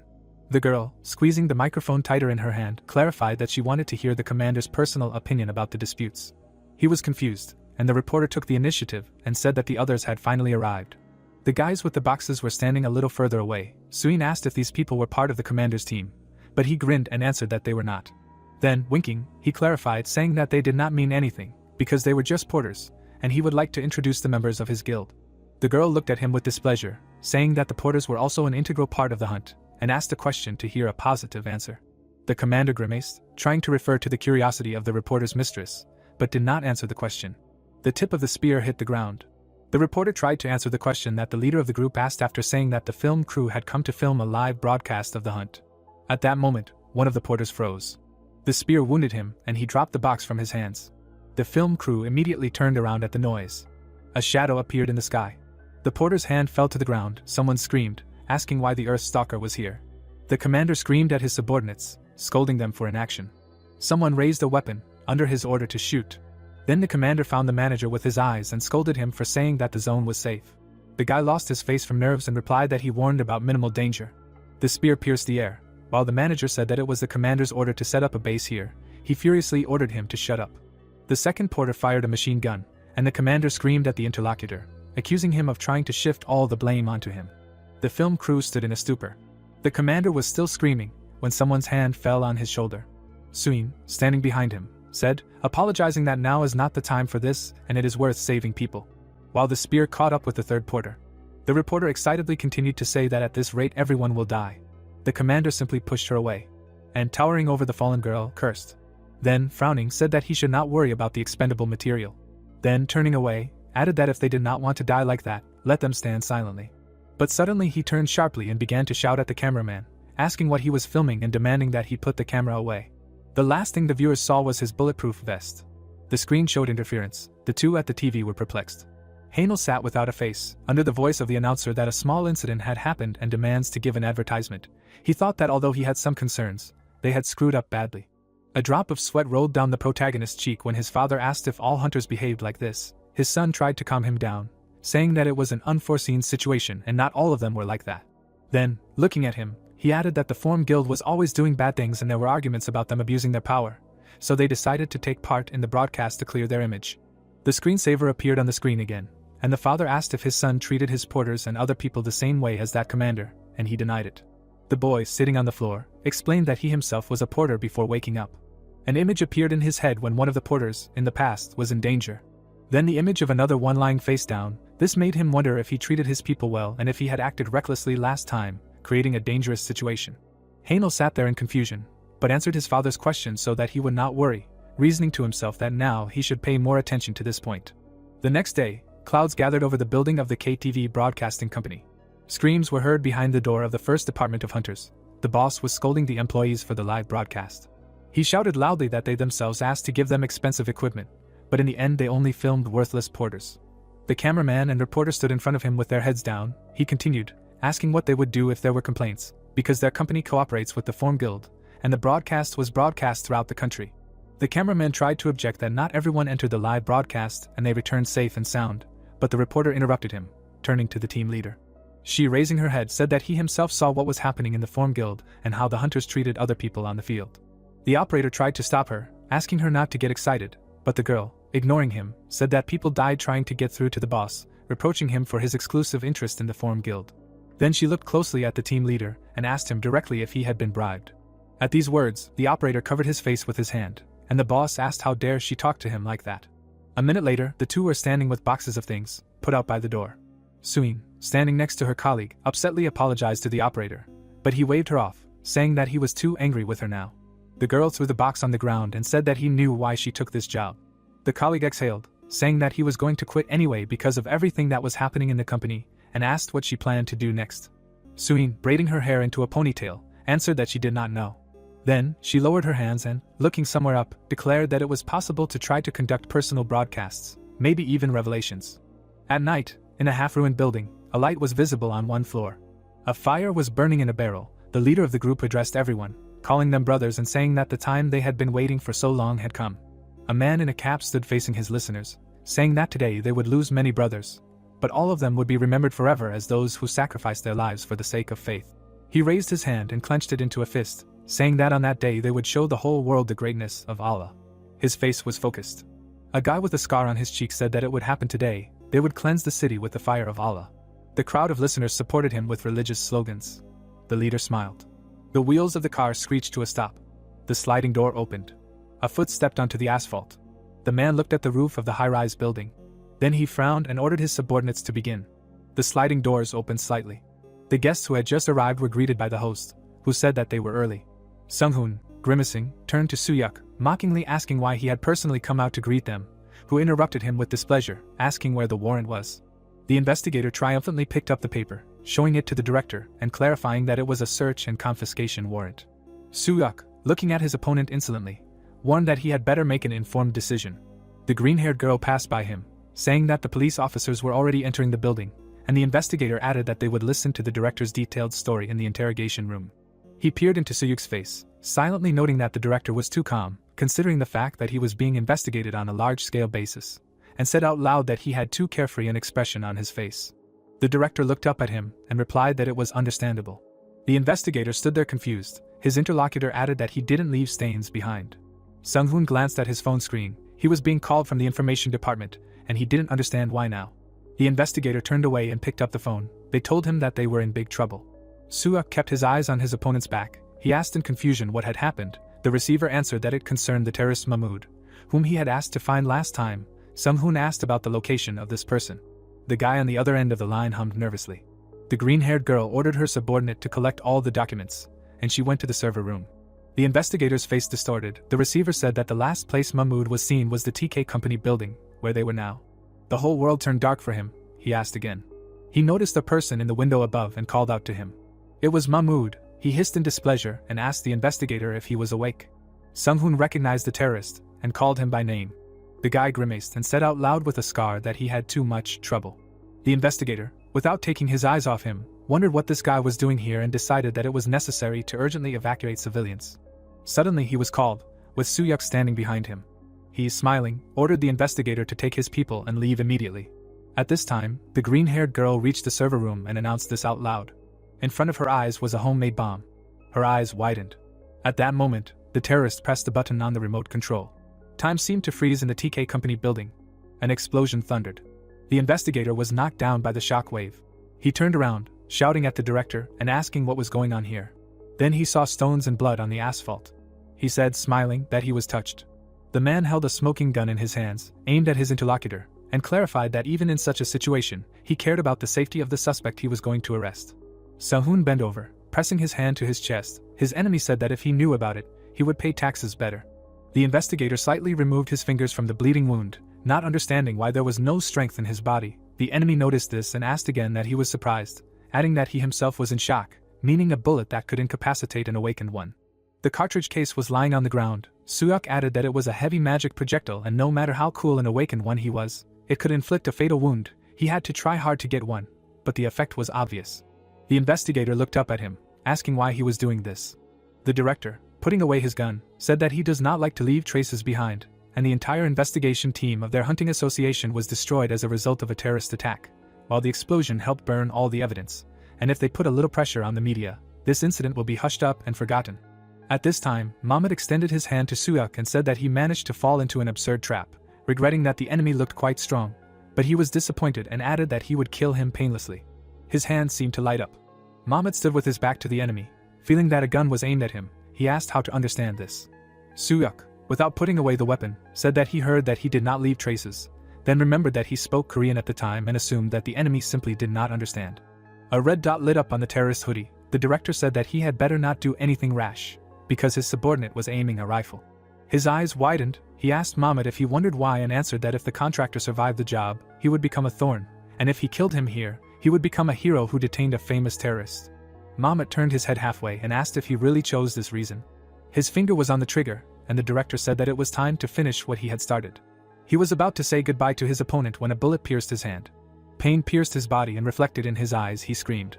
The terrorist, calmly watching what was happening, called him a fool and said that it was stupid to think that they would not find out about his inept tricks. The body of the subordinate lay with a knife in his back. Mahmud said that all of his client's people were killed by his brothers. Then, they took their place. He grabbed the director by the tie. With his other hand he reached for him, saying that it was time for Suyuk to go to the next world. He frantically tried to stop him, saying that without him they would not get the money, mentioning the flash drive. The terrorist asked again, showing the object in his hands. The terrorist confirmed that he had the activation code. But Mahmud crushed it in his hands. His face was close to the director's face. He asked why. The director answered with a question. Did he really think that his group had gotten close to him because of money? His hand approached Suyuk's face. He continued that if he really thought so, then he clearly lacked brains. A bloody body lay on the asphalt. A scream was heard from the side. There were piles of ash on the ground. A voice addressed the terrorist, calling him brother. He said that the other brothers were ready, and asked what to do now. He decisively answered that they should burn everything, leaving no ashes. Mahmud held the radio to his face, saying that it was time to wipe this city off the face of the earth. Under the clouds towered the glass building of the hunter's department store. The doors opened and the man turned to Soin. He frowned worriedly and asked her if this was the right decision, to which she asked again. The reporter closed her sleepy eyes and listened as he said that what they were holding in their hands was worth more than half of their retirement allowance, to which she replied that it was fine and that he should not worry and trust her. The girl continued that it was an investment of sorts, and that they would immediately get the money back, and Haino stretched, holding out that he was finally done. He became nervous and the thought was spinning in his head that he had to give away a fortune again, and he also didn't think that after hunting golems, his chain would break, and maybe he had handled it too roughly then. The protagonist remembered how the dwarf's workshop director was so angry that it had only been a short time since the last repair, and he was bringing the chain in for repair again, and it seemed like he had some strong feelings for the weapons he made. Hanyo looked at his knife and thought that it was fine anyway, so he only changed the blade and brought the chain in for repair, and by the way, it was a good thing he bought gifts for Yubi and Taisa before coming to the department store. The guy put his hands in his pockets and started to say that it was time to go, but he froze in place. He slowly turned his head. Strange sounds were coming from behind him, beyond the buildings. He received a message on his phone about a sudden disaster. Several terrorist attacks had occurred at the same time in the center of the TK Company building. Hanyo looked at his phone with agitation. The protagonist looked at the burning buildings and couldn't understand what was happening. Windows in the company's offices were shattering. Black smoke was pouring out everywhere. Guns were firing. Masked men were attacking, shouting that it was in the name of God. They had angry grins and kept shooting. Bullets were hitting the police car, hitting employees who were taking cover. One of the police officers asked his partner when reinforcements would arrive, while the latter was calling Sergeant Cha on the radio. The first man looked at the second and learned that reinforcements were not coming, and he became indignant. They looked at the burning building and discussed how other places had also been terrorized, so they were short-handed, and one of them was told that they would have to wait a little longer, despite the fact that the first terrorist attack had occurred here. There were wounded men lying on the ground and the men continued to talk. One asked about reinforcements from the Hunters Association, since they had received information that some of the terrorists were awakened, and another replied that people from the association had been here before their arrival, but that contact with them had suddenly been lost. One of the policemen punched and cursed. The terrorist continued to attack while he was saying that at this rate all the people in that building would die. Bullets continued to fly from their guns. Suddenly a rocket launcher shell landed and everyone was ordered to duck. There was a powerful explosion, everything was covered in gray smoke. The policeman coughed and was about to ask if everyone was safe, but he stopped mid-sentence. Yahello was standing with his back to him. The hero looked ahead and asked if the policeman was okay. He reached into his pocket and said that it was dangerous here and they had to leave. Then he added that he was a hunter and showed his ID so that the police wouldn't worry. The officer looked at the card while Yahello said that he would deal with the terrorists. The man, looking at the back of the defender, thought that the guy didn't have any equipment on him, even though he was awake. He imagined the terrorists' faces and thought that it was dangerous to go against them, armed with heavy artillery, with bare hands. Yahello turned around in surprise, because at some point the policeman began to say out loud that it was very inconvenient for them, as those who were supposed to protect civilians, to ask for this. The man bowed and said that they were relying on him. The hero looked at the damaged police car and listened to them report that there were still people who were unable to leave the building.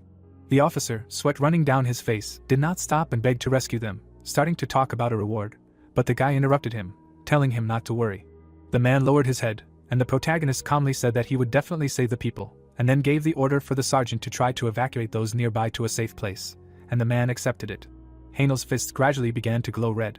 The hero thought about the weapon and testing the power that Kazuko gave him while the terrorist loaded the rocket launcher. The terrorist fired, shouting that it was in the name of God. The projectile flew straight at Yahello. The guy just grinned in anticipation, one of his eyes already turning red.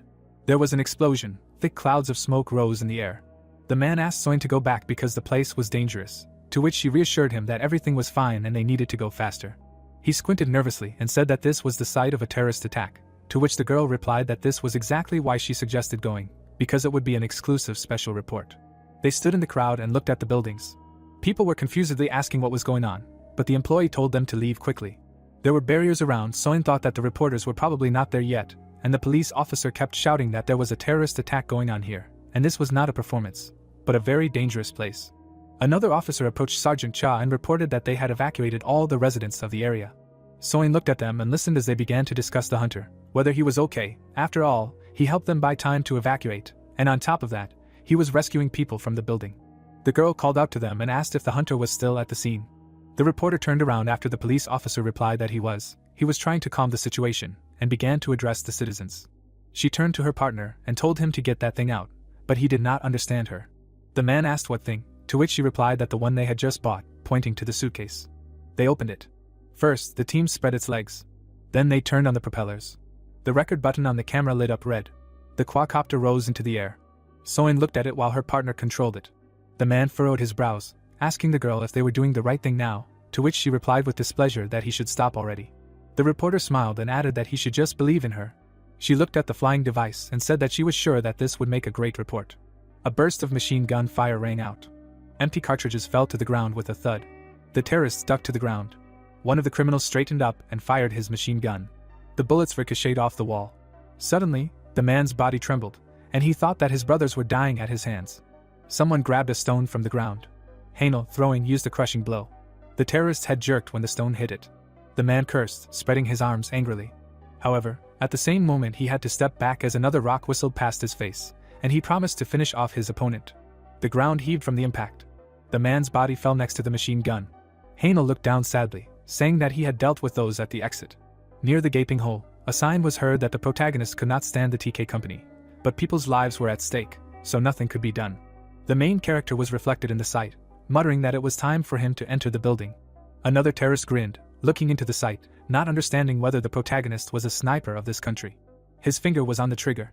The man fired, saying that it was all over. The bullet flew into the back of Yahello's head at full speed. At the last moment, he dodged. The main character turned around, not understanding whether he had left another one. The terrorist recoiled in fear, not believing his eyes that his victim was able to react and dodge so quickly. The grenade launcher was picked up when the terrorist thought that he imagined that the enemy had just looked in his direction. Yahello pointed the weapon at the enemy. A shot rang out, and the protagonist used a magical explosion.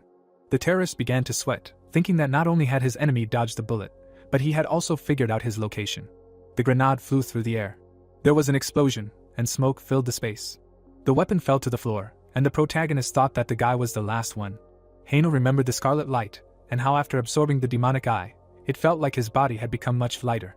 He put his hands in his pockets, muttering that the sensation seemed to have become sharper. Another explosion rang out. Yahello looked indifferently at the collapsed wall, and said that everything inside was worse than he thought. His eye glowed scarlet as the protagonist decided that he now needed to find survivors. One of the victims glowed red as Yahello realized that the man was still alive, and judging by the amount of mana, he was awakened and was badly injured. The protagonist frowned as he realized that he had seen him somewhere. An explosion of golden light was heard behind the guy. Yahello turned around in displeasure. The terrorist grimaced, saying that his opponent was fast. Mahmud raised his shining hand. He clenched his fist and said that he did not know who his enemy was, but since he had killed his brothers, he should not even think about sleeping peacefully. Yahello frowned, not understanding why this was happening now, as luck would have it. The device's light glowed red. The operator, closely watching what was happening, heard a question asking if he had caught anything. The man pressed buttons, saying that it looked like two awakened people were fighting inside the TK building. Suin leaned over to the device warily, wanting to watch for herself. Hanul and Mahmud appeared on the screen. The girl looked thoughtfully at the camera. The operator opened his mouth tensely, heard whether it was possible to broadcast it live on the internet. The quadcopter hovered in the air when the man asked again about the live broadcast. Smoke filled the space. Hanul wiped his cheek from the soot. He looked at his opponent through the smoke, not understanding where such power came from, because it was impossible to allow his fire to touch the guy even once. Mahmud calmly looked ahead, asking why his enemy did not attack, but simply dodged. Hanul exhaled through his teeth, hearing that at this rate he would soon turn to ashes from the fire. The protagonist turned to one of the victims and thought that if he acted hastily, then that person could also fall under the flames. Hanul looked out from around the corner, not understanding what to do. The girl looked at her boss lying on the floor. Hanul turned around, hearing the girl calling her Sanbei. Mahmud chuckled. His hand with a golden light reached out to the side. The protagonist clutched his dagger, not understanding what his opponent was going to do. The terrorist opened his mouth and summoned a hurricane of flame. The golden light grew in his hands. The space was filled with fire. The protagonist squinted, suspecting the worst. Hanul turned around in fear at the skit when she heard the warning to be careful. The girl's eyes widened in fear. Mahmud smiled contentedly, while Hanul cursed in his mind. He frowned in fear, realizing that his opponent was specifically aiming at defenseless people. The space exploded and was covered in smoke. The pillar was destroyed, a cloud of black smoke rose. Hanul closed her eyes, tears appeared in her eyes. The girl opened her eyelids and looked forward. The protagonist covered her with his body. Yahello frowned menacingly. The woman's eyes widened in shock and she asked what he was doing here. The boy gritted his teeth and said that he wanted to ask the same question. The bullets continued to bounce off the protective field. The man was unconscious. The young man asked his friend to take him away and leave. Looking forward, the unique hunter said that he had repaid his debt from the last time. In the memory, Hanul protected him by raising her sword in front of her. The executioner grinned angrily and asked her to leave as soon as possible. The girl opened her mouth, but remained silent. She took the man by the arm and thanked her comrade. The villain gritted his teeth in displeasure when he learned that the enemy had defense skills.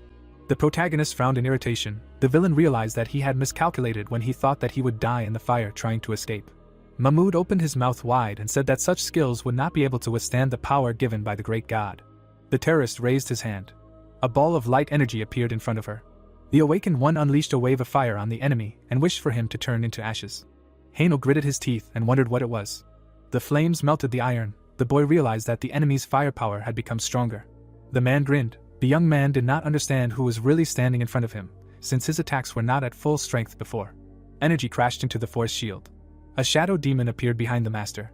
The puppet opened its mouth when the unique hunter asked him to deal with the enemy. The villain looked away tensely. The spirit came closer to him. The villain was surprised that his enemy had so many talents. Mahmud raised his hand and declared that these cunning tricks will not work on him. The terrorist clenched his hand into a fist. A wave of fire enveloped the doll's body.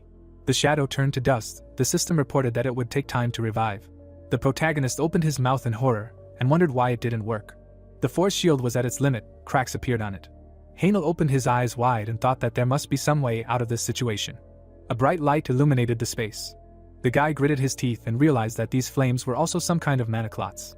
A red aura enveloped the man's body. The young man realized that the fire uses the mana that is inside the body as a mediator and releases it through a skill. The unique hunter raised his hand. A blue aura appeared around it. The executioner decided to use another ability. Continuing to attack him with fire, The villain noticed that he was holding up much better than he could have imagined. The villain tensed his fingers and decided that this fight should be drawing to an end. Mahmoud looked forward sternly. The stream of fire began to wriggle. The terrorist felt as if something was being sucked out of him. The protagonist looked down. The system reported that the absorption of firestorm mana had begun. Hanel opened his mouth in shock because he could not believe that it was real. The boy clenched his fingers and wanted to completely deplete the enemy's mana. The system recorded a resonance reaction between the force shield and the absorption of magic. A system window appeared in front of the young man. A new skill was formed. The window showed the inscription Reflection F. The unique hunter raised his eyebrows and wondered what it was. When the system asked if the user wanted to reflect Fire Hurricane, the executioner smirked and said that he should not ask about it. The man opened his mouth in fear when he noticed that the enemy's skill began to glow. The villain looked at his hand and saw that his Fire Hurricane had stopped. The force field turned yellow when the reflection skill was activated. The villain looked ahead in horror and asked what it was. There was a huge hole in the TK company building. Suddenly, another explosion was heard from there. Suyin covered her face with her hand as the room filled with black smoke. Ash rose high into the air. A car was parked in the middle of the smoke. The man asked if his friend was okay. The girl closed her eyes and said that everything was fine. The cameraman turned down the corners of his lips when the woman asked what happened to the video. The camera had fallen due to the wind pressure, so the video was cut off. The reporter began to cry and hoped that his equipment had not completely broken. The journalist looked up and wondered what was going on. Her friend reminded him that the broadcast was in real time, so the video could be saved. Black smoke was pouring out of a hole in the building. The protagonist lowered his hand and squinted. Nothing could be seen from behind the curtain. Hanel opened his mouth wide and began to breathe heavily. The boy remembered the system window and thought about how he immediately used the new skill he had acquired in such an emergency. Mahmoud fell to his knees. The young man didn't even suspect that everything would turn out like this. His eyes turned white. The unique hunter wondered if the power of his skill really depended on the strength of his opponent's attack. The blade of the knife shone. The executioner realized that he had spent almost all of his mana. The terrorist trembled. The protagonist decided that he needed to end it all right now.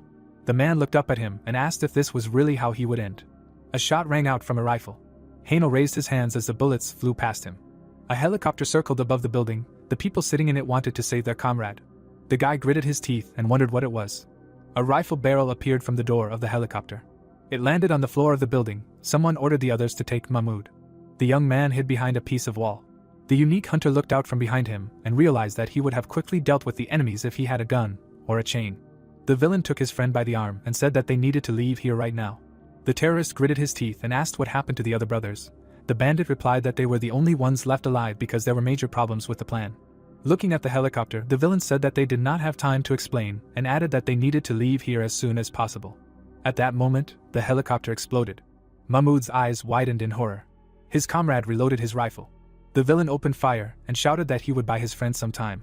The terrorist stood behind him. The man asked him to leave here. The red eye flashed. Blood splashed in the air. The villain turned around when he heard the scream. The glove was covered in blood. The stranger in the falcon costume said that she had finally found her target. Mahmoud gritted his teeth and asked if she had been following him all this time. The installation behind the girl rose up. The awakened one lunged forward. She grabbed the enemy by the throat. The bird's eyes lit up. The woman asked if the enemy remembered what happened in their country because of him. The protagonist was still hiding behind a nearby piece of wall.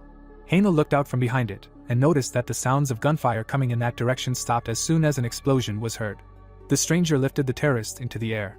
Looking at her back, the guy thought that it was some kind of military suit of physical enhancement, which was rare in their country. Suddenly, the girl turned around. The young man opened his mouth in fear and assumed that they were not each other's enemies, since he had not been attacked yet. The man gritted his teeth and called on the enemy to finish him off quickly, since this was what she had been waiting for so long. The one awakened with the bird mask answered that it was not like that at all. Her rocket launchers ignited. The woman lunged forward, pulling the villain with her, and declared that this should not happen in this place and not now. The unique hunter covered his chest with his hand. The stranger flew high into the sky, leaving a bright trail behind her. The executioner looked after her and wondered who it was. A bright flash sparkled near the sun. The TK building was destroyed. Police cars and an ambulance stopped nearby. The protagonist scratched the back of his head when the officer thanked him and said that without his help, everything would have ended completely differently. Hanyo looked away when someone asked what all this meant.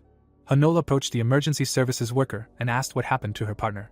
Sunghoon had an oxygen mask on her face. The doctor explained that at the moment they did everything they could, but his wounds were too deep.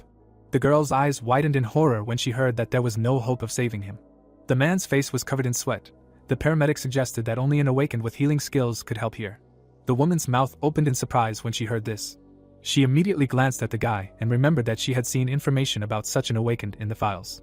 The young man smiled awkwardly. The investigator realized that this was exactly the one she needed. The unique hunter put his hands on the detective's body. The executioner wiped the sweat from his face and said that he did not have enough mana to perform a perfect healing, but this way he could avoid a critical situation. Watching him from the side, Hanul asked if her partner was definitely not in danger. The answer was affirmative. The girl shuddered tensely when the protagonist called it unusual that she would ask him for such a thing. The woman bowed and said that she was very sorry. The investigator closed her eyes and explained that she had made a big misunderstanding towards him. Hanul asked what she was talking about.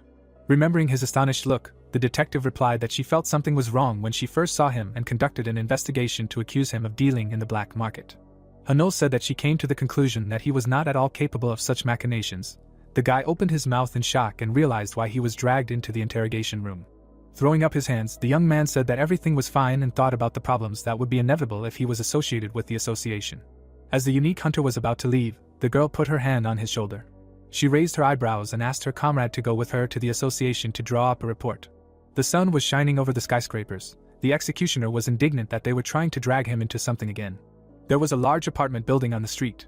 The protagonist fell onto the bed, face down in the pillow. The phone lying next to him vibrated. Hanul immediately grabbed it. Without opening his eyes, the guy asked who was calling him so early. The young man remembered how Mahmoud summoned the flame and said that he was very tired because he stayed in the association until the night because of the incident yesterday. The name Yubi appeared on the screen. The unique hunter put the phone to his ear and asked what happened. The girl shouted that something unusual had happened. The executioner looked away and asked what they were talking about. The protagonist glanced at the door and promised to call his friend back a little later. Hanul closed his eyes and wondered who could come to his house so early. The man standing behind the door greeted him. With a smile on his face, the man asked if they could talk. The boy opened his mouth in surprise and wondered who he was. He had a business card in his hands. It had the logo of the Palagon Guild on it. Looking up, the boy remembered that this guild was very popular in their country, and asked what they wanted from him. When the representative of the organization wanted to talk to him, he was suddenly pushed away by a girl. The unique hunter looked at her in amazement. The woman said that she was very worried that this could be the wrong address. Her eyes sparkled. The stranger asked if the executioner was a member of any guild and offered him to sign a contract with the Hike Guild on much better terms than anywhere else. She cast a displeased glance at the man, who asked if Hike really had such bad trade ethics. The stranger gritted his teeth when the girl said that such a talented hunter should go to a guild that is in the top 10 best, and not some unknown organization. The Hike and Palagon representatives started arguing right in front of the protagonist. Suddenly, someone lowered the corners of their lips and asked them to stop. The woman closed her eyes and asked what kind of show they were putting on here. Frowning, Hanul realized that there were now 3 of them and asked the last guest who she was. The stranger handed him a business card for the Palganwi Guild and said that they could provide more satisfactory conditions. The guy opened his mouth in confusion as the representatives of the 3 guilds began to find out which of them he should sign a contract with. The elevator doors opened. Suin lowered the corners of her lips and asked everyone to step aside. The reporters pushed their comrade into the apartment when they had a chance to leave the guild representatives behind. The door slammed shut immediately. The girl closed her eyes and was glad that they were able to get rid of the uninvited guests. The young man widened his white eyes and asked who they were. The woman closed her eyes and apologized when the unique hunter accused them of breaking into someone else's house without permission. The executioner sighed heavily when he listened to the reporter's story. A video from TK Company appeared on the screen. The protagonist learned that yesterday's terror was broadcast live via drone and became a sensation, spreading across various communities as a hot topic. There were many comments under the video. People began to theorize that Hanul was a unique awakened. Someone wrote that the person in the video lived in his house. The guy was angry that his personal information was exposed to the public. Remembering how the guild representatives crowded in front of his apartment, the guy realized that they came to hire him because of yesterday's incident. The heroes folded their hands in front of themselves, and Suin explained that they did not know that things would become so serious. Her companion closed his eyes and said that he knew in advance that they should not do a live broadcast. The girl added that she thought that people's faces would be blurred. The young man opened his mouth in horror and assumed that Yubi called him to warn him about this. The woman asked him to stay home for now because even all the broadcasters were focused on him. The unique hunter grabbed his head and thought about how he tried to act quietly so that something like this would definitely not happen. The journalist raised her eyebrows and said that she had come up with something in connection with this situation. The executioner's eyes widened in confusion when Sun suggested doing an online broadcast. The sun rose over the Hunters Association. There was a mug on the table. The representative of the association expressed gratitude for the time they were given. Hanul looked up and asked if the guests had any inconveniences during their stay in their country. Miriam lowered the corners of her lips and replied that everything was fine thanks to her. She raised her eyebrows and added that Mrs. Tyrana was also doing well. The girl narrowed her eyes and was surprised that they had personally come to Korea to participate in an international cooperation forum. The investigator asked if Egypt had not been keeping a closed stance all this time. The woman frowned and said that there was some kind of diplomatic reason for all this. She had a mug in her hand. The detective decided that this was not a topic to bring up over a cup of tea and wanted to ask the question directly. Hanul frowned and asked where Mahmoud was now. Miriam looked at her and froze. The girl put the mug on the saucer and said that she did not understand what was being discussed now. The representative of the association frowned sternly and asked her not to pretend, because Egypt knew about the terrorists better than anyone else. A stranger in a falcon costume appeared in the memory. The investigator asked if the military suit that was seen yesterday was not a special development of a test type that was secretly manufactured in Egypt. The woman smirked and replied that she did not know anything about it. Miriam stood up from the table and explained that she came here to drink tea, and not to participate in an interrogation. The girl looked around and asked if the association should not be grateful to them, even if these guesses turned out to be true. She looked up and said that they helped to reduce the damage from the terror that occurred in the very center of the capital to a minimum. The detective gritted her teeth in displeasure when the woman said that she had to go. The elevator doors opened. The phone in Miriam's hands rang. Tayurana opened her mouth wide and said that she had been thinking a lot about something. Sitting in front of her laptop, the girl explained that they needed to discuss it. The video showed Mahmoud and the main character fighting. The woman asked her assistant to come right away. The news was on TV. Suin raised her eyebrows and suggested that her comrade should not miss the chance and open a kind of window for communication, since he had become a topic of discussion among the public. The hunter winked at the camera. The girl added that many people show their abilities to ordinary citizens or guilds through videos or broadcasts. Hainel's eyes turned white when the woman suggested that he create his own brand and engage in activities that will help increase its value. The guy looked at her in amazement and thought that it was because of them that he became a topic of discussion. The reporter adjusted her hair and said that she was a TV producer and could prepare everything regarding the broadcasts. The young man decided that everything did not go according to his original plan and he had no other alternatives. Lowering his head, the unique hunter suggested that this offer did not look so bad and asked if the journalist was really asking him to hire herself. Suin scratched her head and replied that it was not necessary and that he had the option to refuse. The girl said that she had a good instinct and that they could make a real sensation out of him. The executioner frowned tensely and thought that he did not believe it. The protagonist opened his mouth wide and asked if she was so sure of it. The woman frowned decisively and confirmed it. Hainel sighed heavily and decided to agree with her plan. The reporter looked at him in surprise. The reporter's sweat dropped when the boy said that he would only think about an official contract after seeing the public's reaction. The young man looked away. The heroes promised to try their best. There were several cars in the parking lot. The unique hunter realized that he needed to find an office. There was some noise outside the house. Representatives of different guilds were standing waiting for something. The girl smiled and suggested that the others surrender, since the executioner would definitely be taken by hike. The woman closed one eye and expressed confidence that he would join Palganwi. The man gritted his teeth and thought that these two had already become very annoying to him when they started discussing his guild. The phone in his hands vibrated. A message with a link appeared on the screen. The girls looked at the phone to see what was there. The awakened one poked at the screen and opened the live broadcast. The reporter set up the camera, and Suin said that they could begin. The protagonist waved and said hello. Yubi looked at the phone in surprise. Hainel called himself an awakened who fought a terrorist, and became a topic of discussion after that. The guild representatives stared at the screen. The guy said that he decided to hold a broadcast because there are people who want to know him. He opened his mouth wide and wanted to talk about what interested the audience the most. The young man frowned and admitted that he was a unique awakened who was able to control more than 3 skills. A lot of comments appeared in the chat. The hunter realized that he had reached a point from which there was no turning back. The girl pointed to the notebook. The executioner looked at it and wondered what skills could be shown in such a small space. The protagonist noticed abrasions on his friend's hand and asked what happened to her. The woman replied that she was injured by debris at the scene. Hainel put his hand to her wounds and used the recovery skill. The journalist looked at her healed hand in amazement. In the chat, people were actively discussing the streamer's powers. Closing his eyes, the guy explained that he was broadcasting live from his home, so he would only be able to show this skill, and promised to demonstrate the rest in the next broadcast.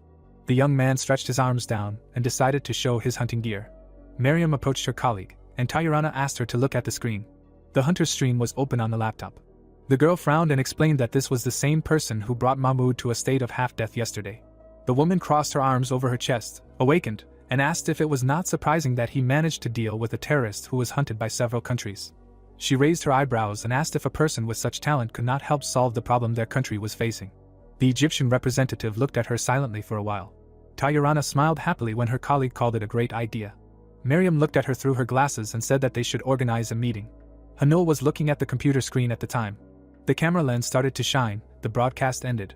The main character closed his eyes and asked what the viewer's reaction was. Suin smiled and replied that her comrade was rising higher and higher in internet search queries. There was noise and shouting behind the door. Hanul said that they were generally enough to assess the situation. The reporter stared at him in surprise. The guy lowered the corners of his lips and decided to sign a contract with them, since the audience's reaction was positive. The girl raised her eyebrows and asked if this was true. Closing his eyes, the young man asked them to prepare for the fact that the next broadcast would take place on the battlefield, and warned that it would not be easy to escape from there. The woman promised to try hard. The hunter frowned worriedly and wondered if he was doing the right thing. The knocking on the door stopped. The executioner found it suspicious. Suddenly, someone hit the door hard. The protagonist's eyes turned white when the guest shouted that it was the Hunters Association. Hanul opened the door and asked what was the matter. The boy closed his eyes and reminded them that he had visited them just yesterday. Hanul stepped forward and asked him to come with her for a while. The girl smiled awkwardly and explained that providing false information to an awakened person was a crime. The boy raised his eyebrows in fear and remembered that the association did not know about his uniqueness. The blue sky hung above the house. The next day, the sun illuminated the association building. The screen showed a unique hunter. The investigator asked if he did not inform them about his abilities because he was afraid that it would cause him some difficulties. The executioner frowned excitedly and confirmed this. The detective asked why he decided to reveal this fact on live television. The man said that the situation was getting more and more troublesome. Hanul closed her eyes and explained that her friend was a celebrity who had suppressed a terrorist attack and a unique awakened one, of which there are not many in the country. The reporters opened their mouths in fear. The girl asked how her partner was doing. The association employee introduced his colleague in an oxygen mask and replied that his recovery was going smoothly and that he would soon regain consciousness. The woman called this good news. At that moment, someone entered the room. The man approached his friend and asked her to go out to the lobby. The investigator asked what happened. The lobby was empty. The employee replied that someone wanted to meet the detective. Miriam looked back when Hanul entered the room. The awakened one put her hand to her head and asked what brought her here. The girl opened her mouth wide and said that she had a proposal. The huntress raised her eyebrows in surprise and asked what was going on. The woman looked at her indifferently and replied that Mahmoud was indeed with them. She bowed her head and promised to hand him over to the association if their demand was met. The investigator's eyes widened in shock and reminded her that such interference could become a major diplomatic problem. The Egyptian representative narrowed her eyes and replied that this was an informal conversation because they did not want to create problems over such a matter. The day of the terrorist attack was shown on TV. Miriam decided that the association could not refuse such an offer. The detective clenched her fist when the girl suggested that she calm down all the negativity directed at them. Hanul angrily clenched her teeth and asked what their demand was. A sly smile appeared on the woman's face. The huge building of Seoul University Hospital was outside. Sung-hoon's facial muscles twitched. He opened his eyes and saw the awakened one. The huntress came closer to him and asked if he was okay. The man asked what this place was. There was an enro drip nearby. The girl replied that they were in the hospital. The woman peeled an apple and jokingly called her friend a malingerer. The investigator asked what happened to Mahmoud. Hanul looked down and replied that they had detained him just recently. In the memory, the heroes broke into a warehouse. The awakened one told about the terrorist being in a terrible condition. The detective asked what they were talking about. The bandit had no toenails. The huntress explained that he was dying when the Egyptians handed him over to them, and added that it was advantageous in any case compared to what they had requested. Sung-hoon widened his eyes in amazement and asked what request they were talking about. The black car stopped.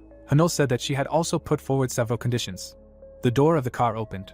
Someone pushed the main character and his fellow filmmakers out of there. Hanul fell to the ground and asked what had just happened. The guy looked up and asked what kind of place this was. There was a huge mansion ahead. Its doors opened and someone said that they were really looking forward to the guests. Miriam smiled and said that she didn't expect to meet him again. A smile was shining on her face. Suin approached her comrade and asked if they knew each other. The young man replied that this person had cleared up the misunderstanding. The unique hunter remembered how they met in the restaurant.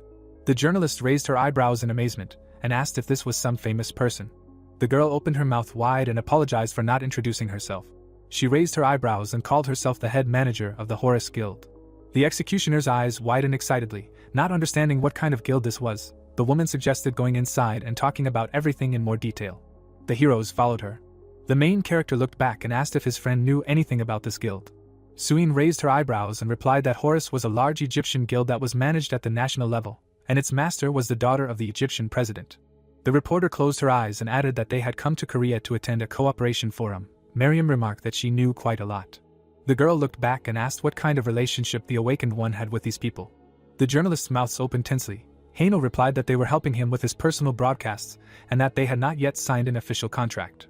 The woman pulled the door handle and said that her guest had lured some truly outstanding people to his side. The manager opened the door to a spacious office. It was empty. Miriam concluded that her colleague had not yet arrived. Suddenly, the jet accelerator caught fire. A stranger in a military suit landed in the middle of the room. She was wearing a mask in the form of a falcon. The girl pressed the button. The young man remembered seeing her during the terrorist attack. The unique hunter's mouth opened in amazement when she took off her helmet. Tyrana smiled and said that they had met again. The executioner awkwardly frowned and realized that this was the one he had encountered in the restaurant's restroom last time. The awakened one looked at him with a smile. The manager stated that she had come just in time. The girl turned to her and said that she had just handed Mahmoud over to the association. Miriam sat on the sofa and suggested that they get straight to the point. The woman opened her mouth wide and said that she would speak directly. The protagonist shuddered in shock when he heard that Horace needed him. A smile shone on Tyron's face. The manager offered Hainel to join their guild. A blue sky hung over the mansion. The falcon helmet lay on the sofa. The guy raised his eyebrows and asked if they really wanted to accept him into Horace.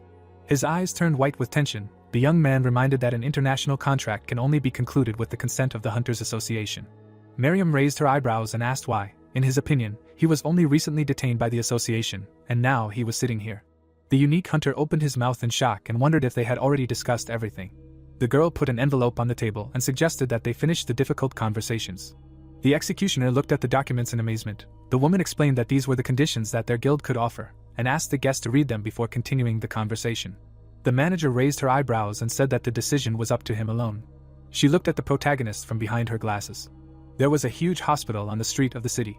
There were pieces of melon on a plate. Samhoon asked if they really exchanged Hanul for Mahmoud. Hanul looked down and confirmed this. The man asked if it was so easy to hand over a unique awakened to a foreign guild. A terrorist was shown on TV. The investigator asked how to deal with everything else now, even if it was done to put out a fire that broke out. The detective covered his face with his hand and asked what would happen if the media found out about this. The girl closed her eyes and said that they should not worry too much. The woman frowned and explained that they had made some clear demands to Horace. The boy looked at the documents in surprise. Miriam turned to him and asked if there was some problem with the contract. Suyin brought her hand to her mouth and whispered that she knew the terms of this contract, so the principal amount, dividends, and the guild's attitude itself were on a completely different level compared to the organizations in their country. The manager raised her eyebrows and asked if they had any questions regarding the contents of the contract. The boy looked down at the paper and said that they were hiring him as a special participant. The girl narrowed her eyes suspiciously. She opened her mouth wide and said that this could be considered some kind of special treatment for him. The unique hunter looked at her in amazement when the woman said that they would not interfere with any personal schedule except the official guild schedule. The executioner frowned and suggested that his employment would be similar to freelancing. Miriam confirmed this. The reporter looked at her friend and said that he had absolutely no reason to reject the contract. The protagonist opened his mouth wide and wanted to ask one last question. Sitting opposite the manager, Hainel asked why they decided to give him such conditions if there were people who were more suitable for this. The girl lowered the corners of her lips and said that she was not sure with the answer. The cameraman sat tensely in the next chair. Miriam explained that one of the reasons is that they have a unique awakened in front of them, but besides that, there are also a number of other circumstances that they cannot tell. Tyrana licked her lips happily. The manager said that the main reason is that she liked the guy. The young man opened his mouth in amazement when he learned that most of the contract reflected her intentions. The hunter frowned in excitement and wondered if Tyrana had offered such a large contract just because she was interested in him. The executioner closed his eyes and decided that, judging by the terms of the contract, he really had no reason to refuse. There were documents on the table, and the protagonist wondered why he felt so uneasy. Hainel picked up a pen and decided to surrender to the will of fate. The guy handed the documents to Miriam and thought that he needed to focus on the current situation. The guy frowned sternly and agreed to the contract with Horace. The manager smiled happily and called his decision wise. Tyrana looked at her and reminded her of something. The girl snapped her fingers. The guild employee brought a box into the room. When it was on the table, the young man asked what it was. The awakened closed her eyes. The woman explained that it was a gift from her in honor of joining the guild. The unique hunter looked down and thanked her. The executioner opened the box and looked inside.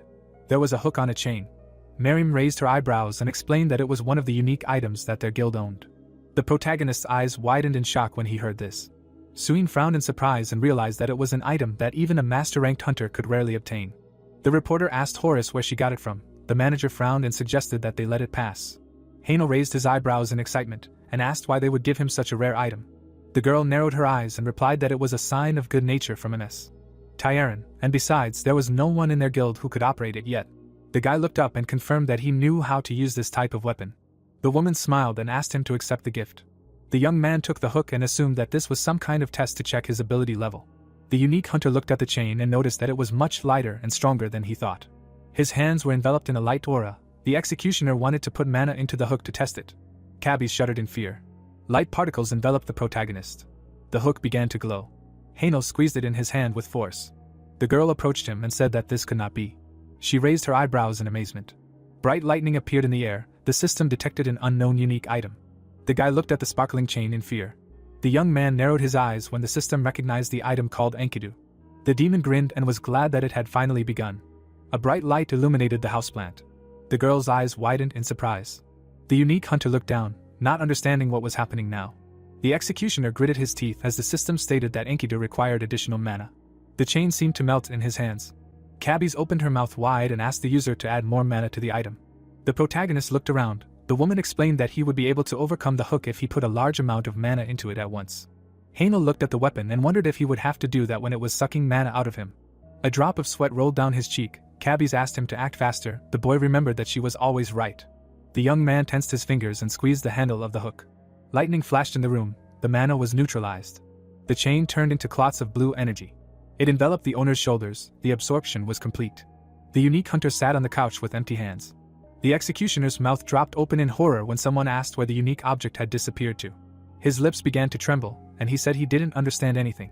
Cabbies closed her eyes and asked him to roll up his sleeve. The protagonist followed her advice. A long rope tattoo appeared on his arm. The girl squinted in displeasure and said she knew this would happen. The lights were on in the windows of the house. Sitting on the couch, Haino asked her friend to tell him everything. The woman closed her eyes and asked what exactly they were talking about. The guy raised his arm with the tattoo. At that moment, a hook appeared in it, and the young man asked what exactly had happened to him. The unique hunter remembered sitting in front of the Horus people who said they knew nothing, and explained that it seemed like some kind of test. The executioner imagined Cabby's surprised face, and added that he understood something from her reaction. The protagonist grabbed the ghostly chain. He frowned sternly and asked if Enkidu was somehow connected to the angel shards. The girl had looked scared in the past. Haino realized that she had also been reluctant to answer his questions last time, and asked why she was hiding it. The woman raised her eyebrows and asked why he needed to know about the angel shards. The boy's mouth fell open when Cabbies asked how he knew about them. Some time ago, the boy narrowed his eyes tensely when the demon suggested talking about the contract. Asura smirked and reminded him that a contract with such a creature requires a fee. Kazuko turned away from the student. The girl stated that she had fulfilled the contractor's wish to become stronger. Her eyes lit up. The ancient being said that it was time to receive payment for this. The unique hunter frowned angrily and asked if she really wanted his soul. The woman closed her eyes and stated that no one wanted a mortal soul. Asura smiled widely and explained that she only wanted one thing. She furrowed her brows decisively and wanted to get the angel shards. The executioner narrowed his eyes in confusion when the demon said that this would be the payment for fulfilling the contract. There was a TV on the dresser. Cabbies closed her eyes and asked if the ancient being didn't tell him anything about the angel shards. The protagonist confirmed this. In the memory, Astaroth left, saying that he would find out everything himself when the time came. The girl frowned sadly when Haino asked her about the shards after regaining consciousness in the hospital. The woman lowered the corners of her lips and replied that the fragments were a legend from a fairy tale. The guy raised his eyebrows in surprise and asked what that meant. Feathers swirled above the clouds. It turned out that in the distant past, a creature that violated the ban descended to this world as punishment, and its powerful force broke into fragments. The eye on the necklace lit up. Cabbies said that the fragments were part of the powerful force of an ancient creature. The girl lowered her head and added that they possessed simply incredible power. She closed her eyes in disappointment and suggested that Astaroth was simply using his contractor to collect all the pieces together. The young man opened his mouth wide and reminded her that he had already made a contract with her, so he would still have to find all the Angelo fragments. The woman lowered the corners of her lips and said that she did not expect any other answer from him. The unique hunter asked how to find them. Standing in front of him, Cabbies replied that she did not know anything about it.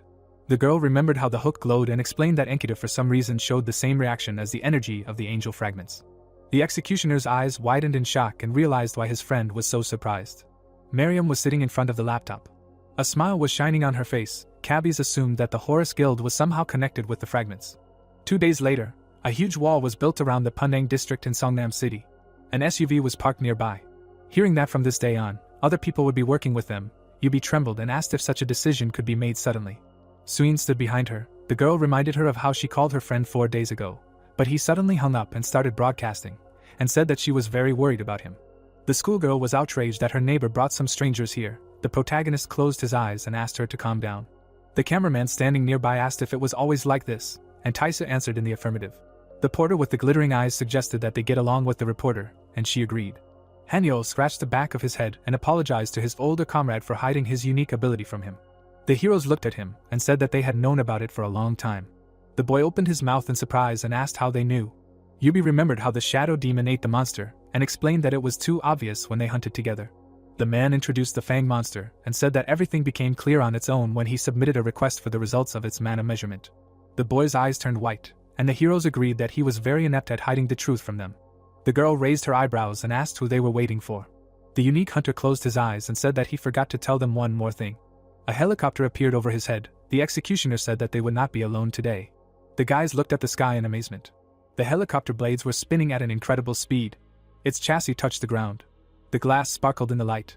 Representatives of the Horus Guild got out of the helicopter. Tyrana closed her eyes and asked why they came here, because all the business in Korea was finished. Smiling, Miriam reminded them that they caught Mahmoud and formally participated in the cooperative forum, and asked her friend not to complain. The heroes looked at the arriving guest in bewilderment. The manager said that they started doing this because of her stubbornness. The main character waved his hand at them. 3 days ago, there were documents on the table. Someone asked if these were all the conditions of the organization. Hanul closed her eyes and explained that they wrote everything down to the smallest detail, because they also have their own circumstances. The girl read the document and stated that she understood their demands in general terms. She showed a sheet of paper with dashes and asked if this was in order to conduct reconnaissance in a place where monsters lived, where a large number of missing persons appeared. The woman asked if ordinary civilians could not handle such work. The investigator raised her eyebrows and replied that this could be an extremely delicate matter. Miriam opened her mouth in surprise and asked what this meant. The detective presented interdimensional gates and told them that there had been a lot more of them recently, and that they posed a great threat to half of their society. The manager narrowed her eyes. The awakened one decided that they knew about this better than they did. There were many papers in the folders. Hanul explained that the recent incidents could be related to the interdimensional gates, and that they could expect big problems if civilians found out about it. The TK building was destroyed. The investigator added that they were entrusting this matter to Horus, who had no particular connection to their country, and that they were experiencing a severe shortage of manpower. The detective looked up and said that these were their terms of exchange. The girl lowered the corners of her lips, wondering if preserving the old society was more important than one unique awakened, and agreed to these terms. There was a sign in front of a high wall. There were ammunition containers by the car. Holding a tablet in her hands, the woman explained that their goal was to find the missing people in a place called Paradise, and find out the reason for their disappearance. Miriam asked if anyone had any questions. The protagonist's eyes widened in shock and wondered why they had to do this. Haino remembered how the hook in his hand had glowed, and decided that this hunt must have been some kind of test of Enkidu's abilities. Yubi approached him from behind. The girl raised her eyebrows in concern and asked if her friend was not going to explain everything to them. Tayurana put on her suit. The schoolgirl told him that she had been in the news a lot lately and asked what she wanted there. The guy closed his eyes and admitted that he had signed a contract with Horus. Hearing this, the student widened her eyes in shock and asked what kind of news this was. The manager opened her mouth in surprise and asked if there were any problems. The porter frowned angrily. The young man asked her to calm down and replied that everything was fine. The unique hunter scratched the back of his head and asked how they would communicate with Mrs. Tayurana. Miriam smiled happily and replied that she was also going to go hunting. The executioner looked down and realized that her voice was coming straight from his head, like the voice of cabbies. The girl lowered her head. She raised her eyebrows and called herself awakened. The woman narrowed her eyes and added that her abilities were not of the combat type, but of the thinking type. Adjusting her glasses, the manager explained that she could transmit all information to the rest of the team in real time using her telepathy skill. The protagonist's eyes turned white with fear, and Miriam apologized for slightly confusing him. The girl raised her eyebrows and asked who cabbies was, and Haino realized that she could read minds. The guy closed his eyes and said that this was slightly personal information and that he did not want anyone to read his thoughts that were not related to combat. Looking down, the woman realized that she had been tactless and explained that she used this ability to protect Mrs. Tyaran. The manager bowed and promised that such a thing would not happen again. The young man raised his eyebrows in fear and asked her not to apologize for this, and decided that she simply had incredible abilities that he should be careful with. Suin, standing behind him, shouted that they had finished preparing for filming. The sun was shining over a high wall. There was a sign on the wall that said Starbucks coffee. There were several glasses on a tray. Someone asked when the Palagon Guild would surrender. The guild representatives were heading to the table with a tray. The girl said that such thoughtless waiting would not change anything anyway. The man frowned angrily and reminded her that she was also waiting for an answer along with him. He took out his phone, to which a new message had arrived. The women surrounded him to find out what was going on. A new broadcast began on the main character's channel. The red light came on. The drone was hovering high in the sky. Hanul raised his eyebrows and asked if everything would be okay. Suin picked up the camera. Miriam asked her comrade not to worry about anything. Turning away, the girl said that their guild does not hide the abilities of their hunters, and added that Mrs. Tyrana showed a little interest in the live broadcast. The woman smiled and said that she wanted to take revenge on someone. Hanul's eyes widened in shock. The manager said that she could imagine her face right now. The guy raised his eyebrows in surprise and decided that he had better not anger her, otherwise something terrible might happen. The young man looked back. Yubi was standing behind him. She was holding a rifle. Miriam assumed that she really liked such a gift. Standing next to Taisu, the unique hunter thought about how much money this equipment cost him and said that porters rarely have the opportunity to hold such equipment in their hands. The executioner noticed an old machine gun in his comrade's hands and asked if he was sure he wanted to go hunting with him. The man replied that everything was fine and that he was more used to it. The old man looked up. In front of them was an arch with the inscription Paradise. The paint had almost peeled off, revealing rusty iron. There were ruined buildings around, and the communication between the team members was sometimes interrupted due to interference on the field. Suin put the radio to her ear and asked how the live broadcast was going. Standing by the helicopter, the operator answered that now people are discussing not only the Awakened One, but also the Horus Guild, so the reaction is simply fiery. The reporter followed Tyaren. Her partner said that most of the comments were about her.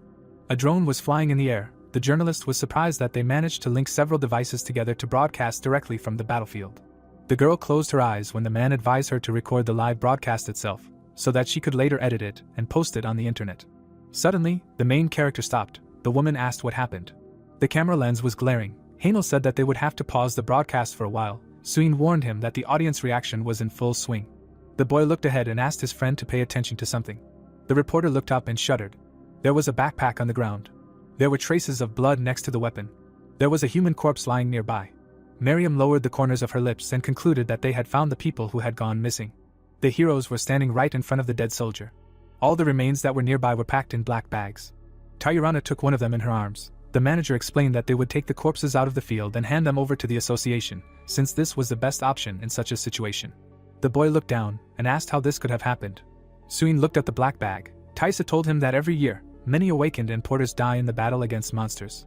The journalist looked down sadly. Unfortunately, this was a common thing in their time. The man opened his mouth wide and said that there was something strange here. The equipment was lying on the ground. The old man concluded that it belonged to experienced hunters, but there were no signs of resistance or battle. The manager closed his eyes and assumed that either they were attacked suddenly, or they met such a strong enemy that they could not even engage in combat. The unique hunter looked away. Taisa said that such a team could well fight back the monsters that inhabit this field. Yubi was holding a locator in her hands. The executioner asked what happened. There was nothing on the radar. The girl explained that the device had recently stopped working. Weak signals appeared and disappeared on the screen. The protagonist asked how this was possible. There were green spots on the radar. The schoolgirl said that these signals were too weak for monsters, but too large for noise. Miriam stood behind the heroes. The porter suggested that it looked like someone was teleporting from place to place. Something flashed in the air when a strange signal appeared not far from the heroes. The girl's eyes widened in fear. She opened her mouth wide and asked everyone to be careful. Haina looked back. The woman shouted that something was approaching here at high speed. Yubi looked at the detector. Suddenly, a huge spot appeared in the very center of the radar.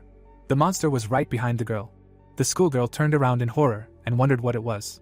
Two giant claws flashed in the air. They crashed into the rifle. The guy protected his friend, raising his weapon in front of her. The young man frowned and asked his comrade to step back. There were no eyes or mouth on the monster's head. The unique hunter pushed it back and decided to increase the distance between them. The executioner raised his rifle to counterattack. In that same second, the beast disappeared.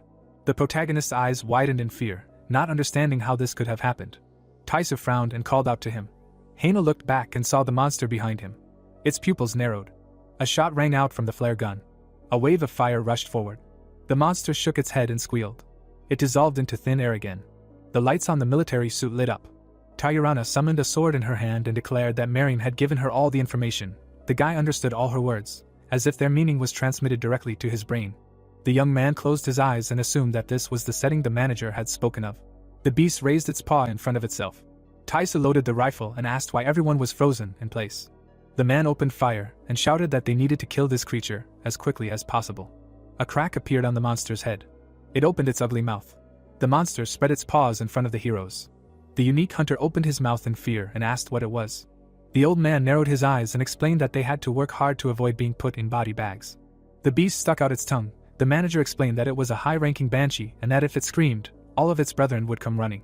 The locator lay on the ground. There were many weak signals on it. Taisu advised his comrades to prepare for battle.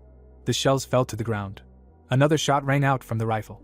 The monsters were advancing from all sides. The executioner frowned angrily, continuing to fire.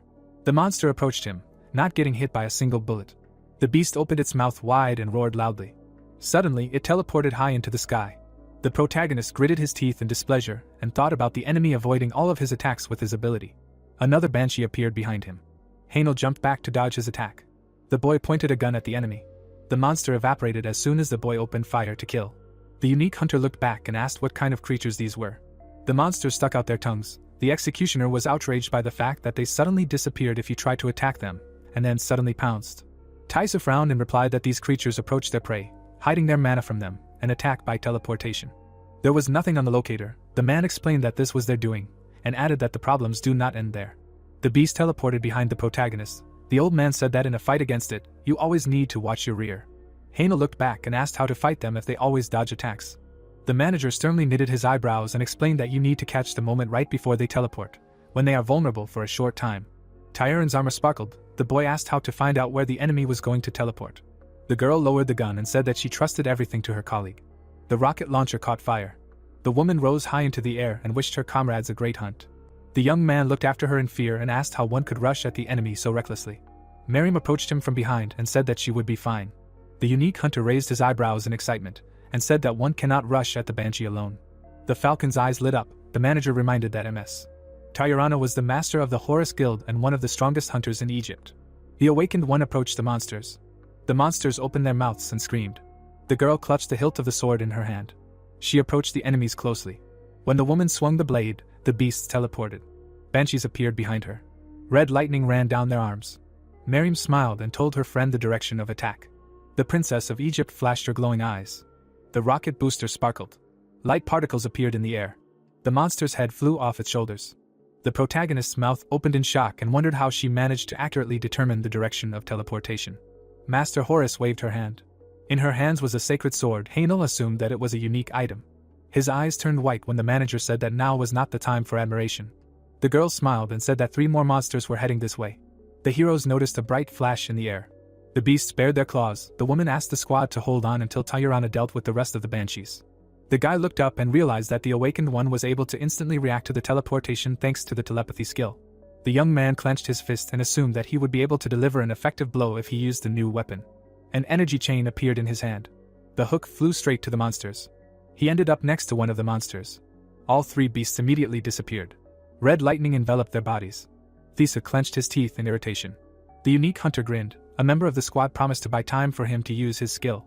Cabby smiled when the executioner handed her control over Enkidu. The hook flew forward. His chain sparked in the air. The man continued shooting at the banshees. One of them opened its mouth wide and bared its teeth. The monster raised its paws. Its back was open to attack. A wave of energy flew through it and the other monsters. The beast shook its head in horror and squealed. A sharp blow cut its body in half. The heroes looked at the sky in fear. Tyarin turned around. Miriam grinned and decided that this looked interesting. The protagonist confidently frowned. A bolt of lightning flew through the air. The banshee stuck out its tongue. The monster's body was struck by electricity. Looking ahead, Hainel understood that it was too early to do anything. Directing a stream of energy at the enemy, the protagonist told cabbies that another one had appeared. Lightning rushed forward. The projectile began to accelerate quickly. The monster watched as the attack flew towards him. The arrow passed through the monster's head. The discharge changed its trajectory. A moment later, the lightning turned in the opposite direction. The electric projectile hit the banshee in the chest. Sweating, Suyin tried to describe what she was seeing. Miriam said with her mouth open that it looked like something. Looking at the lightning, the boys said that it looked like a human chain. The day before, Hainel asked him while looking ahead if it was true that if he followed the Horus Guild, he would naturally be able to find clues to the angel fragments. Cabbies closed her eyes and said that it was definitely true. Raising his eyebrows, the protagonist noticed that something was wrong with his friend. Looking at the system screen, the protagonist listened to the lady's words that he should take a look here. The message contained an offer to transfer the ownership rights of a unique item called Enkidu. Pressing the button to accept the offer, the boy could not understand what it meant. Smiling, the girl said that the ownership rights of the unique item were being transferred. Making a surprised expression, the boy noticed that a blow had passed by him. Looking at the tattoo, the young man asked cabbies about what just happened. Holding the human chain in his hand, the boy noticed that it had changed its shape. Holding the new weapon in his hands, Hainel heard it say something. Sweating, the protagonist asked if the girl was this spear, to which she replied that it was. so she had the ability to control this weapon. Opening his mouth, the protagonist listened to the words about how this item could now freely change its shape. Looking at his new equipment, the guy thought that this was the power of the angel fragments. Lightning tore the enemy's body apart. The two halves of the body flew apart. Looking ahead, Yubi suggested that their work was done for today, to which Taisu agreed with her. Looking at Tyrana's face, the man said that from some point on, these guys began to manage to deal with monsters even before the others managed to come to the rescue. Looking down, the girl asked if banshees always looked like this. Looking at the remains of the monsters, the lady noticed that immediately after death, their bodies dissolved into thin air like dust. Looking at the purple crystal, the old man explained that such creatures were rare, but after their death, they left behind magical stones. Closing her eyes, the lady said that she understood. Looking ahead, Taisa asked the assistant to collect all the stones. Frowning, the man said that one thing had been bothering him lately. Hanel exhaled from his lungs. Clenching his fists, the protagonist asked if this was the last enemy. Crouching down, Tyrana assumed that their work was done here. Making a disappointed expression, the protagonist thanked the cabbies for the work she had done, to which she expressed her joy that she could now personally help her master. Feeling something touch his hand, the guy heard someone praise him. Turning his head, the young man realized that it was Suin. Smiling, the reporter said that she had remained unharmed thanks to the protection from the porters and Miriam. Holding a camera in her hands, the journalist said that she had recently been contacted by radio. Beaming with happiness, the photographer said that the broadcast had become a sensation. Recalling the statistics of requests, Suin added that the live broadcast with Hanel had risen to the first place in the ranking of requests. Closing her eyes, the reporter said that for some reason the live broadcast was interrupted. Remembering the face of her assistant, the journalist assumed that the server had turned off due to the large influx of viewers. Sweating, the main character listened to the words that there was a possibility that someone had deliberately overloaded the server. On the street, a question was heard about where Taisu and Miriam were now. Some conversations were heard in the abandoned building. The man furrowed his brows and asked the woman what she was up to. The woman opened her mouth and said she didn't understand what they were talking about, to which the old man replied that such tricks wouldn't work on him. Sweating, the manager said that he had felt something strange ever since the lady had appeared here, and this place called Paradise was considered a low to middle class area. Imagining the faces of the two girls, Taisa couldn't understand why such big shots had flown here on a plane from the Hunters Association and were conducting some kind of search. Recalling the previous enemy, the man noticed that banshees, which were considered high-class monsters, had appeared in the low-level area. Looking ahead, the manager said that he didn't believe that this was just a coincidence. Smiling, the woman was surprised that an unremarkable manager could surprise her like that. Looking askance, Miriam noticed that her interlocutor was quite smart and close to Hanel. Recalling the fighter with the burning hand, she turned to the listener.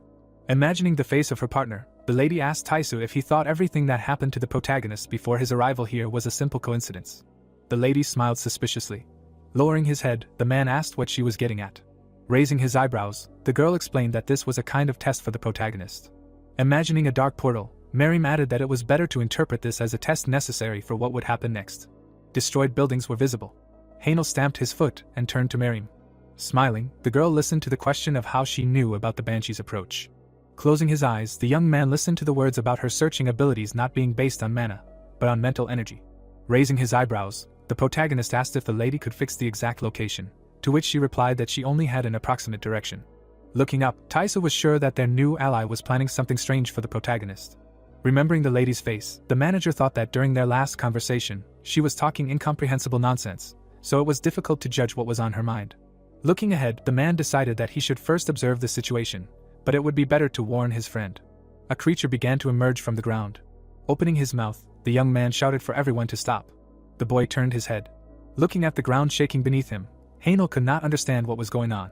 The strange creature began to glow. The protagonist looked down at his feet. A moment later, a powerful explosion was heard. Rock fragments were visible. The protagonist was lying face down on the ground. Holding his head, the boy could not understand what it was. Remembering how he used the force shield right before the explosion, the young man understood that it reflected the shock wave. Looking at the cracked ground, the young man was unhappy that the explosion was reflected into the ground under his feet. Making a frightened expression, the hunter remembered that the ground began to crumble and fall. Turning his head, the boy saw Tyaren, who wanted to catch him. Imagining how a rock fell on his head, Hanel was disappointed that he did not remember anything after that. Raising his head, the protagonist tried to figure out where he was. Looking ahead, the protagonist assumed that he was in an underground subway tunnel. Opening his mouth, the boy thought that this explained why the explosion suddenly began to destroy the ground. Looking back, the young man remembered Tyaren. The girl was lying among the rubble. Looking at the armor of his ally, the boy shouted her name. Yubi looked at the place of the explosion. The girl looked down. Suddenly, the young lady felt someone grab her hand. Frowning, Taisa told the assistant not to come closer. Turning to the boss, the lady said that her friend fell next to Tyaren. Looking from under his brows, the man asked the interlocutor to look around. The girl noticed an incomprehensible substance. Looking at the incomprehensible creature, the manager explained that it was a trap set by a monster called a trepper, so any careless step would cause new explosions.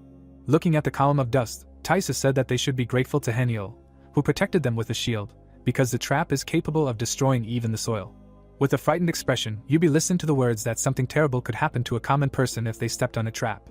With her mouth open, Suin asked what a trepper was. Introducing a dark monster with no face, the manager explained that the monster was a type of banshee and was of the same high class. Introducing the creature behind Yubi, the man added that treppers set traps like mines, unlike banshees that hunt by instantly moving and disguising their mana. Looking ahead, Miriam stated that she had no idea why high-class monsters were here. Sweating, the girl asked what they should do now. With her mouth open, Taisa said that treppers' traps were impossible to disarm or find with a mana detector, so the only way out was to visually recognize the traps and try to avoid them. Looking at the large amount of debris, the man added that its presence would make their task much more difficult. Turning his head, the manager addressed Miriam. With a confused expression, the lady listened to the question of whether she could contact Yahello and the princess using telepathy, to which she replied that he continued to try, but the large amount of debris blocked contact. Looking ahead, the manager was annoyed that they could not do anything. Looking at the stone slabs, the man stated that their friends would have to find a way out on their own. The girl kept her eyes closed.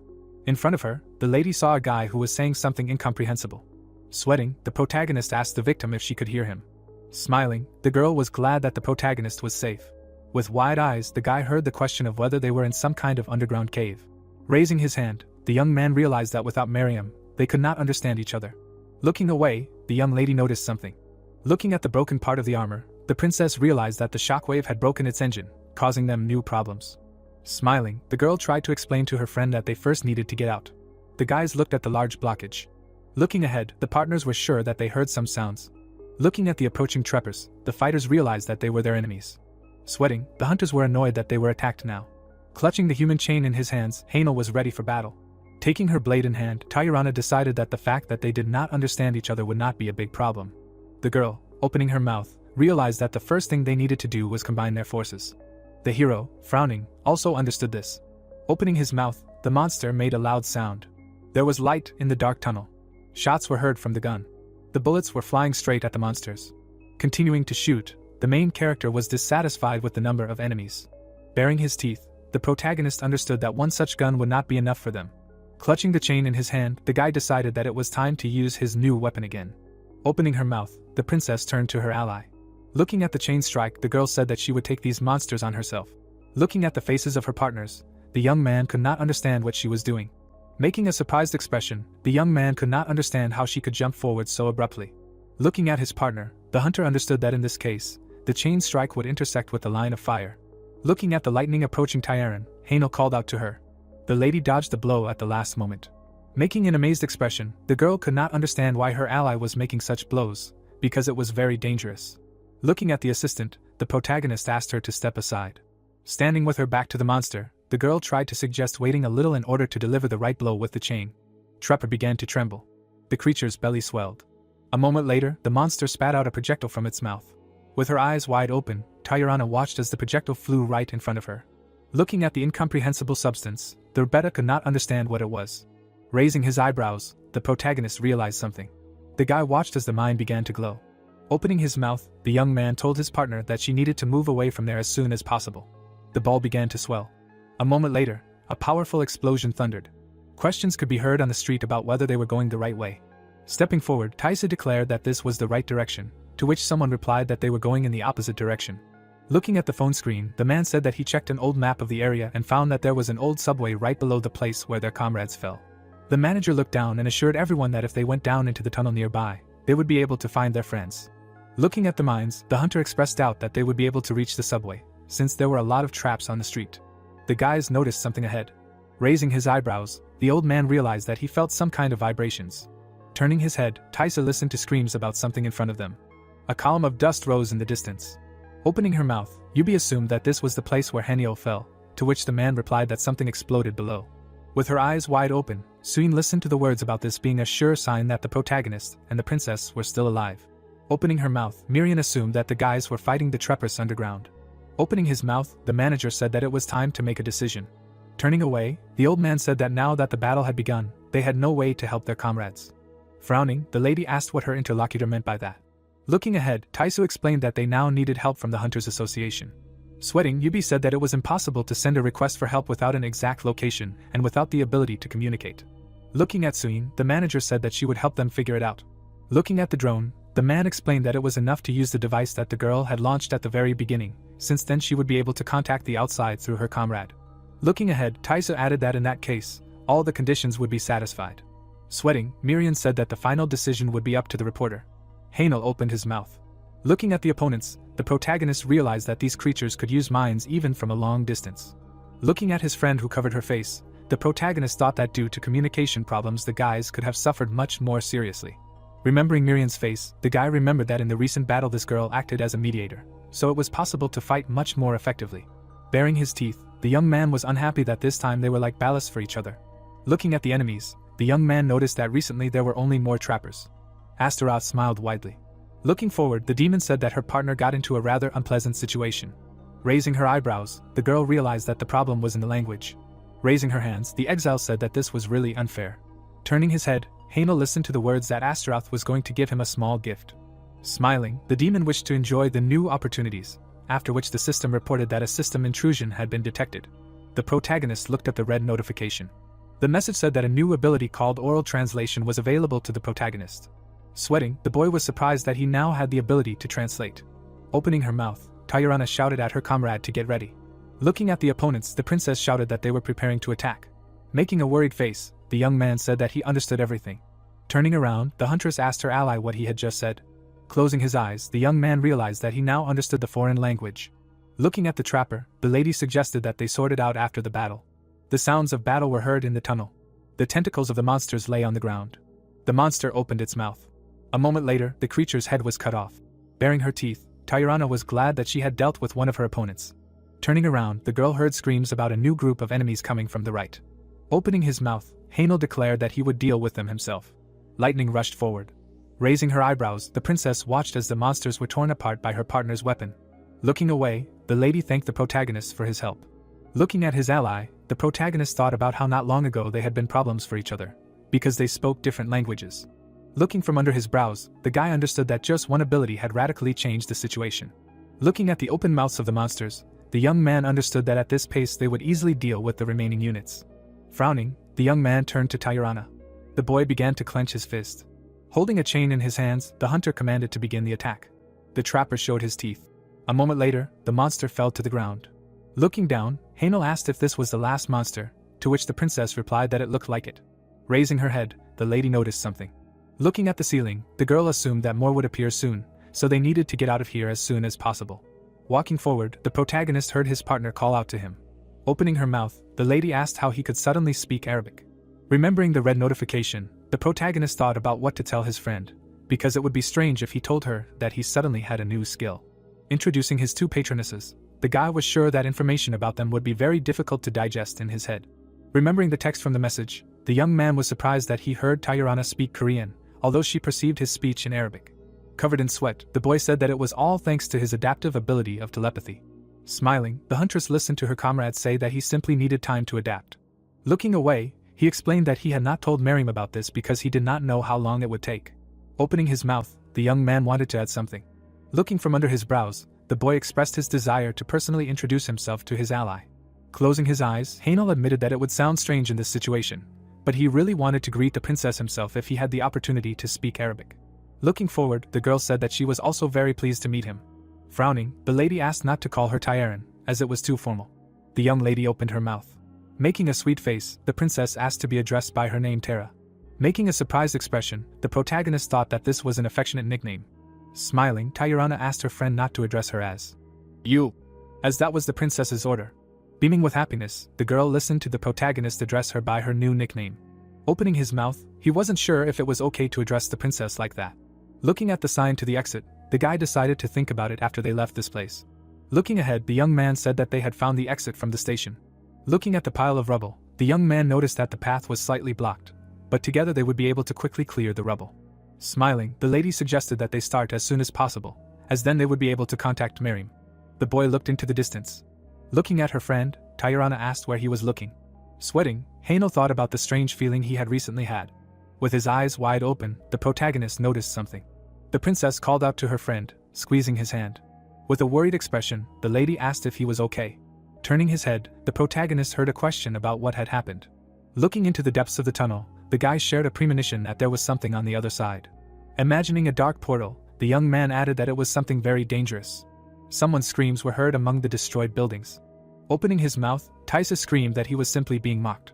With a worried expression, Miriam listened to the words of the interlocutor about the fact that in this zone, it turns out, dimensional gates were opening. Closing his eyes, the man said that he should have guessed about this back then, when the banshees with the treppers appeared here. Raising her eyebrows, Yubi asked her uncle if these gates were dangerous, to which he replied that they were very dangerous. Looking ahead, the manager explained that this thing was not only dangerous, but also very scary.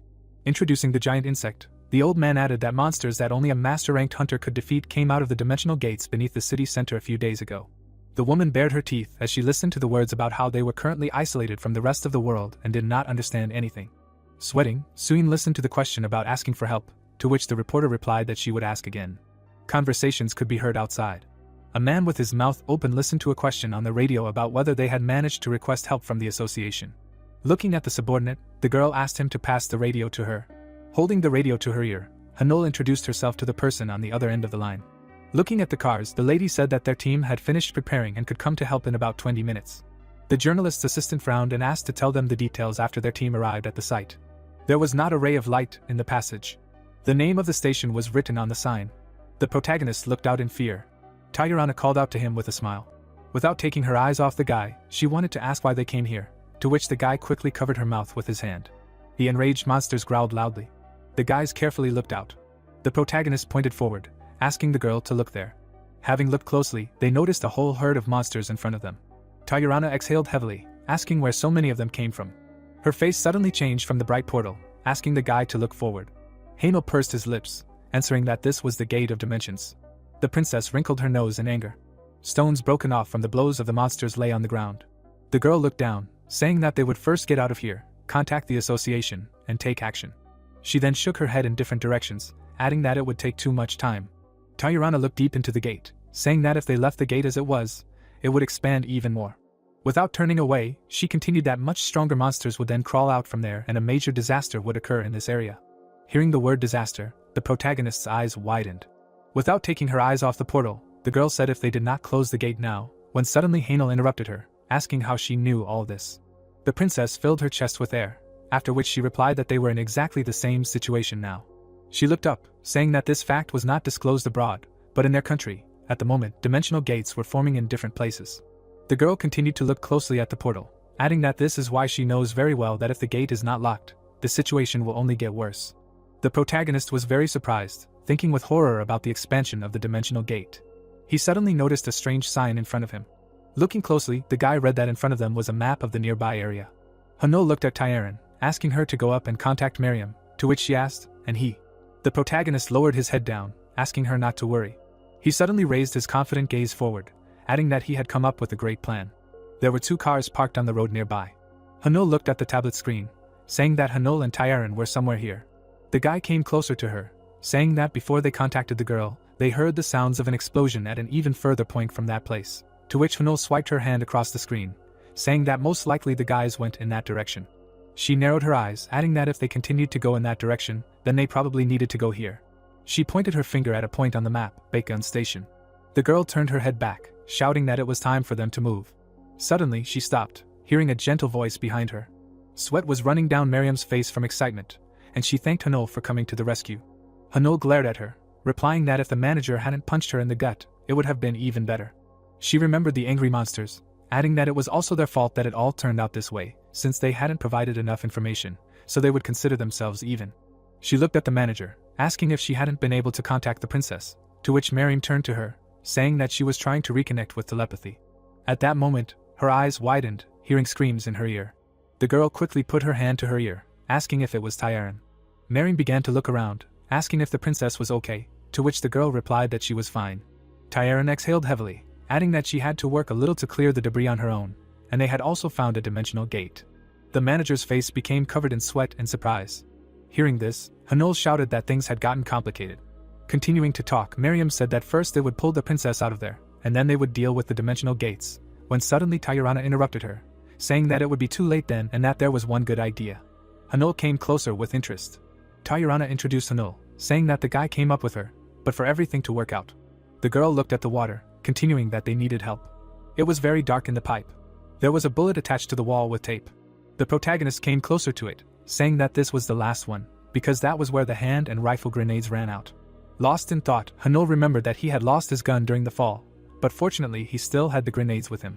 Something suddenly burst out of the ground right in front of him. Looking closely at the skin, the guy thought that no matter how much he looked at these things, he could not get used to them. Taking a step back, the protagonist said that thanks to them, they managed to form a plan. He went forward, saying that now one powerful blow, when suddenly he heard a strange rustling sound. The guy turned back sharply in fear. He instantly managed to dodge the strong blow. Right in front of Hanul stood a tall monster. Taking a closer look at it, the protagonist wondered if it was Ban Sha. The protagonist opened his mouth in horror, thinking that while he was installing grenades, he did not notice anyone approaching. Ban Sha, with his mouth wide open, began to scream loudly. The guy tried to cover his ears from the excessively loud sound. Something in the dark passage also began to tremble. From the strong pressure from within, the stone walls flew off easily. Many monsters instantly crawled out. Hanul's face changed sharply, thinking that this was the end. Frightening sounds were heard in the tunnel. The protagonist quickly stepped on the ground. In front of him, he heard a loud slide on the ground, approaching him. The protagonist clenched his teeth in fear. His gaze was directed straight into the sharp mouth of the monster, while he thought he was in trouble. Turning sharply back, Hanul began to try to escape as quickly as possible. After some time, the heavily breathing guy stopped in place. Kazuko came up to Asura from behind, calling out to her. He scratched his neck in embarrassment, saying that he was talking about what was made from the corpses of monsters that she had talked about a few days ago, and everything was already ready, when he suddenly asked why she needed it. A crazy smile appeared on Asura's face. Without turning around, she asked if Kazuko knew such an expression. The curious Varvara had her nose torn off at the bazaar, although she could still tell him. Kazuko got scared, answering, "No need," because he thought that it looked like something that was not worth knowing. Astaroth continued to smile through her teeth. She introduced the frightened protagonist, saying that the most interesting part would soon begin. The monster rushed forward with a loud scream. A bright beam rushed past it and cut off its head. Hanul sighed in relief, thanking Cabbies for her help.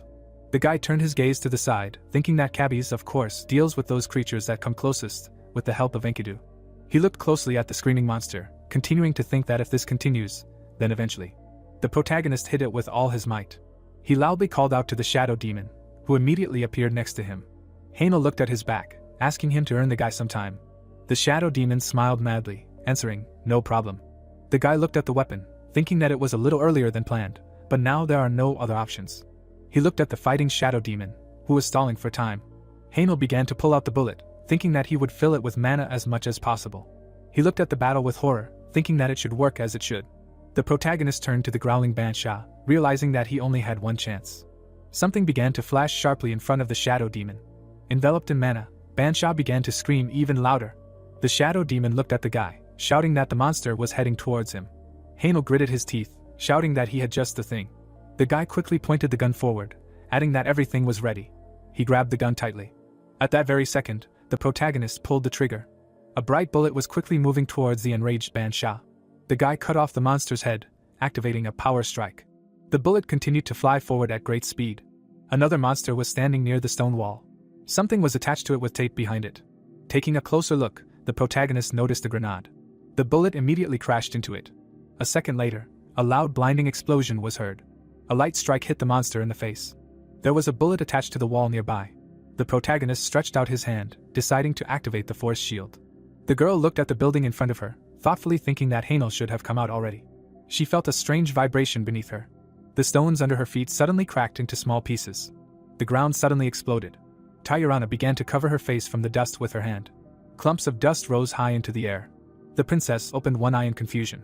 The protagonist began to cough heavily. Frowning, he said that he thought he was going to die, when suddenly the girl turned to him with a smile. She narrowed her eyes, asking what happened, and didn't they think that he would go up and then kill all the monsters with one shot? The guy looked up at her, answering that some circumstances arose below. Tyrana looked at the destroyed ground, saying that the plan, of course, had changed slightly, but it seemed to have worked out anyway. She became lost in thought, saying that at first, when Hanul suggested blowing up the ground here, she didn't understand why at all, and didn't think that he would create a real explosive chain using the remaining explosives and those strange boulders. The princess continued to look at the ground, adding that it was impressive. At that very moment, a huge tentacle burst out from under the ground. An enraged monster appeared in front of them. The guys were stunned, simultaneously asking how this was possible. They continued to look at the approaching crowd, asking if they had really broken through the rubble and climbed up. The protagonist gritted his teeth, wondering if he really should have acted according to the original plan, since he no longer had the strength to fight them. Suddenly, tires squealed in the distance. 2 cars quickly stopped in front of the guys. Yahello began to peer into the windows of the cars. A girl appeared from inside, saying that they were just in time. Yahello grabbed the weapon, saying that it was time to get to work. Pointing the weapon forward, she ordered to fire.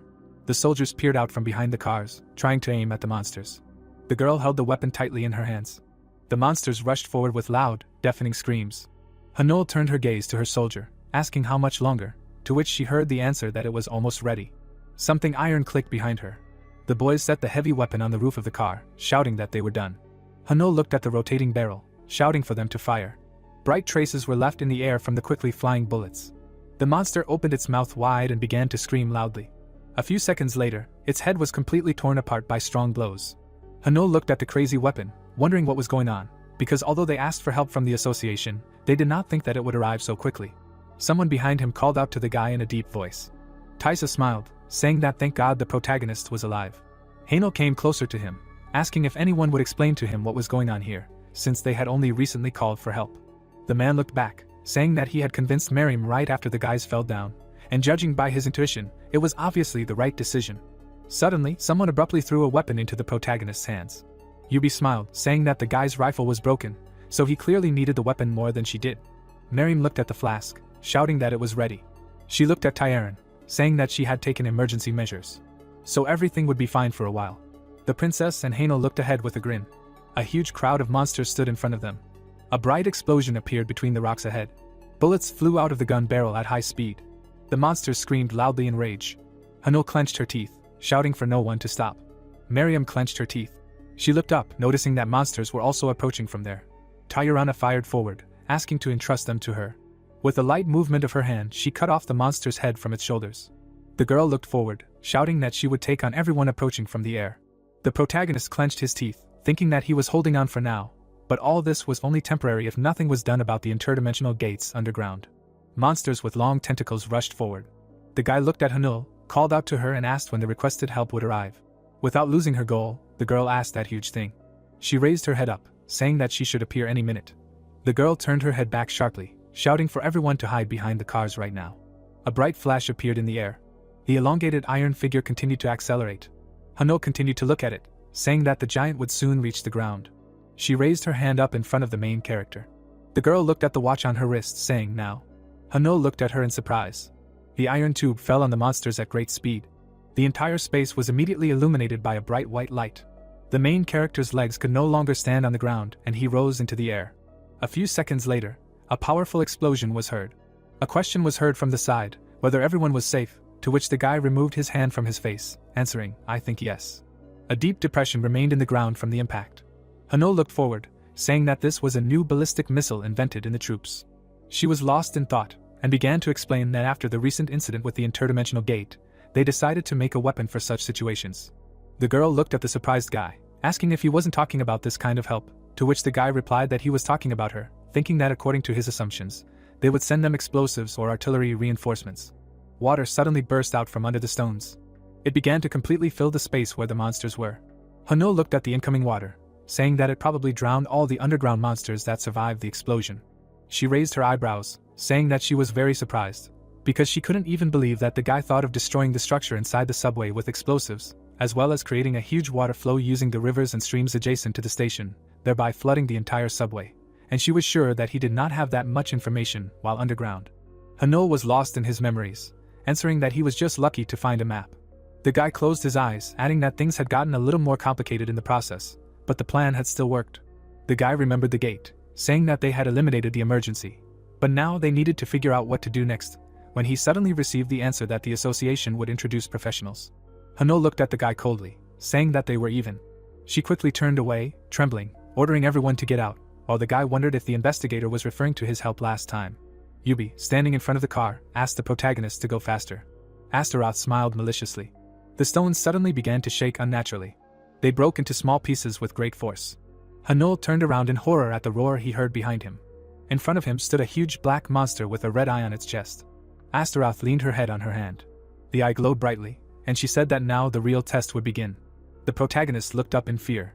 A mad smile with sharp teeth was visible on the face of the black monster. Tyrana's face changed, saying that it was impossible, because the gate could not expand so quickly. The girl put her hand on the gun, saying that if they had time to open their mouths in surprise.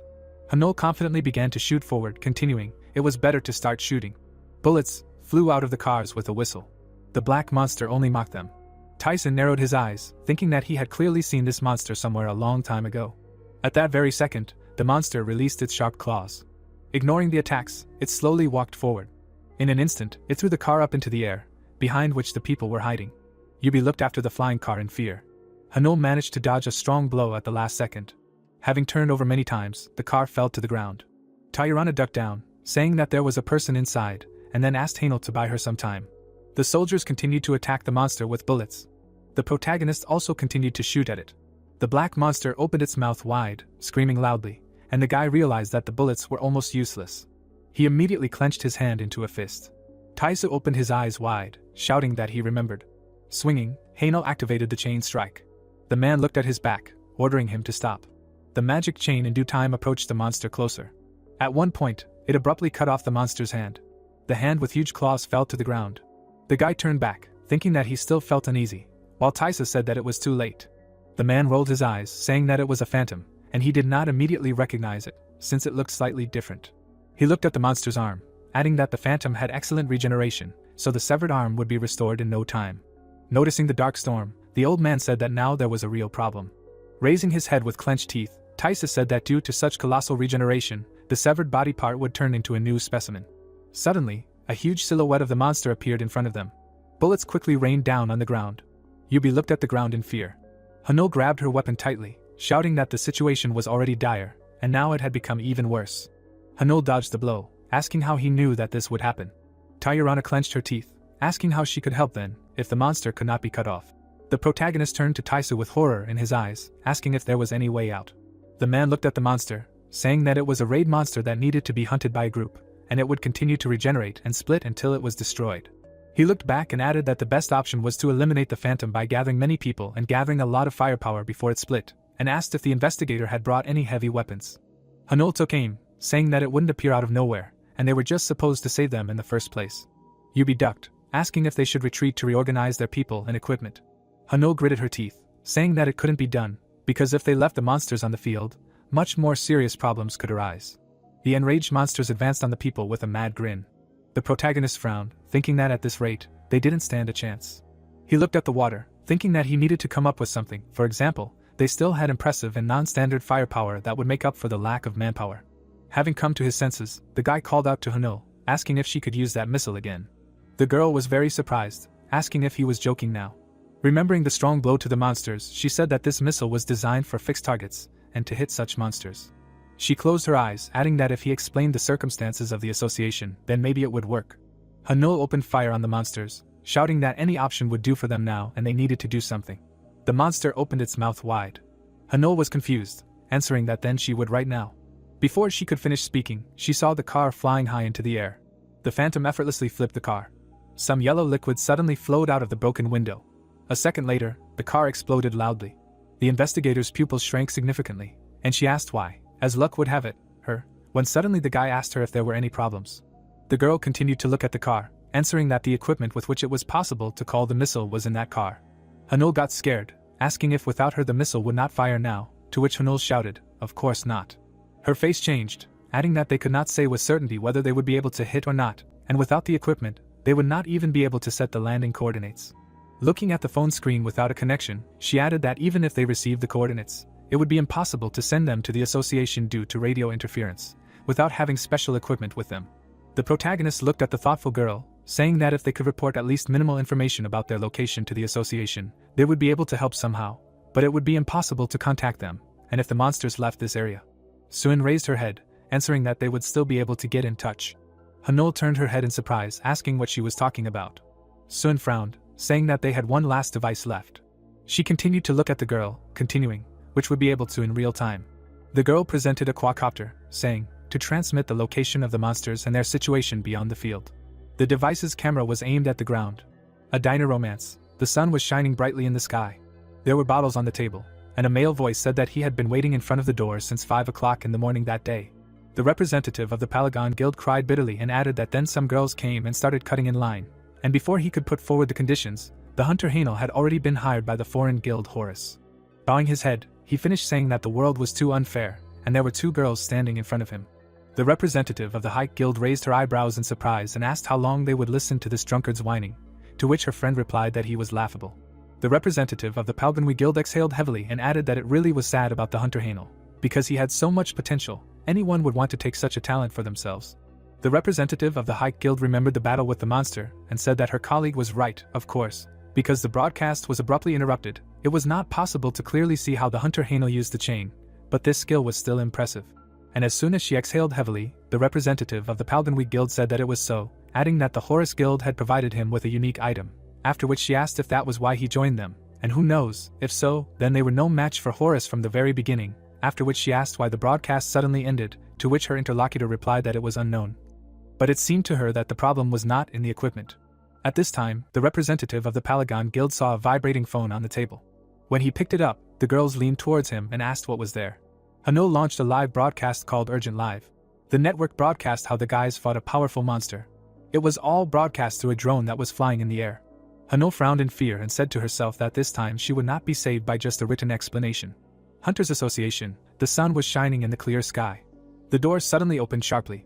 One of the guys opened his mouth in surprise, and the other, seeing this, asked what was wrong. Turning around, he asked if he was not in the hospital, to which Sung-hoon exhaled heavily and replied that he himself would have liked to rest longer. But apparently it was not meant to be. After this, the guy was asked to explain what happened, to which he, quickly pressing the buttons on the tablet, replied that he wanted to display a video on the screen. A few seconds later, the main character's broadcast appeared on the big screen. The head, seeing this, suddenly remembered Hanul, who was holding the phone to her ear and shouting for them to do something there, and asked if this was really a live broadcast from Hunter Hanul, adding that they were informed to cover him for security purposes, to which his subordinate replied that they did not yet know what happened, but apparently they somehow managed to reconnect through the server. Suddenly, the leader saw Hanul on the broadcast and asked in surprise if she was there with the rescue team. But how did they end up there? What was going on? To which the guy replied that they had just recently received a request for help. It seemed to be from the team of the Hunter Hanul, and judging by the video, there were victims, and a car was destroyed, so they were now trying to understand what kind of monsters they were fighting. Sung-hoon watched the broadcast with horror in his eyes and said to himself that Hanul was stupid, after which he asked himself if she had really gone there on purpose because of what happened a few days ago. While he was thinking about this, something vibrated in his pocket. The guy took out his phone and asked himself who else wanted what from him. A notification appeared on the phone screen that he had one new message from an unfamiliar number. A few seconds later, the guy looked at Sung-hoon and asked what they should do now. Without thinking twice, the leader opened his mouth and firmly replied that they needed to immediately request support from the missile headquarters and calculate the coordinates of the missile's fall based on the video from the drone. As he said this, huge monsters appeared on the screen. Frowning, Sung-hoon added that they should now mobilize all available forces to help Hunter Hanul's team. At this time, thick smoke was coming out from under the overturned car. Bullet after bullet flew out of the machine guns. The guys shot and shouted that they couldn't let the phantoms in here. Sun brought the radio to her ear and reported to Hanul that they had good news. Remembering her partner, she said that he had just called the number she gave him while he was outside, and the association immediately responded that they would provide assistance. And when asked what the outcome was and whether they would launch the missile right now, the girl furrowed her brows and replied that the missile would be ready in about 10 minutes, so it would take a little longer due to the coordinate calculation. Hearing this, Hanul continued firing, asking discontentedly if they were really saying wait 10 minutes, since they were already holding on with all their strength. The monsters continued to advance, laughing. Taisa suddenly furrowed his brows and shouted loudly for everyone to be careful, because the phantom was attacking again. As soon as he shouted this, the monster raised its huge hand. Its quick strike landed right next to the frightened Hanul. The girl closed her eyes and said that the phantom was a terrible creature. Suddenly, a huge shadow loomed over her. The monster stood above her and laughed. At that very second, it rushed to attack. But suddenly, a quick magic strike whistled through the air. The monster's hand was cut off. The protagonist stood behind the girl, asking her if she was okay, to which she replied yes, after which she thanked her savior. But unexpectedly for them, another monster began to appear. Less than a second later, another phantom appeared next to the phantom. Taisa shot back at the monsters, asking discontentedly if it was Haniel again, to which he turned around and replied that there was no other way out, after which the old man said that at this rate the situation would start to play in their favor, so he repeats once again that they cannot use attacks, after which some part of the phantom's body would fly off, because then it would continue to separate. The protagonist looked at the monsters with frightened eyes and thought about their separation after cutting off a part of the body. After a short pause, he asked if he could use a normal attack, to which Thesa glanced back out of the corner of his eye and replied that he was not sure how much it would help because of their good regeneration, but they would not be able to reproduce, after which he asked why the boy suddenly asked him about this. But before he could finish speaking, a bright glow appeared in Hanel's hand. He waved his hand and used the chain strike technique. The magical attack rushed towards the monsters, and the protagonist at this time asked Cabbies for help, who replied that he could rely on her. Horror appeared in Thesa's eyes from what he saw, and he asked what the boy was doing, since he had told him that from such an attack. But before he could finish speaking, Hanel opened his mouth and replied that there was no need to worry, since he still had an ace up his sleeve. After these words, his magical chain began to change its shape, and Cabby said that the transfer of the rights to use Enkidu's unique item was complete, so Enkidu changes its shape. At that very moment, the chain became like a ball. In its new form, it quickly flew to the monster. At that very moment, the chain dealt a powerful blow. The phantom screamed in pain from such an attack. The monster fell on its back with a crash. Sweat poured down the protagonist's face as he explained that he had used the power of Enkidu's unique item and changed the shape of the chain, adding that it would not eliminate the phantom, of course, but it would buy him some time. When the old man said that the boy was right, he immediately clenched his fist and declared that he was moving on to the next attack. Suddenly, his heart began to beat faster in his chest. Horror filled the boy's eyes, and he wondered what this feeling was. The outlines of his comrades became blurry, and the protagonist realized that his body was not moving. Tysa turned around and worriedly asked what was wrong with Hanel. At that very second, the protagonist's eyes began to close, and the old man rushed towards him, screaming.